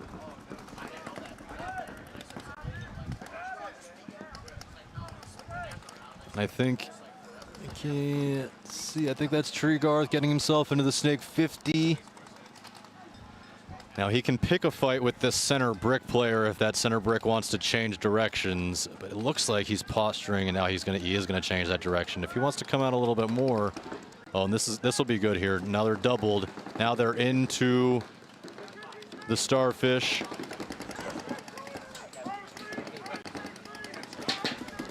And they definitely know that he's there in their snake 3, they're calling it. And they know that he's in the starfish down there. Treegarth trying to get a shot in on this brick, but there's just nothing for him to shoot at when he's there. Oh, and he gets the cross shot in on the Dorito instead. That's a nice shot. I don't know if that, I think that was him. A nice tactical retreat here from the snake player. Is it Arietta? Yeah. Your newest pro member, Arietta. A really good communication here from these two. Arietta just inching his way back, seeing if he can't get a shot in on the Dorito corner, trying to get a shot in. He's definitely posturing at the center brick. He definitely wants a piece. And Arietta's just waiting for him to do something.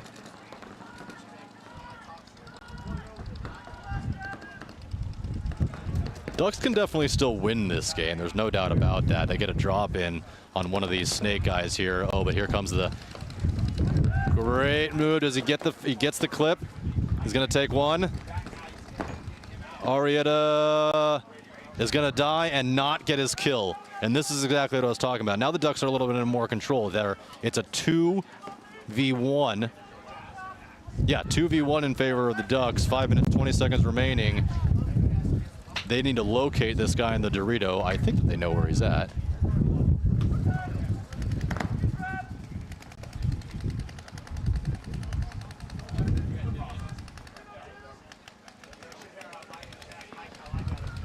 So a great job from, is that number 1 here?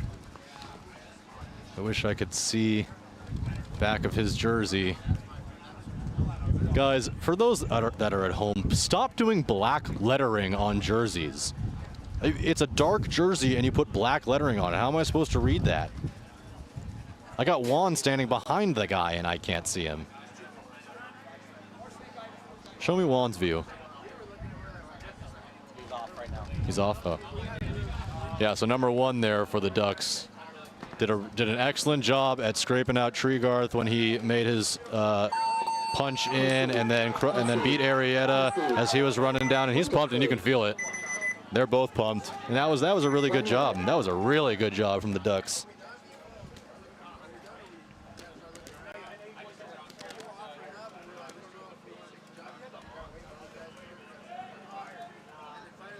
Those Ducks, by the way, are 2-1 on the day, so a win here guarantees themselves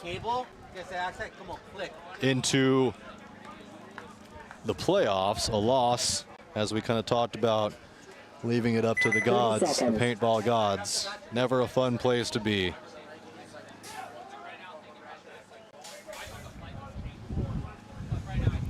$20 seconds.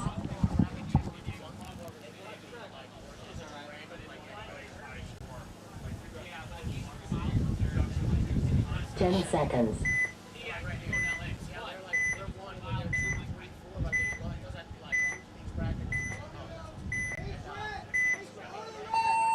Game on.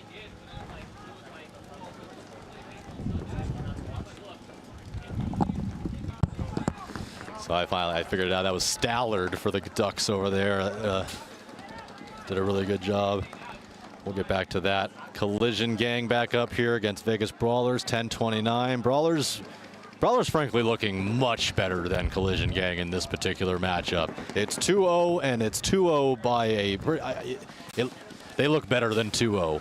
That's for sure. Their communication just seems to be on point. Their movements are very, very good. They just don't make a lot of mistakes. You got this 20-year-old Aiden who can absolutely tear up people from the snake. He is so silky, but here comes a flag on Vegas. It's gonna pull out their Dorito corner player and their center pin, or I'm sorry, their center brick player. But they are still gonna have the home, the snake corner, and the starfish. Man, Crystal Soy is not even here, and I'm still calling it a starfish. It's an iron cross. Huh? Coaching effect. I know, yeah. Coaching effect.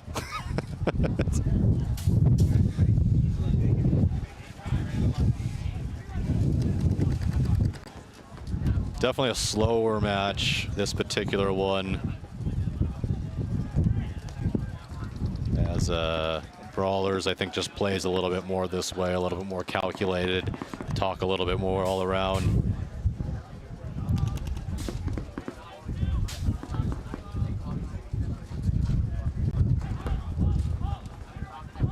Wait, we're requesting jerseys in here?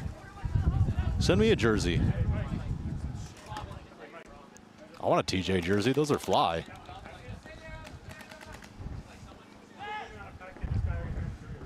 Yeah, so you don't think it should be the starfish. Oh, boy. And Aiden. Not the play from Aiden. As I don't know the kid. He's 20.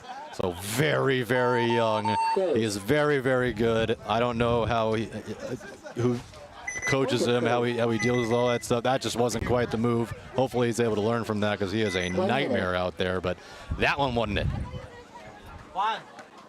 Did you have him disconnected? No, no, está bien. It's just like, it's loose and everything. It's just a cable.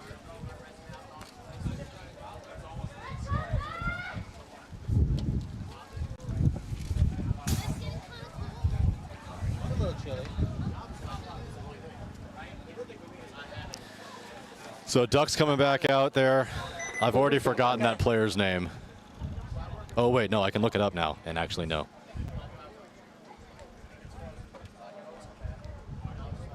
20 seconds. Stallard.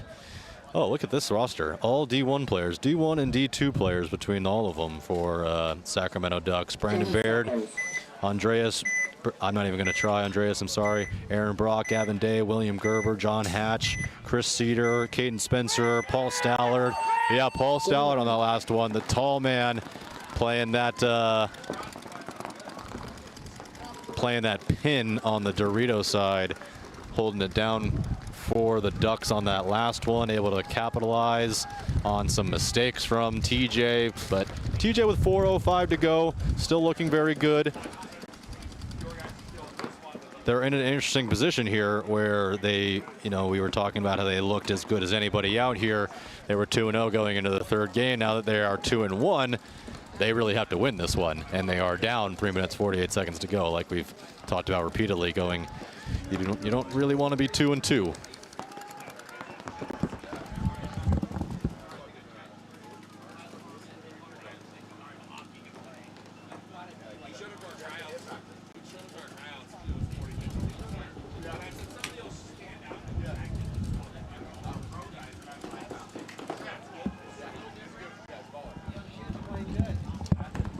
A bad death from Treeguard. This he is not happy about getting scolded down here at the Snake.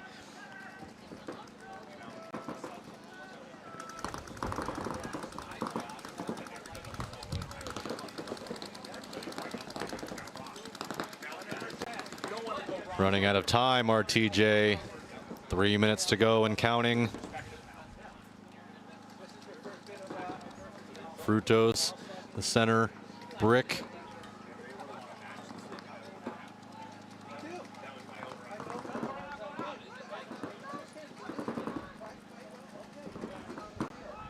See, that's what I'm talking about. A paraplegic starfish, Burble. Why are we calling things with 4 arms a starfish? They got more than that. They got way more than 4. Good move from TJ, getting themselves to the 300. 2 minutes, 22 seconds remaining.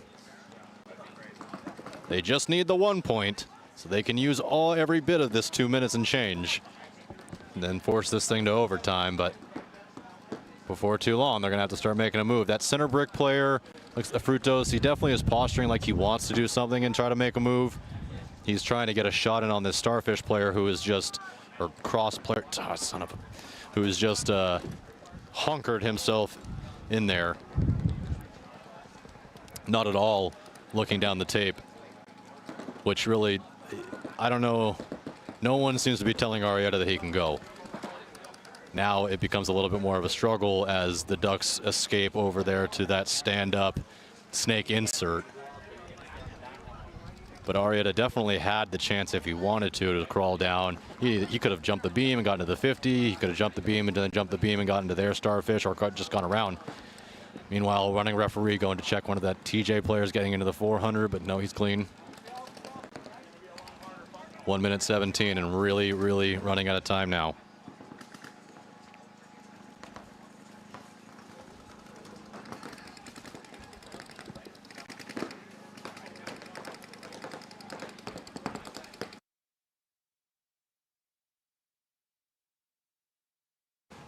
So there's the half a highway move from Arrieta as he gets into the 50.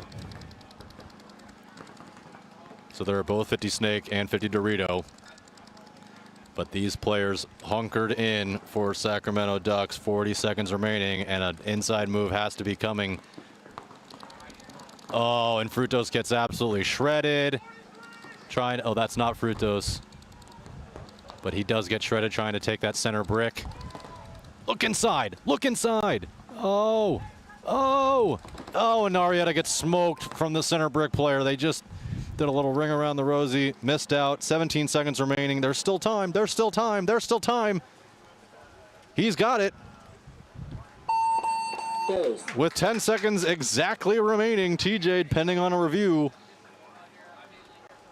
He's good. Oh, wow. So just like I said, they took every bit of that 2 minutes and change, but they got it done.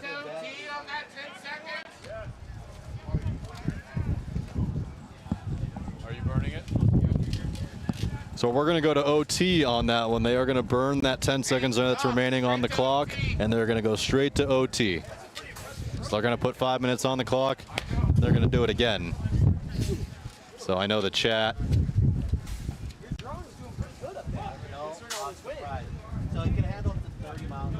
30 seconds.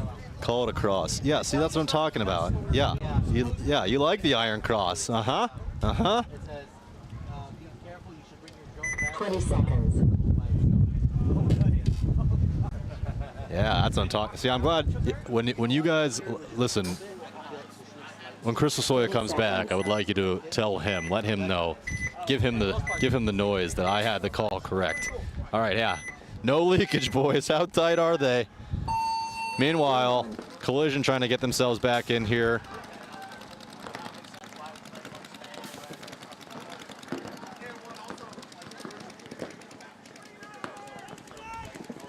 A very sleepy puppy at my feet.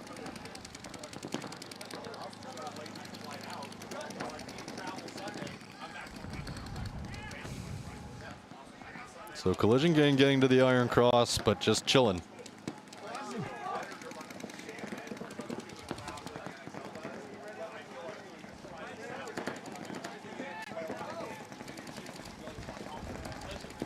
I just can't tell if that's Ben or not there at that Starfish. But if it's Ben Challenger, you could be in a lot of trouble. You do not want to be on the other side of that gun. Former AC Dallas player before AC Diesel was a thing. Refed a lot of last year out here for the WCPPL. A terrific human being is Ben Challenger, and a Vegas Brawlers player is going to take the walk. He went to go try to escape out to the Dorito corner and got about 3 steps out and just kept walking right out the field. As they did not last very long. That is their first death, though. So 54 in favor of Collision. 7 minutes, 10 seconds remaining. A lot of time.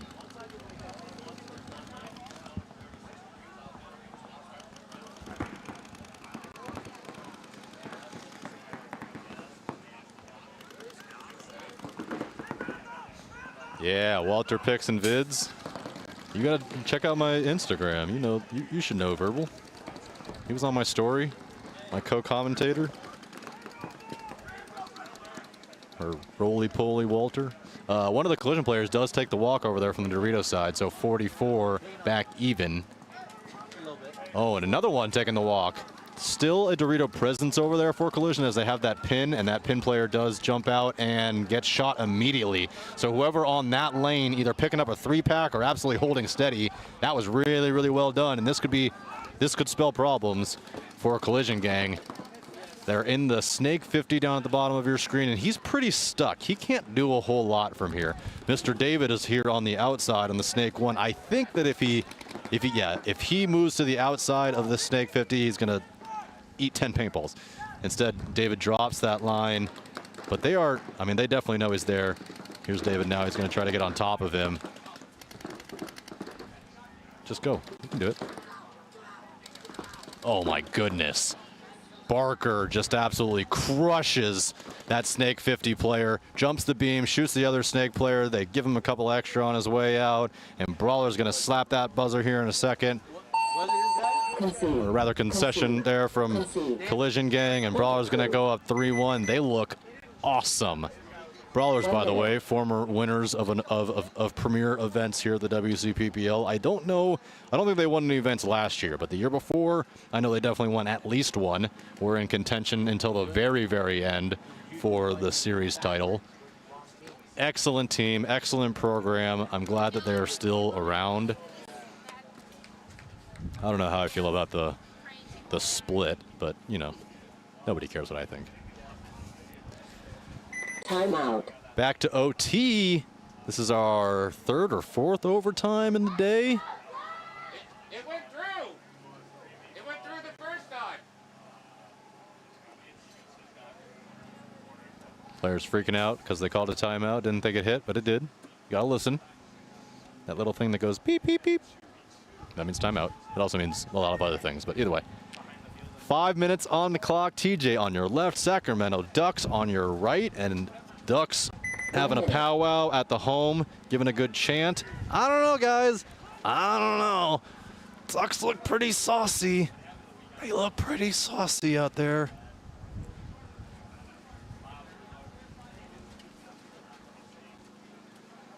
You think they shifted Ben to the D side? I would not be surprised, yeah, Mike, if they had done that. Obviously, Ben Challenger can play anywhere on the field. However, he is a dynamo snake player. I mean, there are just guys that are born to play certain positions, and he just, in my opinion, seems to kind of just be one of those guys.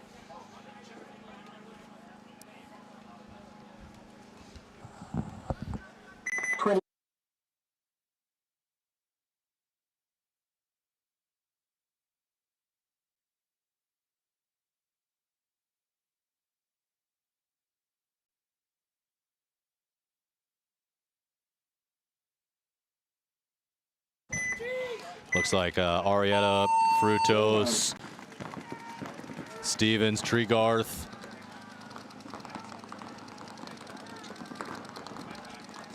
Ducks get into the center brick.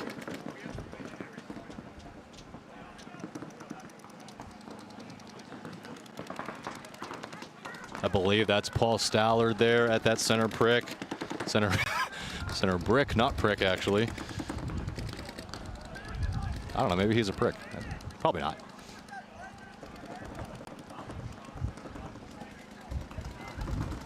Like my quackers with cheese. Oh, and there goes the Duck player taking the walk out of the Dorito side. 54 in favor of TJ. They move into the Dorito 200 and make it there alive.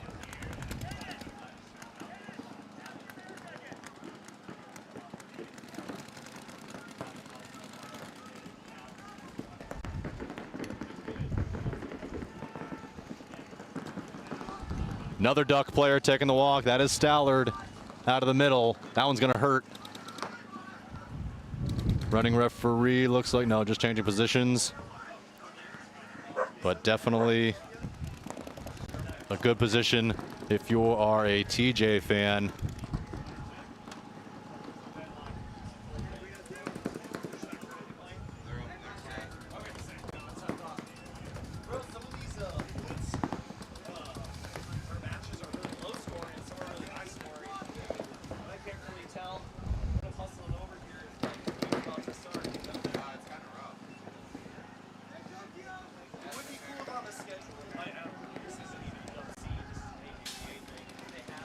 Into the 400 goes TJ, makes there alive, was able to escape the cross shot from the Ducks player at the cross.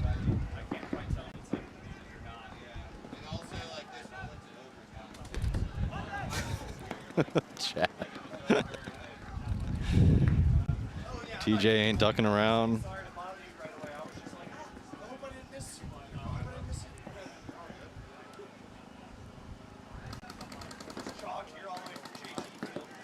And with 2 minutes 40 seconds to go, we are inching our way closer to possible 1v1s. And since I have all the chat's attention, if you are going to 1v1s, who are you sending out if you're TJ?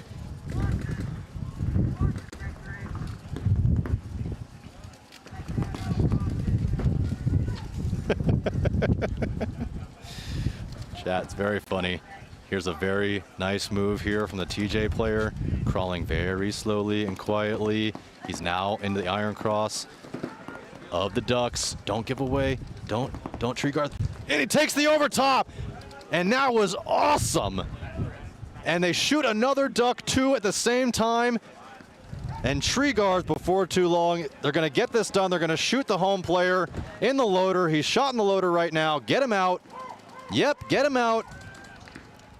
And that was sick. Treegarth seals playoffs for TJ.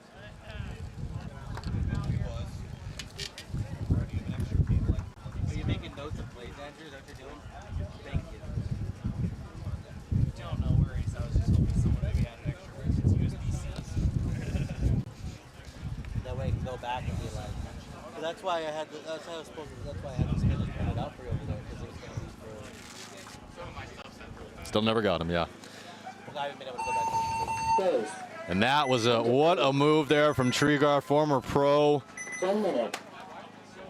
Have not yet seen that move done. We've seen it attempted once or twice, but to no avail. That one worked. He absolutely drilled him with that. You know how bad that hurts. They shoot the other player as well. Tyler Boris out there locking it down. Really well done, as the Ducks unfortunately are going to go into no man's land. They're going to be 2-2 on the day and having to sit and wait for the rest of the games to be played, to wait to see if they make it to tomorrow. They deserve it, though, I'll tell you that. The 2 or 3 games that we saw the Ducks play, they look pretty saucy good. It is going to move them. So right as it stands right now, that is going to move them out of contention. But we will see. They have another game to play. Vegas, Collision Gang, 5 minutes 25 to go. It's really been mostly all Vegas in this particular one. Oh, very lucky move there from the Collision Gang, as he's going to pop up on their side in their cross. And if he just moves, just there you go. Oh, and I think he missed him. He did miss him. Oh, and he's going to get shot in the face for it. Yeah, get out. Oh, God. Terrible, terrible death, and he knows it.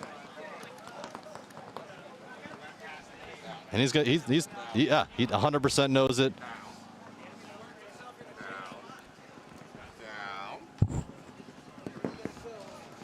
And the Collision Gang player, I mean, had a clear, easy shot. Maybe not an easy shot, but had a clear shot on that 300. Blew it, gave it up. 300 looked his way and got his head chopped off.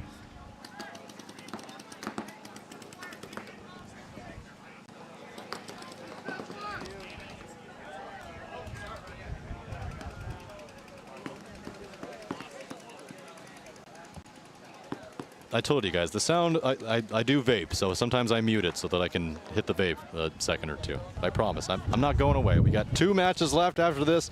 I ain't going nowhere. Me and Walter Boy hanging out the rest of the day, and the next 2 days, by the way, so no worries. 3 minutes, 59 seconds to go. Really all brawlers. Running out of lifelines are Collision Gang in this particular one. Another body takes the walk over there from the Dorito side. There's your contention. And 4-1, 3 minutes 46. 1 minute.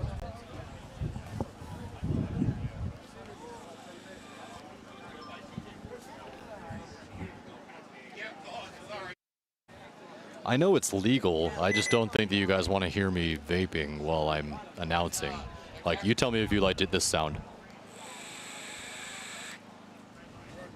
You guys want to hear that all the time? Probably not. Game time finished. Game finished. Is it a DMT vape? If it was, I do not think that I would be capable of calling any more paintball. I think paintball would kind of look like a, well, if I were on DMT, the field might look like a, I don't know, something crazy. I've never done that, so it's not my realm. Yeah, Ducks did put up a serious, unbelievable fight there. That was great. I hope to see them tomorrow. I hope that they get in. You know, sometimes you watch a paintball tournament and the team goes 2-2 and they get in and you're like, oh boy, those guys are really lucky. Sometimes the team goes 2-2 and they get out and they're like, boy, that team was really good. They really deserved it. That's too bad. They had a bad bracket or whatever the case was. This is a case, in my opinion, where, you know, the Ducks, they played great out there.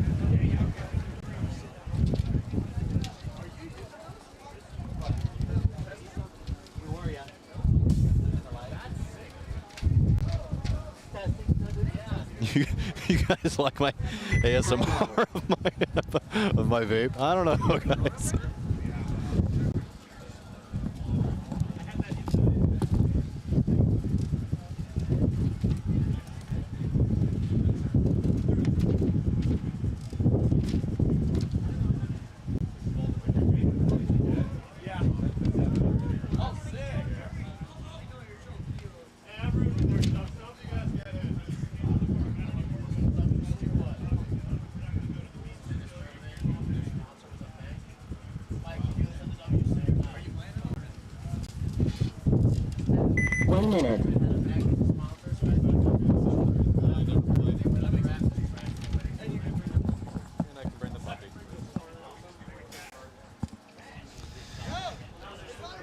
You are allowed to touch teammates.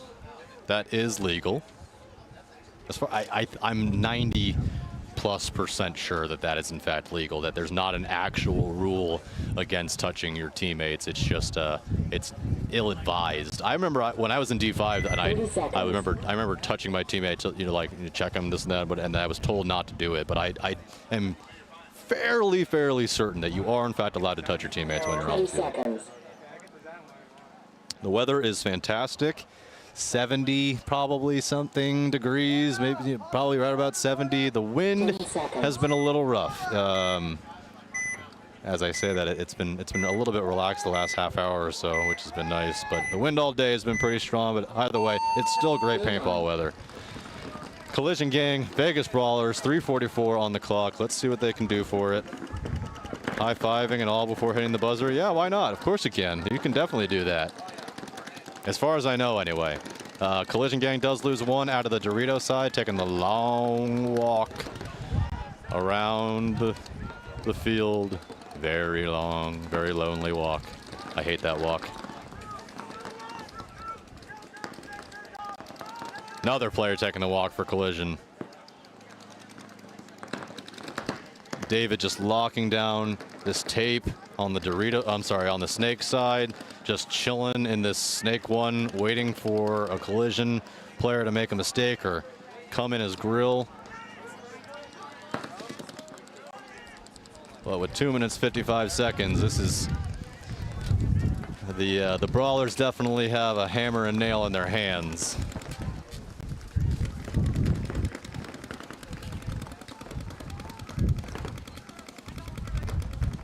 Yeah, Verbal, one of those urban myth rules. I 100% agree with you that it is an urban myth rule, and I just think that maybe not every referee 100% knows that it's not, that you can in fact do that. Oh, and another Collision player takes the walk, and just running into lanes are Collision, and just lighting lanes apart are Vegas Brawlers, as David finally does take the walk out of that Snake. It looks like he might have traded, though, with that Snake player. Either way, we got all of these Vegas Brawler guys just sitting on top of their bunkers, just trying to figure out where this last player is. Over here in the Snake 50, he is crawling for his life, and he's going to get absolutely pooed on by Mr. Barker there.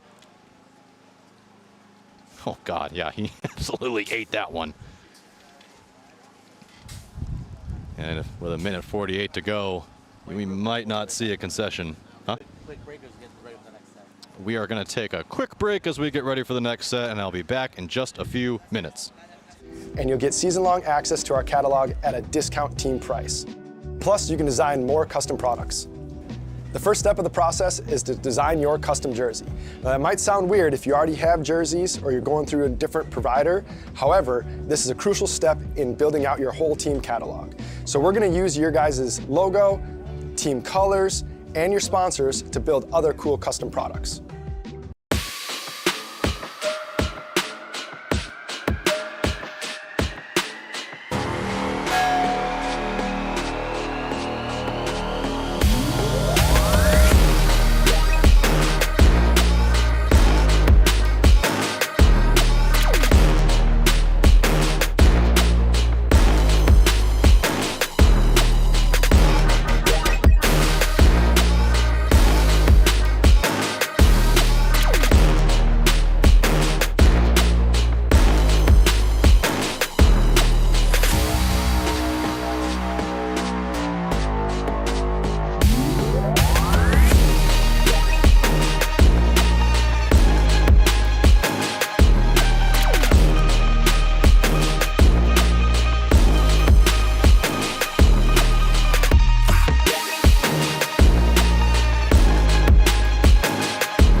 Mike Hinman.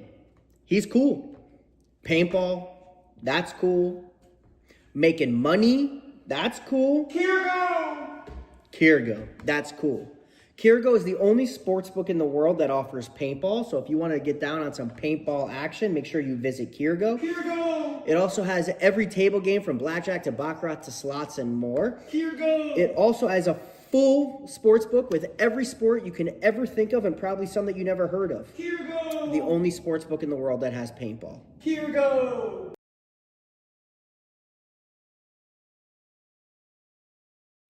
Hey, it's BRNT at CRBN, here with the DRV, an absolute hot rod force feed loader.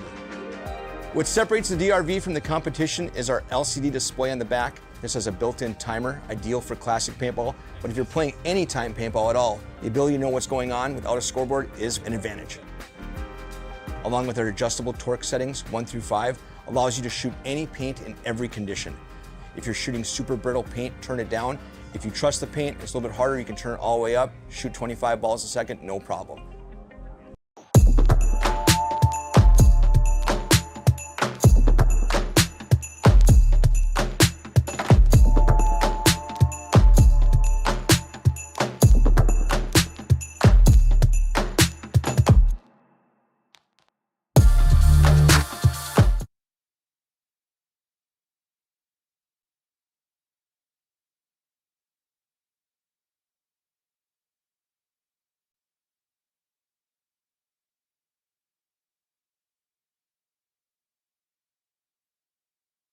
All right, we are back. We are back. Grind City, Summerlin, Shockwave.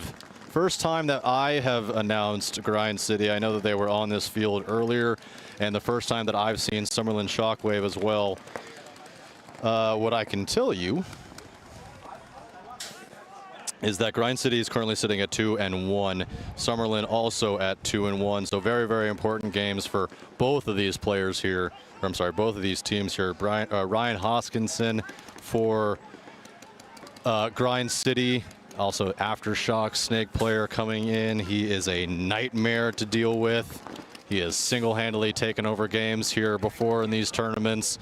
He is not to be trifled with, as you will likely hear me say his name very often. He's very slippery as he goes inside, outside here and around to get himself back into the Snake 50, try to get a shot in on the Snake 1. Just misses his shot. Avery Wynn on the other side for Summerlin. He is a Dorito player and an absolute rock star, as I was saying earlier. Former Hormesis 1v1 champion. Didn't win the whole darn thing, the $20 million or whatever the prize was, but he is fantastic. They also have Hudson Dunphy over there, the owner of Paintball, P8Ball. An excellent player. He cheats a lot, in my opinion, but he plays really good. They get a shot in on Hosky, and Summerlin's going to win the first one. 1 minute. Just 7 guys for Summerlin Shockwave.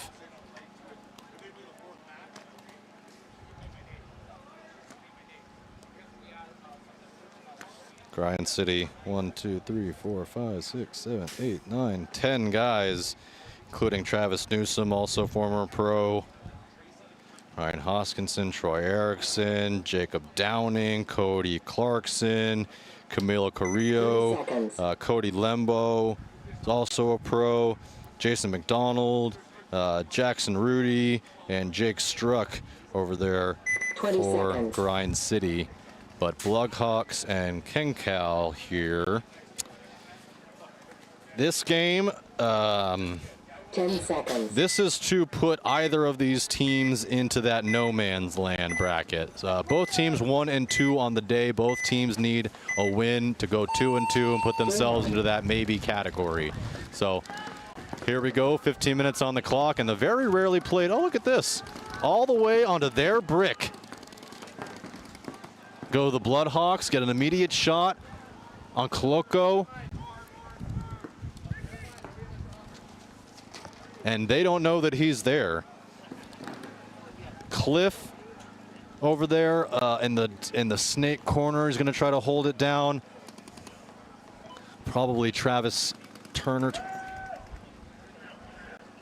That was Travis Martz, I think, who just got ripped up by the Bloodhawks in the other brick, who's in the Bloodhawk player in the brick. Oh boy, did he just get took out? I don't think so. Yeah, I think that was a bounce. They know that he's there.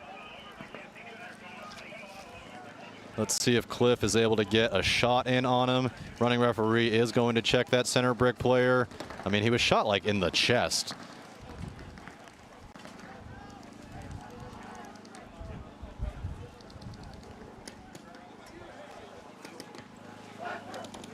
Can I send information too? Thank you.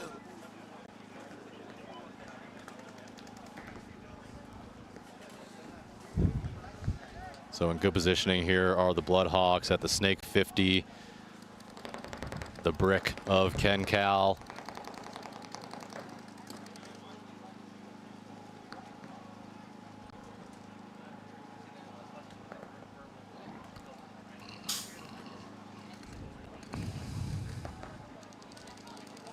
Oh, and absolutely roast the player coming out of the home, trying to get on the Dorito wing, and yeah, a concession there.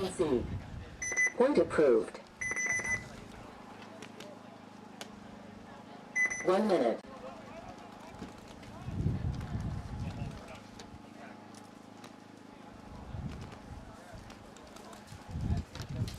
Matty Marshall, best voice of all of paintball, is the coach of SunCal Alliance. We're talking to him a little bit earlier, and we were saying earlier, SunCal, this is their first time in Premier, this is their first day. Some of these guys haven't even played above a D4 level. We played them a little bit last year when they were in D3, but then they brought up some other guys as well. So this was going to be a tough event for them, in my opinion. 20 seconds. Yeah, Josh knows. No rule against touching your teammates. That's correct, Josh. If your teammate's hit and you're touching him, then you probably are going to be in trouble. SunCal. Sorry, not SunCal. My bad.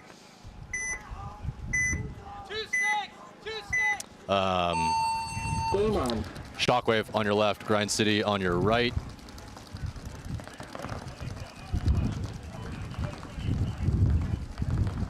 Hosky getting in to the Snake 1 clean, getting a shot in on the, on that Dorito side entry, bunker pin. Now he'll try to get his way into the Iron Cross.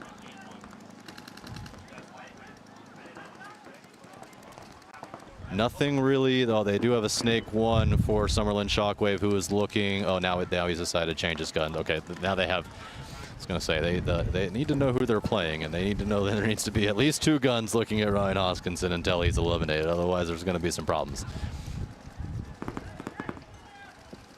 Over the beam and into the cross goes Shockwave. So mirror there.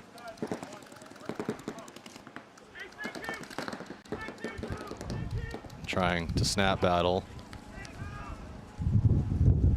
Into the Snake corner goes Grind City. Now Ryan will have a backup. That player is being checked and going through a little bit of a gun surgery. Is definitely a broken ball in his breech.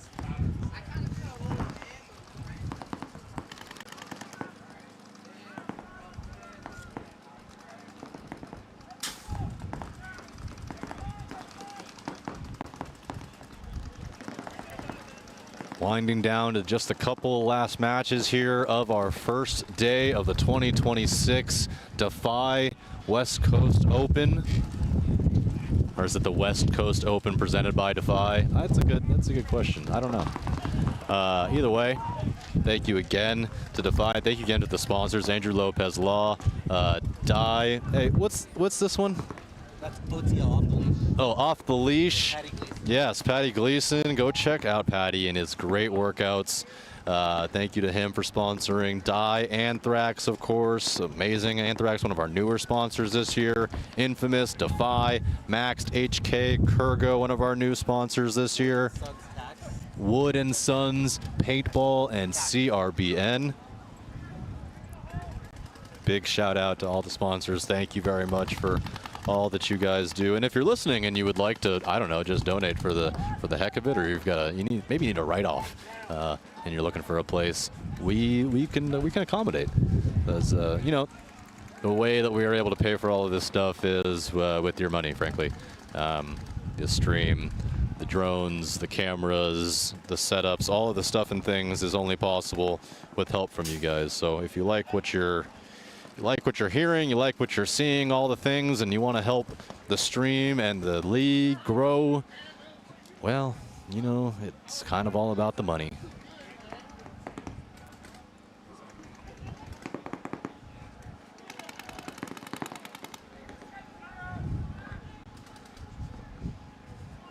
And I was able to say all of that without anybody dying, or I don't think anybody even moving.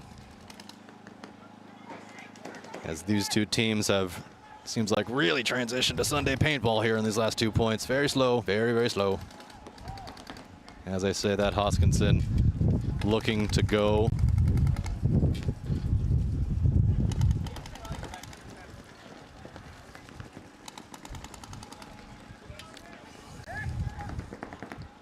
Well, there goes Hosky, gets to the 50, but they know he's there now.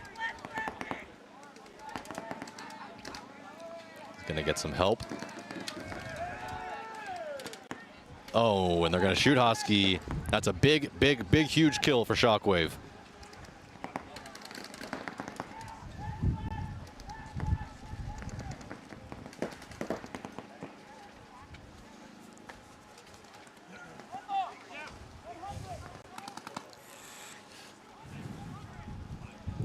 See, I didn't mute myself to vape. 9 minutes left on this clock.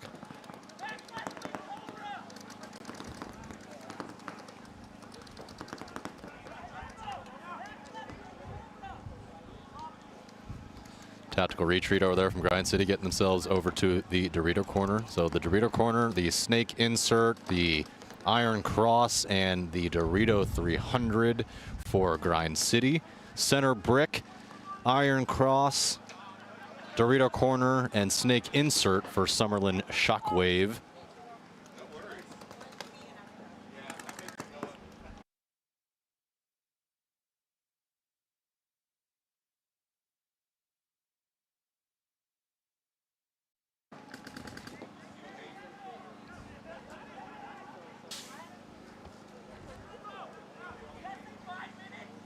And an entire minute has passed by.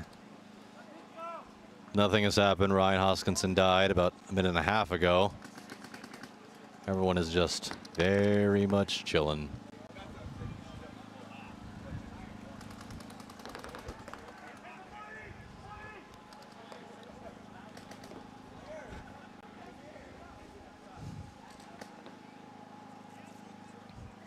A little bit of a tape view for you. Able to see what that Grind City player is looking at, waiting for that Shockwave player to engage him down the tape. Just asking for it. Not going to give it to him. If he wants to, he can try to engage the center brick player by looking inside, backing out a foot.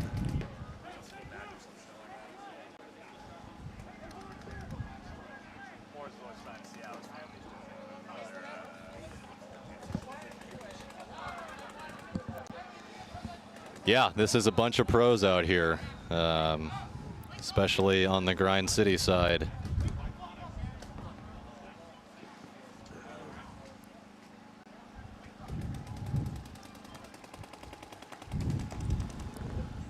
Certainly not the most exciting paintball in the whole wide world. Just like that, here goes a center 50, or rather a snake 50 run. Inside out to shoot this, to get into the snake 50. Wants to get a shot in on the cross. It's just not going to happen from there. Dive into, it looks like the mini W on the Dorito side. So small bumps from Grind City. Oh, and they do get a shot in on the Snake Iron Cross player. Oh, and absolutely rip him apart while he's on the sideline. That's unnecessary. Tactical retreat from the brick to the small pin. I hate that move a lot, and it gets him ripped apart for it. Just one body left for Grind City over there in the Dorito corner. He's also dead. And after what was about 3.5 minutes of kind of just sitting around doing a whole bunch of nothing, Grind City does finally put the puzzle pieces together and get the point. 5 minutes, 52 seconds remaining, 1-1. 1 minute.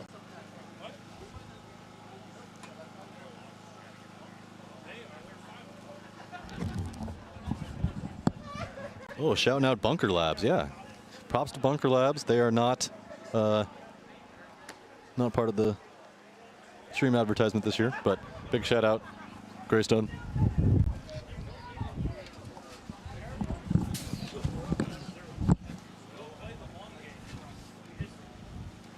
Thirty seconds.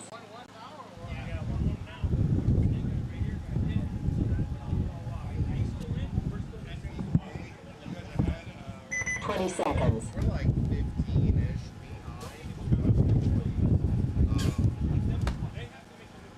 You're our last set of the day. 10 seconds. Yeah, next set. Away.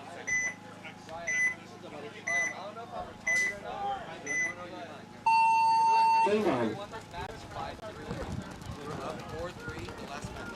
We're up 4-3 right up the last in the last 5 seconds. Yeah, Coach Matty Marshall in front of me, excuse me, as SunCal loses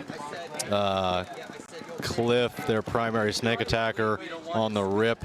Bloodhawks getting themselves into the center brick, not deciding to take the center brick of SunCal again. That was never going to work twice. That was a really fun, good move from him on that last one.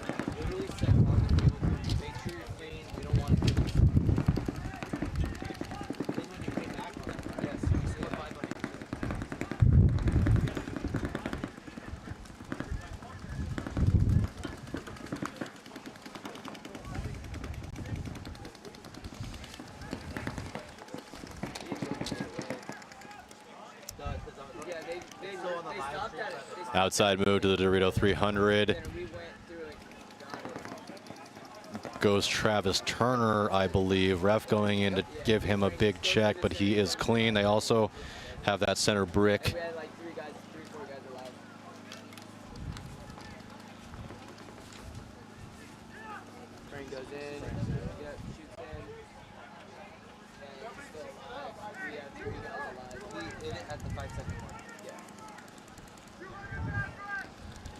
All comms from the Bloodhawks right now.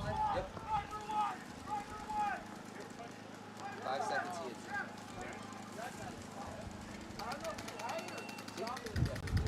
5 bodies still left alive for those Bloodhawks. They're in the Snake 1, Iron Cross, Center Brick, Dorito 400, and Snake Corner. I have an incorrect score.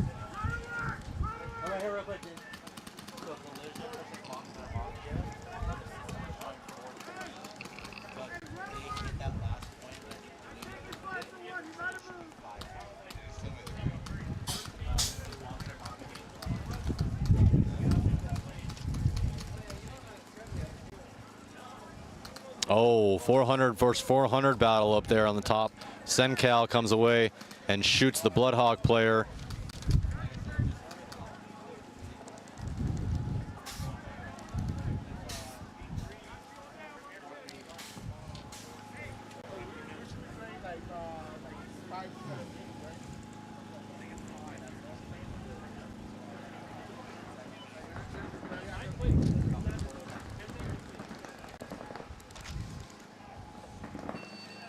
I think that might be Joe. Oh, Joe back right there in the center brick.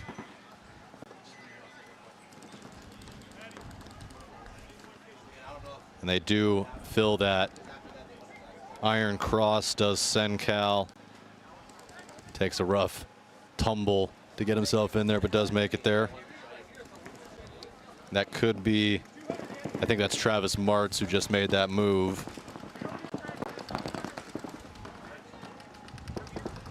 Grayson Gladstone here for the Bloodhawks, the bottom of your screen, also a pro.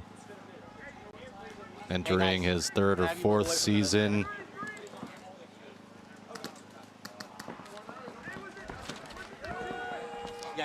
here, you can't be in the center. You can be on the side.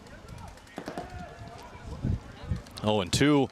Bloodhawks take the walk.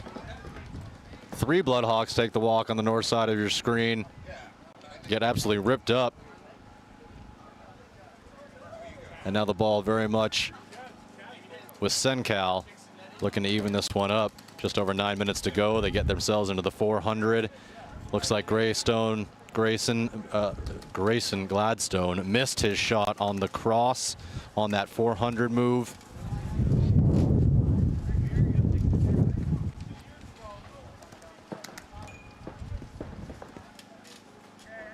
Into this Dorito 50 goes that SunCal player. You'd like to see him not even pop up until he gets to the Dorito 4 over there. Oh, but he gets the drop anyway. Gets them both. Nice shooting, Tex. Who's your players? Want to see something cool right now? Next one. Goes. And well done there from SunCal. 1 minute.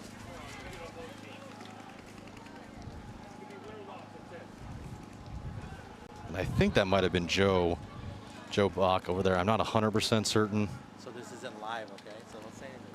We'll look at this screen.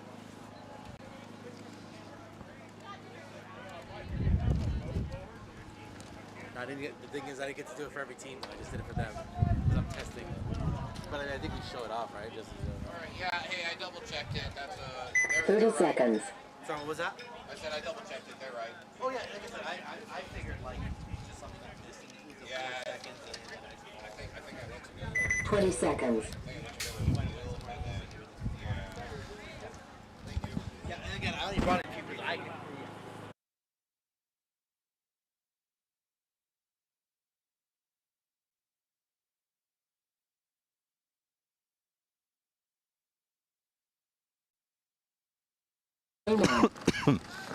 Grind City, Summerlin Shockwave, 1-1, 5:50 to go. We just had one of our longer points, I'd say, of the day this last time out between these two teams. Something like a 6-minute point, give or take.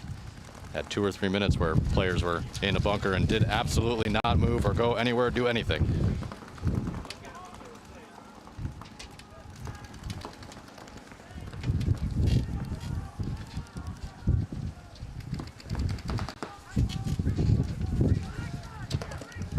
The snake corner goes Grind City, into the Iron Cross goes Grind City. Summerlin taking the center brick, the Dorito 200, Snake 1, and doubling the home. And now making our way out to the Dorito corner, makes it there alive.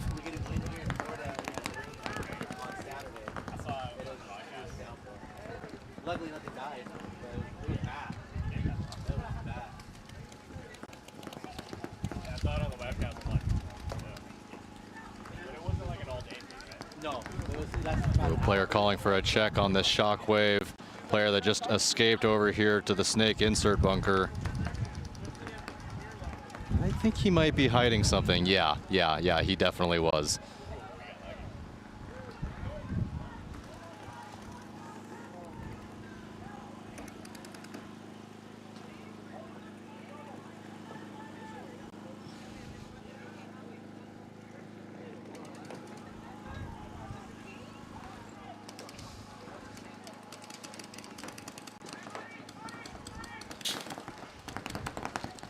If Hoskinson is able to do something with this, probing to move, definitely wants to get himself into that 50 or their side. There he goes. He should be able to keep going, and he is.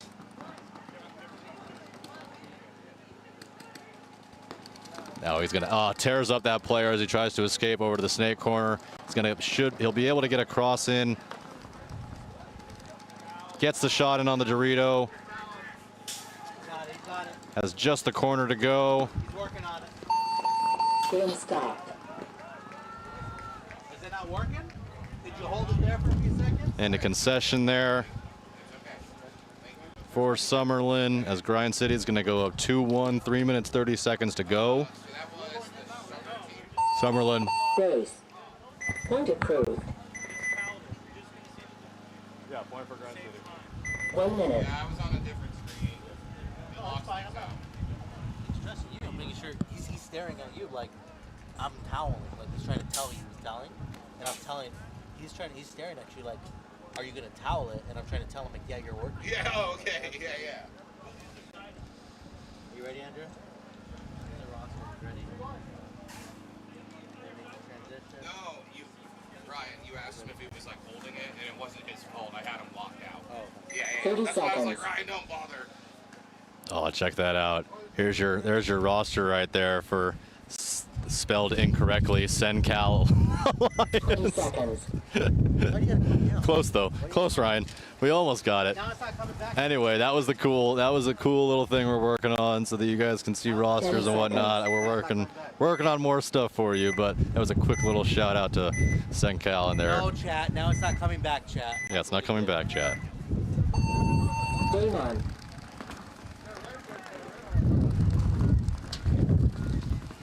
Inside out move for Cliff, gets himself into the snake, stays alive, out to the snake corner.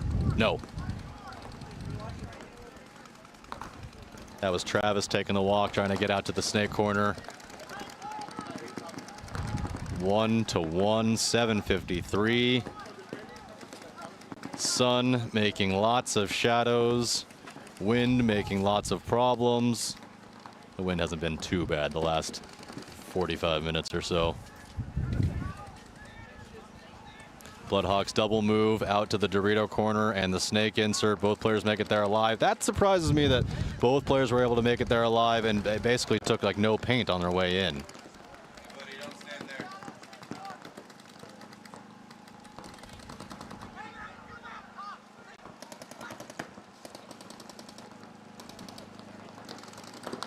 Right there, boss. Hey, can't be in the middle. Come back over here.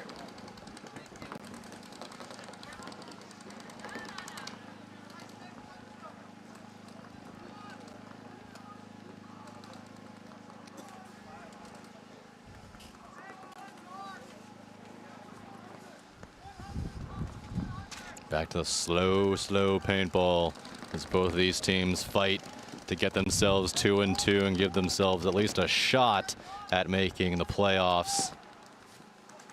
Coach Matty Marshall pacing back and forth, to and fro, if you will.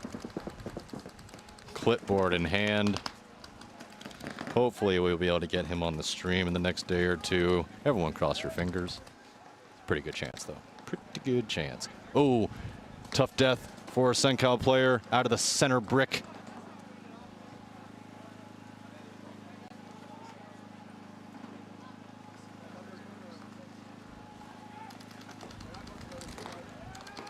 Oh, and another bad death for Cliff as he's going to get shot out of the snake one, and then a tactical retreat backwards for, for SunCal.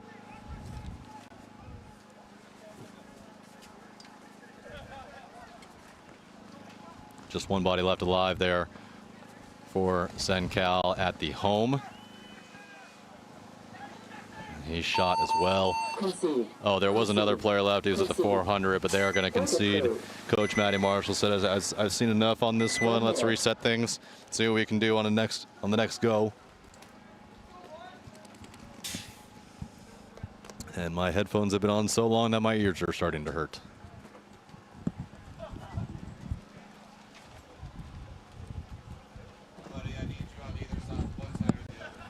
Are these teams 1 and 2? Which ones are we talking about?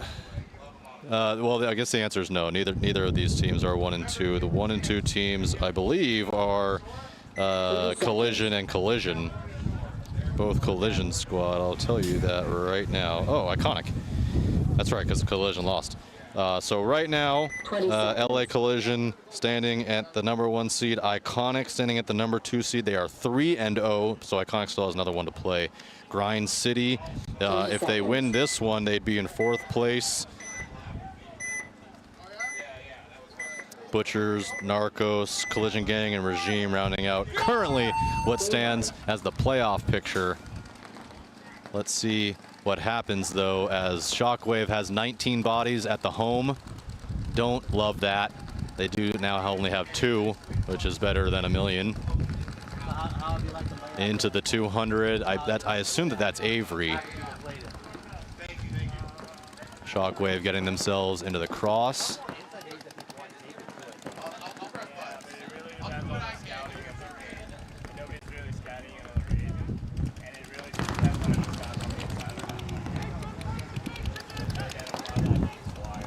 And I got my friend Chris back. Hey, boys and girls at home, how we doing?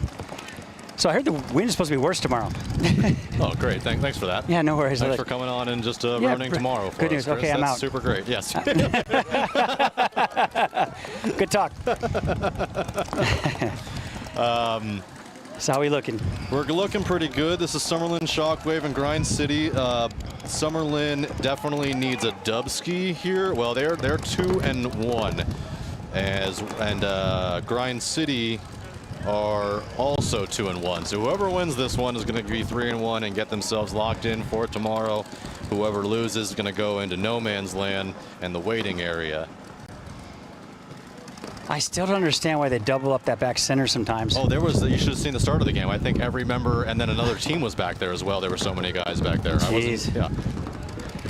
Yeah, it just, you know, I was talking to Jesse Stevens. He's like, oh man, he goes, that back spinner is not a bad spot, but just, you know, it depends how many people get there and where they're at. I don't know. It kind of sucks. Yeah. It kind of looks like it sucks. Yeah. They do finally break that. They must have heard you as they moves out of that back center position and moves into that center brick and concentrates himself on the Dorito side. I would prefer, if you're going to have only one guy up there, that he face Snake Way. 100%, I agree with you. You know, I was just going to say also, I really like the way the snake is playing. It's a real thinking snake. Oh, 100%. For and sure. And you can see guys like Ryan Hoskinson over here for Grind City. He made a really interesting move as that wind picks up. It's like you sat down and heard you.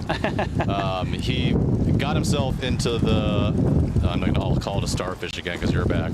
Into the starfish, and then he crawled into their starfish, got a kill, crawled backwards, and then back into the 50, and then crawled forward back into the end of the starfish again. It was an excellent move. Got 2 kills out of the joint. And it's a low-scoring game from what I've seen in the past. They've been very, very long points. One of these points between these two, I think, was somewhere in the area of 6 minutes. Oh, and Shockwave now needing this point, taking the walk out of the starfish. Just 45 seconds to go is going to hurt him. I think that's Avery, too. That hurts. Yeah, that is Avery. He was in the snake. I thought he was going to be on the Dorito side. Avery, a former winner of the 1v1 Hormesis tournament, an absolute baller of ballers, but not getting it done on this particular point. 23 seconds remaining. Grind City looks like they're going to be able to hold this one out. Just grinding it out? Just grinding it out. No pun intended. But yeah, I mean, it's with 13 seconds left, it's a big ask. And by the way, we're going to see what I hate more than anything. Guys living. Guys alive when the time expires. Yeah, I'm not a big fan of that either. Here comes a very, very, very Game time finished. late run that doesn't Game actually. stopped. No points. Game It's actually finished. the first time that I've seen it today. There are 3 of them. There are 3 of them still alive. I would lose my mind as a coach. Oh, look at that's really nice. That is. How is this guy not washed up next to me? He was in a fire. That's the guy. I'm on fire. They literally had to wash him to get the burns and stuff. Exactly. All the dead skin got off, and now I'm a new man. He had to wash him up to do that. They rebuilt me. 2 new hips, new shoulder. Anyway, if you guys saw same that. terrible attitude. Chris Lasoya to my left, washed up Andrew Harris speaking. I mean, it's an accurate statement, but it's just uncalled for. Another good one here, 2-1, Andrew, with the Bloodhawks. Yeah, in this game, same for these teams. Both teams 2-1, or I'm sorry, both teams actually 1-2. So looking to just propel themselves into a hopeful chance. And very, very, very late to the box. Both teams, especially SunCal, they do get there. Game on. And immediately, Bloodhawk player is going to get shot and is going to get a penalty. Running one, not messing around. I think that might have been a little harsh in my opinion. I don't disagree with the HK player. He is not happy about the call. And Cliff absolutely taking it to him. He's going to run down. He's going to shoot that brick player. Get out, get out. Oh, there could be another penalty. There wasn't, luckily. Cliff did a great job clearing out 2. There goes a 3rd, 4th, and 5th member. See you later. And SunCal knocks back. Wow, nice. That was a great point. That was awesome. I don't know if I would have agreed with that penalty. It looked like the player came off the box and was trying to get to his bunker. Got there, wasn't sure if he was hit. Kind of looked around and won. I don't know. Maybe he just wasn't feeling it. Yeah, but I mean, the way to pick it up at the end of the day. I mean, it seemed like there was 30 seconds left in that game total, but there wasn't. He just treated it that way. So great point right there by SunCal. Hope tomorrow all the Vegas teams all get L's. It's not very nice, anonymous. Here's the sign sheet.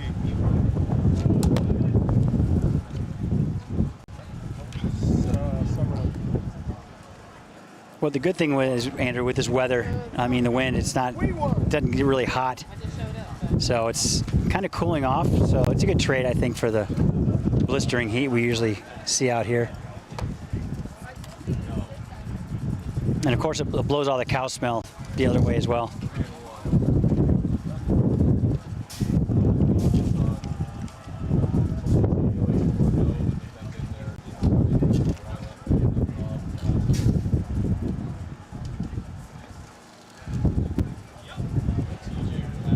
So in about 1 minute here, we got SunCal Alliance and the Bloodhawks. 1 minute. In X-ball.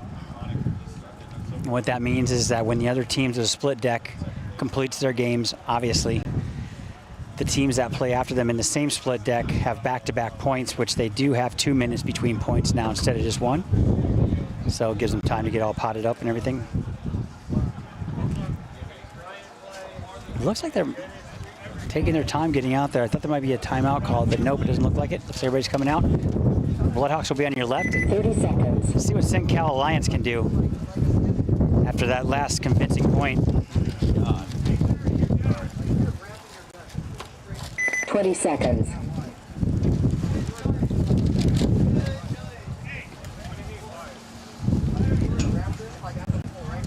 All right. 10 seconds. I expect the Bloodhawks to change up their plan a little bit after the last one. That was not. Throw that one in the trash. Yeah, throw that one right in the bin. Game on. Your favorite, doubling up the home. Yeah. But they are 5 alive.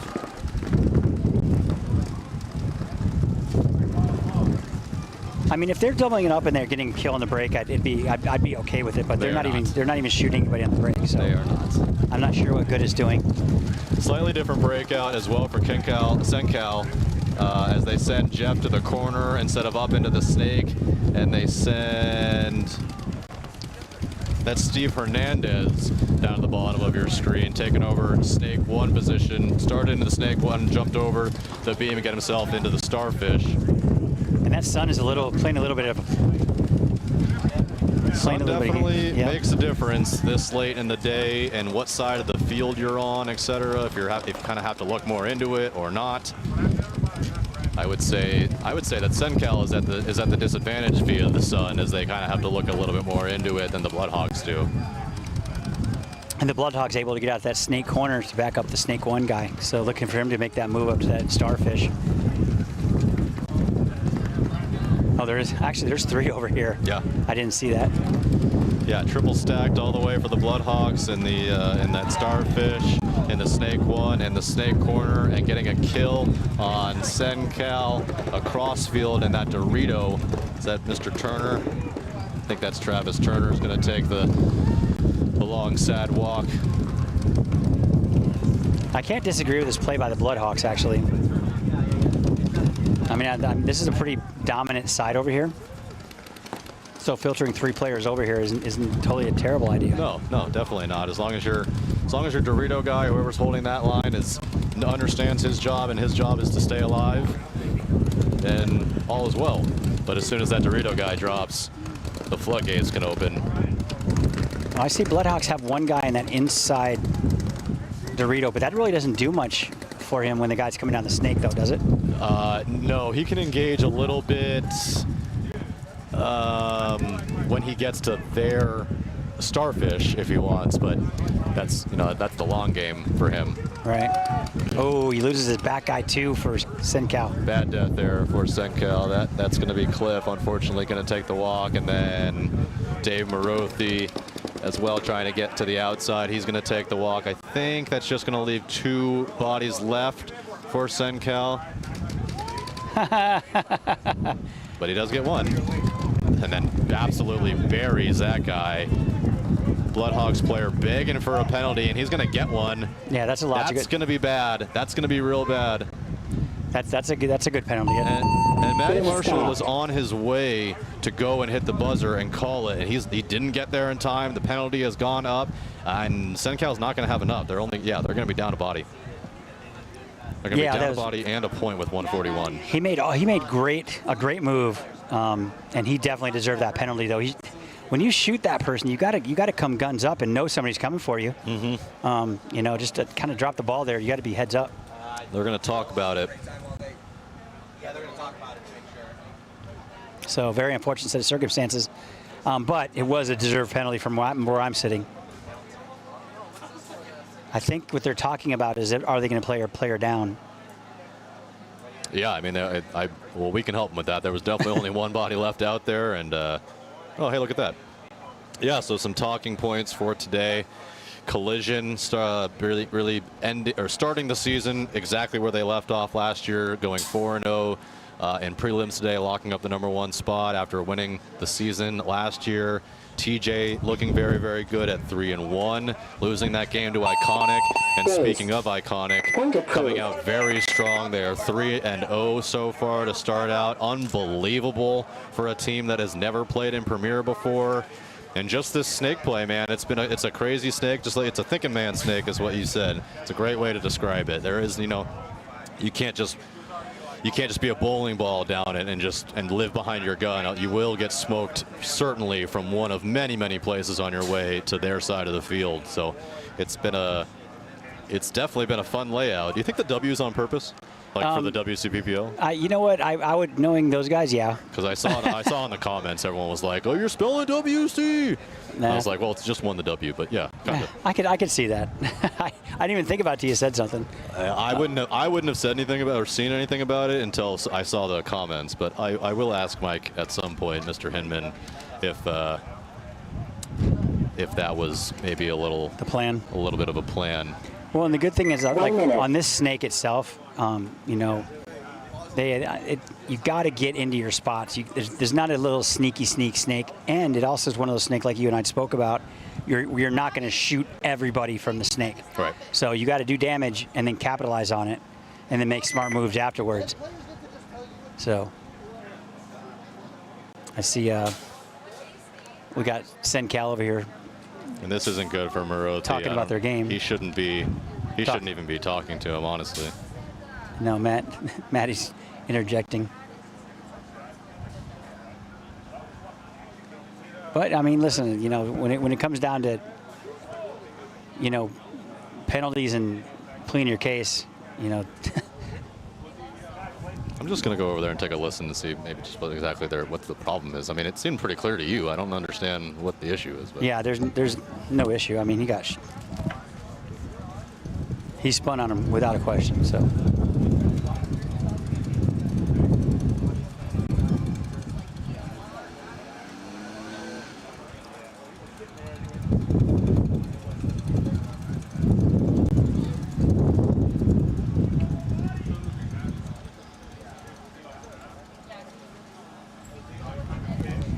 So they are going to, be down 1 or 2, is it? So I think just looking for a little bit of clarity where the SunCal players, pretty respectful actually on the sidelines, talking to King Bobby out there. Coach Matty Marshall just saying, was that my snake guy? And Bobby just explaining to it. He had his gun up for a second, but then he kind of put it down and then followed the player before he shot. And just like you said, looked like a good penalty to me as well, and happens. Yeah, I mean, it was the one guy that ran right past him, definitely he's going to have some cleaning up to do when he gets home. Yeah.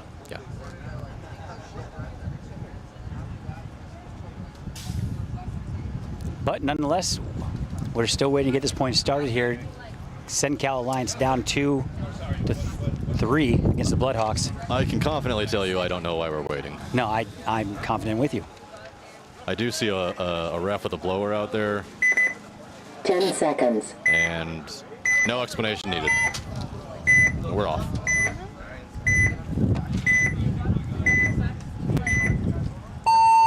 Game on. And those runs to that snake out here and the snake side are rough, so you see them both get in. Did SunCal start with 5? Yeah, they start with 5. I thought they were supposed to start with 4. So did I. Well, they did now.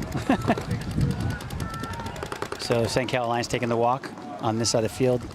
Oh, I am very confused now. I like that center brick here for the Bloodhawks, but I don't think he knows the guys in the Starfish either. No, and he can get absolutely roasted from there if he wants to just peek on the inside here. Oh, I think into the 400 as well goes SunCal. I like the quick moves by making these nice snappy moves. 60 seconds. They got to capitalize on the 60 seconds now, but not get a penalty. I'm fairly certain that there's a mistake out there. I would have to agree with you, but they're out there and we're over here. So.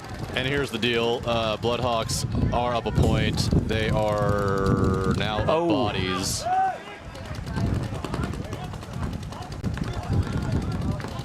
Oh, now there might be even bodies. That Starfish player is, oh no, different player. So they did take the corner over here for Bloodhawks, which saved their life a little bit.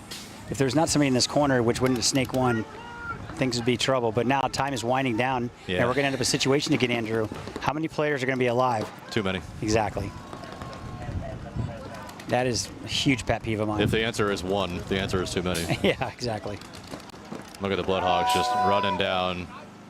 Go get the point. Nope. They almost got it. Smart thinking there from that Bloodhawks player. I think that Bloodhawks player definitely understands in the position that they're going to advance to 2-2 on the day, which is going to put them in that danger zone of having to wait and see. I think that player, good situational awareness, understanding they were up, and they definitely need as many points as humanly possible. They're not going to get it, but you know, try as might. Yep. You know, and take this time right now, we can go over our sponsors one more time. Yes, please. You know, we got Andrew Lopez Law, PC. You know, OTL off the leash for Patty Gleason. You got to get in touch with those guys. He's out here in the booth. Go definitely come check him out. Then you got Dye, Anthrax, Infamous, Maxed, HK Army, Kirgo.us, Woods & Sons for your taxes needs, P8 Ball, Carbon, and of course, it is the Defy Open 2026 opener for the Wcppl here in California. You ever heard of Infamous?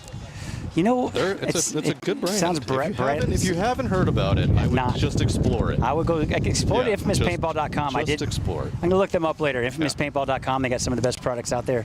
They really do. Their bags are amazing. So good. Their pads are absolutely insane. They might have insane. the best travel bag in the game. I try to get one of each because they're so, and I leave them at home because I don't want them paintball. I don't want paintball all over them because they're so nice, and I get compliments on them all the time walking through airports. You know, they're so handy and they're so forget if it rains, because it never rains at paintball tournaments. Yeah, ever, of course. But they're waterproof bags. I mean, nothing's going to get wet. If it's dirty, you just take it home, spray it off at the power washer, at the car washer, whatnot. But I'm telling you, go to infamouspaintball.com. Definitely something to check out. And they have some of the best gear in the game right now. So definitely do that. But go to Defy Sports, now made in the USA. Check out their black label paintballs that we have at Tampa coming up here for the NXL. If you've not got on the team list or not part of the Defy program, hit me up. So this is the first of the real pro ball, right? Yes, Have you seen it? Played with it? I have. It is amazing. Yeah? Amazing, yes. I went and we got it in, went and shot it last week before I came here. And I mean, the fill is just nuclear. So I'm really excited for everything that's coming out of it. But, you know, we got a great team program, a lot of stuff going on in the States with fields and stores. LaSoya at defysports.com. Hit me up on Instagram, Facebook, or whatever you guys want. But I am here to give you any descriptions or help you out in any way. And really, really great guys over there at the Defy booth. Just loads of laughs, loads of fun, great products, great people. You really can't go wrong. I haven't seen or shot their tournament ball, but I am certain that if they're bringing it to the NXL, it is top notch.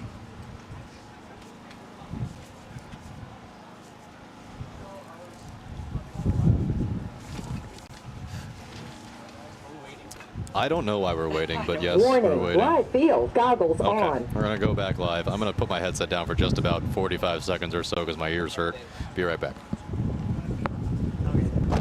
I got it.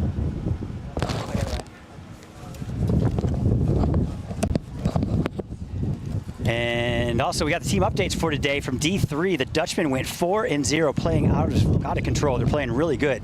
And of course, my boys, the new Miami Effect D3.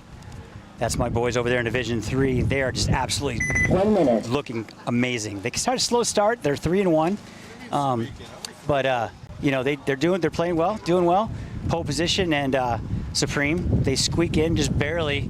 I mean, because I'm sorry, somebody was trying to invade the booth here. Still want Andrew to get a word in edgewise. So pole position just squeaks in, and then of course. You know, look at the Defy field we have here. If you guys want a Defy field, because they do look the best, I got to tell you, just hit me up again, Lasoya at defysports.com. But the Defy Open 2026 Open or Wcppl. But Andrew, 20 seconds. They just barely squeaked in. Man, real lucky at 4-0. Real lucky. Man, that must have been a squeaker. So, from a washed up player, he's just trying to edge his way forward a little bit. Here comes Iconic and Raw Material. As you were saying, Iconic's playing well. Yeah, really well. I mean, I expected them to be good. I did not expect them to be this good. Well, Thomas Taylor's one hell of a coach. You know, he has a lot of field experience, a lot of experience in general, and just an all-around great guy. Did I mention he works for Defy? So. Just another guy on another guy in Defy. List of awesome dudes. Yes, we could put a team together with our squad, with our staff. We definitely could, yes. It'd be a retirees group. Yeah, I'm telling you, it'd be over 40. Yeah. That's okay with me. 10. I see ICPL calling your guys. Yes, 100%. Get David Lopez out there. Let's go to work. See Thomas Taylor. He looks like a retired cop. Oh, he really does look like a retired cop. Look at him. Do you think he would like that statement? Absolutely not. That's why I said it. As two are taking the walk for Raw Material. Iconic looking great again, staying 5 alive, making their move into that mini W over there on the Dorito side, compounding that with the Dorito side pin. Yeah, I like the way he set this up on the field. He has 3 on the Dorito side. Starfish is looking down in the side, and then his backup is looking down the wire. So their field positioning and lanes are really good right now. Wind absolutely picking up to the same limit that it was earlier. Another player taking the walk for Raw Material, and another one, and just one body left alive for Raw Material is Iconic. Before too long, we'll put those pieces together, clean that up. I wouldn't even be surprised if we see a concession before too long. Yeah, I liked him going to that corner though, Andrew, because that's really, he's not going to survive anywhere else. Oh, 100%. I mean, you got to do what you got to do. Yeah, and that even going to that corner is a maybe. Yep. Yeah, it's got to be the best defensive bunker on the field.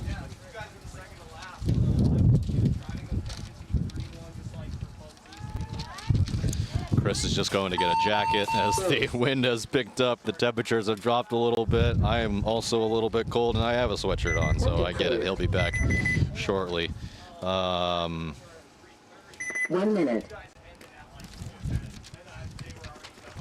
Yeah, so this one and one more, or this is the last set? This is the last set, ladies and gentlemen, boys and girls, of the day. Here we're looking at Brawlers and NBK.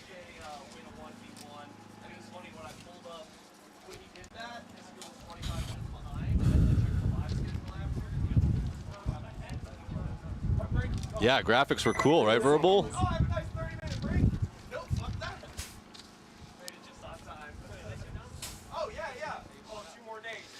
Got to work more on them graphics. 20 seconds. As long as Ryan can make fun of me in the graphic, he'll be more than happy to put it out there. So anytime he can give me shit or my team or anything like that, he's all about it. Brawlers left, NBK right. Game on. Brawlers handing Collision, their Collision gang, their only loss of the day.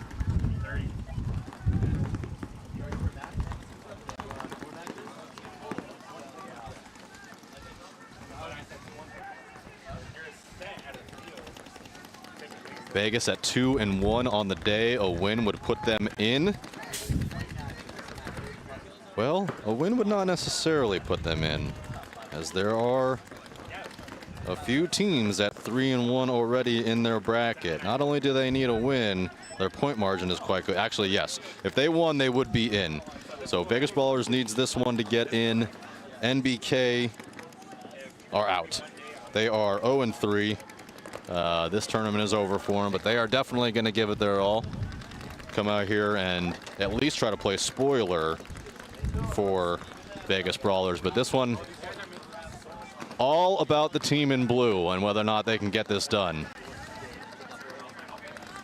And here is that 20-year-old for Vegas. Oh, and he gets the dunk! And there's your second dunk of the day, and that was sick. Aiden Chasman with a dunk over the Iron Cross, the second one we've seen in about an hour. Definitely a highlight for sure.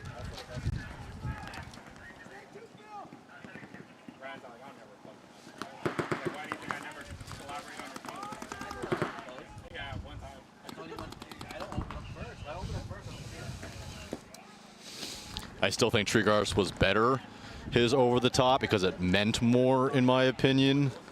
I mean, this one is very, very important too, especially to Vegas. But in the moment, in overtime, all the things, that play for Treegarth, it's got to be the play of the day.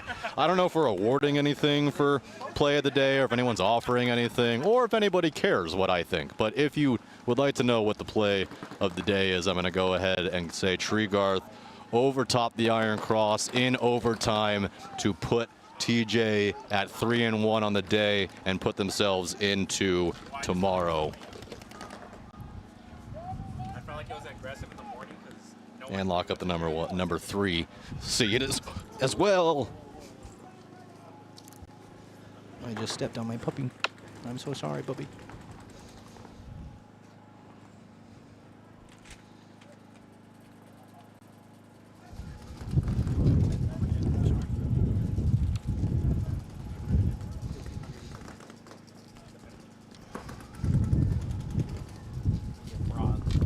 Sorry, had to say sorry to my puppy.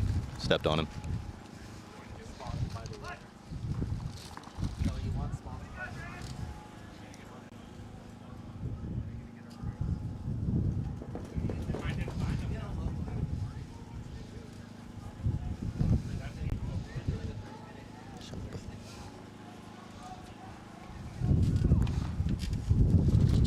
Sun really playing a factor.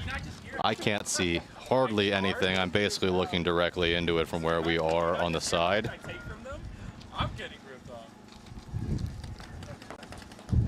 I'm ripping myself off. That's the difference. I'm not here for the And they do get another shot in on NBK's Snake player. And Brawlers looking good. Typically, it literally is too much work to organize everybody. It is. But I'll still do it.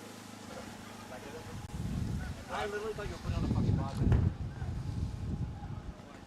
I don't know, like in my mind, you were talking about money, you're like, fuck it, I'm putting it on right now. Go make $300 right now. Another player taking the walk for MBK. I think they just have one left. I can't quite see where exactly he is located. I believe he is, oh, Dorito corner, I believe.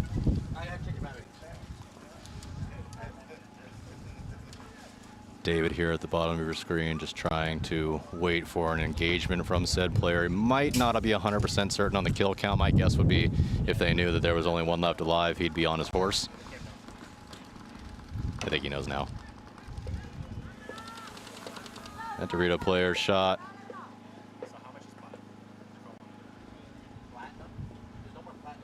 That's going to do it.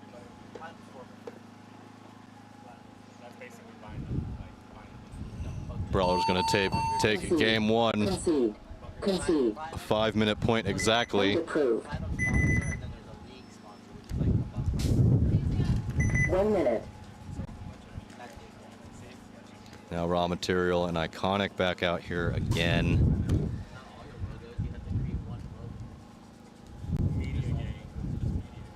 Raw Material, this tournament's over for them as well. They are 0-3. Iconic with an excellent point spread and 3-0 have already locked themselves into tomorrow. However, they can, let's see, can they take the number 1 seed? 30 seconds. 4-3, 2-1, 3-2. Yeah, technically Iconic can get the number 1 seed. They would need a pretty good spanking of Raw Material here, but I mean, there's no reason why they can't do it. Unfortunately, it looks like the Ducks are going to be out.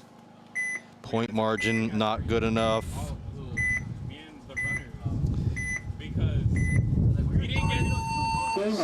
So is this all locked up? Yeah. Top half of the bracket is locked up. It is going to be Collision, Grind City, Butchers Northwest, and Narcos. The order is still perhaps up for grabs depending on what happens out here on this one. I don't think that it does. Well, it'll matter if Iconic loses. But anyway, Collision, Grind City, Butchers Northwest, and Narcos, along with Iconic, TJ Bastards, LA Collision Gang, and Regime are going to be in the playoffs tomorrow. We are only taking 8 teams, no wild cards.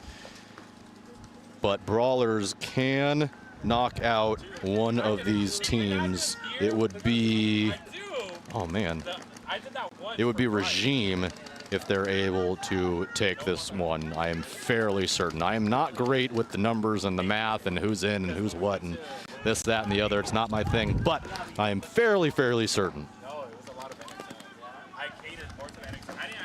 I think it's basically means it's Regime.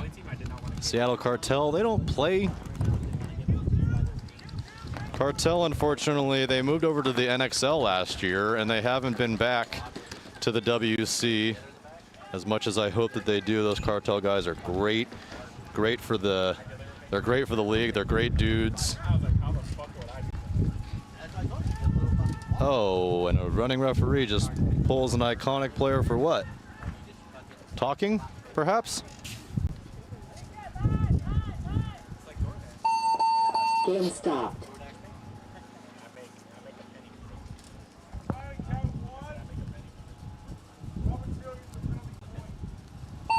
So a penalty on Iconic, and it's going to cost Iconic a body. Let me try to find out exactly what the penalty was for. 1 minute.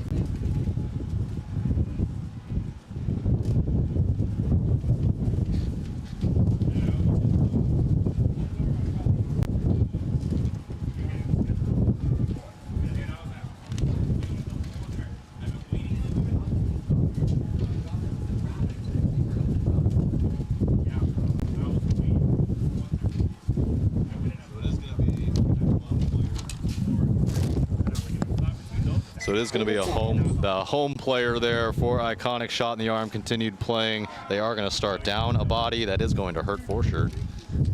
20 seconds. Oh, Cartel in D3. Okay, yeah, the semi-pro Cartel. I'm sorry, the well, what is now semi-pro Seattle Cartel. No, and used to be a former Premier team. Unfortunately, they don't play here anymore. But yeah, I did not know. I haven't seen any of the.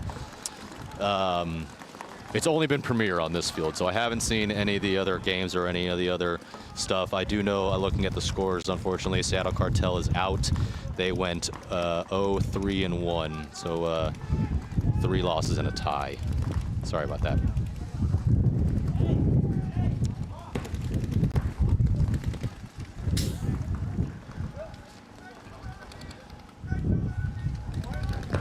So as stated, Brawlers need the W, and I think that they need a couple points. certainly that would be helpful. If they're able to win by a margin of 2 or 3, they're pretty much guaranteed. Like I said, I'm not so good with that stuff. I don't know. I'm not even bad at math, but I just can't seem to understand scores and differences and whatnot. One of the brawlers is going to take the walk. 9 minutes left on this clock. Sun in everybody's eyes. I see the refs struggling. Got half the refs in the shadows, half the refs staring directly into the sun.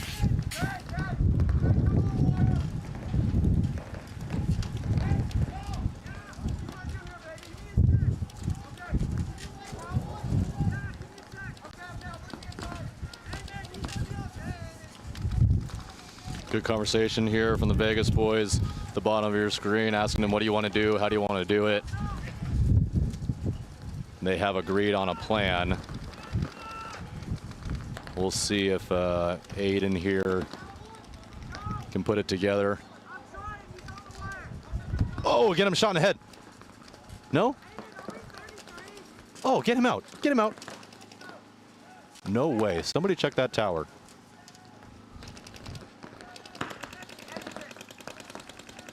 Oh, I am pretty convinced that that MBK player in that Dorito side tower's hit, but refs are much closer than me, so surely they know. Oh, and he is finally going to take the walk along with another MBK player as well. I believe that, yeah, Snake player is going to get shot as well. And just one body, I think, left alive for NBK here in that Snake one. He's going to get shot as well. And Brawler's going to put that plan, whatever that plan was, nobody seemed to really even move, and they were able to just dice everybody to pieces. Here goes Aiden. He's going to make the move. He's not 100% certain on the kill count, but he has confirmed it now. And a 2-0 in 2-0 for Brawlers here. If they can basically just hold this spread, they're going to be in really, really good shape. I'm fairly certain.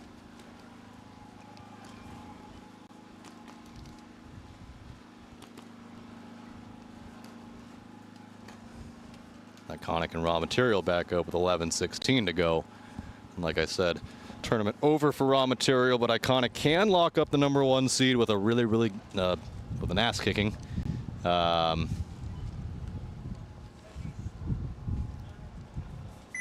seconds. Oh, Cartel is mostly Iconic now. Ah, okay. These are things I did not know. I apologize.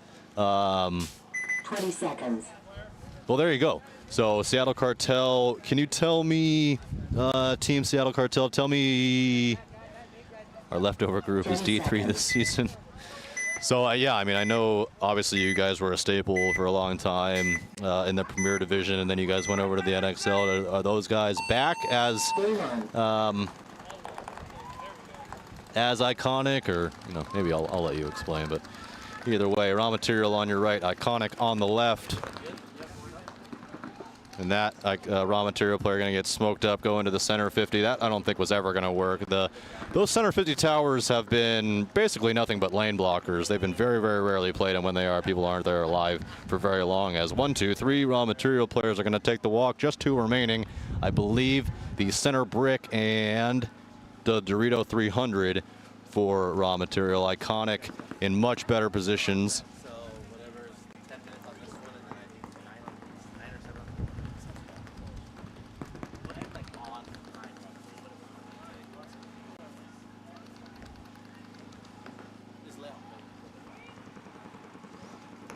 Oh, and another one taking the walk for Raw Material. Should just be 1 remaining. That Dorito player over there as he gets to the Dorito 50. They do pick him up, though. Shoot him out. That is 5. Iconic is going to win this point. It looks like a little bit under 10 minutes to go by the time either a concession or they hit the buzzer.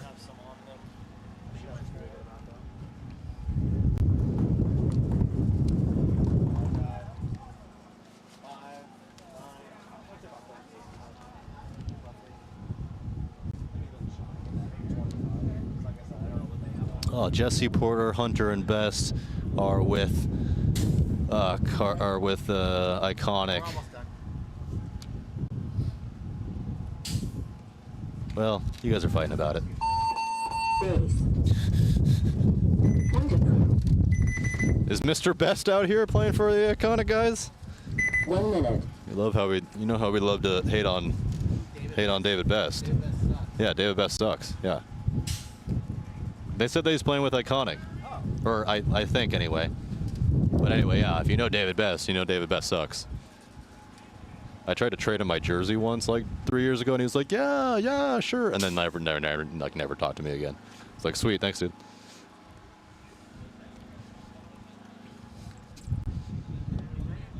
Oh. 30 seconds. Okay.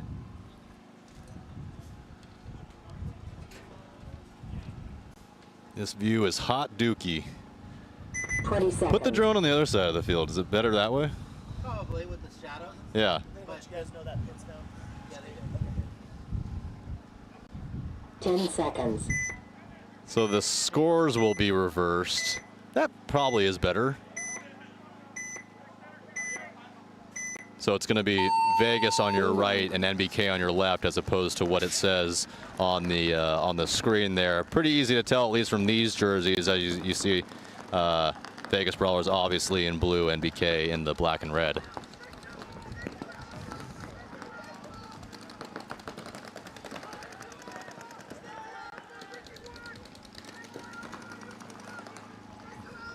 NBK coming out a lot hotter this time. All the way now into this into the Snake 50 wing.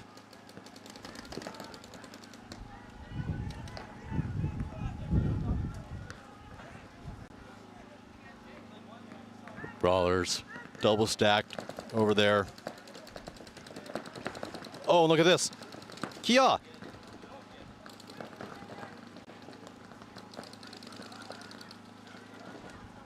I can't believe he wasn't shot. I think this is, can't tell if that's Aiden. Yeah, it is over here for Vegas.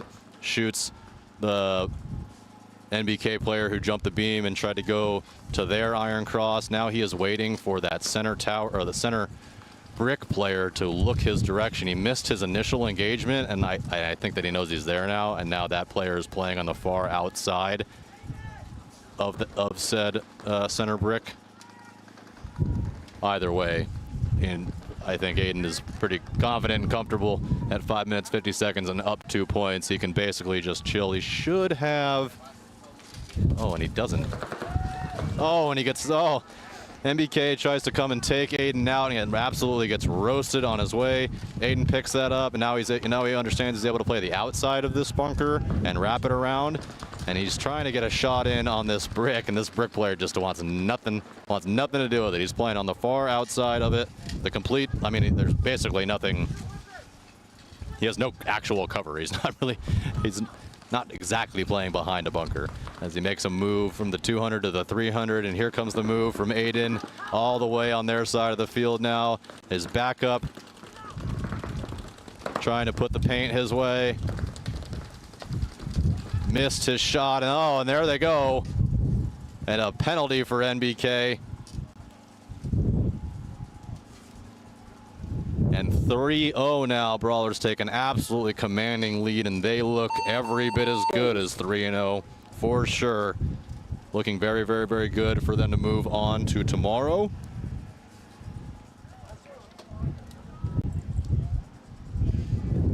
Point approved. 1 minute.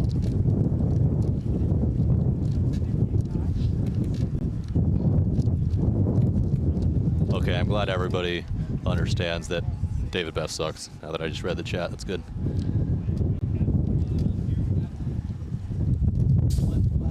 We moved the drone because somebody said that the original view was quote-unquote dookie. So we are switching things up. This one is pretty cool, actually. This one looks pretty great. 30 seconds. You'll be looking at the backs of Iconic, who is also Seattle Cartel, who is also not Cartel. I don't know. You guys are fighting about it. Maybe there's a David Best sucks out there. Maybe if I scream that from here. Think you'd like that?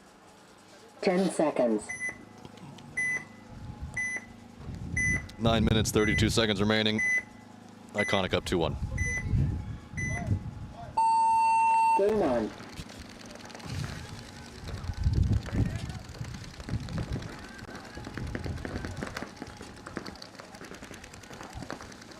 5 alive, both sides. Double moves for Iconic.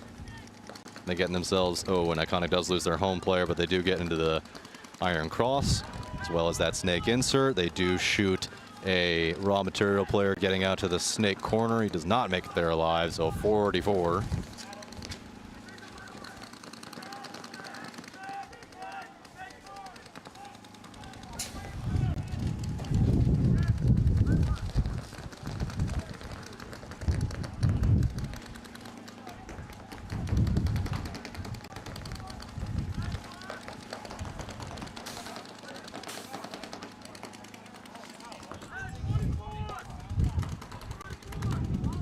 David Worst, if you will. Okay, so you guys like this view better. Got it. Oh, Best is on house arrest. Yeah, definitely David Worst.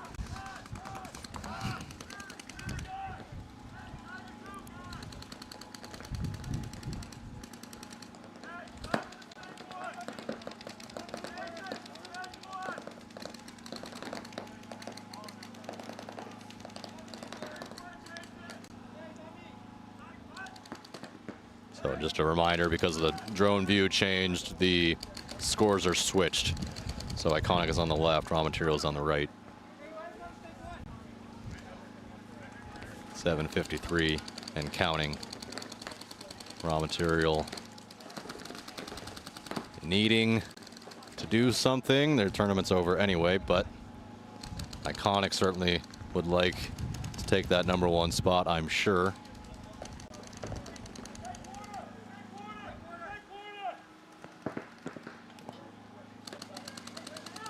Oh, yeah, referee coming in, checking that Iconic player, gets ripped up from the cross shot.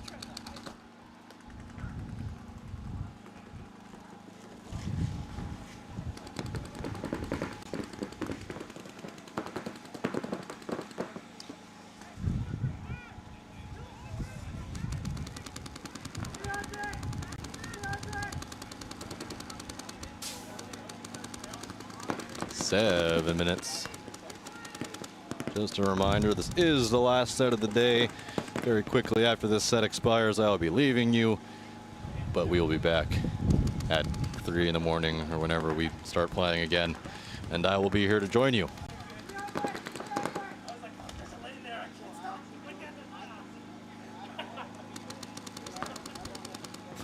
Hopefully we get Chris Lasoya, maybe Matty Marshall on here tomorrow. There's some more familiar voices that you guys love to hear. It isn't just mine.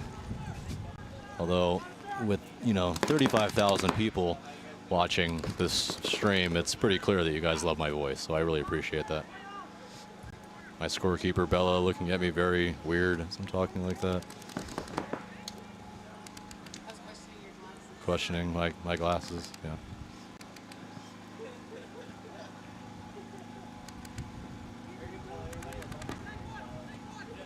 Six minutes.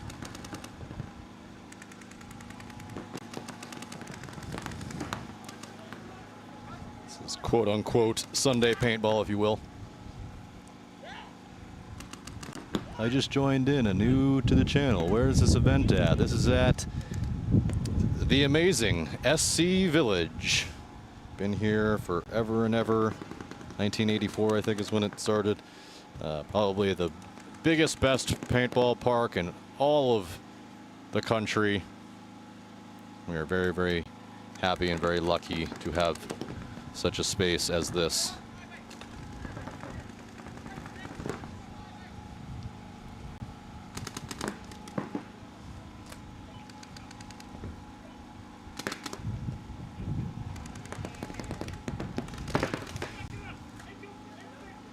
Oh, is this Iconic player asking for a check? Yeah, hit.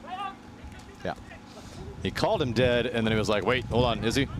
Bad death there from the Iconic player. 4 minutes, 48 seconds to go. Raw Material now in better positioning at that center brick and their own Iron Cross, but nothing stopping player from continuing.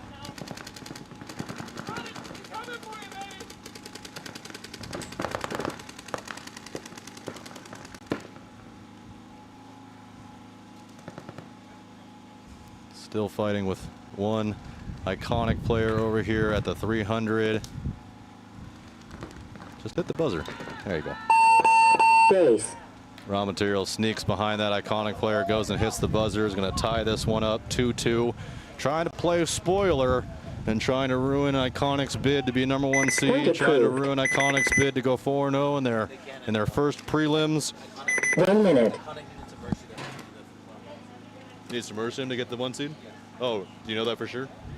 Because Collision's at like 1-7 or 1-5 right now. I think it's 1-5. And I think they're at 1. Yeah. So they need to win. What is it? Don't ask me because I don't understand how it works. Either way, I think they needed to merge them, or they need to win by 3 at least. Okay, yeah. So Ryan Polito over here confirming for me that they definitely need to win by at least 3. Not Vegas. 30 Iconic. seconds. If Iconic wants to get the #1 seed, Iconic definitely needs to win by at least 3, perhaps 4 or 5. Not 100% certain. So they are 20 likely, seconds. especially at this point, locked into that #2 seed. But you never know.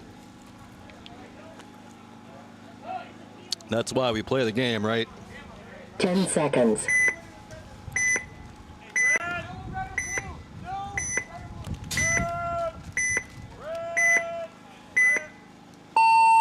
Game on.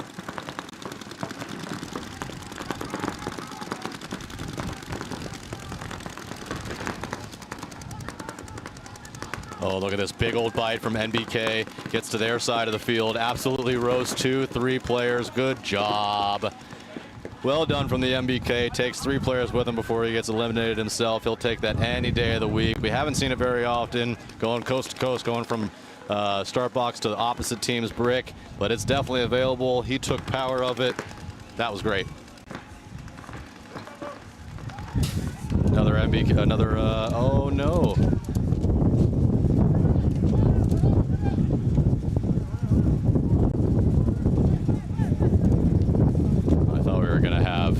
Another penalty. Instead we're just calling it a trade, and I don't know if MBK has any players left.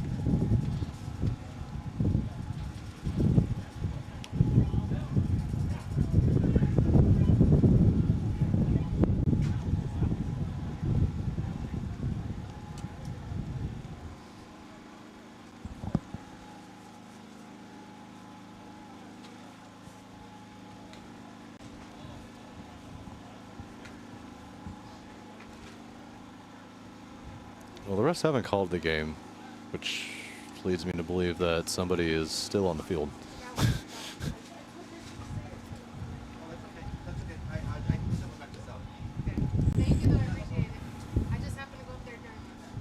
Well, it's got to be an MBK player.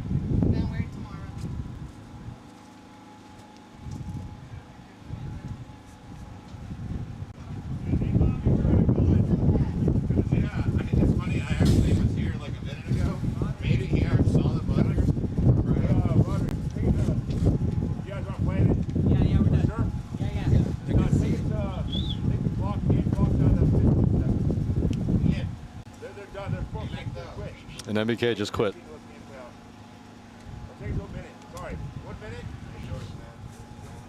MBK just forfeit. So 60 seconds. It looks like the only player on the field is likely then a Brawlers player. Yeah, it is a Brawlers player. And MBK says we're done. No more. Thanks.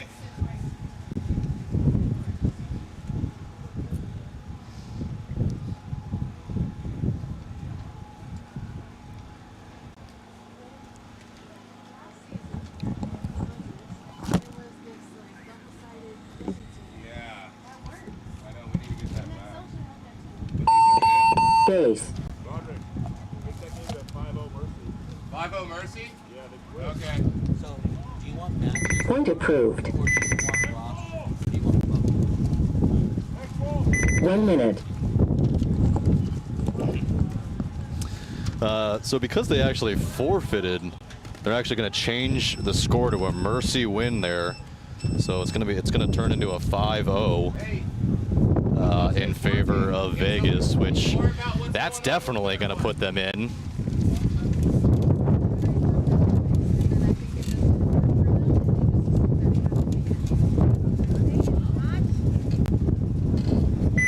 Seconds.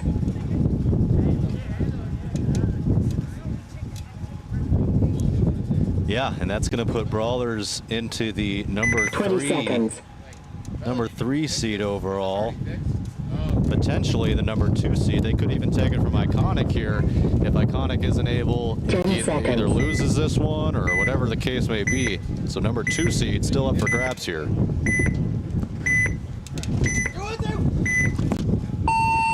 Game on.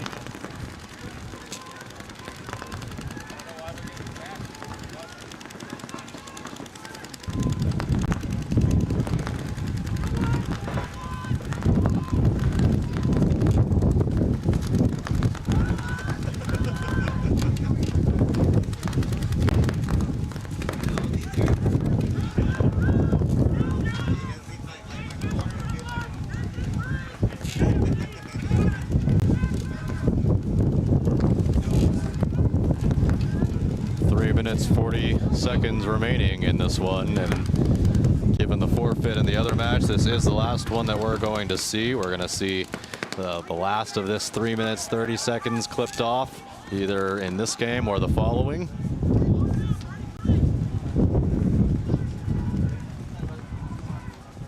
But these are the last 2 teams that you will see out here today. Iconic looking to keep their number 2 seed. Raw Material looking to play spoiler.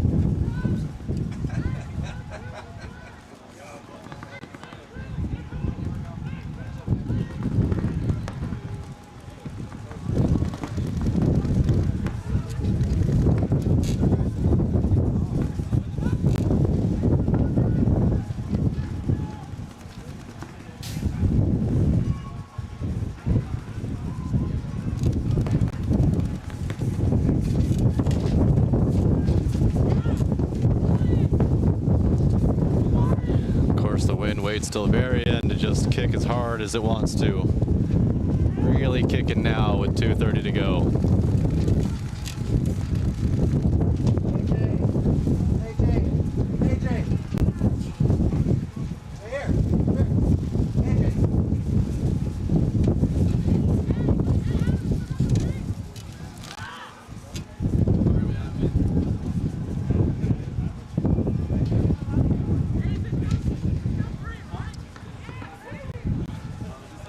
Minutes to go now.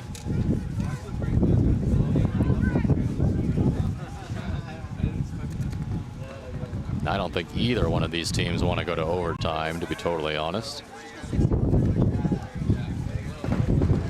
Move in for Raw Material into the cross.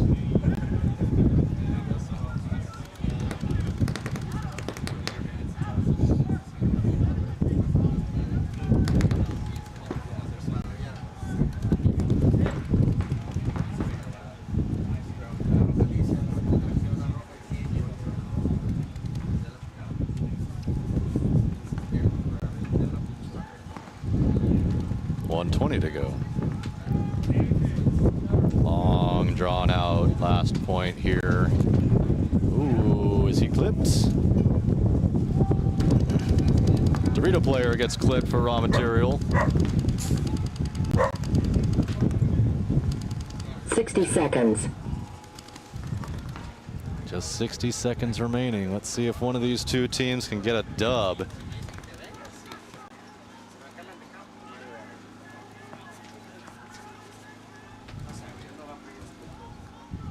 Comes a run down, gets one, stays alive.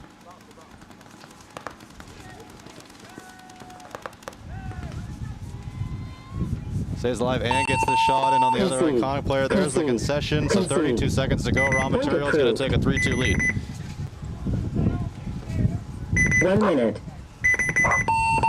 Game time finished. Game finished.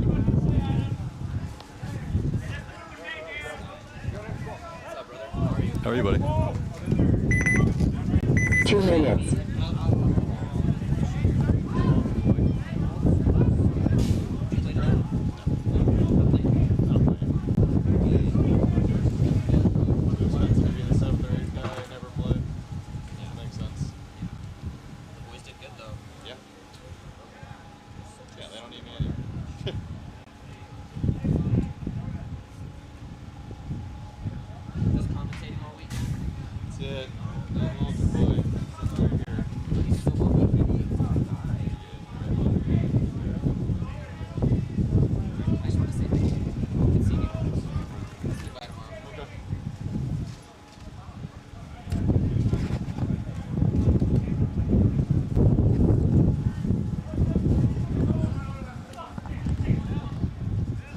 So 32 seconds remaining in the day.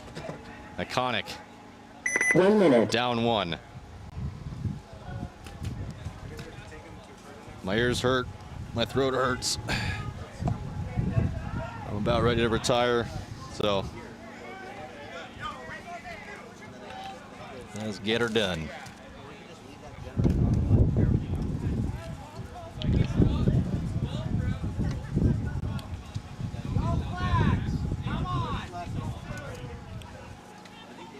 Uh, 30 seconds. I'm doing commentary. My name is Andrew Harris. Timeout. I'm the owner of Pole Position. This is the 4th year that I've done this.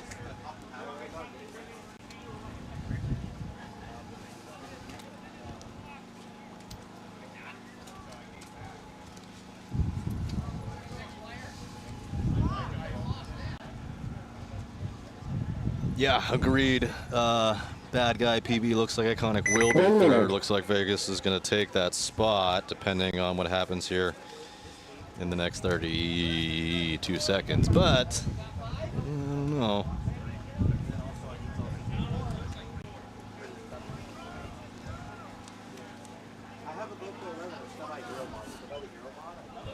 Seems to be the world's slowest match.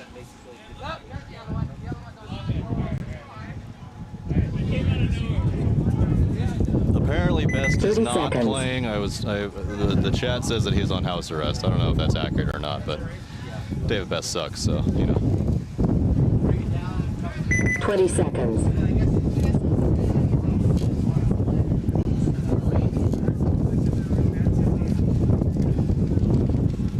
10 seconds.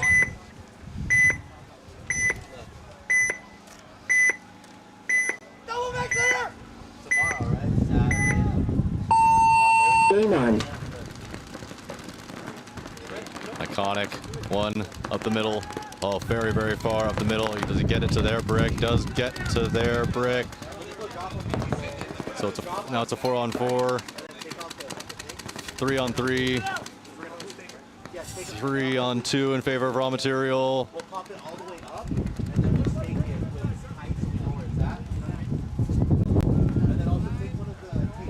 Oh my lord. Base. And with 3 seconds left, Iconic's gonna get it. And we gotta play an overtime point. So we're not done yet. Point approved. Let's put another 5 minutes up. Game time finish. Overtime. Maybe we can go to 1v1s. I'm gonna put my mic down for the next 2 minutes.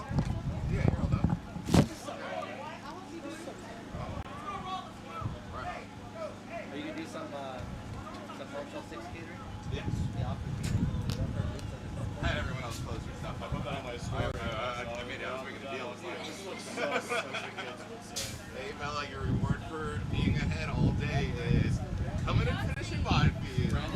Thanks, champ. This is Walter.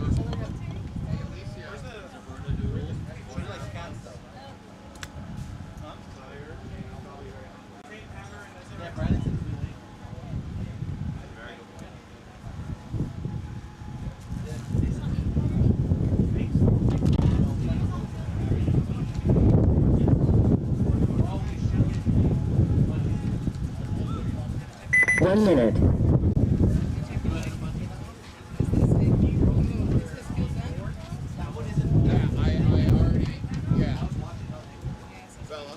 So like for Texas, the one that's right after the NXL, the USXBL right after the NXL, you would be able to come the day early.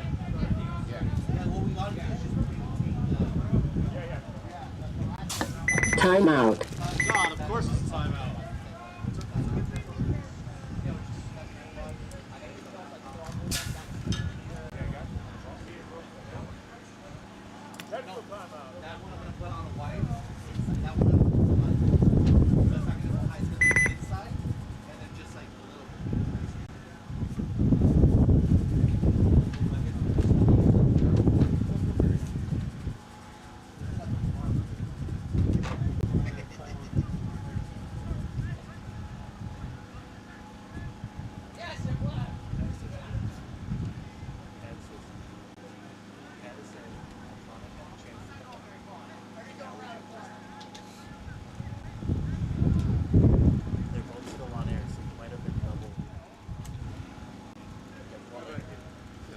1 minute. But you're not on 3 though. You're on 4 and 2. So they're both live. No, I'm not saying that. I'm saying it echoes. Oh. The table's so fucked up that I have to. So I don't know which one you are on all the time. The whole table. Well, I have it like when I have it on my head and I mute it so I can smoke whatever. Then you still get the. I feel like it just stays the That's same. fine. Yeah, But I tell the chat, I'm like, 30 seconds. They can sometimes notice. I'm like, so it's that one's fucking live right now. Yeah. Okay. Which is 4. 20 seconds. You're next in rotation. Get up. Come on.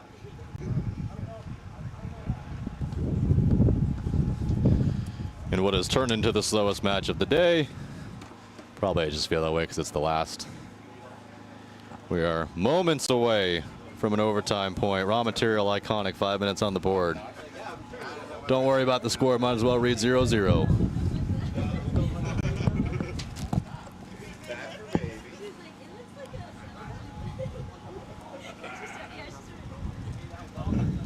Take your hand sanitizer down your fucking ear.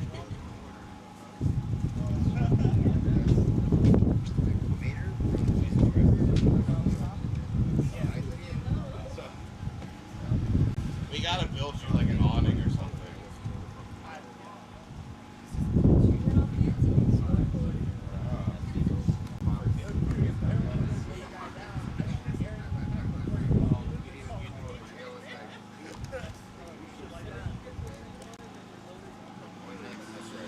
You don't complain about the line. You sit there, you sit that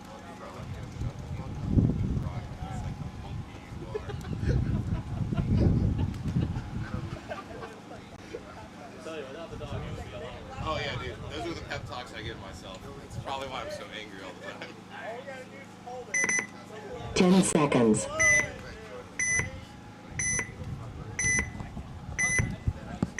Okay, here we go. Looking directly into the sun. Game on. One body taking the walk for raw material.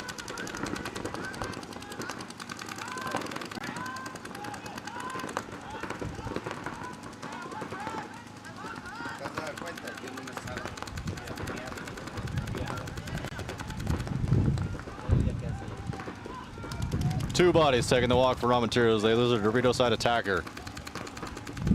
5 on 3. Dorito side or snake side blown out for iconic. I'm not 100% certain if they know that. Snake player is posturing like he wants to move. He wants to get a shot in on that can first, which he can fight from there.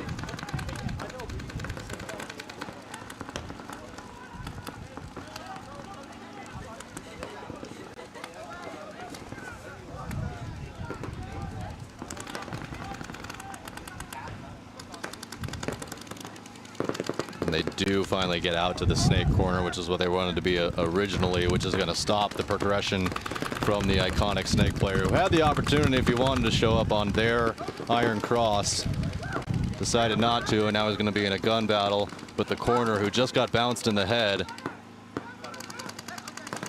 But he says he's fine, and that snake player for iconic stays alive somehow. And the snake corner now eliminated again, so kill 3, just 2 bodies left alive for raw material. It's falling apart. Dorito, I think it's the Dorito 2, and now the snake entry bunker. They know he's there. He went to the Dorito corner. It's now snake 1 in the Dorito corner for raw material, running out of options.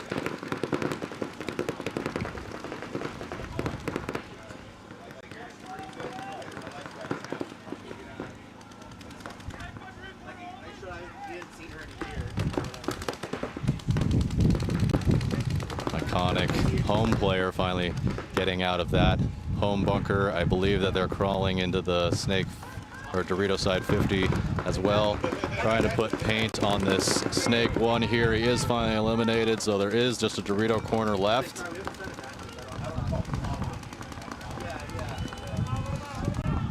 That's going to do it. Iconic is going to take the W. They're going to start their premier season off 4-0. Well done to them. Congratulations. We will see them tomorrow in the playoffs, as well as the other 7 teams. This is me, Andrew Harris, signing off. Thank you very much. I appreciate everything from you guys. Thank you one last time to the sponsors, Andrew Lopez Law. What's that one? I don't get it. I don't get it. Point approved. I'll bring a new one over in the Game time OTL, finish. Game finished. Die Precision, Anthrax Infamous, Defy, Max, HK Army, Kurgo, Wood & Sons, P8 Ball, CRBN. Thank you very much from the Defy Open. We'll see you tomorrow. Deuces.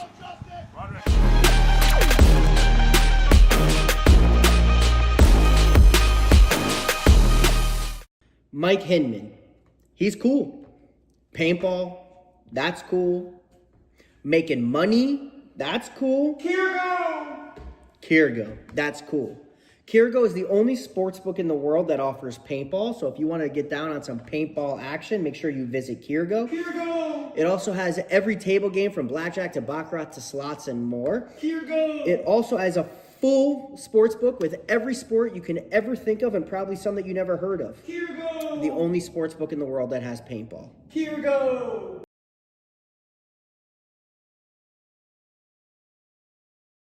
Hey, it's BRNT at CRBN, here at the DRV, an absolute hot rod force feed loader. What separates the DRV from the competition is our LCD display on the back. This has a built-in timer, ideal for classic paintball, but if you're playing anytime paintball at all, the ability to know what's going on without a scoreboard is an advantage. Along with our adjustable torque settings, 1 through 5, allows you to shoot any paint in every condition. If you're shooting super brittle paint, turn it down. If you trust the paint, it's a little bit harder, you can turn it all the way up, shoot 25 balls a second, no problem.